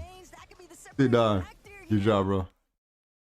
5 eliminations still. The lobby kind of clearing itself out for these final moments. Scroll gets another piece, and now the final You're dropping so many good clips. But it's Guy, it's Scroll. They might cause for a little bit of a hiccup here, but Scroll, he's still so healthy, he can easily. Oh shit! Wait, what? Saya's though using the punch. Saya's actually turning this around, but he can't get the siphon in time. No, where did he come from? Managed to hold on for another victory. Wait. I gotta rewatch this one. 5 eliminations still. The lobby kind of clearing itself out for these final moments. Scroll gets another piece, and now the final opponent, Sayaz. But it's Guy, it's Scroll. They might cause for a little bit of a hiccup here, but Scroll, he's still so healthy, he can easily. Oh, in front of him. Sky, Scroll, they might be able to get this done, but no, Sky, he's sent packing. A little bit of a challenge, different team, but the siphon onto Gonzo. That's gonna be a huge lifeline here. Scroll. And Yeah, they've been hitting like so many clips. It's freaking crazy.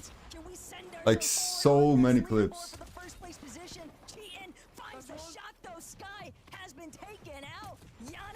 Like just look at it. Look at how many clips they've been hitting. Damn. It's a reason they won, right?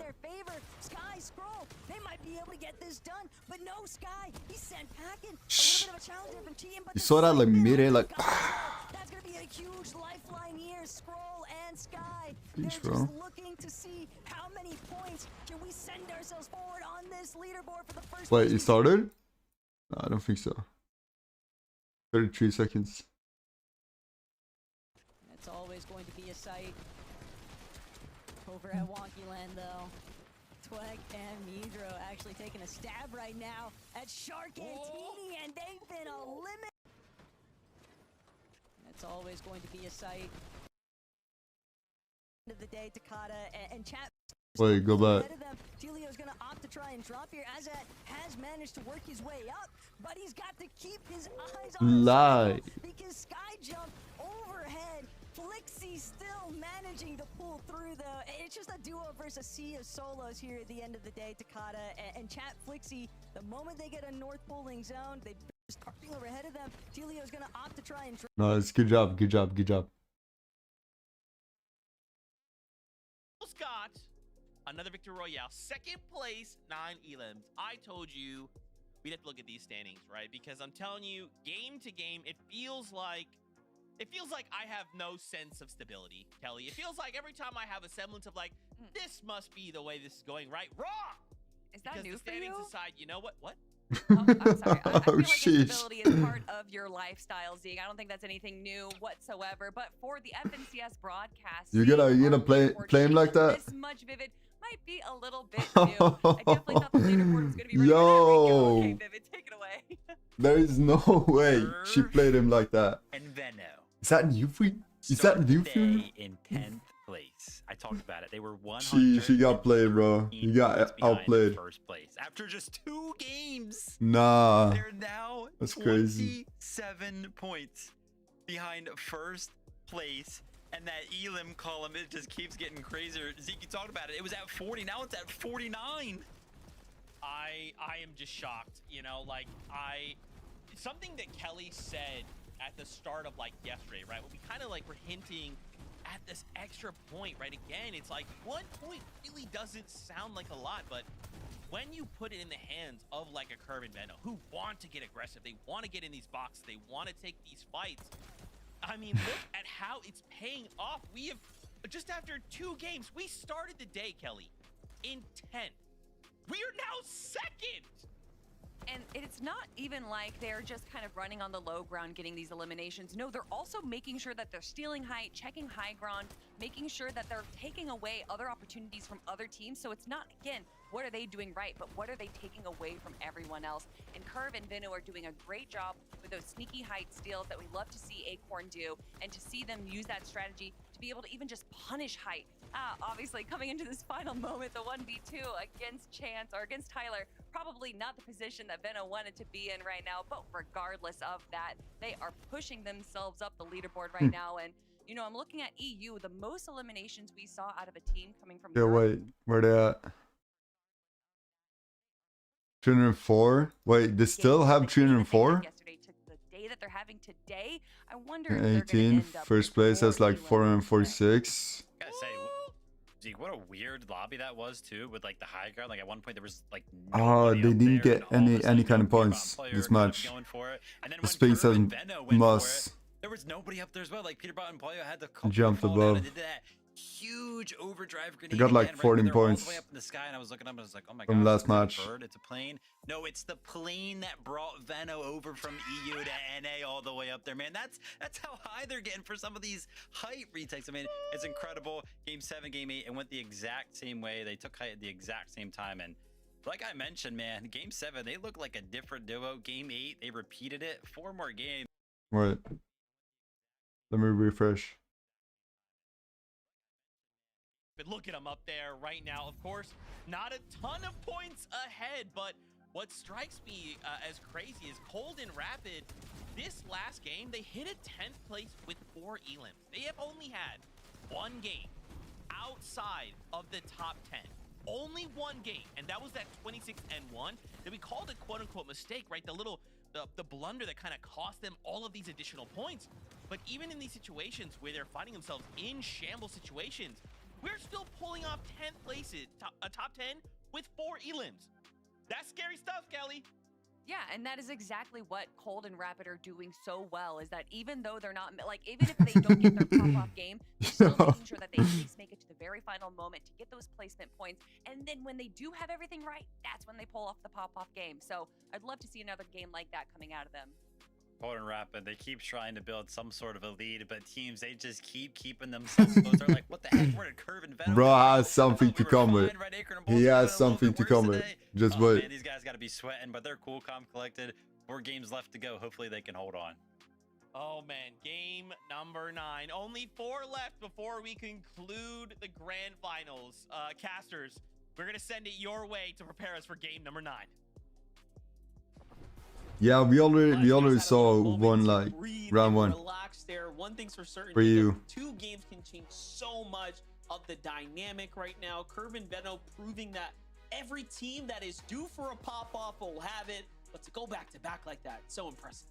Now, it's definitely going to be tough, but one thing that I've learned from Fortnite, I've heard from Fortnite over the years, high ground, they might win games, but low ground tends to win championships, and I'm not sure. We've seen Cold and Rapid on high ground once throughout this week, and I'm not sure how much that will change. Let's but go the in. next game is ready, so let's jump right into the action. Yes, sir. Major 1 Finals Game 9 begins here and now. If you're just tuning Yo, in, what's up, you Speedy? missed How you doing, bro? the weekend, the ups, the downs, the emotional roller coaster we have been going through is all coming to an end here soon. Just 4 Come on, games bro. ahead of us now, Jacob, as we're getting into the deep end. Leg deep 6, water lock in. of this Fortnite competition. And Curve and You Venom guys got proved it. to us that, hey, yesterday they clearly had everything on. You guys got it. Things just Oh didn't yeah, I'm quite chilling, line bro. up for them in the I'm end chilling. game. How about you, bro? Today, it is starting to click. And for Tyler and Chance, right? This is a team that's had a lot to deal with as well. But Tyler popping off right now, really getting his money's worth. You think so? Don't forget, they haven't Maybe. been perfect either. We'll but they see how it found goes. themselves You inside know. the top 10 off of that monstrous performance. Big moments here, kind of closing out the day. 4 games left. Might seem like a lot, but it definitely isn't. Threats and Veer probably are feeling it. In that last game, Monster, they were inside Getting that surge, you know what I'm saying? They went down relatively early and fell all the way down to 15th place because of these off-spawn contested fights. So with Blanks and Mako, you can see they're trying to make a last-ditch effort towards the top of the leaderboard. But for Threats and Veer, they're right there. So we talk about mind games. What does that do to a team like Threats and Veer? Do you play aggressive? Do you try to go ahead and disengage, split the drop? I think there's a lot of decisions to be made for Threats and Veer, and there's not a lot. Leo, I'm just streamers. Why they started streaming? I say he starts me. What about you? I think I started my first one like back in 2016. It's just too bad like broadcast some enjoyment, and I feel like I had a lot that I could contribute to it, to the community. So that's why I started. And I was like, if I do so much while I'm not streaming, I should just turn on stream, you know? You never know who's gonna jump in into the stream and have a fun time with. Margin as far as overall consistency. So will Pewterbot and Pollo get their moment to finally win a game is the question. Especially, you know, And it's kind of funny to make like clips and such as well. I kind of enjoy that, like content creation part of it. You're like, man, that's a good match. But for the teams like Peter And we have grown like our socials pretty good because of it as well. First 3 games for Clicks and Eggs with victory royales, it kind of sets the tone and the pages for the rest of the tournament, but then things don't necessarily go your way. With one of the best POIs, they got 4 games left. I think anything is possible, especially since the last couple games to start the day. They have their head on straight. They're still staying to the Nice. If you mind me asking, do you have make a source of income? Any other? Yeah, that's what I do, content creation. Why in the world did they end up at the Dark Dominion against Cold and Rapid, who are clearly playing that's a cut above the rest of the competition right now? So we'll keep eyes on this. This is obviously one of the stronger draw spot teams tend to rotate into for Metal. Let's give this little highlight. Hey, action. you jumped right in. Just holding down the same nah. finding nice little lurk play there.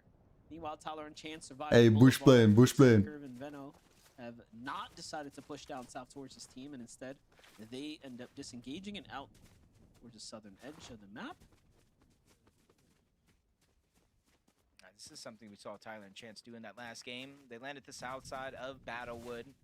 So sometimes it can be a little contested, so they immediately go towards the south and try to cut off the loot path of any of these teams that are on this portion of the map. Going to be plenty of Getting some surge. Let's go. but it seems like Tyler and Chance barely missed their window. Players going to go ahead and rotate around for free. Another team, Leo, right?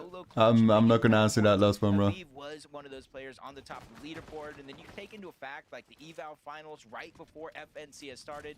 They were the only team to win 2 different games, so they have a blueprint. Just unfortunately, we really haven't seen the success that we'd hope for from a team like this.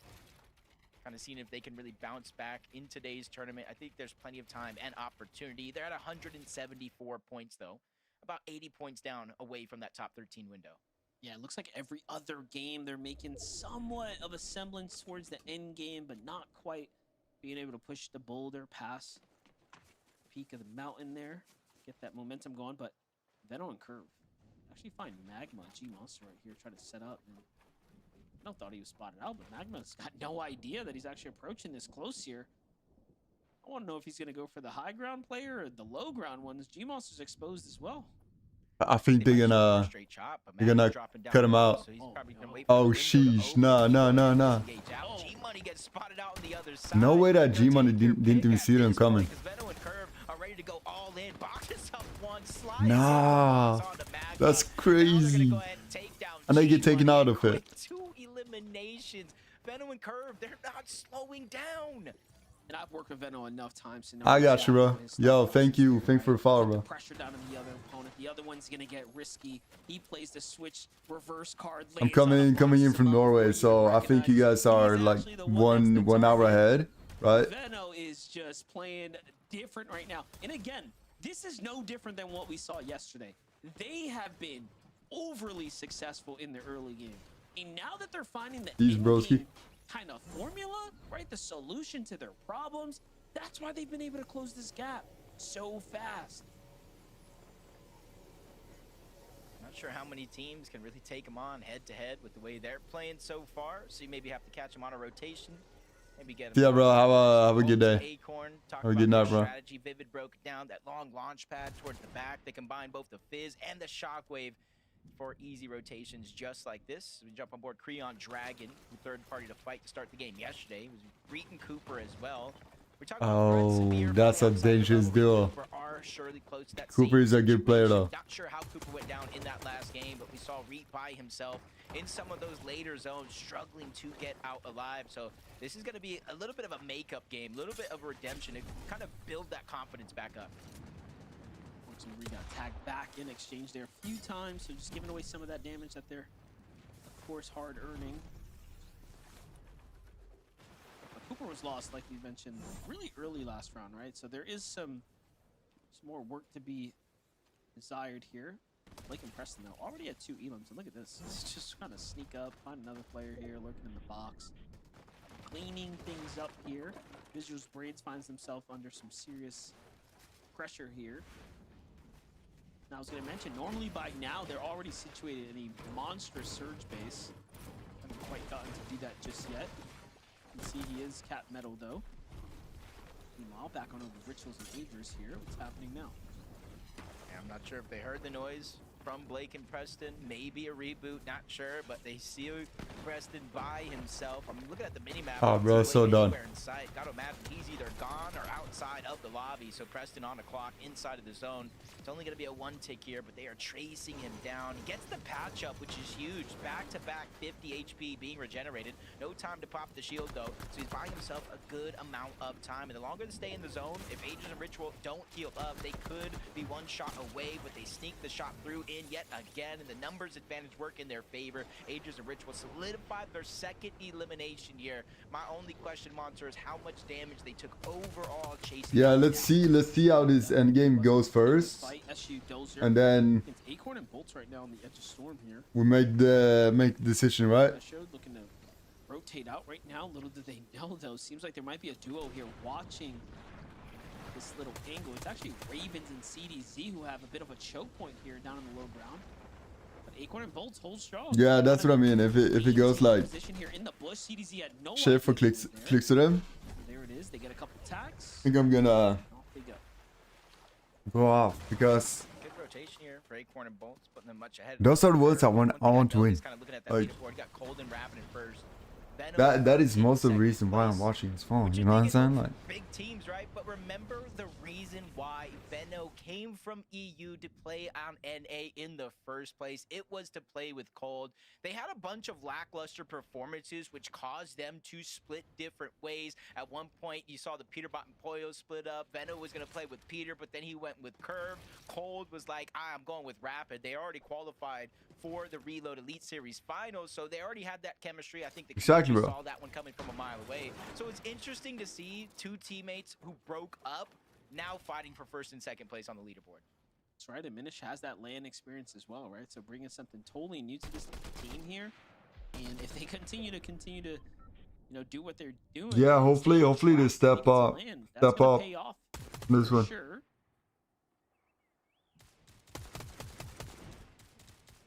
Think about this positioning here from Bucky and Zen underneath the base. They're at like 304. Yeah, 304. I like it to not take too much damage or too much focus. Kind of makes it a little bit easier to rotate without shockwaving a high distance away to take damage. But Yeah, let me see. Not going to get as much opportunity to get surged. The team above is going to get first strike at that, and by the time they can even open up their walls and try to get their own shots to connect.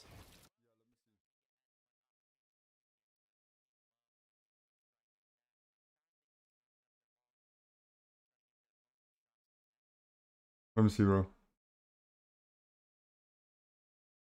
See the zone not too far away from Dark Dominion at the current time. Cold and Rapid position up above. And honestly, there's no real reason for Cold and Rapid to stray away from their strategy. You know, you don't fix what isn't broken. If their worst placing is going to be a 26 and kind of an outlier game, and after that it's a 10th place, honestly, you'd be crazy to switch things up for no reason. Yeah, I'm just starting to think, should we be upset if Venno flies in from EU and then wins an FNCS here in NA? Now we got to start asking these types of questions here. I don't know how to feel about it. So many names here that we had It's getting pretty contentious up at the top. Of course, Thomas playing with Thomas as well. One of the newer players. It's definitely going to help his case. You know how he feels about the comparison for EU to NA. Nah, wait. Give me a sec. Focus is going to be one of those players to keep looking out for in the future. And I literally predicted exactly how they were going to play. I just didn't think they'd play it this good. There was a lot of situations where Focus was the focus point. You see them kind of waiting, biding their time, and this is where a lot of teams, if you look at the strategy from Clicks and Higgs, and you were asking the question, how did Higgs go down? You can almost imagine a situation like this coming in, using the wonky wheel, and a lot of these teams, just like, Reet and Cooper, Cold and Rapid, are positioned high up in their surge tower bases, so you're not going to be out of render distance as you would think. Yeah, they got eyes on the boxes, right? Like, we already kind of called this before. Teams that are positioned up in these bases do tend to wait things out and try to look for opportunity for those that are going to rotate past. This one, I trust him. And this is game number 9. 12, 2-day format here, always keeping us on our toes. How much did they get on the last one? 50-50 zone's gonna pop, and it's I think he posted it on X. This Let me is see. kind of risky, right? But, Jacob, we talked about teams that kind of play deep into the storm right here, and then the zone pulls your way, and you just Let me see. You kind of tank all of this storm. Now, what you're doing is you're opening yourself up to potential sickness, but also, obviously, it's going to cost you a lot of heals. Yeah, a lot of their resources. That's kind of the give and take of a game like this. We talk about a similar scenario when somebody's getting struck down by Storm Surge. Do you out-heal it? Do you try to get eliminations? So hopefully with their positioning here, they do pull zone.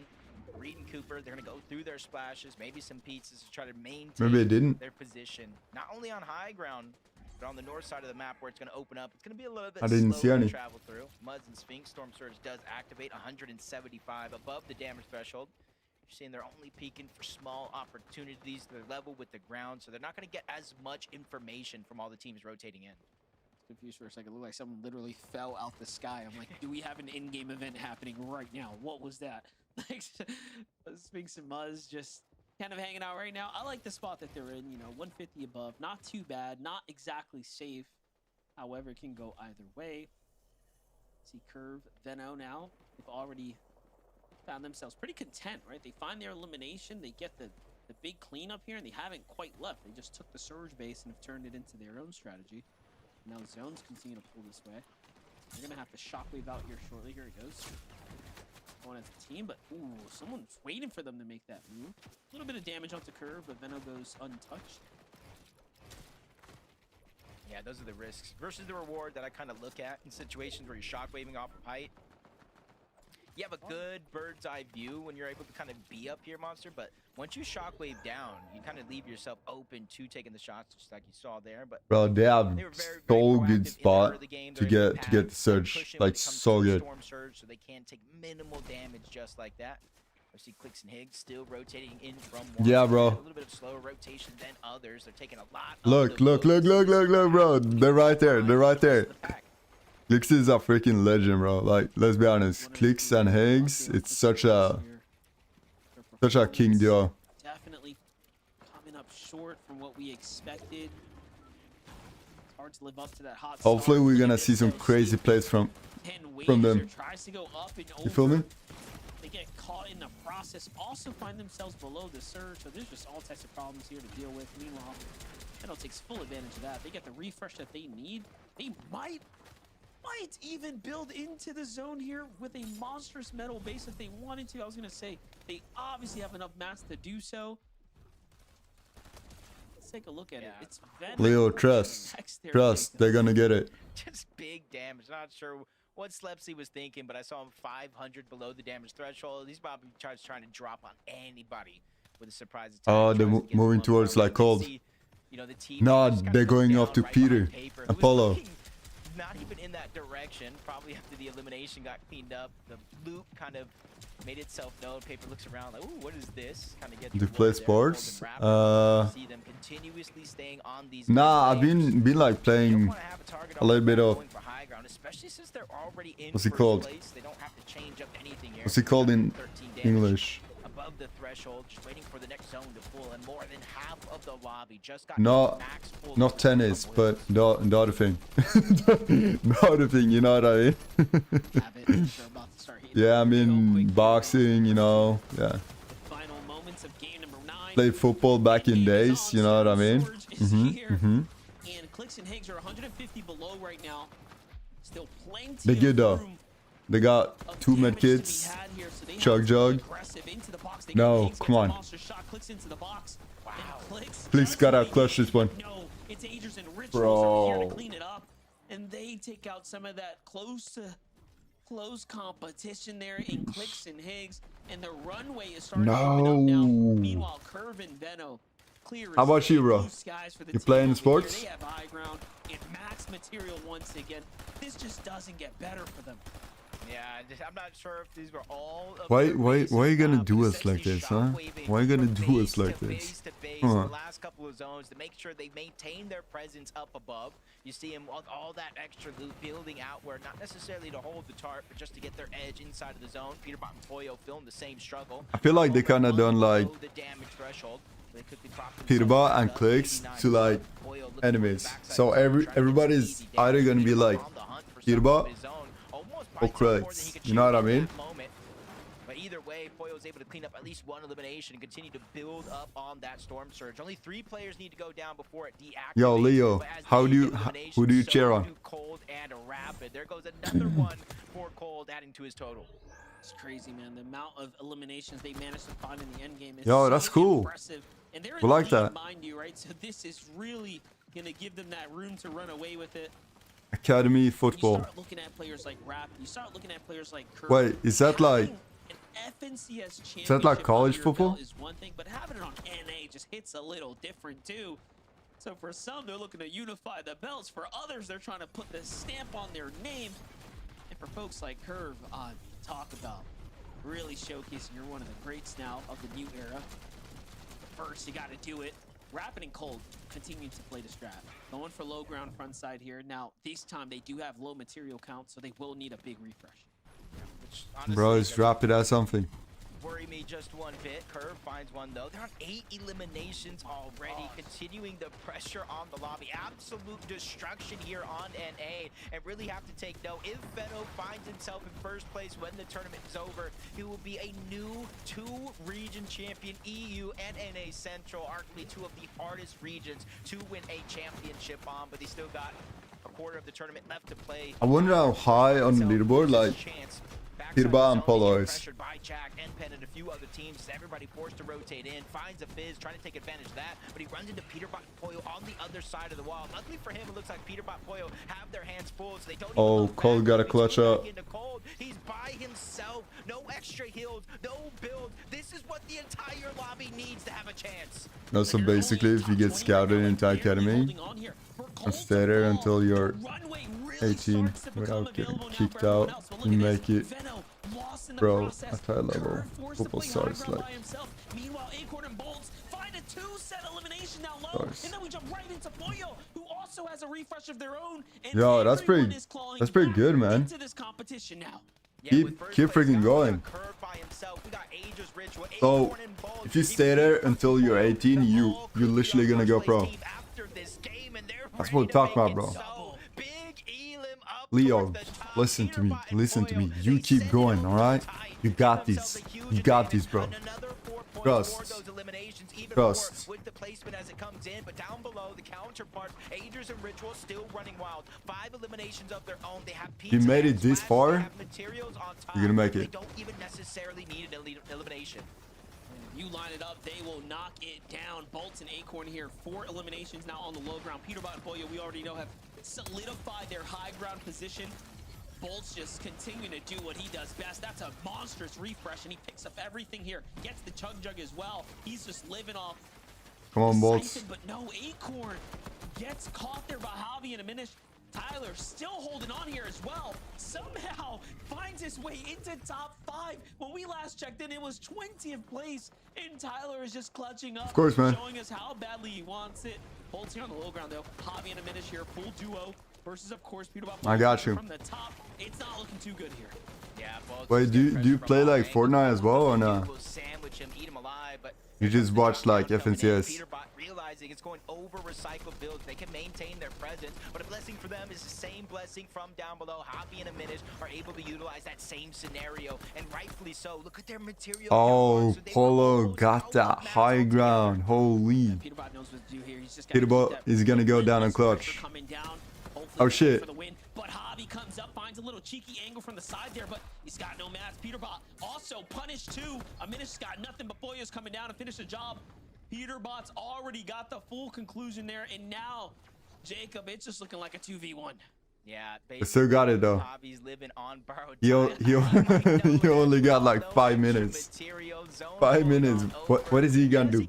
Up a little bit, but double thunder burst up above the mythic AR. They're gonna melt through those builds, and that's why you see layer by layer Peterbot and Poyo dropping down. They just don't want Wait, to he dropped take his big risk he here. dropped his shotgun? Definitely in the bag. 9 eliminations so far, and if they're able to clean this one, There is no way he gave up like that. Holy. Nah, that's GG, bro. That's GG. Peterbot and Poyo on top. You know, they were due for a win. That's what we kept saying. We're looking at their performances. We're seeing them make these end games. But the biggest question that was remaining was, when are they? Nah, I played Fortnite since chapter 2, season 4. But I stopped in 2023 a bit. Okay, nah, that's cool, that's cool. That right there is going to conclude. So then you're pretty good in Fortnite, huh? You've been playing. Yo, Seek is freaking. He's too funny. He's too funny. Yo, this guy. He got the energy, you know what I'm saying? Like, nah, that's cool, man. They finally decide, you know what, Zeke? You know what? We've been quiet. We've been under the radar. He got the energy. But on the DL, you know what, Zeke? We're going to make a statement. We're going to perfectly overdrive all the way up in the height. We're going to shut that down, take that over. And you know what, Zeke? We're going to go ahead and get ourselves a victory royale. Kelly, they're doing it. It's happening. It's happening. You know, they say that there's 2 inevitabilities in life, death and Wait, what happened? in the final games. It is just Oh, there we go. inevitable. Poyo, Yeah, I'm only Elite 3 though. Wait, I haven't played Fortnite in a long while, bro. And then they wrap up day 1. Is that high? Still in the top 10, by the way. But day 2 is where they come to show how they do it time and time Unreal is again. the highest rank, right? Doing this crazy height steal. to go onto Curve, who was a solo. Poor guy had no chance when you have Peter Von Poyo flying up to the sky. I mean, you know, there's kind of the conversation amongst us saying, yeah, you know, they've been pretty quiet this grand, and they really haven't. I mean, their best placement was a 5th place. We're used to seeing these That was a nasty shot. games take high ground convincingly, and just has not happened. But that being said, they kept themselves in contention, right? Even though they weren't having these pop-up games, even though they weren't having those performances that we're used to seeing out of them, they were still in like 6th place going into that game, right? Just close enough to 1st place. Good like, freaking game. Technically, it's possible for them to kind of catch back up. You know, they're just always flying around, always buzzing around. And then it happens. They win the game. It's like we literally brought it to fruition by speaking it into existence. These guys are back. They win the game, and I saw how many points they have. I can't wait to see the leaderboard after. So it goes bronze, silver, gold, plat, diamond, elite, champ, unreal. Ah, then you're doing pretty good though. You're well above like average. Let's find out. Wait, when was the last time you played Fortnite? The last time I played Fortnite was on stream. And to be honest, my graphic card cannot handle Fortnite. I'm gonna be honest with you. It's a Nvidia GeForce 1070. So it's like super old. I think it's like 10 years old or something. I think it was 3 months ago. It's a long time ago, bro. Very long time ago. This could be 180 if they're not careful. You can see a little bit of reservation in their play. Pablo doesn't have builds either. Does Chino? We are Pablo and Chino was doing so good this match as well. the first shot here. It's gonna be focused, striking down Thomas HD with the finish. A 2-for-0 exchange here, and that Oh, so what do you usually stream? We usually stream like Overwatch, CS sometimes, you know, Valorant, and sometimes Fall Guys as well, which is pretty fun. Cringe is such a good name, bro. It's the first time I've been hearing about like XP42. I don't know if they're like a well-known clan or team. Mats though forced to drop down into the depths, gets taken out, and it's all up to Cringe and Volko on height to finish this match off. Sheesh, man. People are forgetting about Scroll here in the underbelly. Volko and Cringe, a healthy duo. Let's go. Nice how much FPS can your... Well, if I'm streaming, it's about like 60, I think. But if I'm off stream, I'm pretty sure I can run it up to like 200. Maybe like 200 on Fortnite. On Overwatch, I'm not sure. Maybe 144, 160. Even though I got like a 244 Hz screen.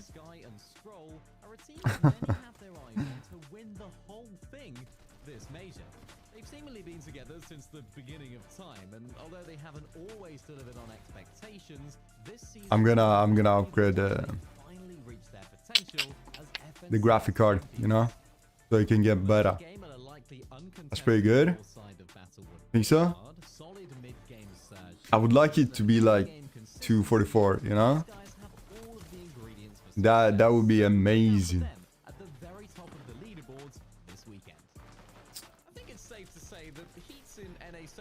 That would be amazing. But you know, when I'm playing like off stream,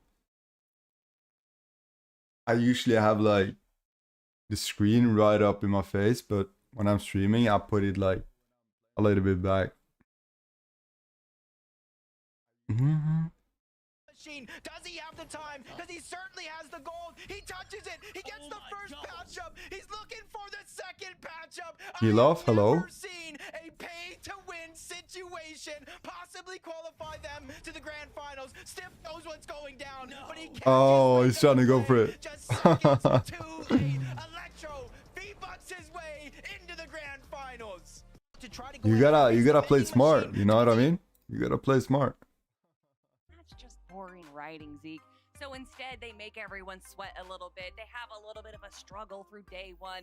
And then Yeah, man. day two, in the second half of day two, where they really start to show everyone why they are the demons of North American Central. Peterbot and Pollo. Now, with just Why do they say demons? Like, can I not say like godlike or like? importantly, Vivid, I'm looking at Cold and Rapid dropping down. But again, that Oh, they're All of these teams are close enough. I mean, 30 points separates first and they jumped down so far. They're at 312. Number one, Pirba and Paulo is at 485. Playing like we're used to him saying. Like, I'm looking at the damage dealt over the course of these 9 games. He's currently at 8,300.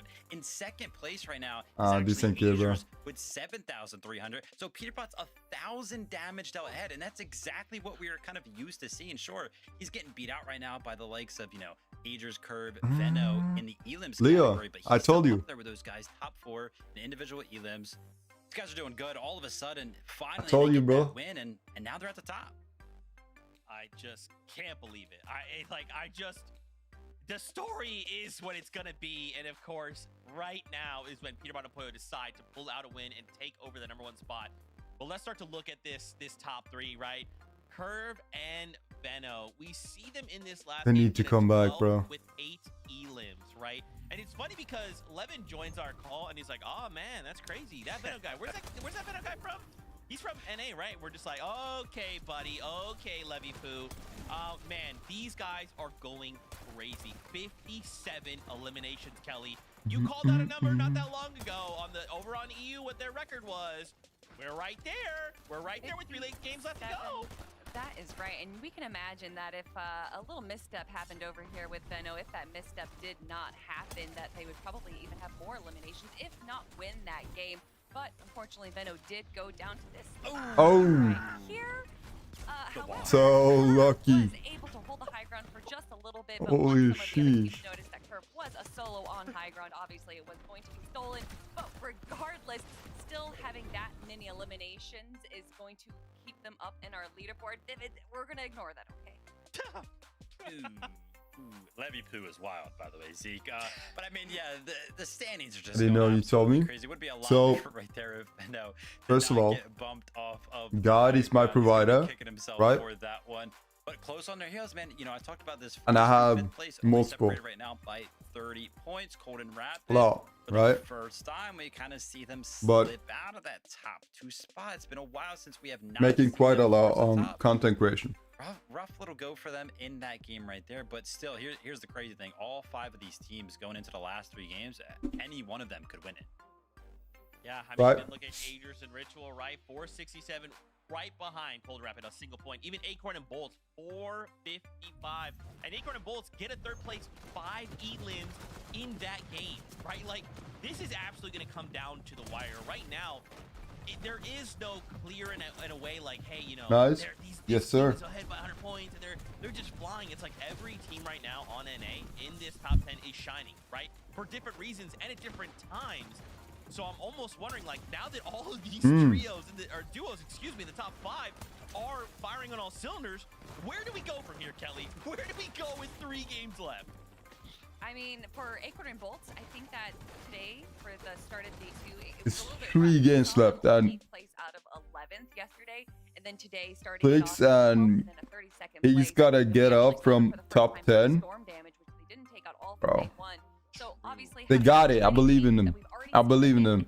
What's up, Adam? How you doing, brother? that's what I want to see out of Acorn and Bolts. Welcome in. Yeah, would love to see them kind of make some sort of resurgence, but no time to talk. I'm excited. I want to get back into the games. Oh, man. Yo, Seek, say something funny. Yeah. Take it away. Bring the hype. Take it away. Come on. We Yes, sir. definitely do, and I mean, we have the best jobs in the world. We get to sit here and Such a watch funny this go guy. down in real time. Yeah. About 3-minute delay, Jacob, but my gosh, Yeah, I love the energy, bro. No, it's definitely been exciting. I love the energy. Our last 3 FNCS majors before this were decided by 4 or less eliminations. Yeah, the point is a little bit more spread than that, but the way this one is edging out to be, we got another photo finish on our hands. I'm strapped up, ready to go. I'm literally at the You end of good? my seat Hey, right that's what I like to hear. That's right. You know, my attention is really starting to shift towards that. Yo, top Adam. six. We are looking at a 50-point What's the time for you, bro? difference between 6th and 1st place. Hobby and Aminish, one of the most underrated teams now, are somehow finding themselves in the conversation for a championship. Come on, it's time. It's time for so far, Clicks and Higgs so let's see it to win this. All right. I'm not joking. 3 games left, Monster. Just 3 games remaining in this tournament. And already, for the last 3 games that we've seen that leaderboard shuffle up so much, from Cold and Rapid being in Oh first, yeah, it's Curve just and my Veno pen. having a chance to now Peterbot and Poyo being on top. And even that race at the bottom for the bubble, the top 13, 2 points separates going to Dusseldorf and having to go and try one more time. Yeah, it's so crazy, man. Teams like Clicks and Higgs now are suddenly finding themselves in a whole different type of scenario, right? Nah, They have to listen, fight they're gonna for step up. being in They're the gonna top win. 13 at this point. Trying to get the championship win is starting to The top 10, not top 13. All right, their strategy a bit. they got it. Believe. You gotta believe. Trying to see. Don't talk like that. Something here to be. Of course, Aaron, but look at this. Let's go now. Let's go now. You happy about that one? Was Curve contested, or he Let's go, bro. get those out of the sky? That's just my biggest question. I don't know. Yeah, either way, it's just a test. Fortnite live streams. We doing a watch party. These games.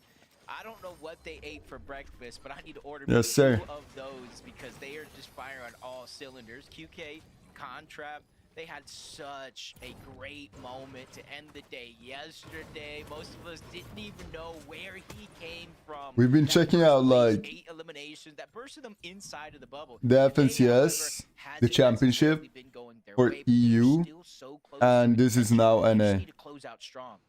You know, what I'm thinking about is Veno and Curve. Veno's probably telling Curve, like, bro, be on the lookout. Do not be surprised if Peterbot and Poyo land this, you know? Because their drop is technically big enough.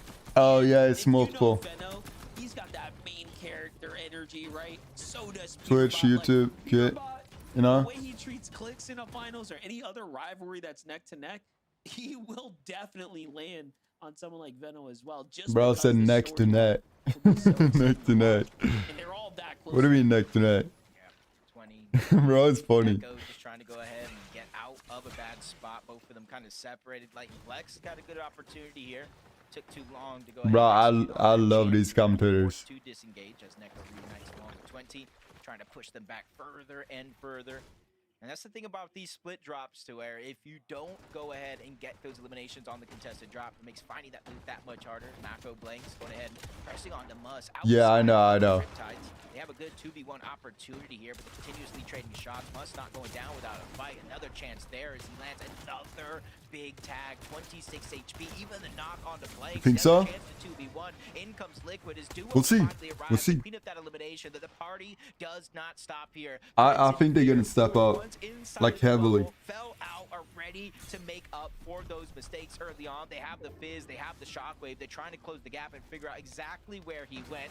Heard the noise onto Mako, so they're just going to drop down and try to clean up this Elam. Come on now. Great job chasing them down right now. Step Views on up. both sides here. Threat's got control of the coast as well. Should be another tag.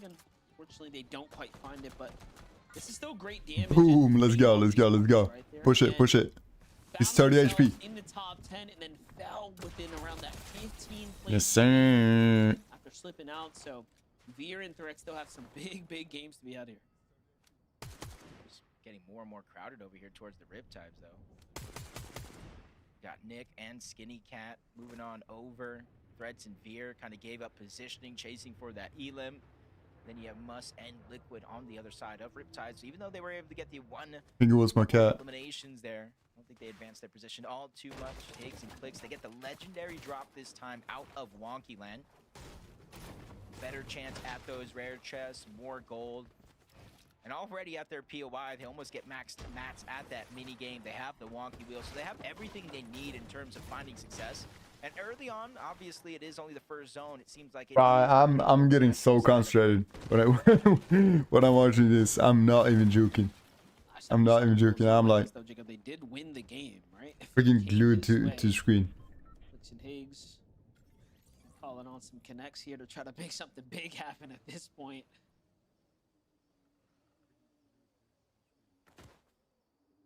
Cold and rapid. If you getting that feeling of deja vu at all? Right. I can agree. They're not changing up their strategy. They don't even go underneath Dark Dominion unless they have to. Cold. Wait, who they talking about? Rapid? Not only does he have to aim with those shotguns, he's going to be the primary source of finding their surge. Rapid, the big brain, the IGL of this team so far has been rotating them very, very well in the good portion of the games. But the last two, I think those are going to be the ones that hurt the most. 10 plates for They're running the same strategy at the same time? But didn't it work? They've been like endgame almost the entire time, right? Agers and Rituals on the other side here. Bit of a quiet rotate for them right now, but we're close to this Dark Dominion, so I am curious what the strategy here is in the coming moments. They've almost continued to position themselves around some of that competition up on the standings. Acorn and Bolts on the other side. Bolts is very situated. No, that's cool. Now. That's cool. Yeah, I think he looks down towards Wonky Land, but you can kind of see that big base over towards the Ferris wheel. It's fully blocked off for that direction, so no easy peeks from there.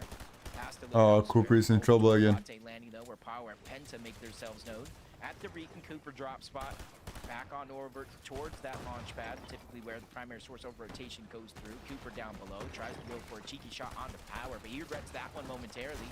Pressure continues to fly his way, but Reek was able to find an opening onto Power, gets the shield gone just like that. But they're just taking so much damage from the Storm itself. Yeah, they have to get in the same box, heal up with those splashes, because they were one shot away from going down.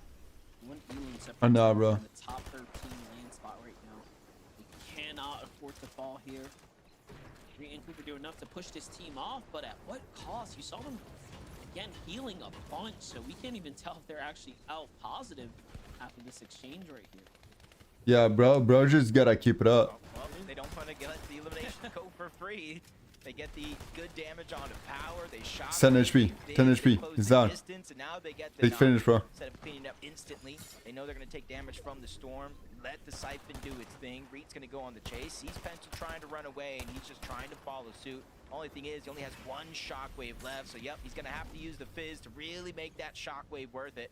Getting up on top of that mountain. That's going to give him a huge bird's eye view to try to figure out where Penta actually ran to. Spots the builds in the distance, safe landing into the water. But he is so far away from Cooper now. That gives Penta a 1v1 if he could just figure out it actually is a 1v1. There's no way. He's off. He's already going right back to the bodies, thinking that they came together. But Cooper's here waiting to catch him. More good damage here. Now this is starting to track what seems Bro, these people are like so freaking good at game. It's crazy.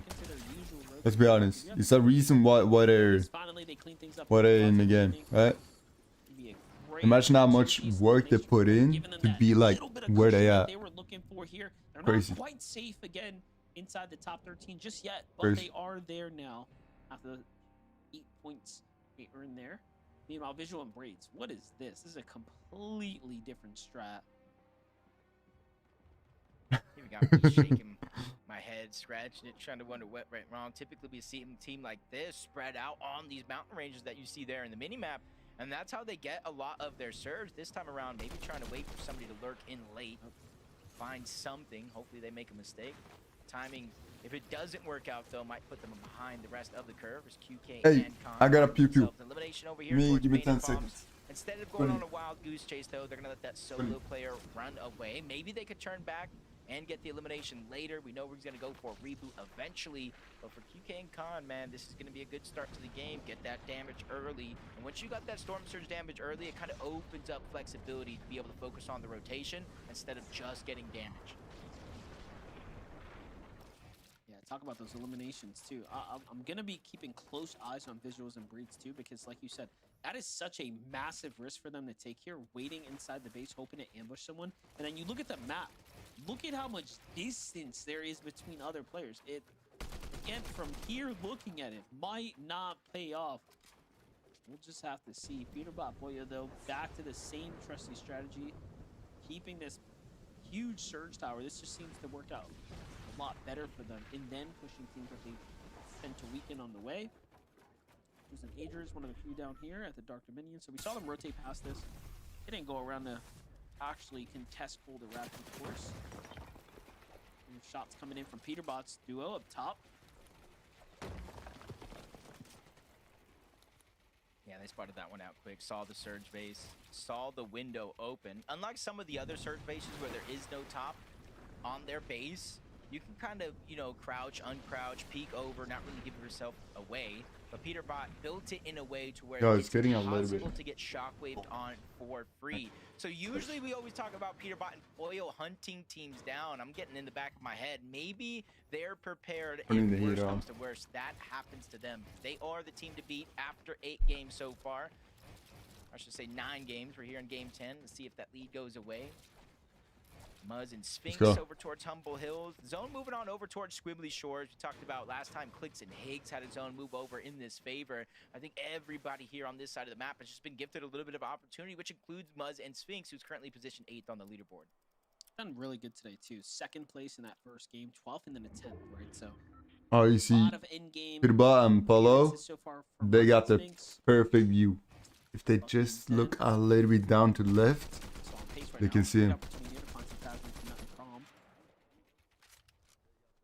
Zone's gonna be Get that pretty storm strong, so surge. You know what I'm saying? they get going themselves. You know, watching this sometimes, you just gotta have a lot of patience, because there's a lot of moments to where you typically would think, I gotta rotate to zone, I don't want to take the damage, I want to beat other teams there, but sometimes it's just more beneficial, especially if you have the white HP heals, to go ahead and just fight for your time. Let the storm do its thing, force other players at their hands, depending on what situation they're in. Especially if you have a little bit more control of your games. Curve and Veno, a different approach already. You know, in the last couple games, we see them very, very early on try to be the team on the high ground and really condition the rest of the lobby. This time around, just like we saw Visuals and Braids, taking a whole different approach. Oh, Slowing okay, things okay. down and just minimizing the risk of them actually getting eliminated. Clicks and Higgs having a good position. Already have 2 eliminations too, so they're Holy feeling shit. pretty good about their overall damage. But as I we take start that talking back. about the way Holy. the zone played out, it's gonna be Clicks Look and at Higgs how with much monstrous hard metals base setup they've been here in using. Milwaukee Land, as the zone has They got the chug jug, they got the med kit. Look at this, plenty of extra heals to work with as well. So he's gonna have to pick and choose here what they want to take on the road with them. Bro is playing. Huh? Plenty of time to wait. See, zone is pulling towards their south. They have their wonky wheel. They have their combination of both the fizz and the shockwave to really dodge a lot of the teams at the earlier portions of that zone. Kind of move out. Yeah, they make it easier for them to gaming, move in. exactly. And you see the zone is kind of pulling off the shores of Squibbly over into more of the mainland. And this is where you do have a few different mountain ranges that will be in play. So rotations being quick, that is of the essence here.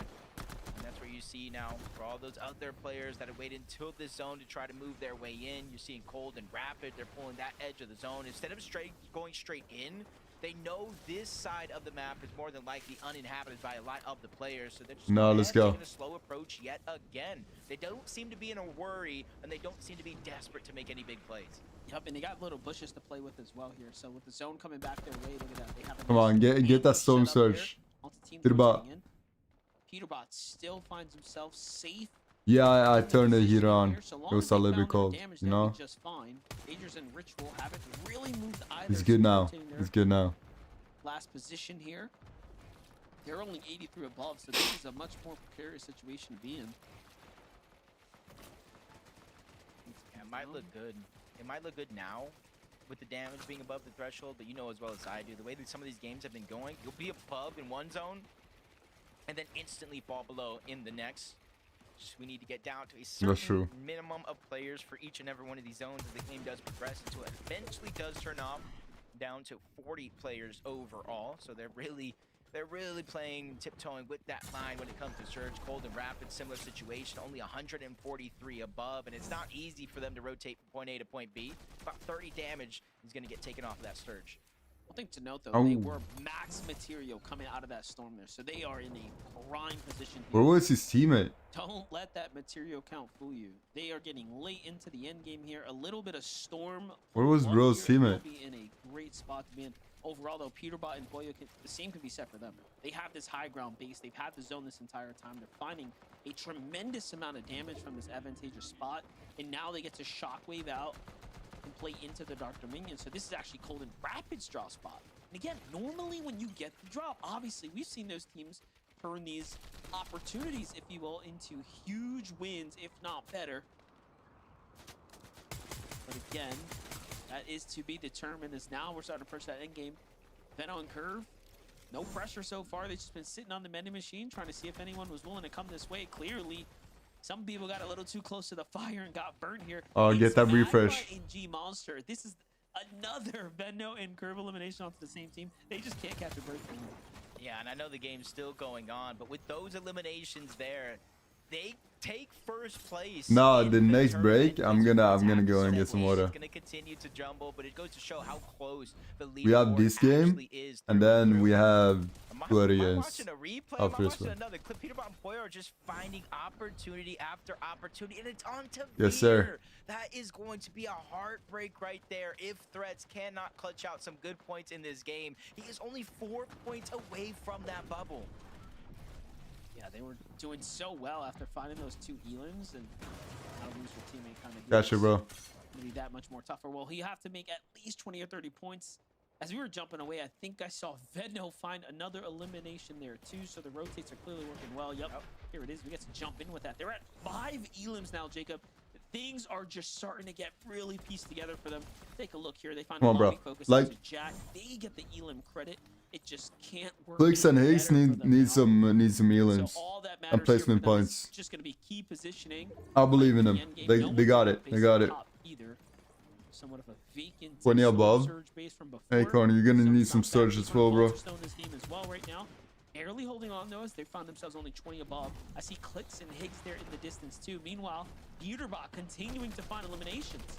Yeah, to start the game, Venno and Curves, 2 off-spawn elims, put him in first. Peterbot gets an elim, they take first back. Venno and Curve get a couple more elims that pushes them in first, and now they take it right back. We're literally ping-ponging as Where they this at? game goes on between first and second place, but you still got Cold Rapid, Agers and Ritual, Acorn and Bolts all still in the mix, and you can't forget about Clicks and Higgs. All it takes is one moment to catch fire in these next 3 games to really kind of shut everything up.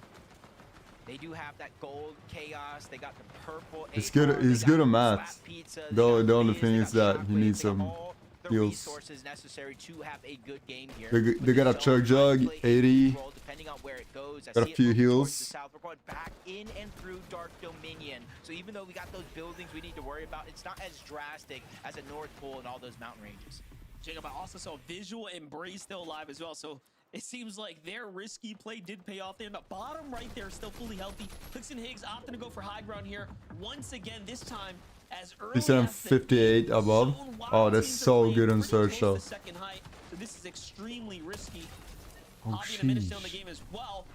But Clicks with the big elim onto enough there. He doesn't get too risky either, right? He Oh, they're getting allows them to challenged. fall there. Comes to High back ground. up his teammate Higgs here up top. It's Bucky and Zen who are trying to fight for it though.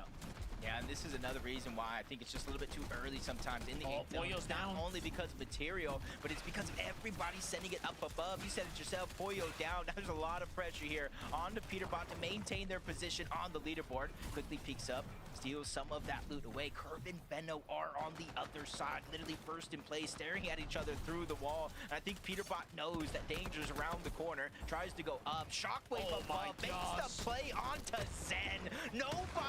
Nobody does that as a solo, and he's even backing down Bucky. They have the confidence to go up, the challenge Clicks at Higgs, but now it's falling short with Peterbot storming him down. Just doesn't get better, you know, he's just sticking to the game plan. He's like, you know what? We want to come into these games and play for high ground. It's what's going to open up positioning for me. I'm just going to go ahead and do that. But Clicks and Higgs, of course, have the same strategy too. He took him the freak out mid-air. He took out Peanut mid freaking air, like. This is an opening curve. You feel me? Benno needed. Volts is by himself down below. He's down. He's down. Exactly. Exactly. He's down, bro. Nah, that's good. That's good. That's good. Play catch up here. They have the high ground. A lot of the teams are already out of their path, but another one sends it towards the north. Another team is trying to battle up above for the high ground. Meanwhile, Cold and Rapid has let all the dust settle. You guys can have it up above. We'll smoothly walk through that finish line. Don't forget, Javi and Aminish were in 6th place coming into this. They have a chance to fight for first as well, and they're trying to just show us that they have life in them as they go up, but Clicks and Higgs is willing to battle it back on over into their head. They're really just wrestling for high ground right now, and it's cost them so much material. Clicks and Higgs have almost given away the win condition at this point if they can't catch this refresh.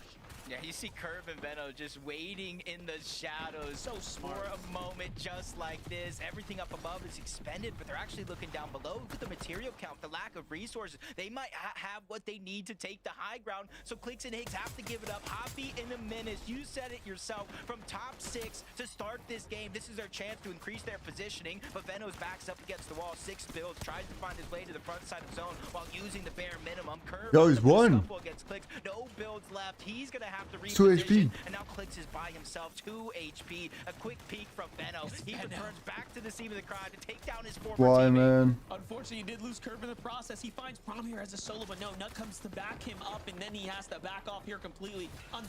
Look at this. Venno didn't even get to pick up any mats either.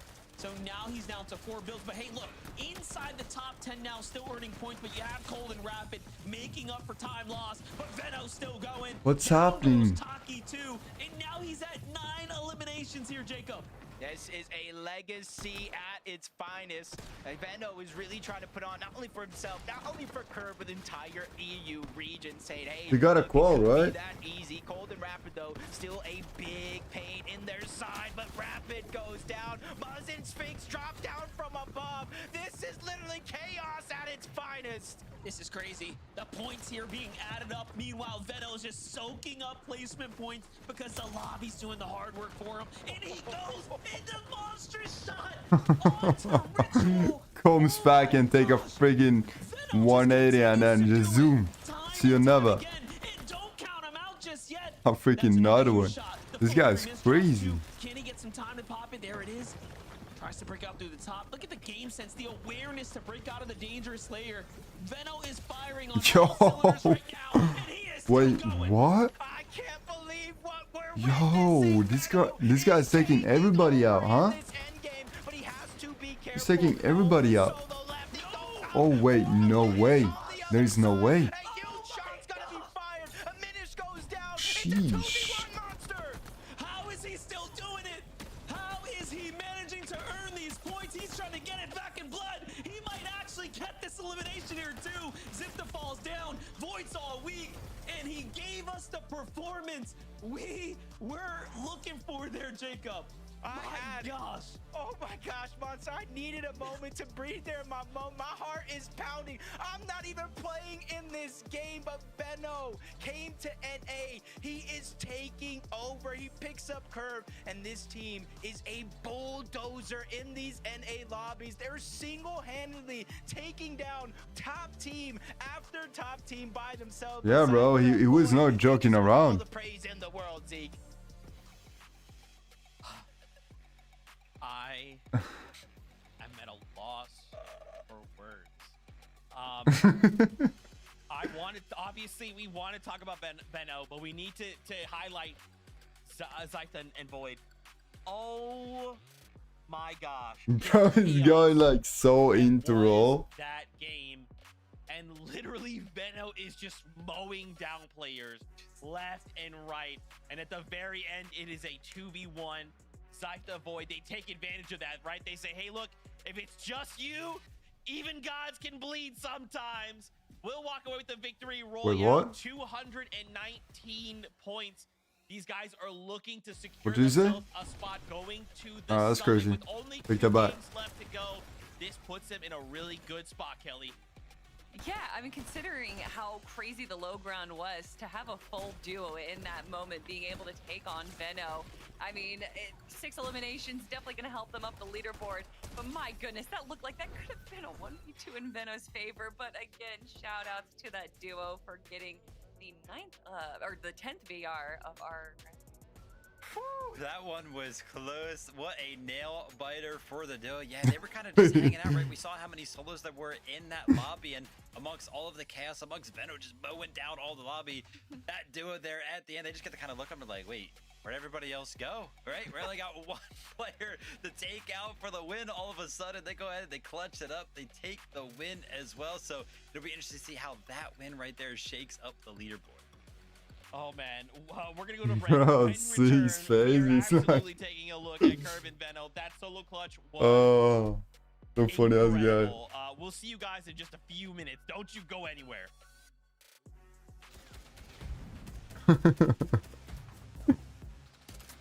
Yeah, let me get some water. All right, let me refill the water, and then we have 2 games left, right?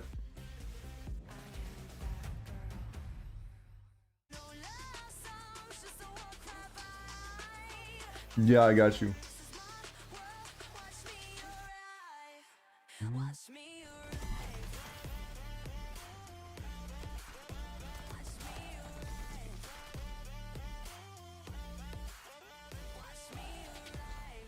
I got you. Give it a sec. Give me a sec.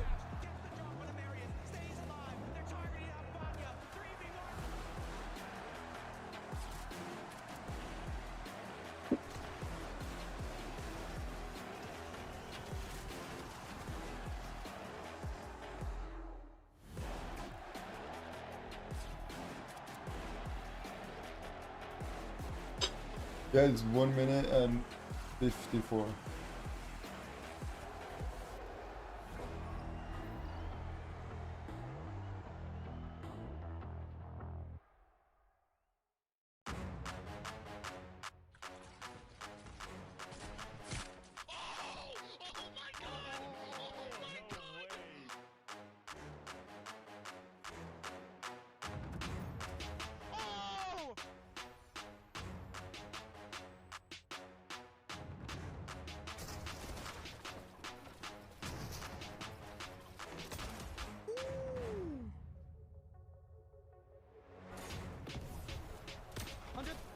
I got here.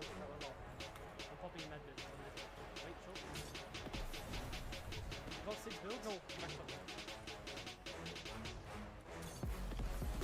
Wait, if you're mid, wait.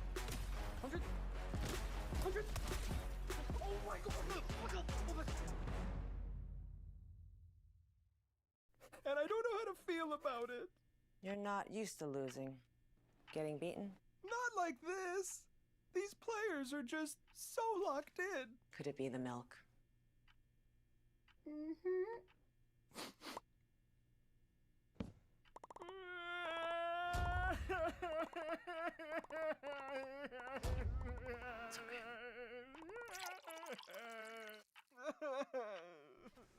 Stay there. And 2.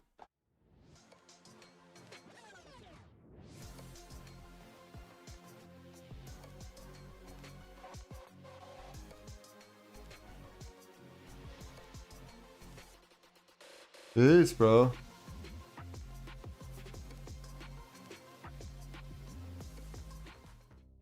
Fortnite fan, we're just gonna get right into it. Veno and Carve, what the heck? Veno comes out. Game number 10. With one of the greatest solo clutches we have ever seen. Guys, look at this leaderboard. Peter Bot and Pollo just got a VR last game, right? We thought, oh my gosh, I can't believe it. Peter Bot, Pollo, they're taking over. It's crazy. In a single game, Veno solo clutches here for a 2nd place with 11 eliminations. Kelly Link, we are at 68 eliminations on the day. I mean, and that is a solo clutch off of Curve and Veno having 8 eliminations before Curve went down. So it wasn't Yeah, give me a like sec, it was bro. just I'm Veno checking in some. that game. But regardless, even with 8 eliminations, having Curve go down, Veno was not done yet. He is never done, Vivid. And to see him play that, for a second, I thought this was Game 11 Peterbot solo once again, because we've seen that in North America, but Veno wants to show that this is not just the NA show. EU is here to represent, and look at these eliminations, Vivid. Insane. I mean, Yeah, it's that's like crazy. He can't miss right now. If this guy has a shotgun out and there is somebody anywhere near him on his screen able to go ahead and hit, he's hitting the shot every single time. And how chaotic some of these end games are. I mean, he is just switching layers when he needs to. He's using overdrive grenades to fly up, and even mid-air, opponents are moving, he's still hitting the shots. And everybody that was watching this must have believed that it was possible for him to win this 1v2, right? Like this, it looked like he was unstoppable. Everybody's like heart froze for a second watching that right there. And I gotta tell you, the rest of the lobby right now is in absolute trouble. We kind of saw it after game number 7. We were like, wow, whoa, these guys look absolutely different. Take a look at the individual eliminations over the course of the 10 games that we've witnessed for grand finals today.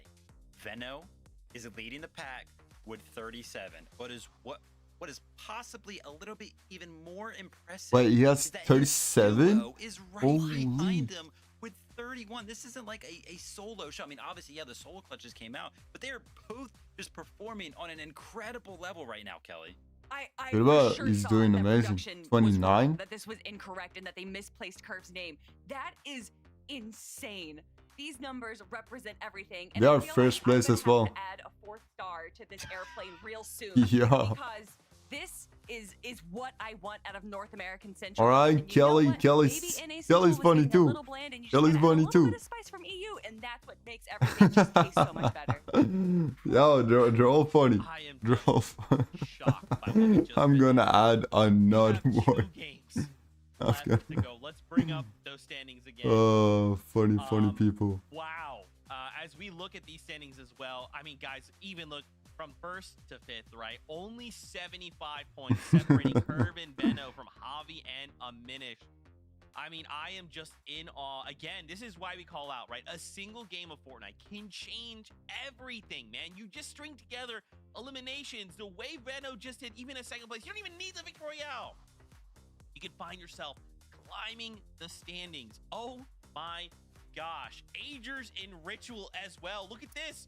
Jumping up 2 whole placements right now, Kelly. Off of a 6th place with 7 elims. Now, Kelly, right now, more than ever, these eliminations are so critical. There's so many points locked behind these eliminations. 358. That's what these players need to be targeting.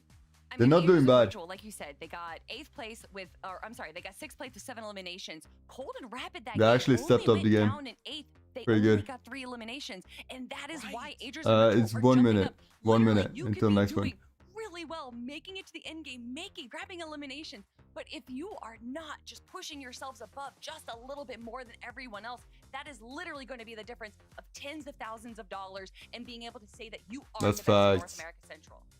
As I've been wrapped up in the entertainment that we have been presented with this absolute domination, I blinked and I was like, wait a minute. See, she's smiling. Played She's 10 smiling. games. Nah, There's only 2 games left. We are approaching that point. I love now this. where it is I love this. possible that some of these other teams that are in the top 5 could potentially be thinking about, okay, listen, they're playing way too good right now. How do we stop them? Yo, Seek, say some funny. Say some funny. We saw it on EU Say some earlier. funny, The please. attempt to potentially stop them early on. Does somebody have what it takes Come on, Seek. to land on Curve Say some and funny. Veno to stop what seems to be unstoppable? Let's go. He's speaking something into existence. Kelly, we saw this over in EU, and it went a certain way. Do you think it's happening? Do you think it's happening in Game 11? Yep. Probably not, but we can hope. Come on. 2 games left to go here before we say Let's see, though. goodbye. I cannot believe what has transpired so far. With 2 games left to go, all of these dudes are thinking the same exact thing. How do we either get in the top 13 or fight for that number 1 spot? Casters, it is time. Game 11 is ready. Take it away. Monster, I don't know if Curve and Veno will be contested off drop, but I don't think it's going to be a smart play, because something you notice first off is when they were the best team in some of these lobbies, it usually starts in the early game. On day one, it was the mid and end game where they lacked a little bit of preparation, but now that that's solved, I'm not sure. Yeah, I don't think anyone wants see, to bro. get Sky and Scrolled here in game number 11. So What did you say? Sky unscrolled? Oh. Yeah, the joke they made like before. I see. Games left, Monster. 2 exciting chances for anybody to rise up the leaderboards. And before this moment, we had a very, very close tournament, 6 points difference. But after Curve and Veno is just phenomenal solo play, they have almost a 50-point gap. See, but that's the thing, you know, when you listen to Veno speak, he was actually saying Curve was due for the pop-off. Curve is going to have his moment. Little did we know. Oh yeah, they made a joke before with like Sky and Scroll because So crazy. they It's won. looking like young Veno. The Veno that we knew to be one of the most dangerous fighters when he was up and coming. We're just seeing him just outperform like crazy right now. And you love to see it too, because it's well-deserved. And the competition overall is extremely close. But okay, Jacob, let's get to some of this action here. Paper and Resi are still fighting for a qualification spot for themselves. That was a great two-piece elimination. Yeah, it's just unfortunate. That side of the map isn't necessarily my favorite. Whether you're contested, uncontested, or simply just win the fight doesn't make it any easier at all. Blake and Preston still on this side of the map. Going gets the Tick and Mafia on the south side of the Frigid Fortress. Good damage onto Preston, though, giving a huge advantage on over to the other side. But Mafia has a huge chunk of HP missing as well. And this is where the lurks are starting to come in. Yeah, they made a lot of good jokes. I'm gonna be honest. Will They're become mad a funny. huge factor. Empen and Jack already making their way on over. Yeah, Empen and Jack have been all over these fights here. They've had success. They've had some failures. So has Mafia. Look from Blake's perspective. Just kind of leaving this one out, trying to see. Misses the most important shot, though. Any little Oh, he's won. touch there, he could have sneezed on the Tick, and it would have been a big up. And Preston didn't even see him run past him either, so they just seem to be a little out of it here for game number 11. And Pen and Jack not too content with the extra shots they're hitting inside of there. I think they learned a lesson last time, so they're off to disengage now. Literally just like 30 HP. Still got Scare and Osid at the actual Frigid Fortress just towards the north. They were the ones that, essentially the last ones standing after everything had settled, but just literally one room away. Preston and Blake, I have to imagine they know each other are here. Even the Tick as a solo, they only saw one elimination in the feed. Just about where is he at? And every single person in this scenario, Monster, is one shot away from going down or getting eliminated. And that's why you see the careful approach. But maybe Preston hears something on the other side of that wall. He's trying to tiptoe, take If his he time. There's a want me full to do window this, open, a clear shot. They double attack from both sides. That Smart was play. actually a smart way to approach that from Preston and Blake. I'm thinking Preston was looking through the cracks in the brick like, yep, I see an angle, bro. He's in here. Let's go for it. It ends up working out. Squibbly. Yeah, imagine like the 1v2 situation. Let's see if they end up doing a big surge base or rotating out early. Try to get a fight for some surge. Maybe even some points, of course. All in all, though. Oh, they're going back to that strat where they just push Chris and Drew here, who are kind of based down right now. Yeah, and honestly, unless you think something unordinary is going to happen with Veno going down early and a lack of eliminations, one of the big ways to come back, especially for a team like Peterbot and Koyo, is through eliminations here. You talked about it yourself. They've fought this one before against Chris and Drew. They've gotten eliminations, but they've also went down or down to low HP, making the surge not necessarily worth it. There goes another example. They're 100 damage gone just like that. Koyo having to slow things down, trying to heal up, but Peterbot's relentless pressure gets the double edits towards the top, forcing Drew to fall down yet another layer. But we've seen this happen a few times throughout the weekend. Eventually, Peterbot and Koyo do disengage, but I'm not sure that's going to necessarily be the case. They trade shots again. Another 100 damage landing onto Pete. Yeah, one thing Chris and Drew have done is play defense very, very well, right? Like, every time we've watched this fight go down, they actually haven't fully eliminated this team. They have managed to defend themselves more than well enough, and Peterbot and Pollo say, you know what? You got it, bruh. Once again, and they just give it to them because they know, too, that going back and forth is not worth it. They wait until they're ahead, and they say, all right, we're going to take the surge positive and dip out. Sometimes you got to take the little victories. And hopefully they accumulate into a massive victory at the end of the game. So jump on board threats and beer. To start the day off, they were inside of that top 13. They What do you vote on? I hope that Flakes and Higgs steps up and get it. Only 6 points away. So if they were able to clean up those eliminations, they would move inside of the bubble as the game does progress. On one side of the map, you can kind of see what is on the line for some of these players, and they're really just trying to put it all out there, and they leave no regrets left on the table. Carillion seems to be by himself. Not sure where Jargo's at. Possibly eliminated by QK, but they break into the same box. QK almost goes down, but he's able to not only survive, but get the elimination onto Carillion and basically tell him what he really feels. Yeah, I was trying to find Carillion on the standings. Definitely is one of those teams on that bubble area.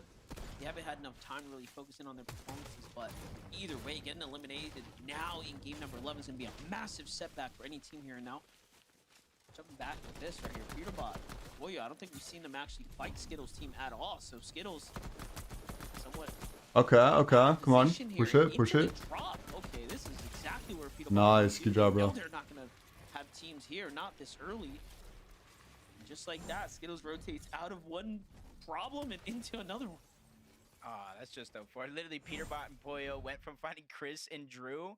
I don't know why they disengaged, but Chris and Drew went one way, Peterbot went the other, and basically attacked two different players on one team, sent them right back to the lobby. Another heartbreak moment here in game 11, basically leaving it all to the 12th and final game for some of these teams that have been eliminated early on. And as you can see, 74 players up, Monster. This one looking to move at a little bit of an accelerated fashion than some of the other games we've seen so far. Okay, I did find Carillion and Jargo on the standings. They're actually in 13th, holding the line with 270 points there, Jacob. Now, the jump above them is Rhea and Cooper, who have a 30-point cushion, it seems like, for 12th. But it is super close from basically that line up and down. Really watching all the teams below you. Probably even some of the teams above. Just hoping they go down early. Kind of ease the pain. But you can see the big difference yeah, man. And some of the other teams literally buying out the mending machine.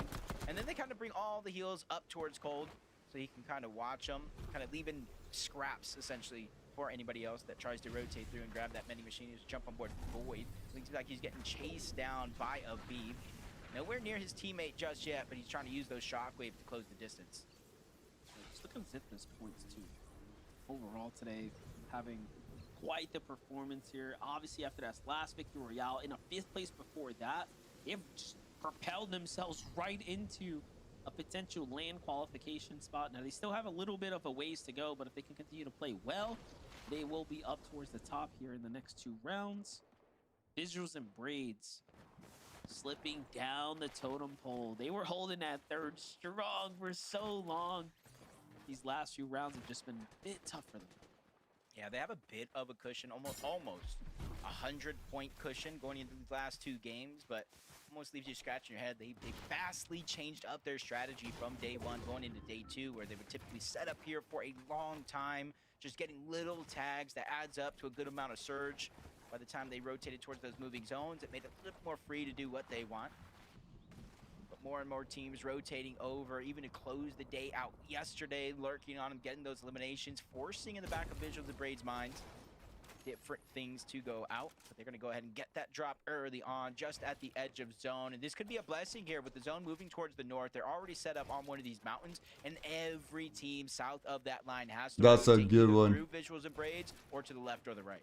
And this is definitely the better spot to be in. And, you know, They get on heals, they'll almost get at mats, they just need some tree. To keeping more of a low profile. They're trying to mix things up. And Or some trees, you know? Teams just changed their rotation strategy, right? Coming into day 2. And maybe that's why Vision Breed is having a bit of a harder time. Whereas yesterday, while everyone was caught off guard, strat worked a little better. But for Peterbot and Pollo, they're fighting for points here. It's the Squiggly Shores. Obviously, their domain. Doing a good job so far. Peterbot just using a couple of resources that are around. Taking that spicy fish, getting a little bit of a movement boost. That can help The next one? break into some of the boxes as they pressure out Must from 2 different angles. One shot can connect from Pollo.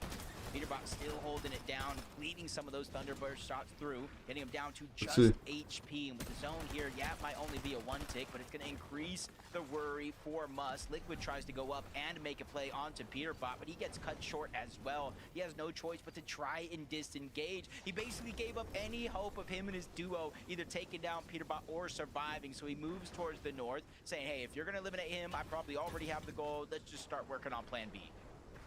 Yeah, look at that. And little did they know that he actually fully dipped on his teammates, so he could have stuck around and finished it, but not worth the risk.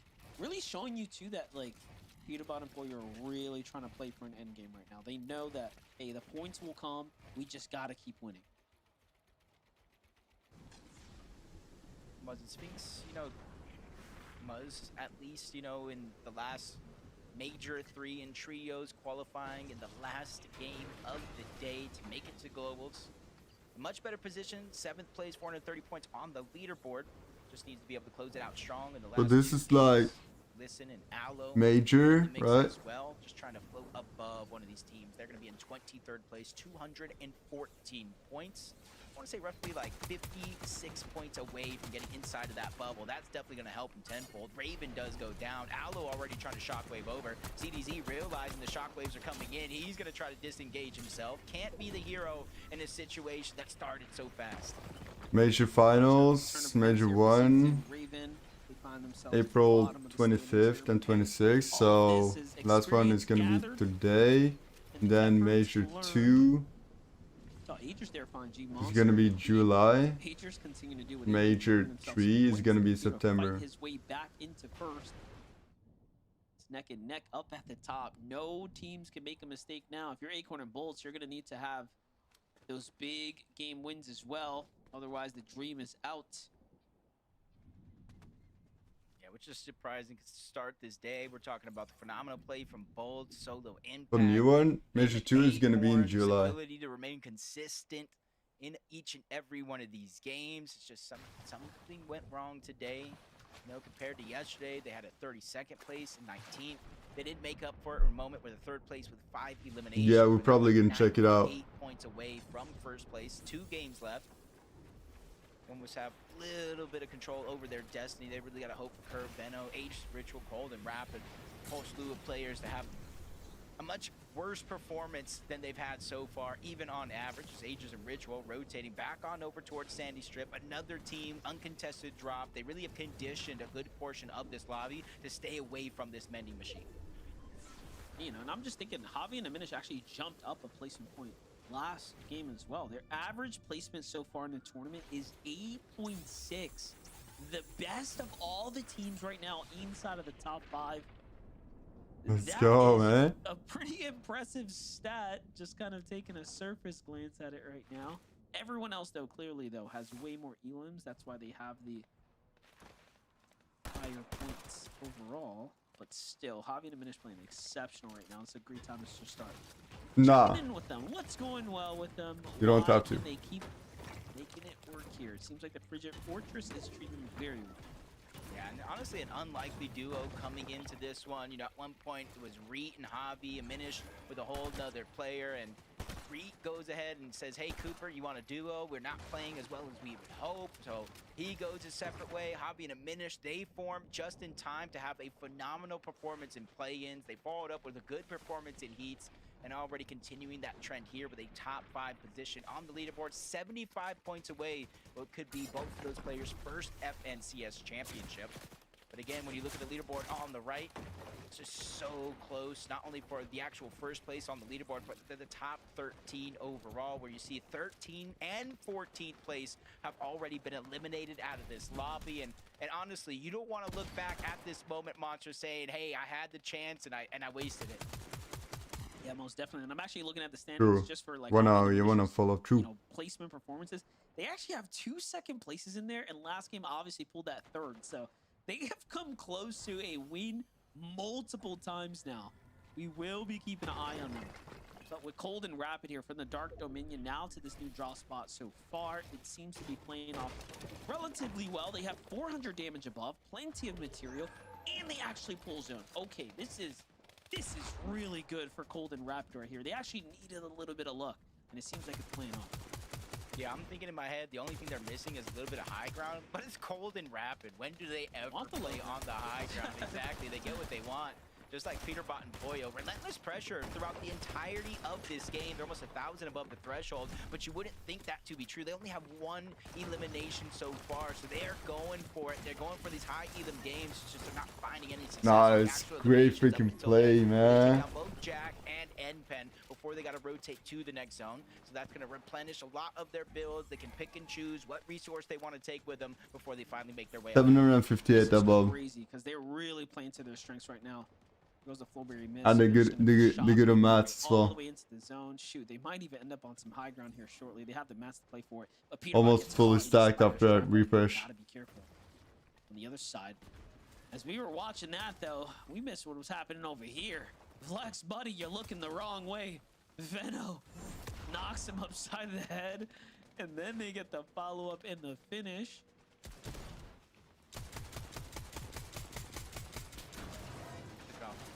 Corner bolts quickly rotating in towards the zone, and they're using that as a quick second here to look back, seeing anybody that still has the journey to make, like Dolzir and Ishu outside of the zone. They're just pressuring, trying to make it harder for them to not only make it in, but even if they do, they're not going to make it in healthy. Another elimination towards the side. Slepsy and Wage was able to pick up one.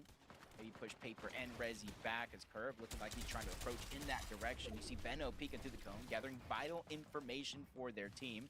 And you can see Benno and Curve are the only team who haven't been hit by any surge so far in each and every one of these games. It's just going to show that that early game presence by Curve and Benno is paying off tenfold. They've just been the most aggressive. They've, again, been clearly the most successful in the early game. This game's a little bit slower for them in the early game, but their mid game is just taking off right now.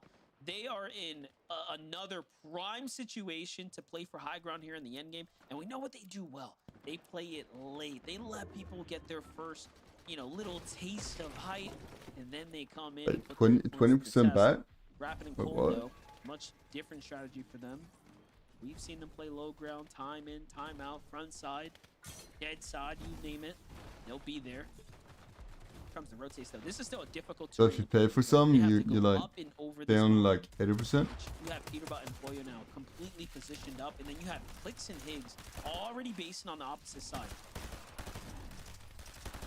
1K above. Take it early. Clicks and Higgs were able to hold it early on in day number 1, but since then, honestly, it's been changing hands. They are so good on search, bro. As they position themselves above, 1.2. have the luxury to stagger themselves back. Look down, rainfire from above. Not necessarily getting eliminations here, but they are just hurting every single player they connect shots with as they rotate on over. Oh, Clicks and Higgs, they have some. Towards the side. Clicks and Higgs. We've seen in previous games them try to go ahead and claim high ground as their own. They don't necessarily They have 500 above. That's pretty good. in their favor, and they immediately build up saying, hey, Oh, going for high ground. Let's go. That's crazy. And that's so different than anything else we've seen from Clicks and Higgs. They've been building single straight standing towers, but now Higgs is putting up this huge flex right now with a monstrous base. Benno and Curve here have no issues fighting their Hopefully they get like some elims. They need points. They need points. As things catch up there, Venno finds another one. And he was already in the lead, Jacob, with the most amount of elims, and he's continued to do so. But look at this, not looking good. Boyo's down. Peterbot comes through to clutch up. He finds one. Can he get the follow-up here? He's doing so much damage, but he can't quite get the finish, but it's okay. He's Getting bought rest Boyo up. enough time to get saved here. Yeah, and they have the splashes. They're going to have NC start to use those along with the pizza, but the zone is moving in. 10 ticks of damage. Instantly popping the big pot. Really trusting That is huge. Imagine if they take the win. Just because he got the rest off. We got Muzz and Sphinx as well. Honestly, the storylines couldn't be any better here in this game because you got first place right now. Curve and Benno could be the first time a player has won in both EU and NA, two of the hardest regions, and they find a big elimination on the Peterbot, taking one of the hardest teams out of their path to the finish line. Boyo's down and out. The full elim comes through right there, Jacob, and he gets the finish as well. And just like that, they're up in the lead now. Clicks and Higgs, though, on high ground, doing exactly what they need to do. They have solidified the positioning here.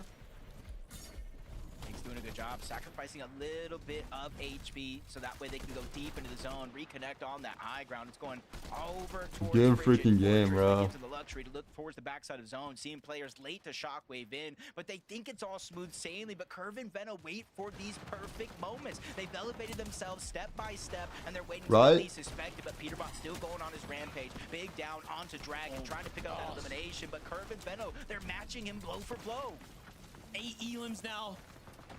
Veno is really starting to heat up here, and they're not even interested in jumping down for Max. Notice that. They want to maintain this positioning, and they're still trying to time for high ground here to try to play for another win.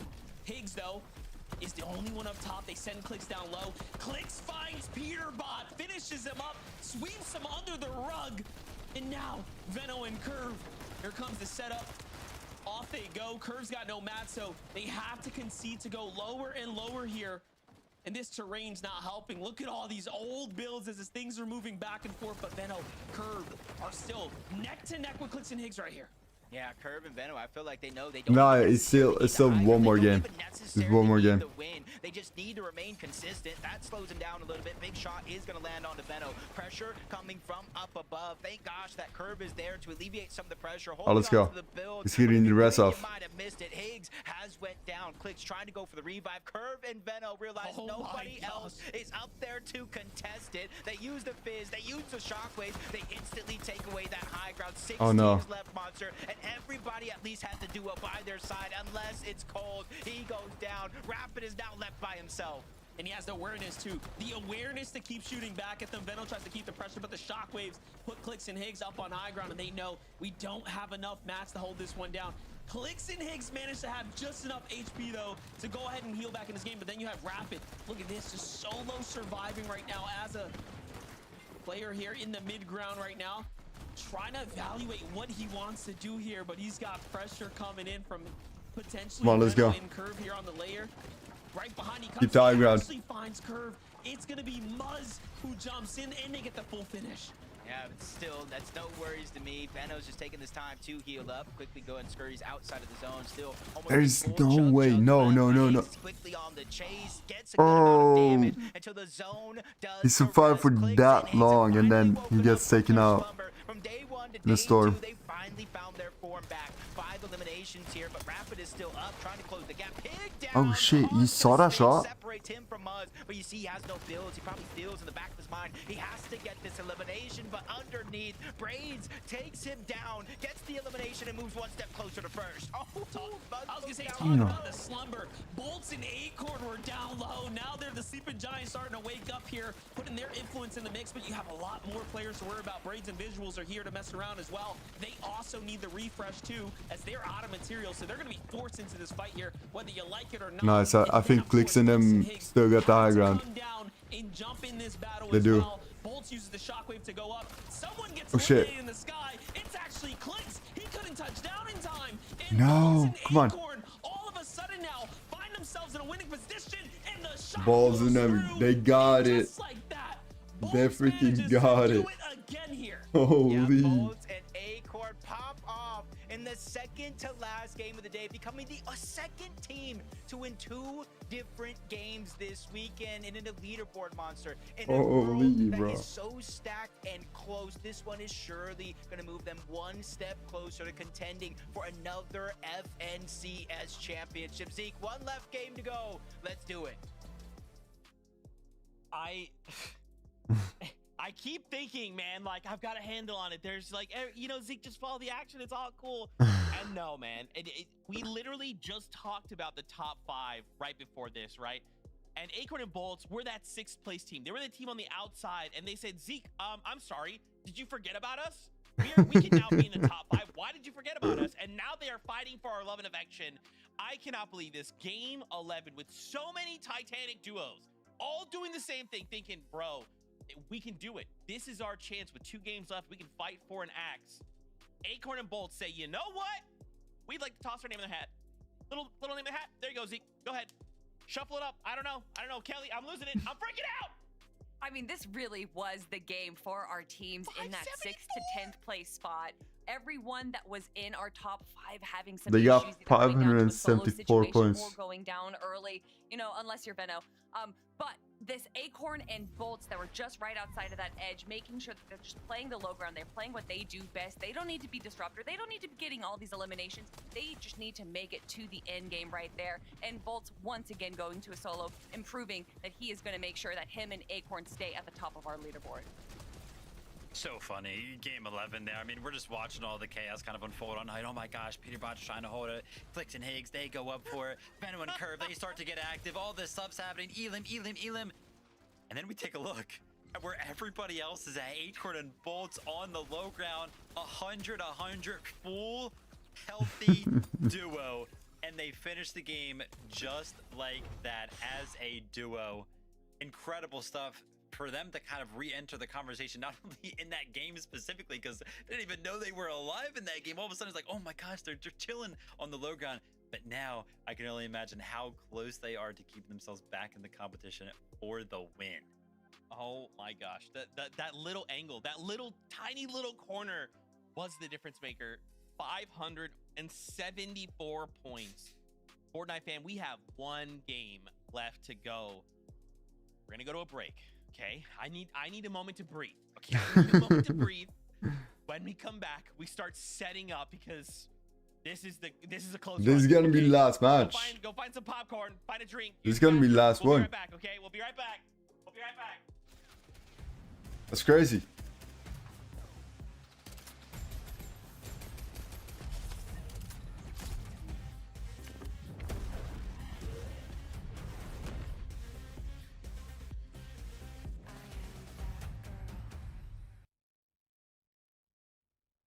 Yeah, it's so good host, bro. It is. Like all the energy they put in. It's crazy. But Amplify, he's an X factor here with almost full HP Gazoo. shield. Chris Drew sending Gazoo. it up, they drop him down in the box and clean up both eliminations, and have now advanced to the FNCS Grand Finals. They have an Yes, advantage when it sir. comes to builds. It looks like they have an advantage when it comes to heals, but Amplify, he's an X factor here with almost full HP and shield. Chris Drew sending it up, they drop him down in the box and clean up both Those are eliminations, crazy and have events. now advanced to the FNCS Holy. Grand Finals. They have an advantage when it comes to builds. It looks like they have an advantage when it comes to heals, but Amplify, he's an X factor here with almost full HP and shield. Chris Drew sending it up, they drop.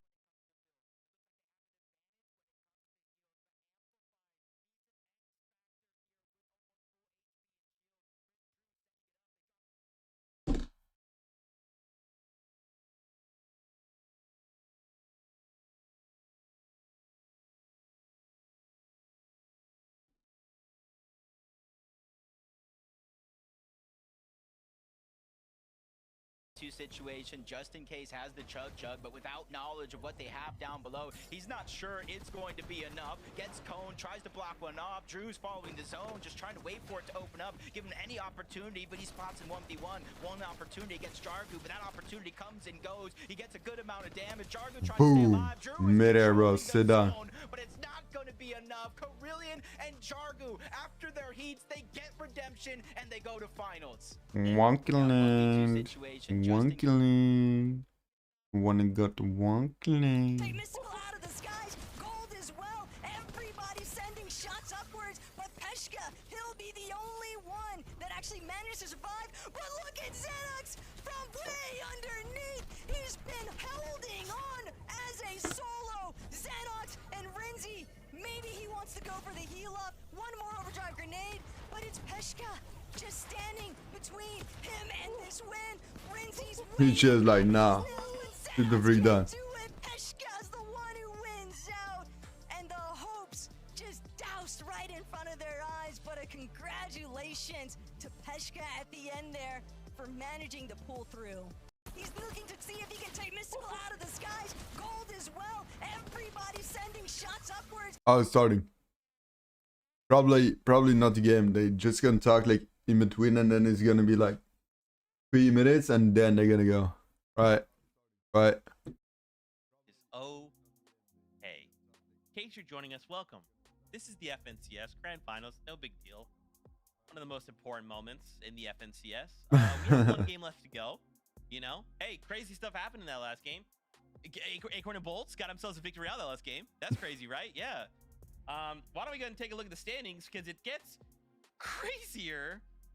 Because right now, Curve and Veno are in first place with 659. Okay, Clicks and Haste, they're at 9 now. That's good. That's good. Double that of Acorn and Bolts. Veno and Curve have They got the shown potential to today do something this what game. they do best. Those early eliminations, going into the mid game, making sure that they don't have to worry about Storm Surge, and then controlling the mid ground. They can do something in last game. This can be last game. They do it time and time again. And you know what? Maybe day one wasn't their day, but it's better late than never. Veno showing everyone. Yes, sir. He is not just This one is gonna moving be states like we see a lot of these crazy. players do in I'm America. No, not he's joking. moving countries to Like, claim look this at it. as his own. 35 is doing Destiny is all about crazy. America's history, Holy. and he's showing why Britain did it first over here. Please put an absolute huge These people been doing exclamation so point on the freaking fact good. that these Like, guys there's a reason why they're here. You know what I'm saying? There's a reason why they're here. today. You We feel have me? played 5 games, and Sheesh, they bro. now have an 85-point lead over second place. I don't know what kind of crazy stat or how this is going to look on paper, but this has to be one of the most incredible day 2 performances, day 2 comebacks, whatever you want to call it, that we have ever seen. I mean, look at 78. How in the heck? What's even going on? These guys, every single time we watch the game, it's just a highlight reel for them. Dude, you know, we were talking about it during the break there, and it's like at a certain point, this is going to become mathematically impossible, right? Like at a certain point, we've tuned into them at like the early stages of the game, and they have 4 or 5 or, you know, even 3 elims, right? They just have to do what they've been doing all day long. Clicks and Haste probably gonna go for like high end kill I game really at quickly the just end. want to flip on over the top 13, right? End game. Yes, we are absolutely playing for a first place and an Axe of Champions, right? But we also can't forget top 13 are right now playing for their spot at the summit. 298. Do not forget that number going into this game. 298 is the current cutoff. Seek and Taki are holding that. But guys, we have one game left to go. Let's even just look at Scare and Osid, right? We saw Scare and Osid pop off earlier on, like not even just a few weeks ago.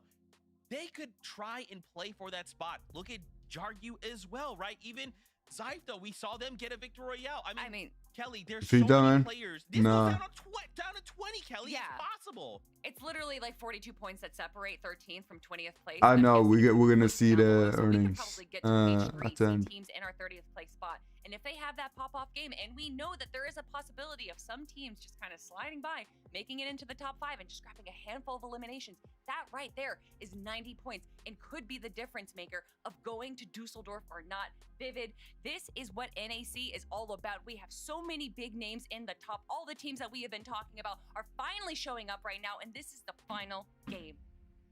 Let's go, Kelly. Crazy. I mean, there's so much stuff going on that leaderboard, so much we could break down. Let's go, Kelly. There's only one way to find out who's gonna walk away. Not only champions, who's gonna get second, who's gonna get third, who's gonna qualify to the LAN event, and that's just to play the games. Vivid, the last game of the day right now.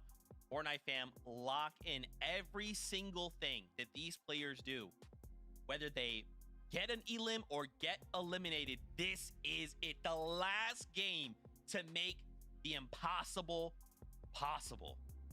For the last time today, MDF, Jacob PR, take it away. Honestly, Monster, I've never seen so What's up, many Kelly? storylines go down the leaderboard so far. Curve could win his first FNCS champion. Veno could win 2 titles on the hardest regions with EU and NA and add his 4th overall. Acorn could win another major one. Bolt could be a West and Central champion. Cold back on top. Rapid wins his first. I could keep going all day, but it just Yo, goes to this show is gonna be the stories last are game. endless today.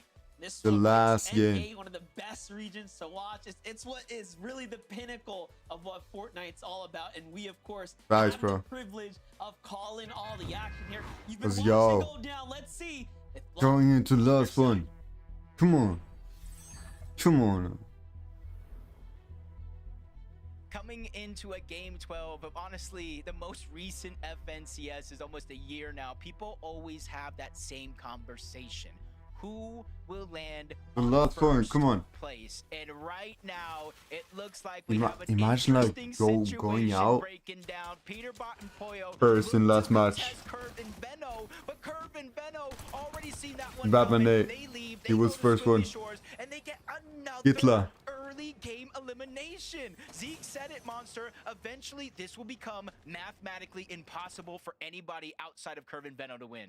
I called it. I already knew this was going to happen. I knew that Venno was someone that Peterbot and Pollo like respect at such a competitive level. They would be willing to contest them. They would be willing to try to throw their tournament off. But Venno is one of the smartest players we've ever had, and he will see it from a mile away. So even now, them just mixing up, it's just a safety strat. It's to say, hey, who wants to battle us? Come bring it. We're not afraid to mix it up. And we're not afraid to stay dynamic here in the last game. We're gonna see how it goes. But I do believe in him. They are I do. 98 points away from All the right. FNCS champion, and that's only playing catch up to Curve and Venno. They still got so many big names in their path that they're looking to take it. They probably noticed that Curve and Venno weren't at the Battlewood. They immediately turn around. They got a hint of what's going on. Maybe they think this is them, but it's Raven and CDZ, a whole nother team. This gives a huge moment here for Curve and Venno. They got it. Look on The over, only thing they gotta possibly do engage, is like possibly lock the disengage. frick Choice is in definitely theirs, especially since and it's taking a just little bit go longer and to get go. it. Peterbot lands a shot, but Poyo goes down. Raven is escaping back inside of the Yo, building. did he run through the freaking wall? Like, what's up? Oh no, and the finish comes through as Oh, sheesh. Paulo got taken out. going down right here if you're Peterbot or Pollo. You need It's the last many game. more points. You cannot afford to be get set this far behind. Peterbot though. No, no, no, no, no, Enemy no. builds. He's gonna have to back off. Shot through the wall as well. There is no way. This is, of course, Raven and CDZ's one chance to go ahead and pounce on him. But Peterbot's back in the mix here, fully healthy. Misses an important shot here, and things are looking pretty south now for him.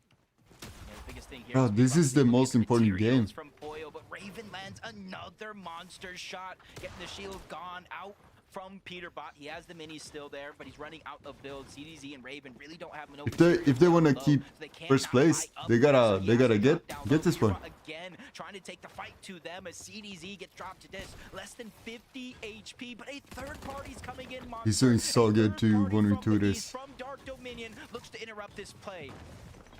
I wouldn't be surprised if it's you-know-who, but give it a second here. Raven CD's even a little too passive now. They had an opportunity to finish up this Elim. They back off instead. Rapid and Cold show up, and they are cleaning up house faster than ever. Smart They one. find 2 quick Elims. Even shooting the down body just to show and flex that they're here as well. Oh, they're jumping And from. look at this. They are hunting for poor Peterbot, who's now hiding inside of the factory. Just unprecedented type of end game right now. You never see this level of clash go down here. Definitely not for the likes of Peterbot. He's normally the one hunting. Now he's being hunted. Yeah, they probably saw in the feed that Poyo did go down, so they immediately left their drop spot to beeline it on. Is him? over. No. This is a team that's on their tail. Cold is in 3rd place. You see it there. Peterbot and Poyo in 4th. He actually got away.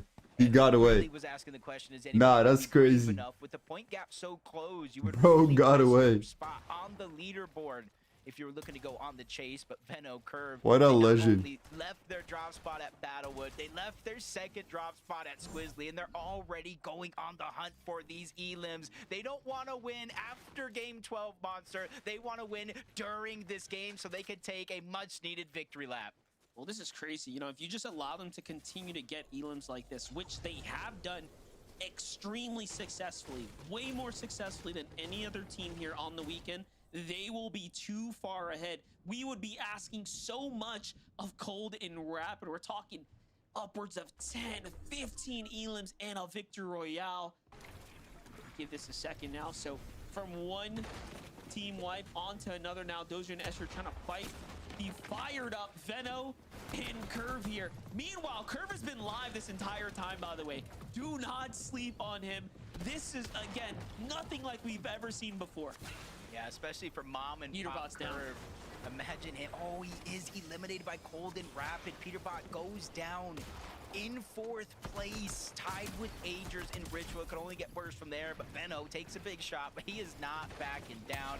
Ishu gets eliminated. The Siphon comes in. Much needed builds get replenished by Benno. Curve not slowing down, trying to alleviate the pressure. Lands a huge shot on the Zosier, and the elimination one as well. 5 elims, Monster. 5 eliminations here. This is domination at its finest in Major 1 on NA Central.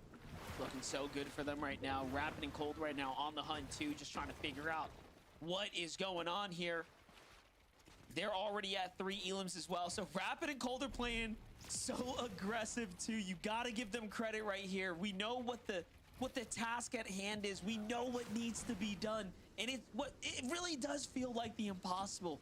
It's asking them to pop off right now and go into the upper Yeah, I know, that's crazy. elimination territory and potentially win the game. Because for them, it's about the championship victory. Jumping over to Brilliant and Jargo though, playing a little bit of the storm fight right here, keeping us busy right now. Essentially 2 sides of the coin. We're watching the battle for first. Oh, Venno's down. Venno is down, but Curve saves the day. What are we witnessing? This is a montage performance. I don't want to call it too soon, Monster, but this is beginning to look like a victory lap for Curve and Venno. The writing's on the wall. You just have to read it, brother. All right? It's whenever you're ready, just let us know. They're at 6 eliminations now. Acorn and Bolts. A little cheeky here though, trying to see if anyone's willing to kind of sneak on by to find a couple elims right now. And let's just paint the bigger picture. Obviously, Kurt and Venno off to the races right now. A 100-point gap separating them from the rest of the competition. And then you have so many other teams trying to fight for a land spot to the global summit. It's right around the corner. Who is going to be in Germany? Only the top 13 will make it. And as it stands right now, Wait, is it only top in order 13? for Cold and Rapid to win the tournament, this is as it stands right now. They need Curve and Venno to. But they have major 1 and major 2 and major 3, right? More. And then they need to win the game with 10 or so eliminations in the double digits. So it's going to show how much of a runaway this is turning into. And that's where you see a lot of lurks going down, because it's not only the battle for first. If you look at Tyler and Chance here, 391 points on the overall leaderboard. They're in 10th place. If they go down early, they can kiss their summit spot goodbye. Definitely be really close for them.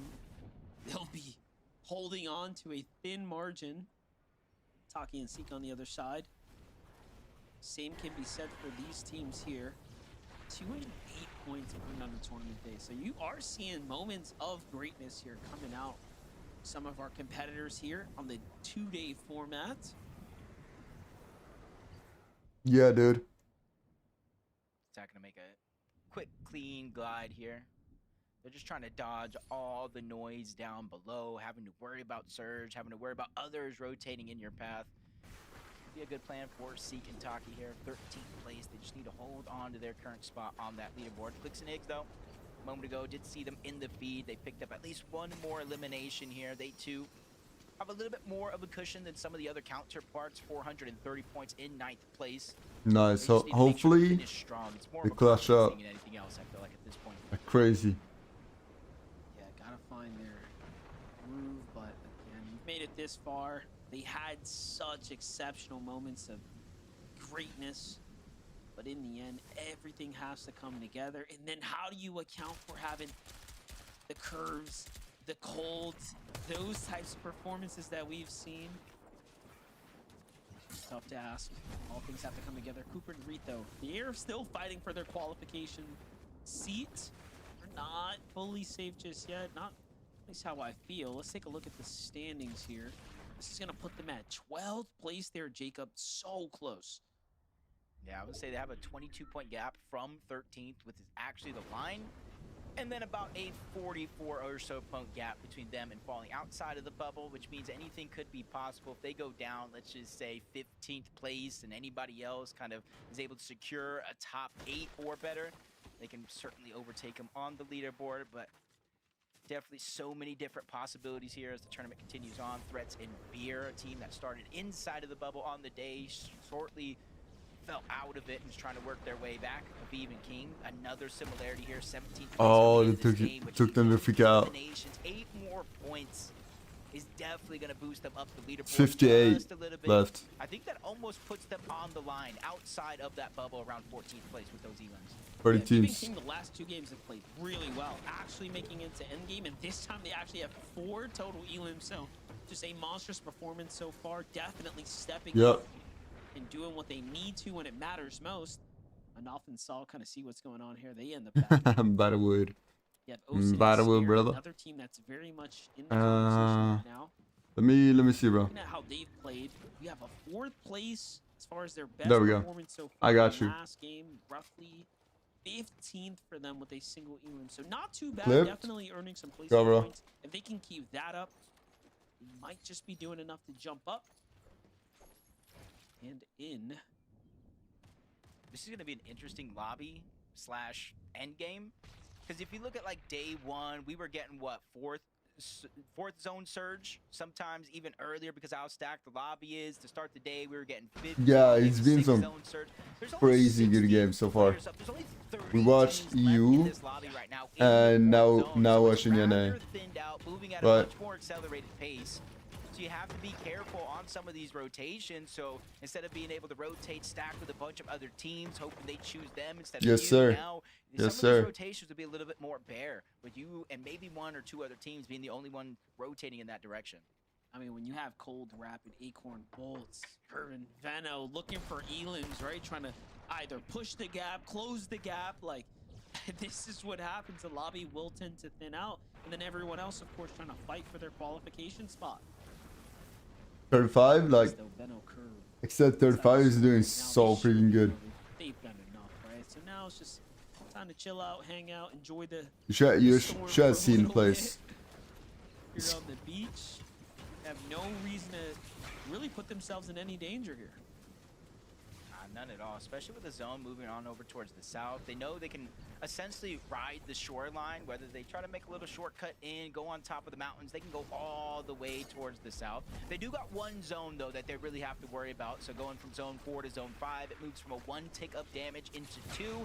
From zone 5 to zone 6, it move from a 2 tick damage into a 5. So even though they do have a lot of time on their side, they don't want to use all their resources just getting into zones. Since you can kind of see on the map there on your left side that so many other teams are also outside of the zone and inside of their path that could certainly cut them off.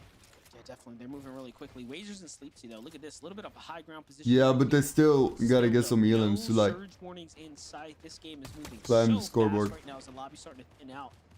And this is a pretty congested They north gotta side be of like Battlewood Boulevard, so top 13. kind of a new site for us, if you will. Looking at the names that are in play here: Jack, N-Pen, Acorn, Bolts.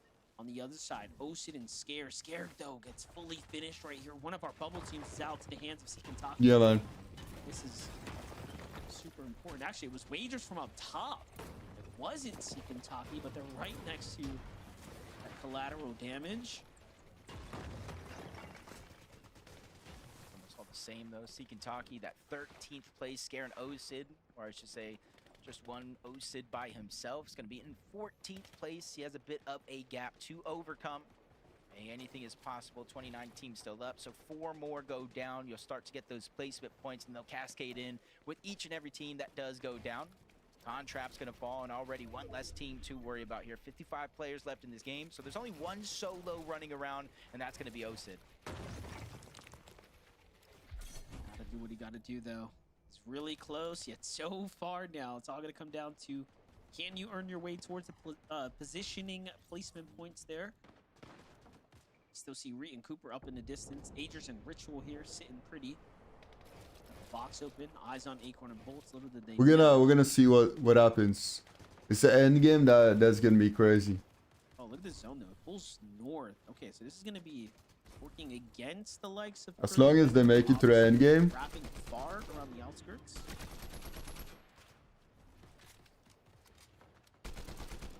That's when it's gonna matter the most. Necessarily damage for Surge as it does turn on. 14 players do need to go down, but you can see where they stand. 400 above the damage threshold. Since they're right next to the zone monster, they don't have to do much movement at all. Just kind of focus on getting that damage while not receiving much. Acorn and Bolts try to land some shots onto For sure, and Jack for in sure. the distance, inadvertently kind of alleviating some of the pressure. Empen and Jack could have looked to get aggressive. Acorn and Bolts 132 above the damage threshold. They sit in 3rd place on the leaderboard. And Yeah, you can see the leaderboard, bro, on the right side. chunk of money differential. Last game. About Bolts, if somehow, some way, a miracle can happen, Acorn and Bolts keeps the Major 1 magic alive. Bolts will become another player on that short list of 2 region champions. I know Veno is certainly in line to becoming another player on that list in 2 of the hardest regions in Fortnite, in NA Central and EU. Yeah, definitely looking to make history here and now. Reed and Cooper sitting pretty strong right now, guys. 340 damage above, safe in the zone, plenty to work with right now. That's the type of Nice. position you want to see Reed Pushing and Cooper towards in if they're going to land. Zone. See Kentucky on the other side, same can be said for them. Still have a couple shockwaves to work with. Not too many to make it towards 174 the game, but, hey, surge. enough to at least stay in the race here for quite some time. It's all going to come down to a refresh for Kentucky, though. See if they could time to rotate. Looking at who's positioned up, though. Clicks and Higgs trying to end this one with the splash. Already you can see them poison up for that high ground here, Jacob. Yeah, just still, no matter what's been going good or bad in some of these Cooper games, was like number 12 you know, if they make it on this far leaderboard. into the game, they're going to contest for that high ground. King and Aviv just outside of that bubble, sees 2 teams with a little bit of a scuffle going on. They try to land some shots before they go ahead and make their way on over. They're just trying to pressure them so that way they don't make any peaks, makes the rotation that much safer. That was Reed and Cooper in that distance. They're 193 above the damage threshold, inside of that qualification ring. They just need to be able to hold on here, especially more so now with Avi in a minute looking to walk them down. Really close now to earning some positioning points here as well. 28 teams still standing. Holy, they have like Curve 1.6 Veno super surge. hit up off the rotate here. That brings them up to 7 eliminations. And Curve finding his moment, finding his footing now. They've been grinding that Games, surge, I mean, huh? it's been the Veno show, but Curve has stepped up when it mattered most. Even in this game, clutching Elim after Elim, and now Oh, look at that. finding the follow-up in the refresh that Oh, they need to see Xan. here. No, Pix and Higgs is taking high ground again. Just want to Nice. do what they can do best. Not the best spot to be in for a team in 2nd place, below the damage threshold. Boats persistence there is able to lead some shots through underneath that cover, get them above the damage threshold. A mere 5, but at least it's something. They're not taking active surge for the 25 damage every 7 seconds. Blake and Preston trying to put Yo, down thank some for the pressure sub going and for a follow. short I moment. appreciate you. Bolt's gonna be How able you to doing? hold off. Through the comb though, getting this information is going to be vital, but Muzz gets the down onto Clicks. I see it in the feed. Sphinx even gets the clean up here. High ground changing hands, but it's not Muzz and Sphinx. Right now it looks like Aviv, it looks like Curve and Veno are all fighting for it. Wait. Yeah, if you look at it, Curve, Pix is Veno out. come in out of nowhere, just trying to time that high ground and up Nice. they go. Meanwhile, Threats and Beer Come still on. fighting to stay in the tournament life as well. Higgs on the left side clutches up a nice little Elim for himself. That's gonna drop G Monster, send him back to the lobby. He Good might job. not have enough to make it to land. Come on, bro. Meanwhile, high ground is solidified Come on, please. by Muzz and No. Sphinx, but Higgs gets swiped out this sky. Oh, Hanging up for a little shit. too long. Acorn and Bolts fighting for 2nd at this point.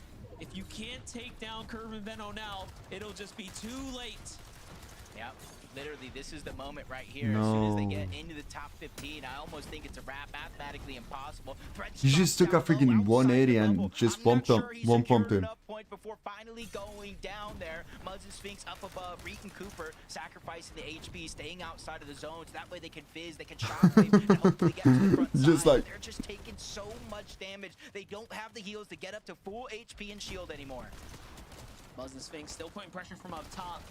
Cooper, Reed trying to stay alive. Seeking Taki, fighting their way towards a qualification, and teams are dropping faster than you can even realize. We're already up into the top 17 now. Curve and Veno are not stopping, though. Another team falls to their hands. It's a Minish and Javi. A top 5 performance was valiant Another for one them. falls to All the dust. standings coming into this.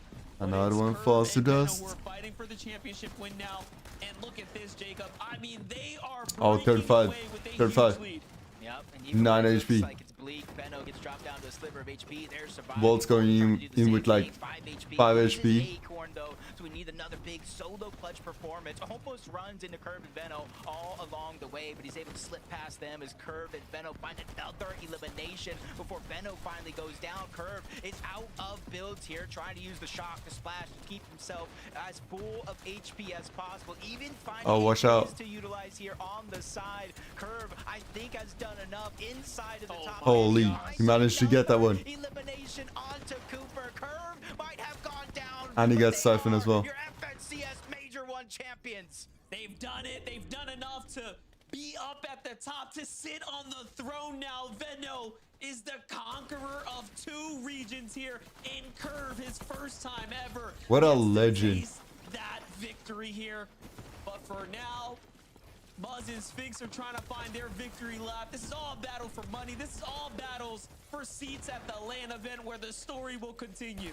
Jargu needs this. Jargu needs this game here. They were 15th place to start it all, and now he's the only solo left in this game. The 2 teams that are left alive, Monster, both of them already have their spot secured. So this is everything for Jargu by himself. Tries the shockwave in. He gets tagged up left and right. Down in 3rd place. Did he do enough to qualify for Dusseldorf? Well, it's going to be really close for now, though. The action's on. Oh, sheesh, midair. Come on, Moz. Please. Oh, they freaking got it. And that's going to be They got it. Wonderful way to end the FNCS there. That was more than just a wonderful way. Curve and Venno's complete GG, bro. domination of a They got region. it. Congratulations for Curve, his first FNCS champion. We always remember our first, and Venno probably the What a most good game, bro. important FNCS title, dominating a whole nother region. Muzz and Sphinx win that game, but Z, Kelly, and Vivid, we have a new champion. Let's go, Muzz! Let's go, Muzz! That's right, baby. Let's go. Sorry, I had to get that out of the way. Sorry. Anyway, first off, really quickly, MDF, Jacob, thank you guys so much for the cast. Fantastic day. As they called out, it is true. Venno and Curve are your champions in NAC. A 4th title for Venno and a 1st for Curve. I mean, Kelly, Vivid, you know, we call Vivid called this out right last game. They came in today 10th place, and I think for most people, you probably look at the standings at that point. You're like, okay, yeah, like maybe they're probably not gonna get a 4th. They might could end like top 5 or something. But Kelly, Venno turned it on, and there was just game after game where he's solo clutching, getting, you know, at one point a 2nd place with 11 elims, a 2nd place with like. That was a good game, bro. He's just firing on all cylinders, and no one can stop him. No one. And on the back of this carry right now we're looking at Venno and Curve being FNCS champions. Yeah, give me a sec, bro. I mean, you're saying no one can stop them, but we saw at the start of this game that a few players did try to stop the run of Curve and Venno. They tried, but they failed because Curve and Venno were prepared. They were aware. Because Venno, he's not just an incredible fragger. He's also incredibly smart and aware when it comes to Fortnite. When it comes to the mindset of other pro players, he has them downloaded. And so he knows what these players are going to do, and he knows exactly how to respond to it. Curve and Venno showing everyone that they deserve this spot. They deserve 1st place. And honestly, just watching them climb up the leaderboard, not necessarily through placements, Vivid, but to get elim after elim, to get so many. I honestly don't even know where they are at the end of the day. I'm excited to see our leaderboard. Socials are going crazy, talking about, oh my gosh, Venno has entered his 2nd prime, his 3rd prime, his 4th prime. I mean, whatever you want to call it, the guy is absolutely popping off, and I couldn't agree more. I once regarded Venno as literally the best player in the world, and so did a lot of people, right? This was back in like chapter 3, chapter 4, around that era, where I remember VOD reviewing this guy and being like, oh my gosh, everything he does is just so perfect. And listen, I don't know what he did between day 1 and day 2. I don't know how good of sleep that he got overnight, but I gotta tell you, he looked like that Venno once again, unstoppable. And you know, we're giving a lot of credit towards Venno. Curve was right there with him, up there statistically speaking, always by his side. I mean, this was a duo competition, and they together just stomped everybody else. I mean, it's we were crazy talking to think. to Lev. Go ahead, Kelly. Go Oh, ahead. I'm sorry. I was just going to say that it's crazy to think that a few weeks ago, this would have been a very different story because it was going to be Veno and Cold for a while. And it wasn't until Cold ended up playing with Rapid that Veno ended up picking Curve. So the fact that that is how this came to fruition and then they end up winning the major is just so amazing to me, too. Yeah, I mean, if you're Cold, you're thinking, did I make a mistake? Did I make a mistake? But you know what? It is what it is. We were talking with Lev, and Lev was saying, you know, man, I'm so happy for Veno. You know, for a moment, he forgot who he was. But today he remembers. Congratulations, Veno and Curve, FNCS champions. We can take a look at those standings because, man, they just put on an absolute clinic. Let's look at this. 727 points ahead of Agers and Ritual. Man, you know, again, congratulations. I do want to highlight this top 5, though, as well. Shout outs to Agers and Ritual, Acorn and Bolts, Cold and Rapid, and Muzz and Sphinx, who show up in that last game to sneak their way into that top 5. That's why I'm freaking out. That's why I'm freaking out, Kelly. And it's so funny, too, because they've kind of just been like hiding in the shadows a little bit. They haven't necessarily been playing poorly, but it was these last few games where I start to see their names just a little bit more. They're staying alive. They're getting eliminations, and they're just playing what they want to play best. They didn't really worry about pop-off games. They didn't worry about making a showing for height. No, Muzz and Sphinx played what they did best. Whew, Vivid.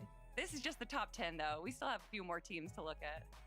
Absolutely, and that'll be the big question, right? Who actually went ahead and clinched up that qualification? I mean, Jacob was screaming, he was yelling, Jargo needed that game. He needed that game for sure. Wait. Jargo and Carillion, the solo clutch to sneak into top 13 by just 2 points to knock Seek and Takiel to go ahead and qualify for Dusseldorf. We could also Wait, see I gotta go back and check they were it. hanging around 10th place throughout the entirety of Grand Finals. It kind of felt like bumped down to 12th, but still qualifying there. And then we got Reet and Cooper, who I think needed that game as well to go ahead and clinch up 372 points. So they did well. And there we have it, Zeke. That rounds up all of the NA teams that are going to be going to Dusseldorf from these Grand Finals.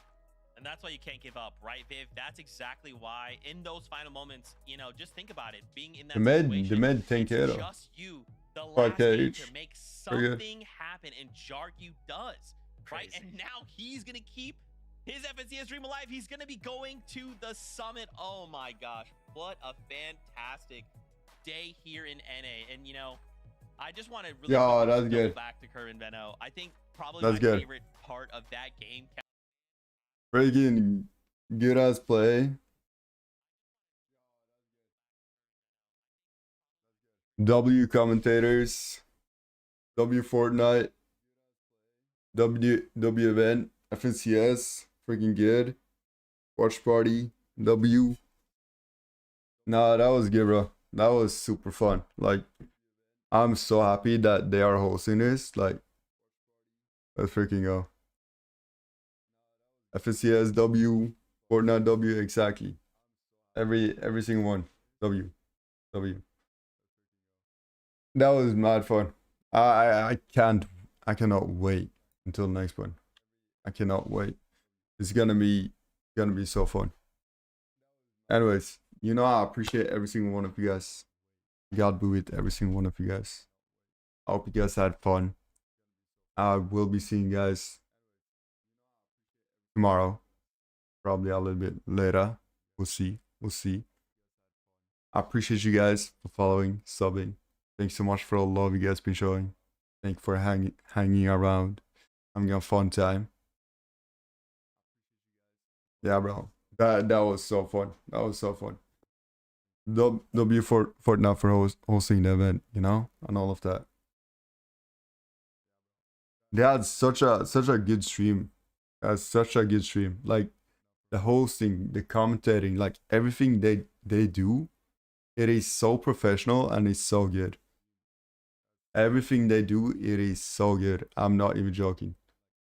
Anyways, I appreciate you guys. Thank you so much. I'll catch you guys soon. Have a good one. Stay blessed.